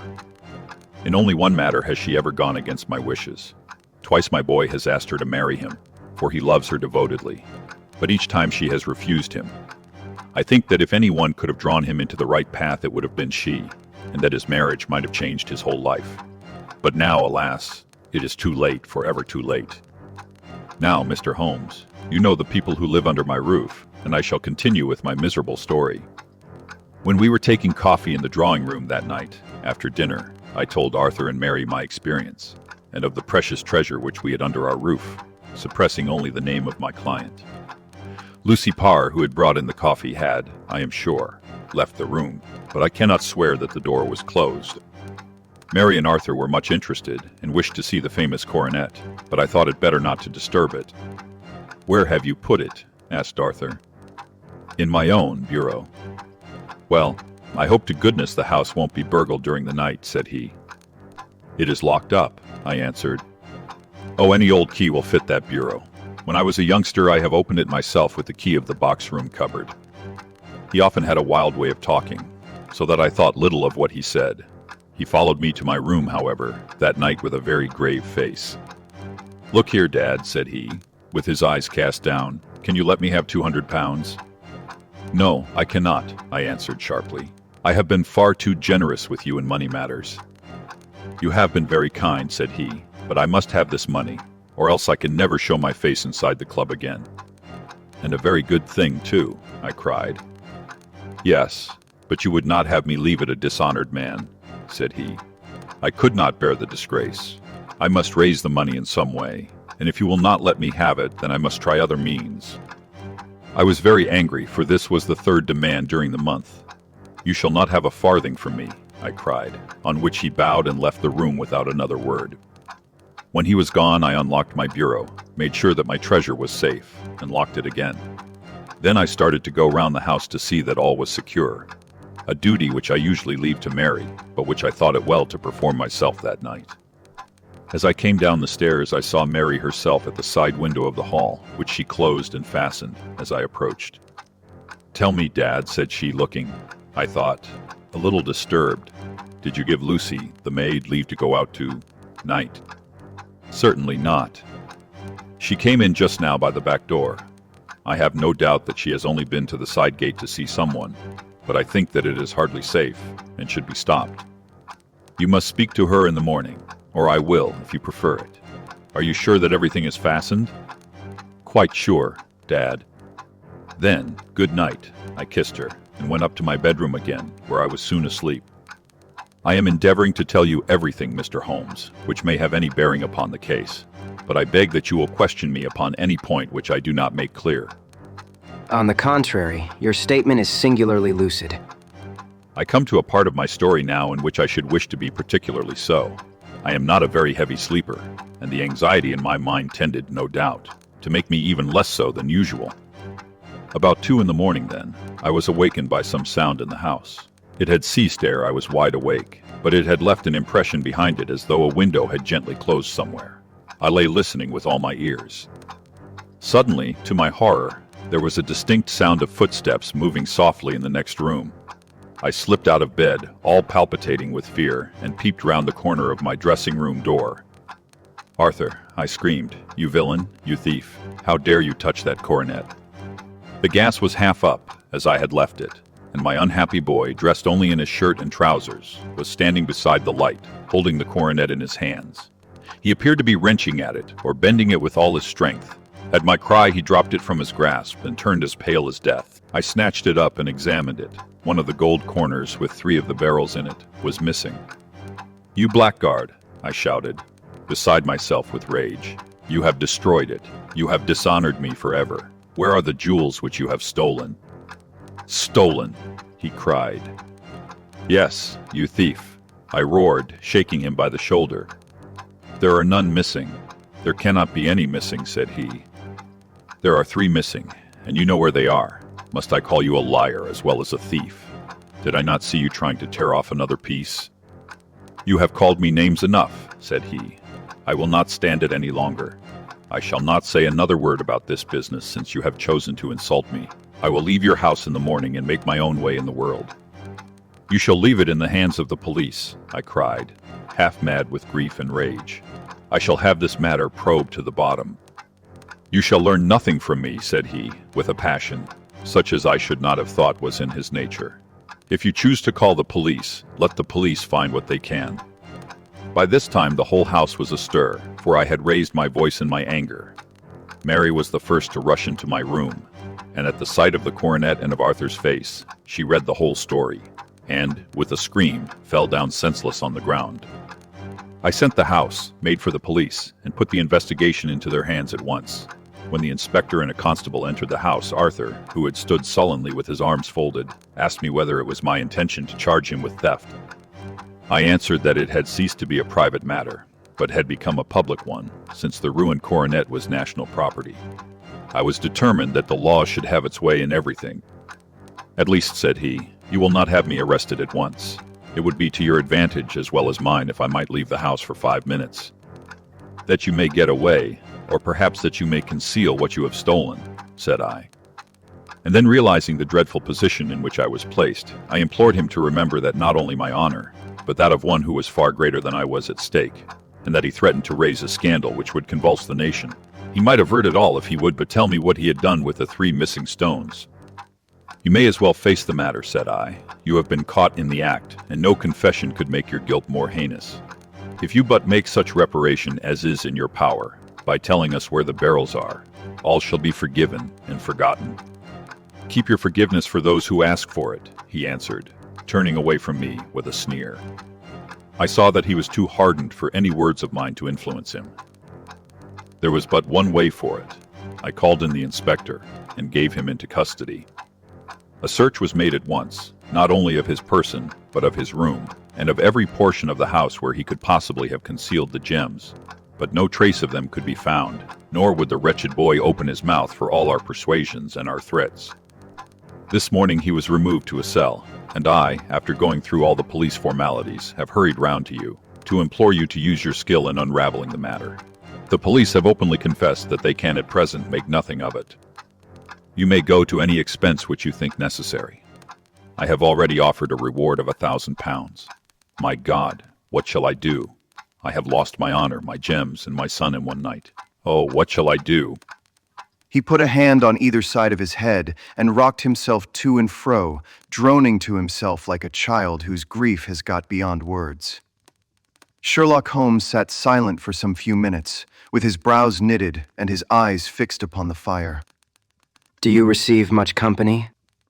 None, save my partner with his family, and an occasional friend of Arthur's. Sir George Burnwell has been several times lately. No one else, I think. Do you go out much in society? Arthur does. Mary and I stay at home. We neither of us care for it. That is unusual in a young girl. She is of a quiet nature. Besides, she is not so very young. She is 24. This matter, from what you say, seems to have been a shock to her also. Terrible. She is even more affected than I. You have neither of you any doubt as to your son's guilt. How can we have, when I saw him with my own eyes with the coronet in his hands? I hardly consider that a conclusive proof. Was the remainder of the coronet at all injured? Yes, it was twisted. Do you not think, then, that he might have been trying to straighten it? God bless you. You are doing what you can for him and for me, but it is too heavy a task. What was he doing there at all? If his purpose were innocent, why did he not say so? Precisely. And if it were guilty, why did he not invent a lie? His silence appears to me to cut both ways. There are several singular points about the case. What did the police think of the noise which awoke you from your sleep? They considered that it might be caused by Arthur's closing his bedroom door. A likely story, as if a man bent on felony would slam his door so as to wake a household. What did they say, then, of the disappearance of these gems? They are still sounding the planking and probing the furniture in the hope of finding them. Have they thought of looking outside the house? Yes, they have shown extraordinary energy. The whole garden has already been minutely examined. Now, my dear sir, is it not obvious to you now that this matter really strikes very much deeper than either you or the police were at first inclined to think? It appeared to you to be a simple case. To me, it seems exceedingly complex. Consider what is involved by your theory. You suppose that your son came down from his bed, went, at great risk, to your dressing room, opened your bureau, took out your coronet, broke off by main force a small portion of it, went off to some other place, concealed 3 gems out of the 39, with such skill that nobody can find them, and then returned with the other 30, 6 into the room in which he exposed himself to the greatest danger of being discovered. I ask you now, is such a theory tenable? But what other is there? If his motives were innocent, why does he not explain them? It is our task to find that out. So now, if you please, Mr. Holder, we will set off for Streatham together and devote an hour to glancing a little more closely into details. My friend insisted upon my accompanying them in their expedition, which I was eager enough to do, for my curiosity and sympathy were deeply stirred by the story to which we had listened. I confess that the guilt of the banker's son appeared to me to be as obvious as it did to his unhappy father, but still I had such faith in Holmes's judgment that I felt that there must be some grounds for hope as long as he was dissatisfied with the accepted explanation. He hardly spoke a word the whole way out to the southern suburb, but sat with his chin upon his breast and his hat drawn over his eyes, sunk in the deepest thought. Our client appeared to have taken fresh heart at the little glimpse of hope which had been presented to him, and he even broke into a desultory chat with me over his business affairs. A short railway journey and a shorter walk brought us to Fairbank, the modest residence of the great financier. Fairbank was a good-sized square house of white stone, standing back a little from the road. A double-carriage sweep with a snow-clad lawn stretched down in front to 2 large iron gates which closed the entrance. On the right side was a small wooden thicket which led into a narrow path between 2 neat hedges stretching from the road to the kitchen door and forming the tradesman's entrance. On the left ran a lane which led to the stables and was not itself within the grounds at all, being a public, though little used, thoroughfare. Holmes left us standing at the door and walked slowly all round the house, across the front, down the tradesman's path, and so round by the garden behind into the stable lane. So long was he that Mr. Holder and I went into the dining room and waited by the fire until he should return. We were sitting there in silence when the door opened and a young lady came in. She was rather above the middle height, slim, with dark hair and eyes, which seemed the darker against the absolute pallor of her skin. I do not think that I have ever seen such deadly paleness in a woman's face. Her lips, too, were bloodless, but her eyes were flushed with crying. As she swept silently into the room, she impressed me with a greater sense of grief than the banker had done in the morning, and it was the more striking in her as she was evidently a woman of strong character, with immense capacity for self-restraint. Disregarding my presence, she went straight to her uncle, and passed her hand over his head with a sweet womanly caress. "You have given orders that Arthur should be liberated, have you not, Dad?" No, my girl. The matter must be probed to the bottom. "But I am so sure that he is innocent. You know what women's instincts are. I know that he has done no harm and that you will be sorry for having acted so harshly." Why is he silent then, if he is innocent? "Who knows? Perhaps because he was so angry that you should suspect him." How could I help suspecting him when I actually saw him with the coronet in his hand? "Oh, but he had only picked it up to look at it. Oh, do take my word for it that he is innocent.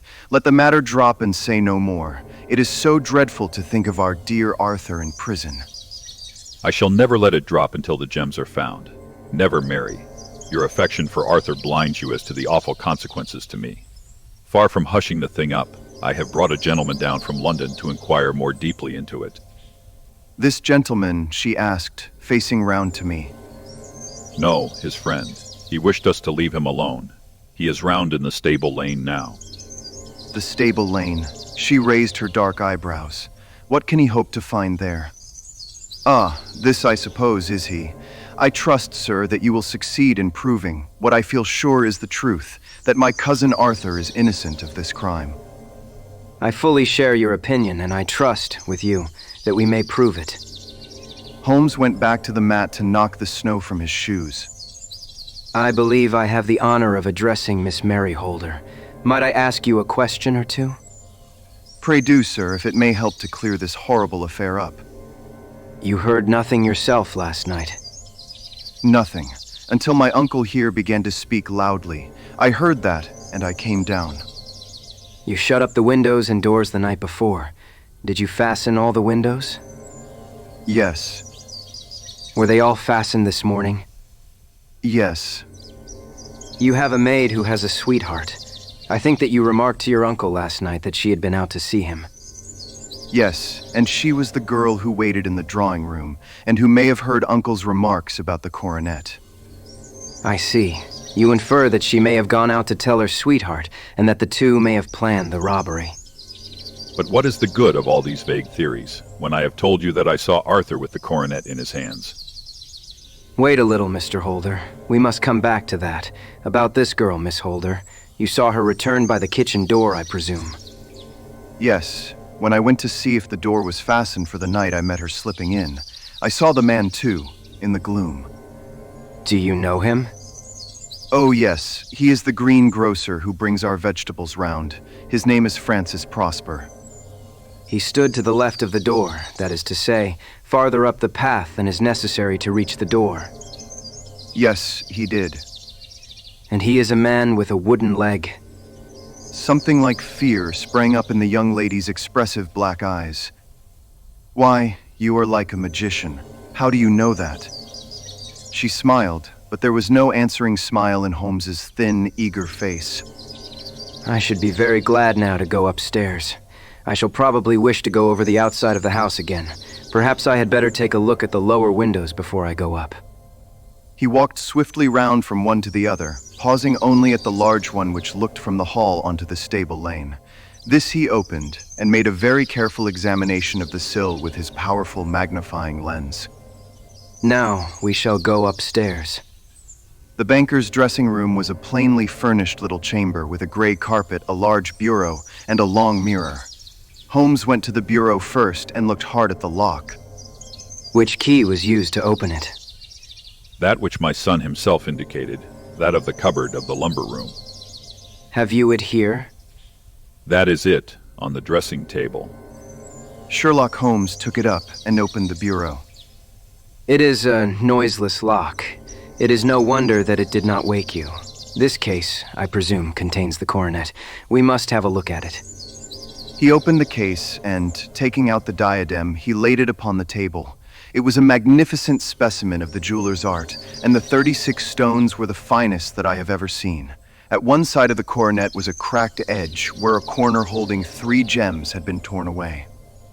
Now, Mr. Holder, here is the corner which corresponds to that which has been so unfortunately lost. Might I beg that you will break it off? I should not dream of trying. Then I will. Holmes suddenly bent his strength upon it, but without result. I feel it give a little, but though I am exceptionally strong in the fingers, it would take me all my time to break it. An ordinary man could not do it. Now, what do you think would happen if I did break it, Mr. Holder? There would be a noise like a pistol shot. Do you tell me that all this happened within a few yards of your bed, and that you heard nothing of it? I do not know what to think. It is all dark to me. But perhaps it may grow lighter as we go. What do you think, Miss Holder? I confess that I still share my uncle's perplexity. Your son had no shoes or slippers on when you saw him. He had nothing on save only his trousers and shirt. Thank you. We have certainly been favored with extraordinary luck during this inquiry, and it will be entirely our own fault if we do not succeed in clearing the matter up. With your permission, Mr. Holder, I shall now continue my investigations outside. He went alone, at his own request, for he explained that any unnecessary footmarks might make his task more difficult. For an hour or more he was at work, returning at last with his feet heavy with snow and his features as inscrutable as ever. I think that I have seen now all that there is to see, Mr. Holder.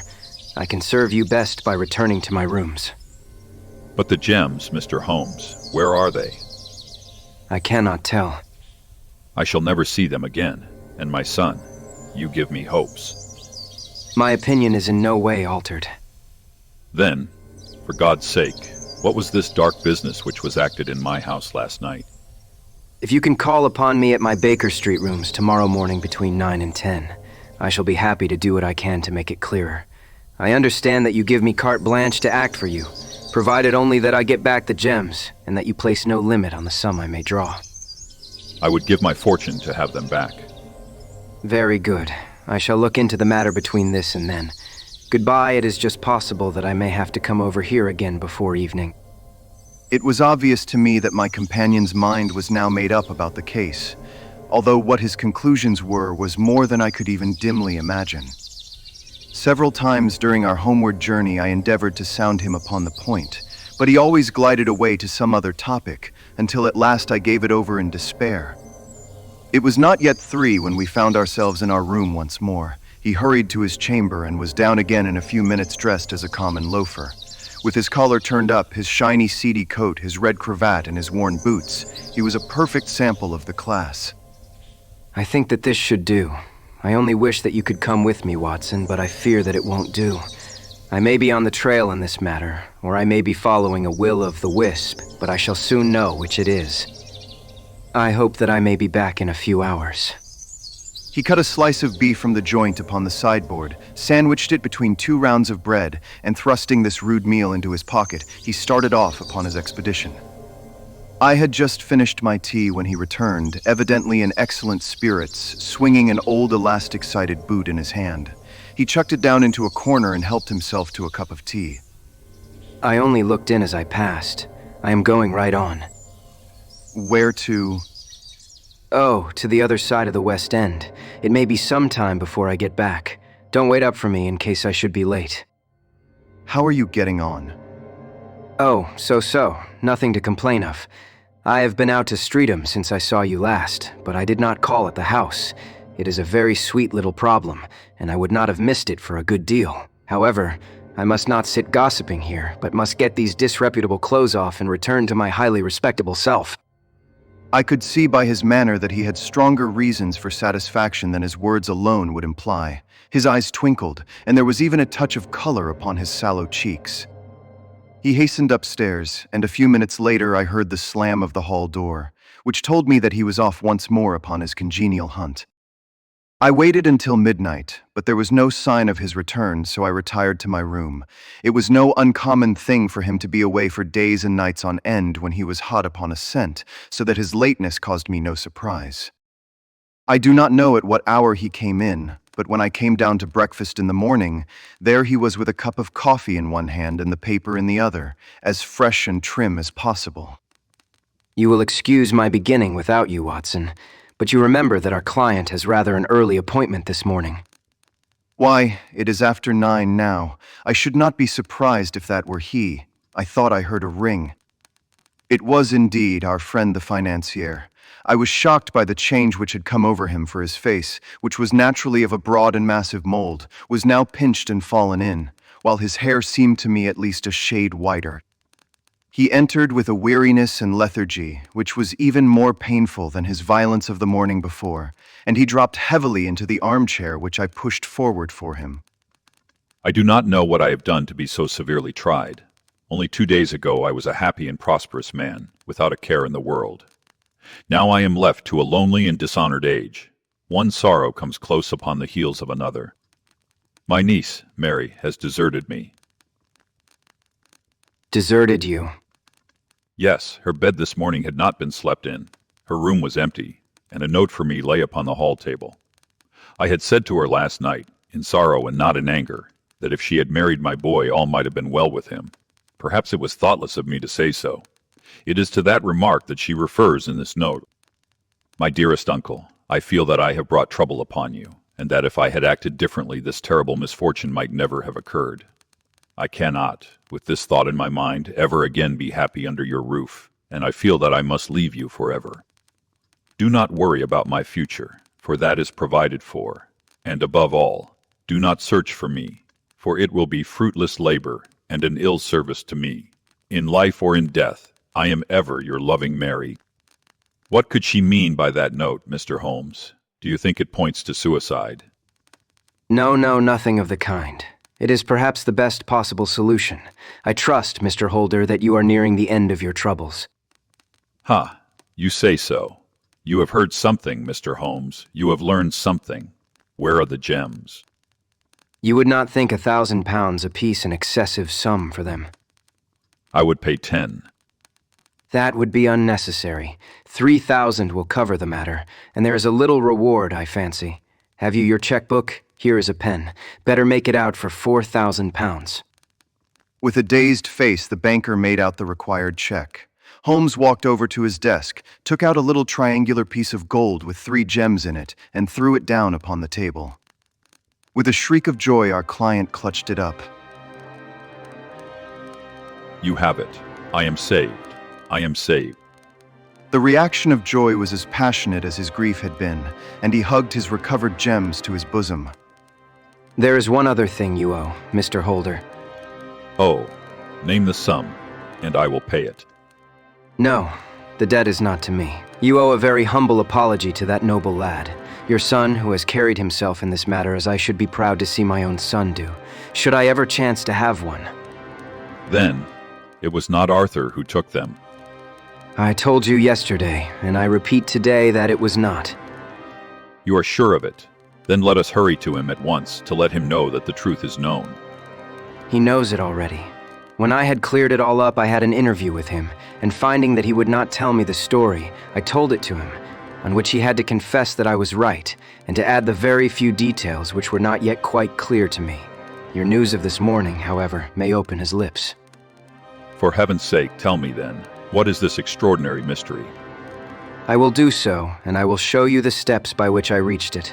And let me say to you, first, that which it is hardest for me to say and for you to hear, there has been an understanding between Sir George Burnwell and your niece Mary. They have now fled together. My Mary, impossible. It is, unfortunately, more than possible. It is certain. Neither you nor your son knew the true character of this man when you admitted him into your family circle. He is one of the most dangerous men in England, a ruined gambler, an absolutely desperate villain, a man without heart or conscience. Your niece knew nothing of such men. When he breathed his vows to her, as he had done to 100 before her, she flattered herself that she alone had touched his heart. The devil knows best what he said, but at least she became his tool, and was in the habit of seeing him nearly every evening. I cannot, and I will not believe it. I will tell you then what occurred in your house last night. Your niece, when you had, as she thought, gone to your room, slipped down and talked to her lover through the window which leads into the stable lane. His footmarks had pressed right through the snow, so long had he stood there. She told him of the coronet.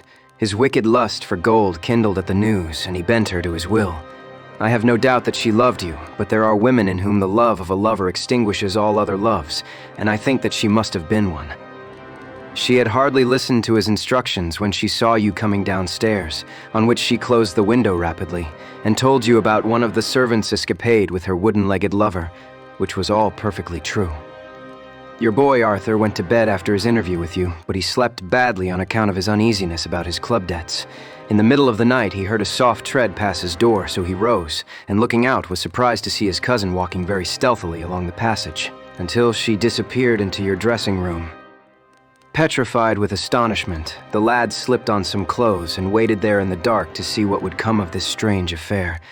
Presently she emerged from the room again, and in the light of the passage, Lamp your son saw that she carried the precious coronet in her hands. She passed down the stairs, and he, thrilling with horror, ran along and slipped behind the curtain near your door, whence he could see what passed in the hall beneath. He saw her stealthily open the window, hand out the coronet to someone in the gloom, and then closing it once more hurry back to her room, passing quite close to where he stood hid behind the curtain.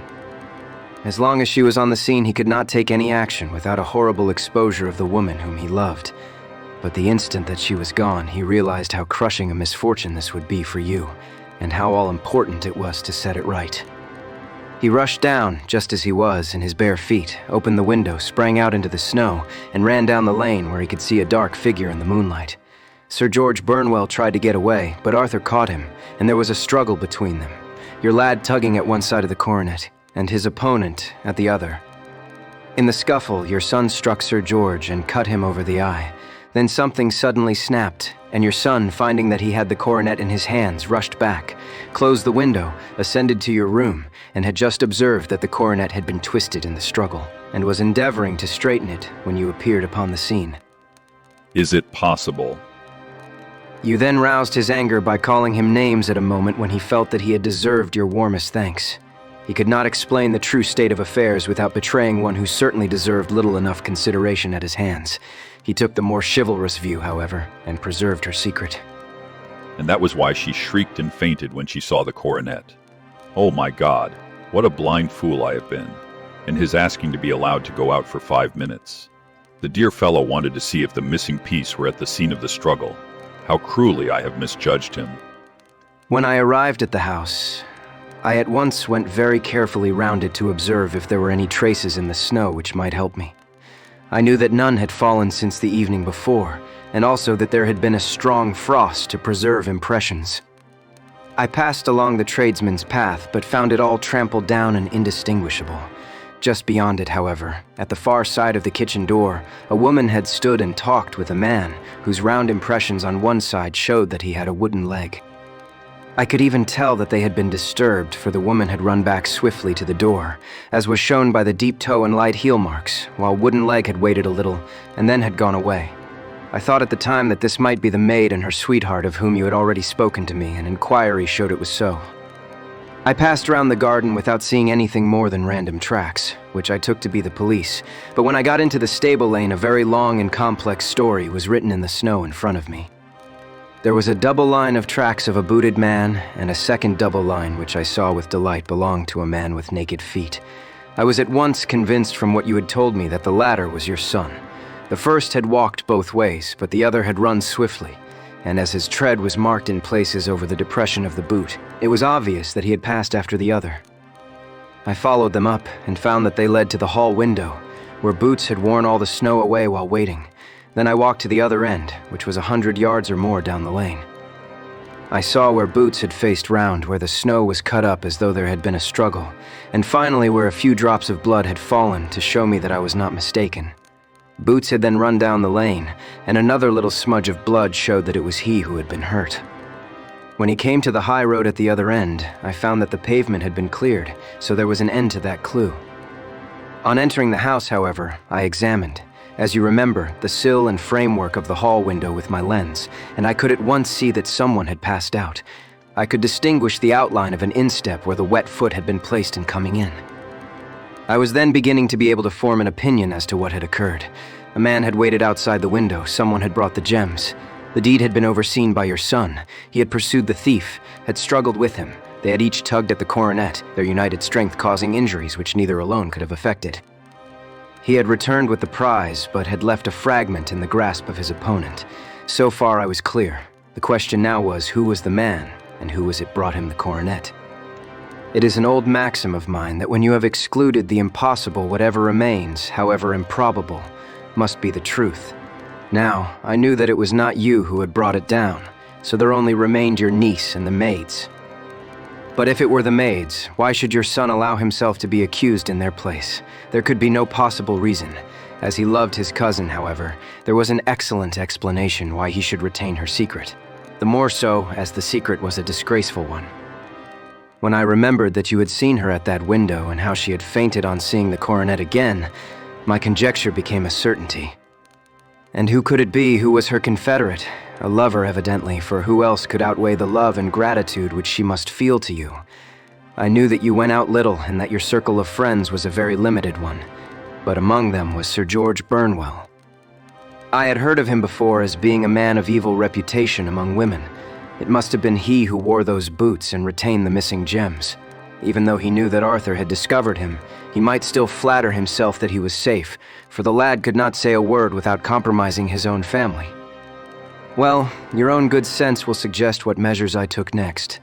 I went in the shape of a loafer to Sir George's house, managed to pick up an acquaintance with his valet, learned that his master had cut his head the night before, and finally, at the expense of 6 shillings, made all sure by buying a pair of his cast off shoes. With these I journeyed down to Streatham, and saw that they exactly fitted the tracks. I saw an ill-dressed vagabond in the lane yesterday evening. Precisely, it was I. I found that I had my man, so I came home and changed my clothes. It was a delicate part which I had to play then, for I saw that a prosecution must be avoided to avert scandal, and I knew that so astute a villain would see that our hands were tied in the matter. I went and saw him. At first, of course, he denied everything.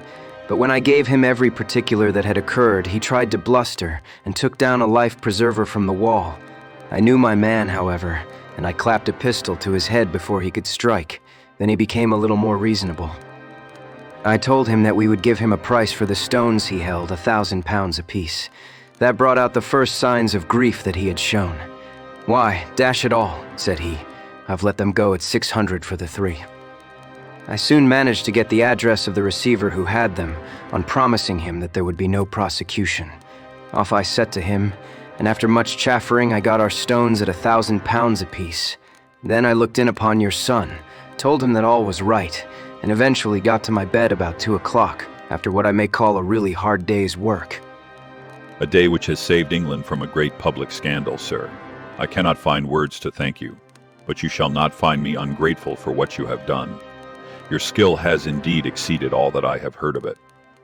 And now I must fly to my dear boy to apologize to him for the wrong which I have done him. As to what you tell me of poor Mary, it goes to my very heart.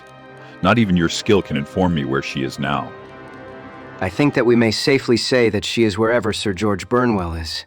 It is equally certain, too, that whatever her sins are, they will soon receive a more than sufficient punishment.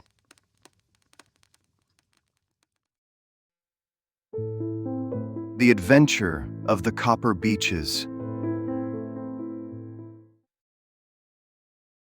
To the man who loves art for its own sake, it is frequently in its least important and lowliest manifestations that the keenest pleasure is to be derived.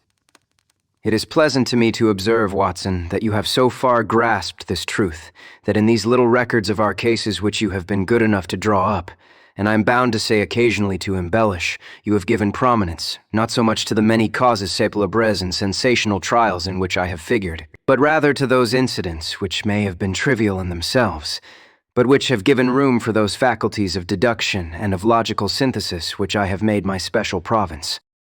And yet, I cannot quite hold myself absolved from the charge of sensationalism which has been urged against my records. You have erred, perhaps.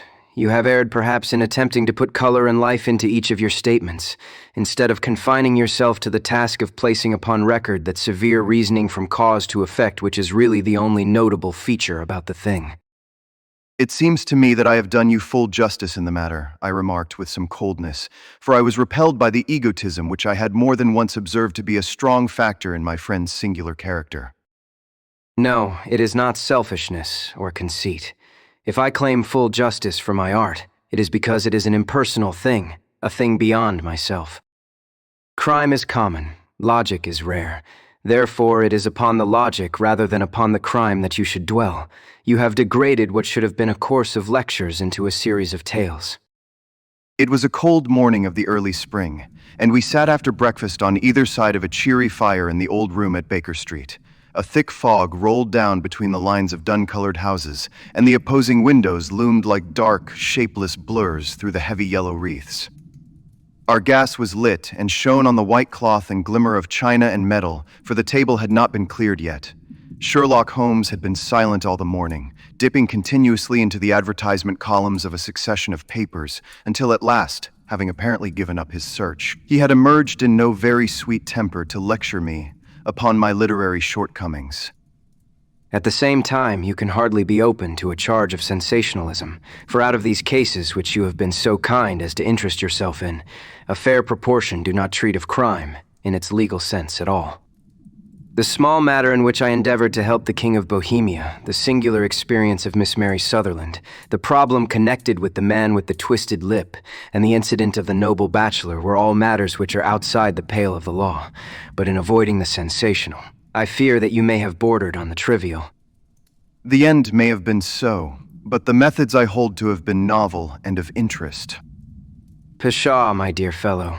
What do the public, the great unobservant public, who could hardly tell a weaver by his tooth or a compositor by his left thumb, care about the finer shades of analysis and deduction? But indeed, if you are trivial, I cannot blame you, for the days of the great cases are past. Man, or at least criminal man, has lost all enterprise and originality.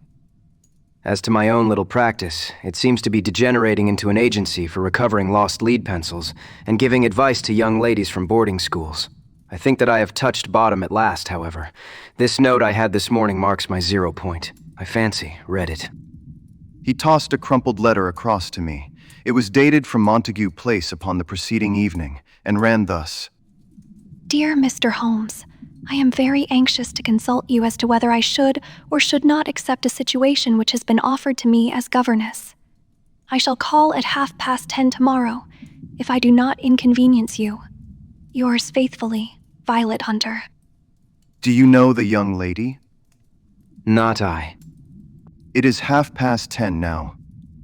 Yes, and I have no doubt that is her ring. It may turn out to be of more interest than you think. You remember that the affair of the blue carbuncle, which appeared to be a mere whim at first, developed into a serious investigation. It may be so in this case also. Well, let us hope so.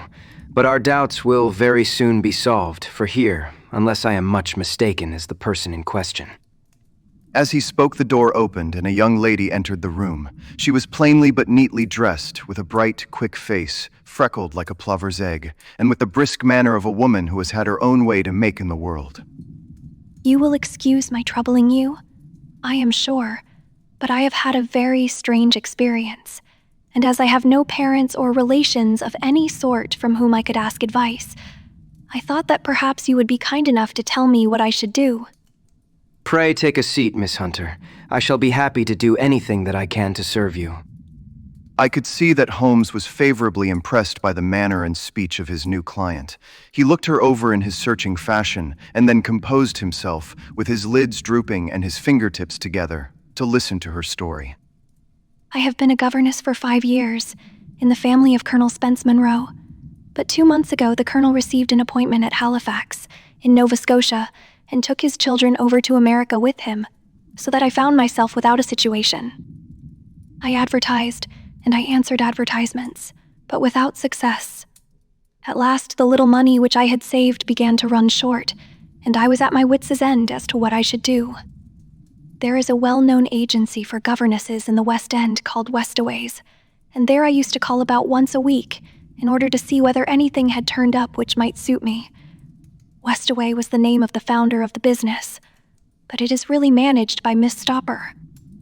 She sits in her own little office, and the ladies who are seeking employment wait in an anteroom, and are then shown in one by one, when she consults her ledgers and sees whether she has anything which would suit them. Well, when I called last week, I was shown into the little office as usual, but I found that Miss Stopper was not alone. A prodigiously stout man with a very smiling face and a great heavy chin which rolled down in fold upon fold over his throat sat at her elbow with a pair of glasses on his nose, looking very earnestly at the ladies who entered.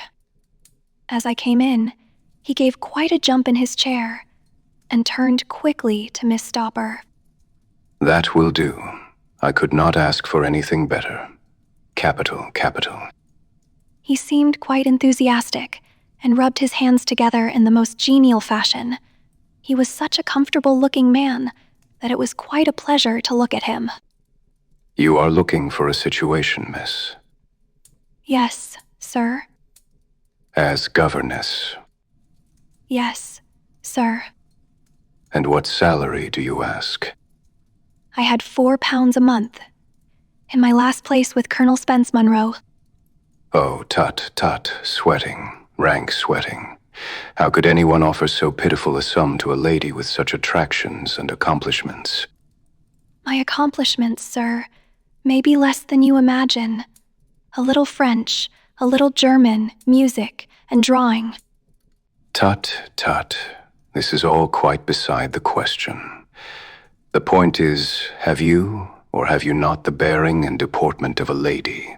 There it is in a nutshell. If you have not, you are not fitted for the rearing of a child who may someday play a considerable part in the history of the country. But if you have, why, then, How could any gentleman ask you to condescend to accept anything under the 3 figures? Your salary with me, madam, would commence at £100 a year. You may imagine, Mr. Holmes, that to me, destitute as I was, such an offer seemed almost too good to be true. The gentleman, however, seeing perhaps the look of incredulity upon my face, opened a pocketbook and took out a note. It is also my custom to advance to my young ladies half their salary beforehand, so that they may meet any little expenses of their journey and their wardrobe. It seemed to me that I had never met so fascinating and so thoughtful a man. As I was already in debt to my tradesmen, the advance was a great convenience. And yet, there was something unnatural about the whole transaction, which made me wish to know a little more before I quite committed myself. May I ask where you live, sir? Hampshire, charming rural place.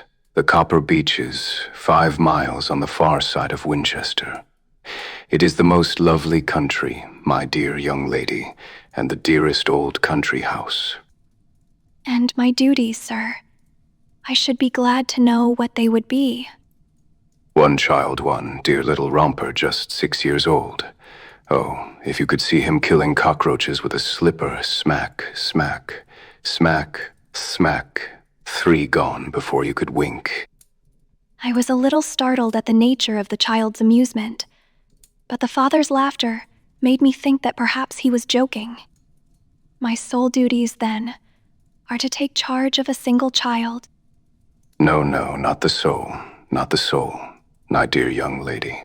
Your duty would be, as I am sure your good sense would suggest, to obey any little commands my wife might give, provided always that they were such commands as a lady might with propriety obey. You see no difficulty, huh? I should be happy to make myself useful. Quite so. In dress now, for example. We are fatty people, you know, fatty but kind-hearted. If you were asked to wear any dress which we might give you, you would not object to our little whim. No, I said, considerably astonished at his words. Or to sit here, or sit there, that would not be offensive to you. Oh, no. Or to cut your hair quite short before you come to us. I could hardly believe my ears.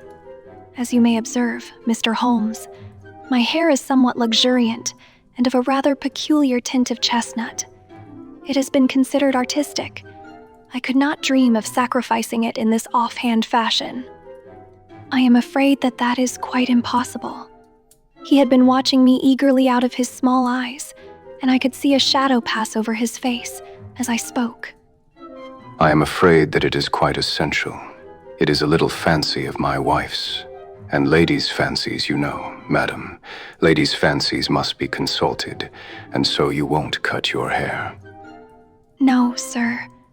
I really could not. Ah, very well. Then that quite settles the matter. It is a pity, because in other respects you would really have done very nicely.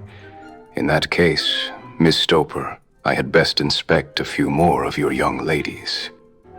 The managers had sat all this, while busy with her papers without a word to either of us. But she glanced at me now with so much annoyance upon her face that I could not help suspecting that she had lost a handsome commission through my refusal. Do you desire your name to be kept upon the books? If you please, Miss Stopper. Well, really, it seems rather useless, since you refuse the most excellent offers in this fashion. You can hardly expect us to exert ourselves to find another such opening for you. Good day to you, Miss Hunter. She struck a gong upon the table, and I was shown out by the page. Well, Mr. Holmes, when I got back to my lodgings and found little enough in the cupboard and 2 or 3 bills upon the table, I began to ask myself whether I had not done a very foolish thing. After all, if these people had strange fads and expected obedience on the most extraordinary matters, they were at least ready to pay for their eccentricity. Very few governesses in England are getting £100 a year. Besides, what use was my hair to me? Many people are improved by wearing it short, and perhaps I should be among the number. Next day I was inclined to think that I had made a mistake, and by the day after I was sure of it. I had almost overcome my pride, so far as to go back to the agency and inquire whether the place was still open, when I received this letter from the gentleman himself. I have it here, and I will read it to you. The Copper Beeches, near Winchester. Dear Miss Hunter, Miss Stopper has very kindly given me your address, and I write from here to ask you whether you have reconsidered your decision. My wife is very anxious that you should come, for she has been much attracted by my description of you. We are willing to give £30 a quarter, or £120 a year, so as to recompense you for any little inconvenience which our fads may cause you. They are not very exacting, after all. My wife is fond of a particular shade of electric blue, and would like you to wear such a dress indoors in the morning. You need not, however, go to the expense of purchasing one, as we have one belonging to my dear daughter Alice, now in Philadelphia, which would, I should think, fit you very well. Then, as to sitting here or there, or amusing yourself in any manner indicated, that need cause you no inconvenience. As regards your hair, it is no doubt a pity, especially as I could not help remarking its beauty during our short interview. But I am afraid that I must remain firm upon this point, and I only hope that the increased salary may recompense you for the loss. Your duties, as far as the child is concerned, are very light. Now do try to come, and I shall meet you with the dog cart at Winchester. Let me know your train. Yours faithfully, Jeffro Rucastle. That is the letter which I have just received, Mr. Holmes, and my mind is made up that I will accept it. I thought, however, that before taking the final step I should like to submit the whole matter to your consideration. Well, Miss Hunter, if your mind is made up, that settles the question. But you would not advise me to refuse. I confess that it is not the situation which I should like to see a sister of mine apply for. What is the meaning of it all, Mr. Holmes? I have no data. I cannot tell. Perhaps you have yourself formed some opinion. Well, there seems to me to be only one possible solution. Mr. Rucastle seemed to be a very kind, good-natured man. Is it not possible that his wife is a lunatic, that he desires to keep the matter quiet for fear she should be taken to an asylum, and that he humors her fancies in every way in order to prevent an outbreak? That is a possible solution, in fact. As matters stand, it is the most probable one. But in any case, it does not seem to be a nice household for a young lady. But the money, Mr. Holmes, the money. Well, yes, of course the pay is good too good. That is what makes me uneasy. Why should they give you £120 a year when they could have their pick for 40? There must be some strong reason behind. I thought that if I told you the circumstances, you would understand afterwards if I wanted your help. I should feel so much stronger if I felt that you were at the back of me. Oh, you may carry that feeling away with you. I assure you that your little problem promises to be the most interesting which has come my way for some months. There is something distinctly novel about some of the features. If you should find yourself in doubt or in danger... Danger? What danger do you foresee? Holmes shook his head gravely. It would cease to be a danger if we could define it, but at any time, day or night, a telegram would bring me down to your help. That is enough. She rose briskly from her chair with the anxiety all swept from her face. I shall go down to Hampshire quite easy in my mind now. I shall write to Mr. Rucastle at once, sacrifice my poor hair tonight, and start for Winchester tomorrow. With a few grateful words to Holmes, she bade us both good night and bustled off upon her way. At least, she seems to be a young lady who is very well able to take care of herself. And she would need to be. I am much mistaken if we do not hear from her before many days are past. It was not very long before my friend's prediction was fulfilled. A fortnight went by, during which I frequently found my thoughts turning in her direction, and wondering what strange side alley of human experience this lonely woman had strayed into. The unusual salary, the curious conditions, the light duties, all pointed to something abnormal, though whether a fad or a plot, or whether the man were a philanthropist or a villain, it was quite beyond my powers to determine. As to Holmes, I observed that he sat frequently for half an hour on end, with knitted brows and an abstracted air, but he swept the matter away with a wave of his hand when I mentioned it. Data, data, data. I can't make bricks without clay. And yet he would always wind up by muttering that no sister of his should ever have accepted such a situation. The telegram which we eventually received came late one night, just as I was thinking of turning in, and Holmes was settling down to one of those all-night chemical researches which he frequently indulged in, when I would leave him stooping over a retort in a test tube at night, and find him in the same position when I came down to breakfast in the morning. He opened the yellow envelope, and then, glancing at the message, threw it across to me. Just look up the trains in Bradshaw. He turned back to his chemical studies. The summons was a brief and urgent one. Please be at the Black Swan Hotel at Winchester at midday tomorrow. Do come. I am at my wit's end, Hunter. Will you come with me? I should wish to. Just look it up then. There is a train at 9:30. It is due at Winchester at 11:30. That will do very nicely. Then perhaps I had better postpone my analysis of the acetones, as we may need to be at our best in the morning. By 11 o'clock the next day we were well upon our way to the Old English capital. Holmes had been buried in the morning papers all the way down, but after we had passed the Hampshire border he threw them down, and began to admire the scenery.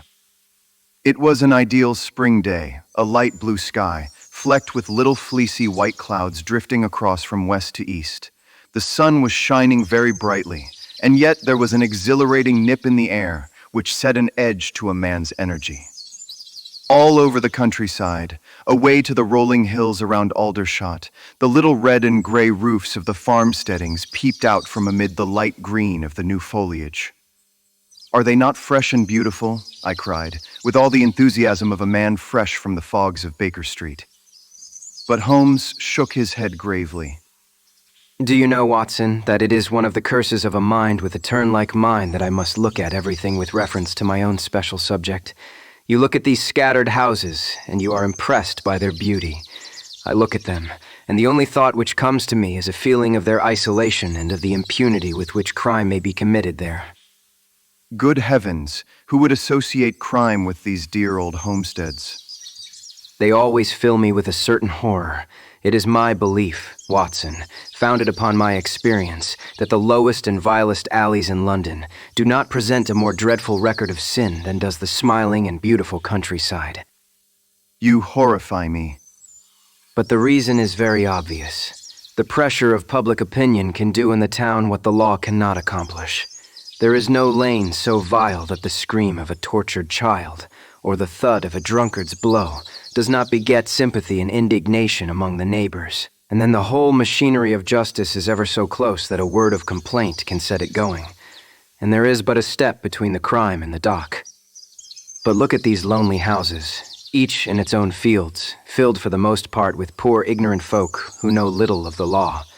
Think of the deeds of hellish cruelty, the hidden wickedness which may go on, year in, year out, in such places, and none the wiser. Had this lady who appeals to us for help gone to live in Winchester, I should never have had a fear for her. It is the 5 miles of country which makes the danger. Still, it is clear that she is not personally threatened. Number, if she can come to Winchester to meet us, she can get away. Quite so. She has her freedom. What can be the matter then? Can you suggest no explanation? I have devised 7 separate explanations, each of which would cover the facts as far as we know them. But which of these is correct can only be determined by the fresh information which we shall no doubt find waiting for us. Well, there is the tower of the cathedral, and we shall soon learn all that Miss Hunter has to tell. The Black Swan is an inn of repute in the High Street at no distance from the station, and there we found the young lady waiting for us. She had engaged a sitting room, and our lunch awaited us upon the table. I am so delighted that you have come. It is so very kind of you both. But indeed, I do not know what I should do. Your advice will be altogether invaluable to me. Pray, tell us what has happened to you. I will do so, and I must be quick, for I have promised Mr. Rucastle to be back before 3. I got his leave to come into town this morning, though he little knew for what purpose. Let us have everything in its due order. Holmes thrust his long, thin legs out towards the fire and composed himself to listen. In the first place, I may say that I have met, on the whole, with no actual ill treatment from Mr. and Mrs. Rucastle. It is only fair to them to say that, but I cannot understand them, and I am not easy in my mind about them. What can you not understand? Their reasons for their conduct, but you shall have it all just as it occurred. When I came down, Mr. Rucastle met me here and drove me in his dog cart to the Copper Beeches. It is, as he said, beautifully situated, but it is not beautiful in itself, for it is a large square block of a house, whitewashed, but all stained and streaked with damp and bad weather. There are grounds round it, woods on 3 sides, and on the 4th a field which slopes down to the Southampton High Road, which curves past about 100 yards from the front door. This ground in front belongs to the house, but the woods all round are part of Lord Southerton's preserves. A clump of copper beeches, immediately in front of the hall door, has given its name to the place. I was driven over by my employer, who was as amiable as ever, and was introduced by him that evening to his wife and the child. There was no truth, Mr. Holmes, in the conjecture which seemed to us to be probable in your rooms at Baker Street. Mrs. Rucastle is not mad. I found her to be a silent, pale-faced woman, much younger than her husband, not more than 30, I should think, while he can hardly be less than 45. From their conversation, I have gathered that they have been married about 7 years, that he was a widower, and that his only child by the first wife was the daughter who has gone to Philadelphia. Mr. Rucastle told me in private that the reason why she had left them was that she had an unreasoning aversion to her stepmother. As the daughter could not have been less than 20, I can quite imagine that her position must have been uncomfortable with her father's young wife. Mrs. Rucastle seemed to me to be colorless in mind, as well as in feature. She impressed me neither favorably nor the reverse. She was a nonentity. It was easy to see that she was passionately devoted both to her husband and to her little son. Her light gray eyes wandered continually from one to the other, noting every little want and forestalling it if possible. He was kind to her also in his bluff, boisterous fashion, and on the whole they seemed to be a happy couple. And yet she had some secret sorrow.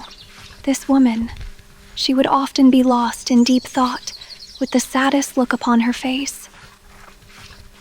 More than once I have surprised her in tears. I have thought sometimes that it was the disposition of her child which weighed upon her mind, for I have never met so utterly spoilt and so ill-natured a little creature. He is small for his age, with a head which is quite disproportionately large. His whole life appears to be spent in an alternation between savage fits of passion and gloomy intervals of sulking. Giving pain to any creature weaker than himself seems to be his one idea of amusement, and he shows quite remarkable talent in planning the capture of mice, little birds, and insects. But I would rather not talk about the creature, Mr. Holmes, and indeed, he has little to do with my story. I am glad of all details, whether they seem to you to be relevant or not.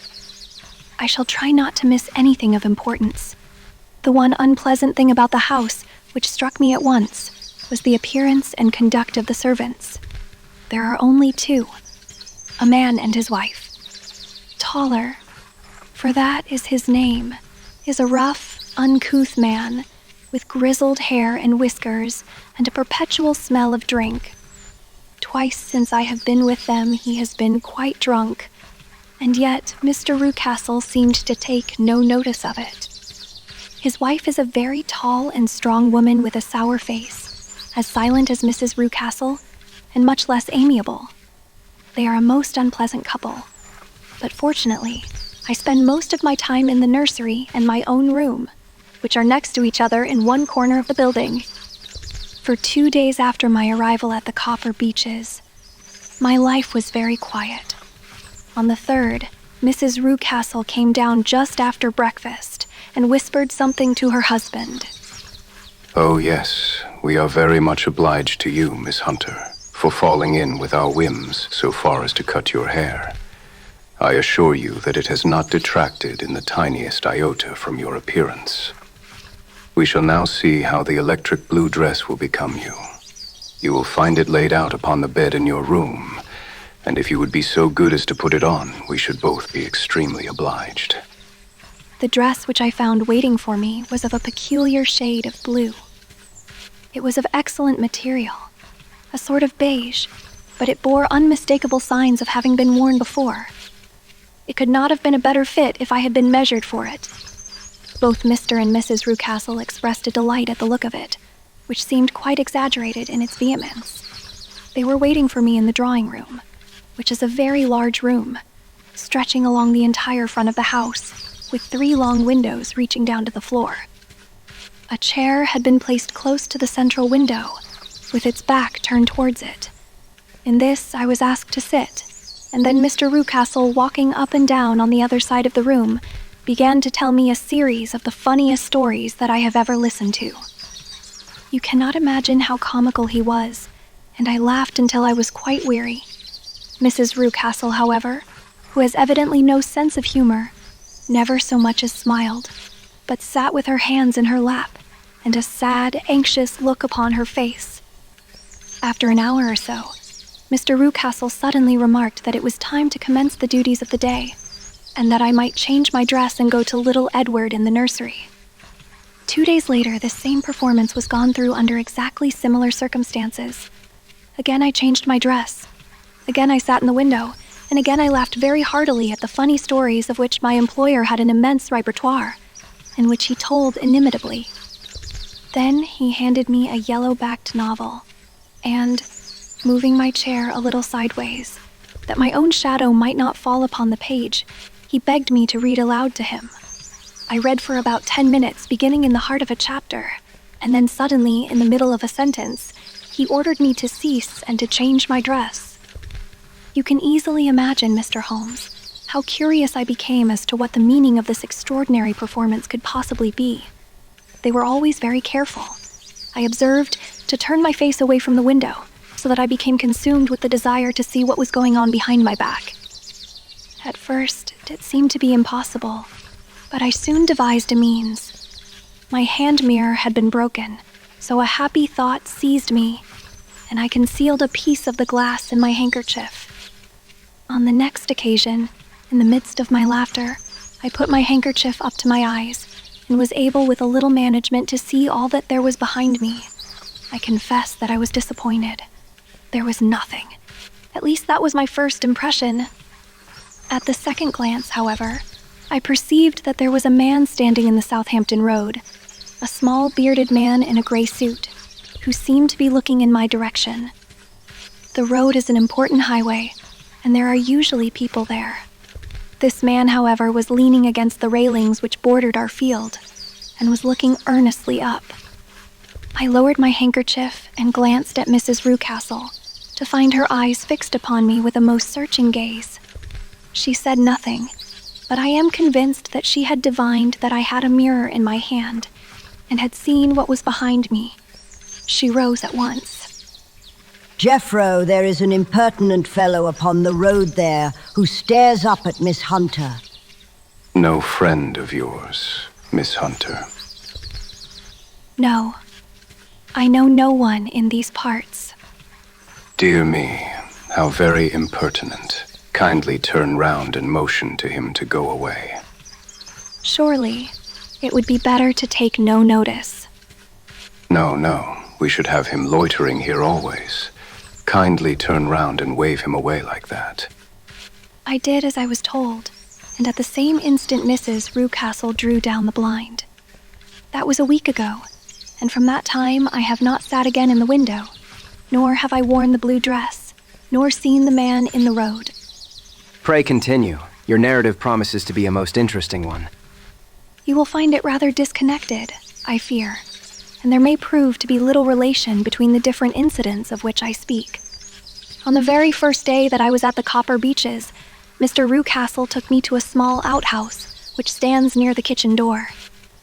As we approached it, I heard the sharp rattling of a chain, and the sound as of a large animal moving about. Look in here. Is he not a beauty? I looked through, and was conscious of 2 glowing eyes, and of a vague figure huddled up in the darkness. Don't be frightened.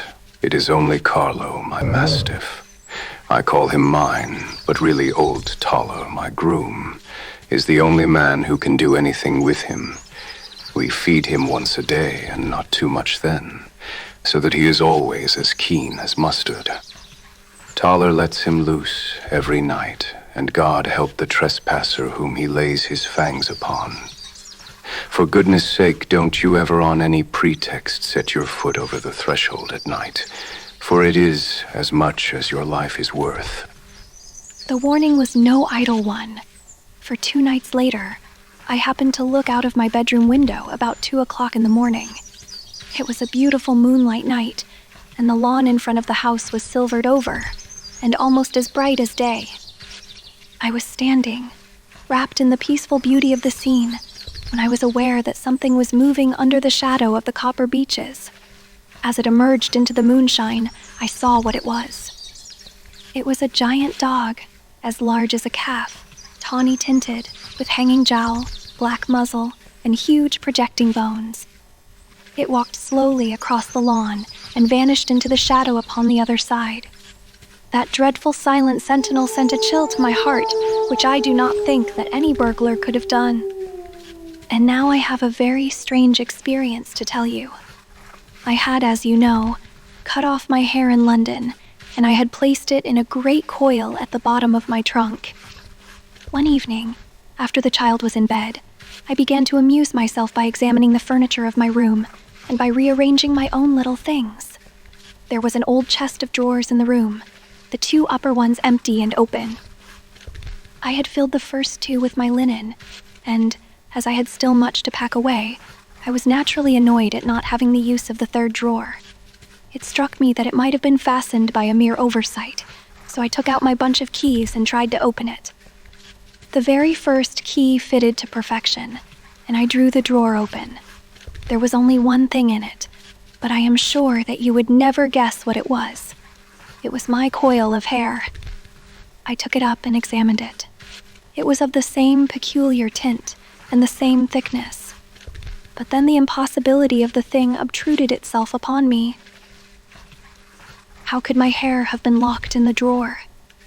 With trembling hands, I undid my trunk, turned out the contents, and drew from the bottom my own hair.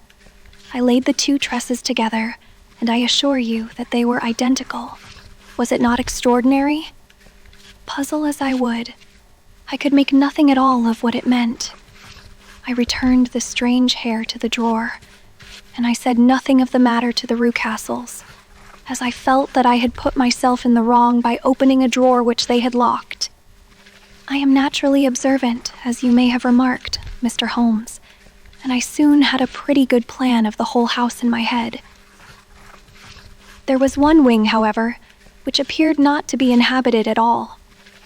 A door which faced that which led into the quarters of the Tollers opened into this suite, but it was invariably locked. One day, however, as I ascended the stair, I met Mr. Rucastle coming out through this door, his keys in his hand, and a look on his face which made him a very different person to the round, jovial man to whom I was accustomed. His cheeks were red, his brow was all crinkled with anger, and the veins stood out at his temples with passion. He locked the door and hurried past me without a word or a look. This aroused my curiosity, so when I went out for a walk in the grounds with my charge, I strolled round to the side from which I could see the windows of this part of the house. There were 4 of them in a row, 3 of which were simply dirty, while the 4th was shuttered up. They were evidently all deserted. As I strolled up and down, glancing at them occasionally, Mr. Rucastle came out to me, looking as merry and jovial as ever. Ah, you must not think me rude if I passed you without a word, my dear young lady. I was preoccupied with business matters. I assured him that I was not offended. By the way, You seem to have quite a suite of spare rooms up there, and one of them has the shutters up." He looked surprised, and, as it seemed to me, a little startled at my remark. Photography is one of my hobbies. I have made my dark room up there, but, dear me, what an observant young lady we have come upon. Who would have believed it? Who would have ever believed it? He spoke in a jesting tone, but there was no jest in his eyes as he looked at me. I read suspicion there and annoyance, but no jest. Well, Mr. Holmes, from the moment that I understood that there was something about that suite of rooms which I was not to know, I was all on fire to go over them. It was not mere curiosity, though I have my share of that. It was more a feeling of duty, a feeling that some good might come from my penetrating to this place. They talk of woman's instinct. Perhaps it was woman's instinct which gave me that feeling. At any rate, it was there, and I was keenly on the lookout for any chance to pass the forbidden door. It was only yesterday that the chance came. I may tell you that, besides Mr. Rucastle, both Toller and his wife find something to do in these deserted rooms, and I once saw him carrying a large black linen bag with him through the door. Recently he has been drinking hard, and yesterday evening he was very drunk, and when I came upstairs, there was the key in the door. I have no doubt at all that he had left it there. Mr. and Mrs. Rucastle were both downstairs, and the child was with them, so that I had an admirable opportunity. I turned the key gently in the lock, opened the door, and slipped through. There was a little passage in front of me, unpapered and uncarpeted, which turned at a right angle at the farther end. Round this corner were 3 doors in a line, the first and third of which were open. They each led into an empty room, dusty and cheerless, with 2 windows in the one and one in the other, so thick with dirt that the evening light glimmered dimly through them. The center door was closed, and across the outside of it had been fastened one of the broad bars of an iron bed, padlocked at one end to a ring in the wall, and fastened at the other with stout cord. The door itself was locked as well, and the key was not there. This barricaded door corresponded clearly with the shuttered window outside, and yet I could see by the glimmer from beneath it that the room was not in darkness. Evidently there was a skylight, which let in light from above. As I stood in the passage gazing at the sinister door, and wondering what secret it might veil, I suddenly heard the sound of steps within the room, and saw a shadow pass backward and forward against the little slit of dim light which shone out from under the door. A mad, unreasoning terror rose up in me at the sight. Mr. Holmes, my overstrung nerves failed me suddenly, and I turned and ran, as though some dreadful hand were behind me clutching at the skirt of my dress. I rushed down the passage, through the door, and straight into the arms of Mr. Rucastle, who was waiting outside. So, it was you then. I thought that it must be when I saw the door open. Oh, I am so frightened. My dear young lady, my dear young lady, and what has frightened you, my dear young lady? But his voice was just a little too coaxing. He overdid it. I was keenly on my guard against him. I was foolish enough to go into the empty wing, but it is so lonely and eerie in this dim light that I was frightened and ran out again. Oh, it is so dreadfully still in there. Only that. Why? What did you think? Why do you think that I lock this door? I am sure that I do not know. It is to keep people out who have no business there, do you see? I am sure, if I had known. Well then, you know now. And if you ever put your foot over that threshold again, I'll throw you to the mastiff. I was so terrified that I do not know what I did. I suppose that I must have rushed past him into my room. I remember nothing until I found myself lying on my bed, trembling all over. Then I thought of you, Mr. Holmes. I could not live there longer without some advice. I was frightened of the house, of the man, of the woman, of the servants, even of the child. They were all horrible to me. If I could only bring you down, all would be well. Of course, I might have fled from the house, but my curiosity was almost as strong as my fears. My mind was soon made up. I would send you a wire. I put on my hat and cloak, went down to the office, which is about half a mile from the house, and then returned, feeling very much easier. A horrible doubt came into my mind as I approached the door, lest the dog might be loose, but I remembered that Toller had drunk himself into a state of insensibility that evening, and I knew that he was the only one in the household who had any influence with the savage creature, or who would venture to set him free. I slipped in safety and lay awake half the night in my joy at the thought of seeing you. I had no difficulty in getting leave to come into Winchester this morning, but I must be back before 3 o'clock, for Mr. and Mrs. Rucastle are going on a visit and will be away all the evening, so that I must look after the child. Now I have told you all my adventures, Mr. Holmes, and I should be very glad if you could tell me what it all means, and above all, what I should do. Holmes and I had listened spellbound to this extraordinary story. My friend rose now and paced up and down the room, his hands in his pockets, and an expression of the most profound gravity upon his face. Is Toller still drunk? Yes. I heard his wife tell Mrs. Rucastle that she could do nothing with him. That is, well, and the Rucastles go out tonight. Yes. Is there a cellar with a good strong lock? Yes. The wine cellar. You seem to me to have acted all through this matter like a very brave and sensible girl, Miss Hunter. Do you think that you could perform one more feat? I should not ask it of you if I did not think you a quite exceptional woman. I will try. What is it? We shall be at the Copper Beeches by 7 o'clock, my friend and I. The Rucastles will be gone by that time, and Toller will, we hope, be incapable. There only remains Mrs. Toller, who might give the alarm. If you could send her into the cellar on some errand, and then turn the key upon her, you would facilitate matters immensely. I will do it. Excellent. We shall then look thoroughly into the affair. Of course, there is only one feasible explanation. You have been brought there to personate someone, and the real person is imprisoned in this chamber. That is obvious. As to who this prisoner is, I have no doubt that it is the daughter, Miss Alice Rucastle, if I remember right, who was said to have gone to America. You were chosen, doubtless, as resembling her in height, figure, and the color of your hair. Hers had been cut off, very possibly in some illness through which she has passed, and so, of course, yours had to be sacrificed also. By a curious chance, you came upon her tresses.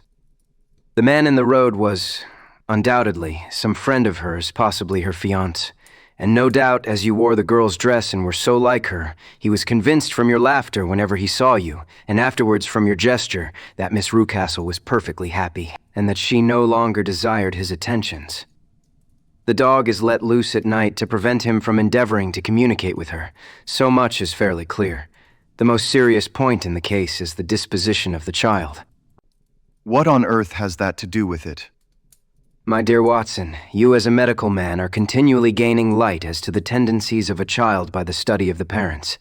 Don't you see that the converse is equally valid? I have frequently gained my first real insight into the character of parents by studying their children.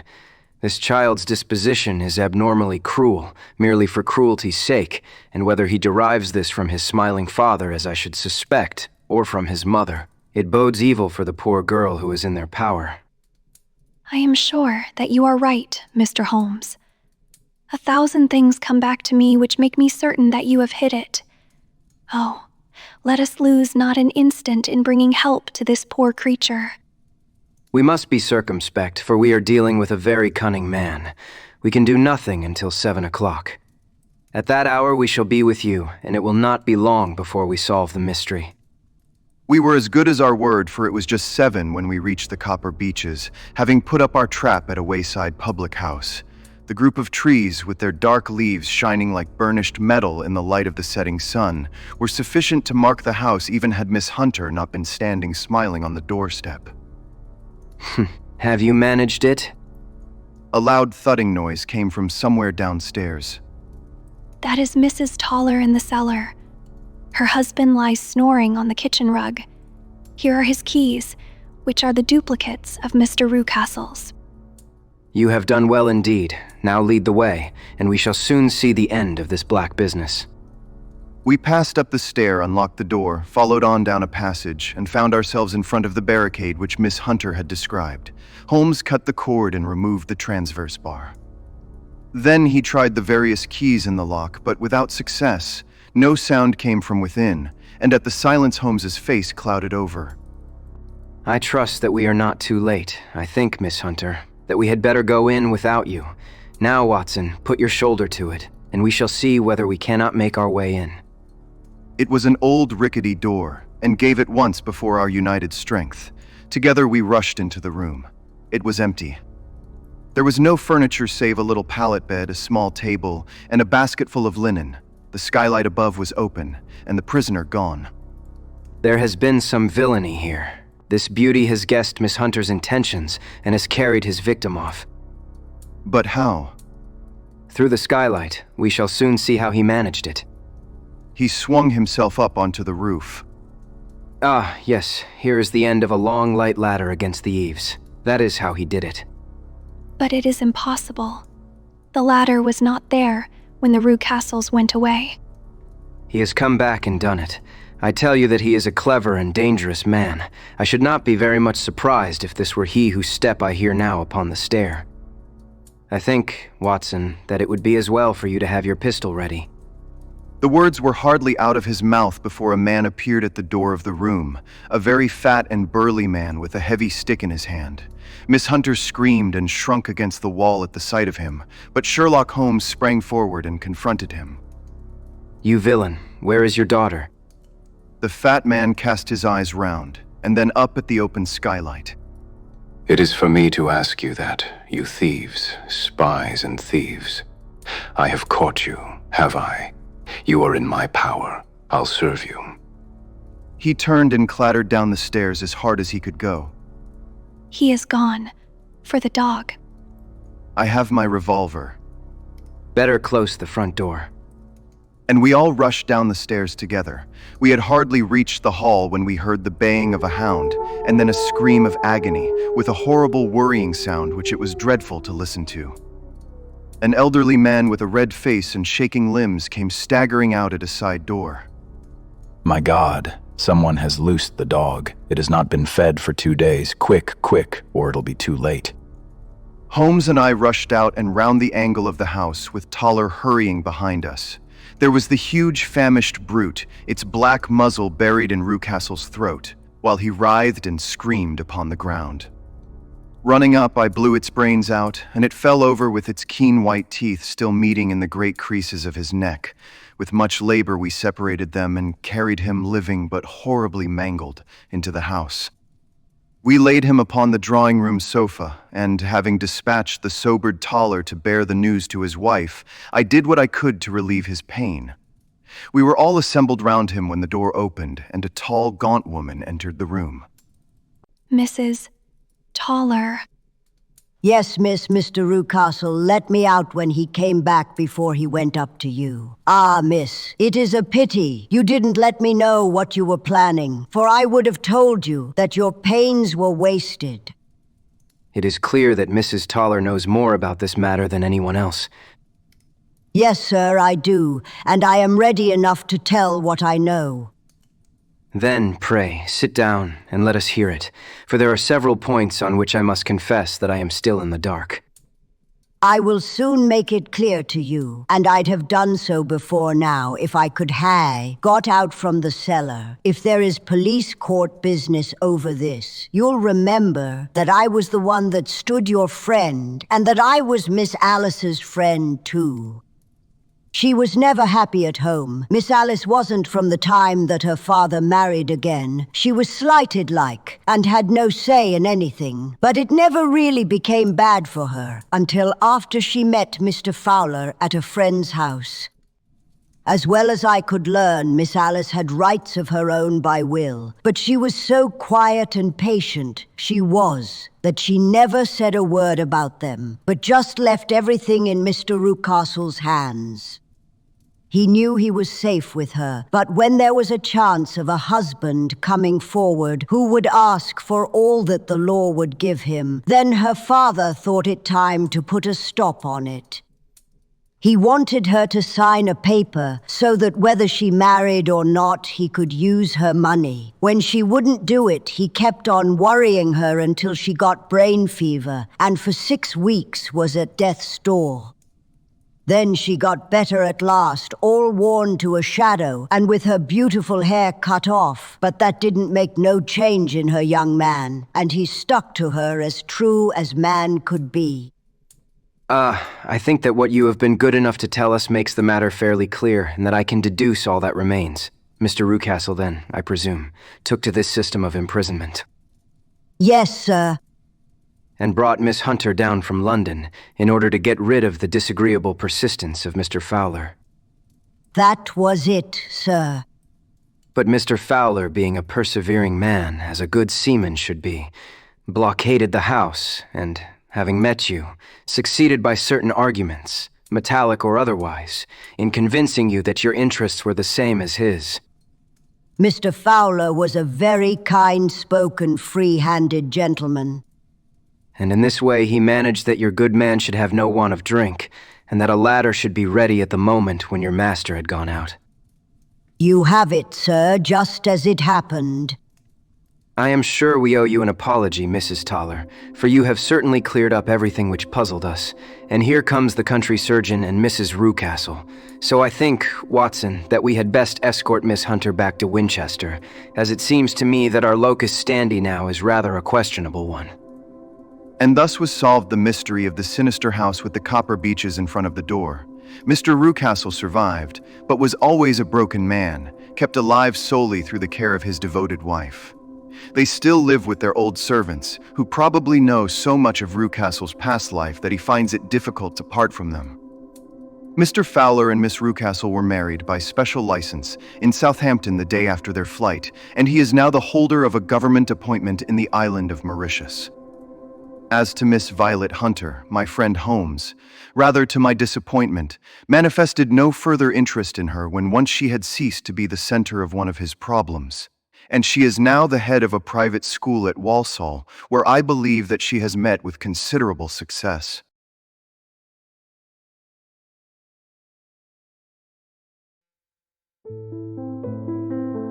You have been listening to The Adventures of Sherlock Holmes by Arthur Conan Doyle, a cinematic audiobook production by the Audio Cinema. For more audio cinema productions, visit app.theaudiocinema.com.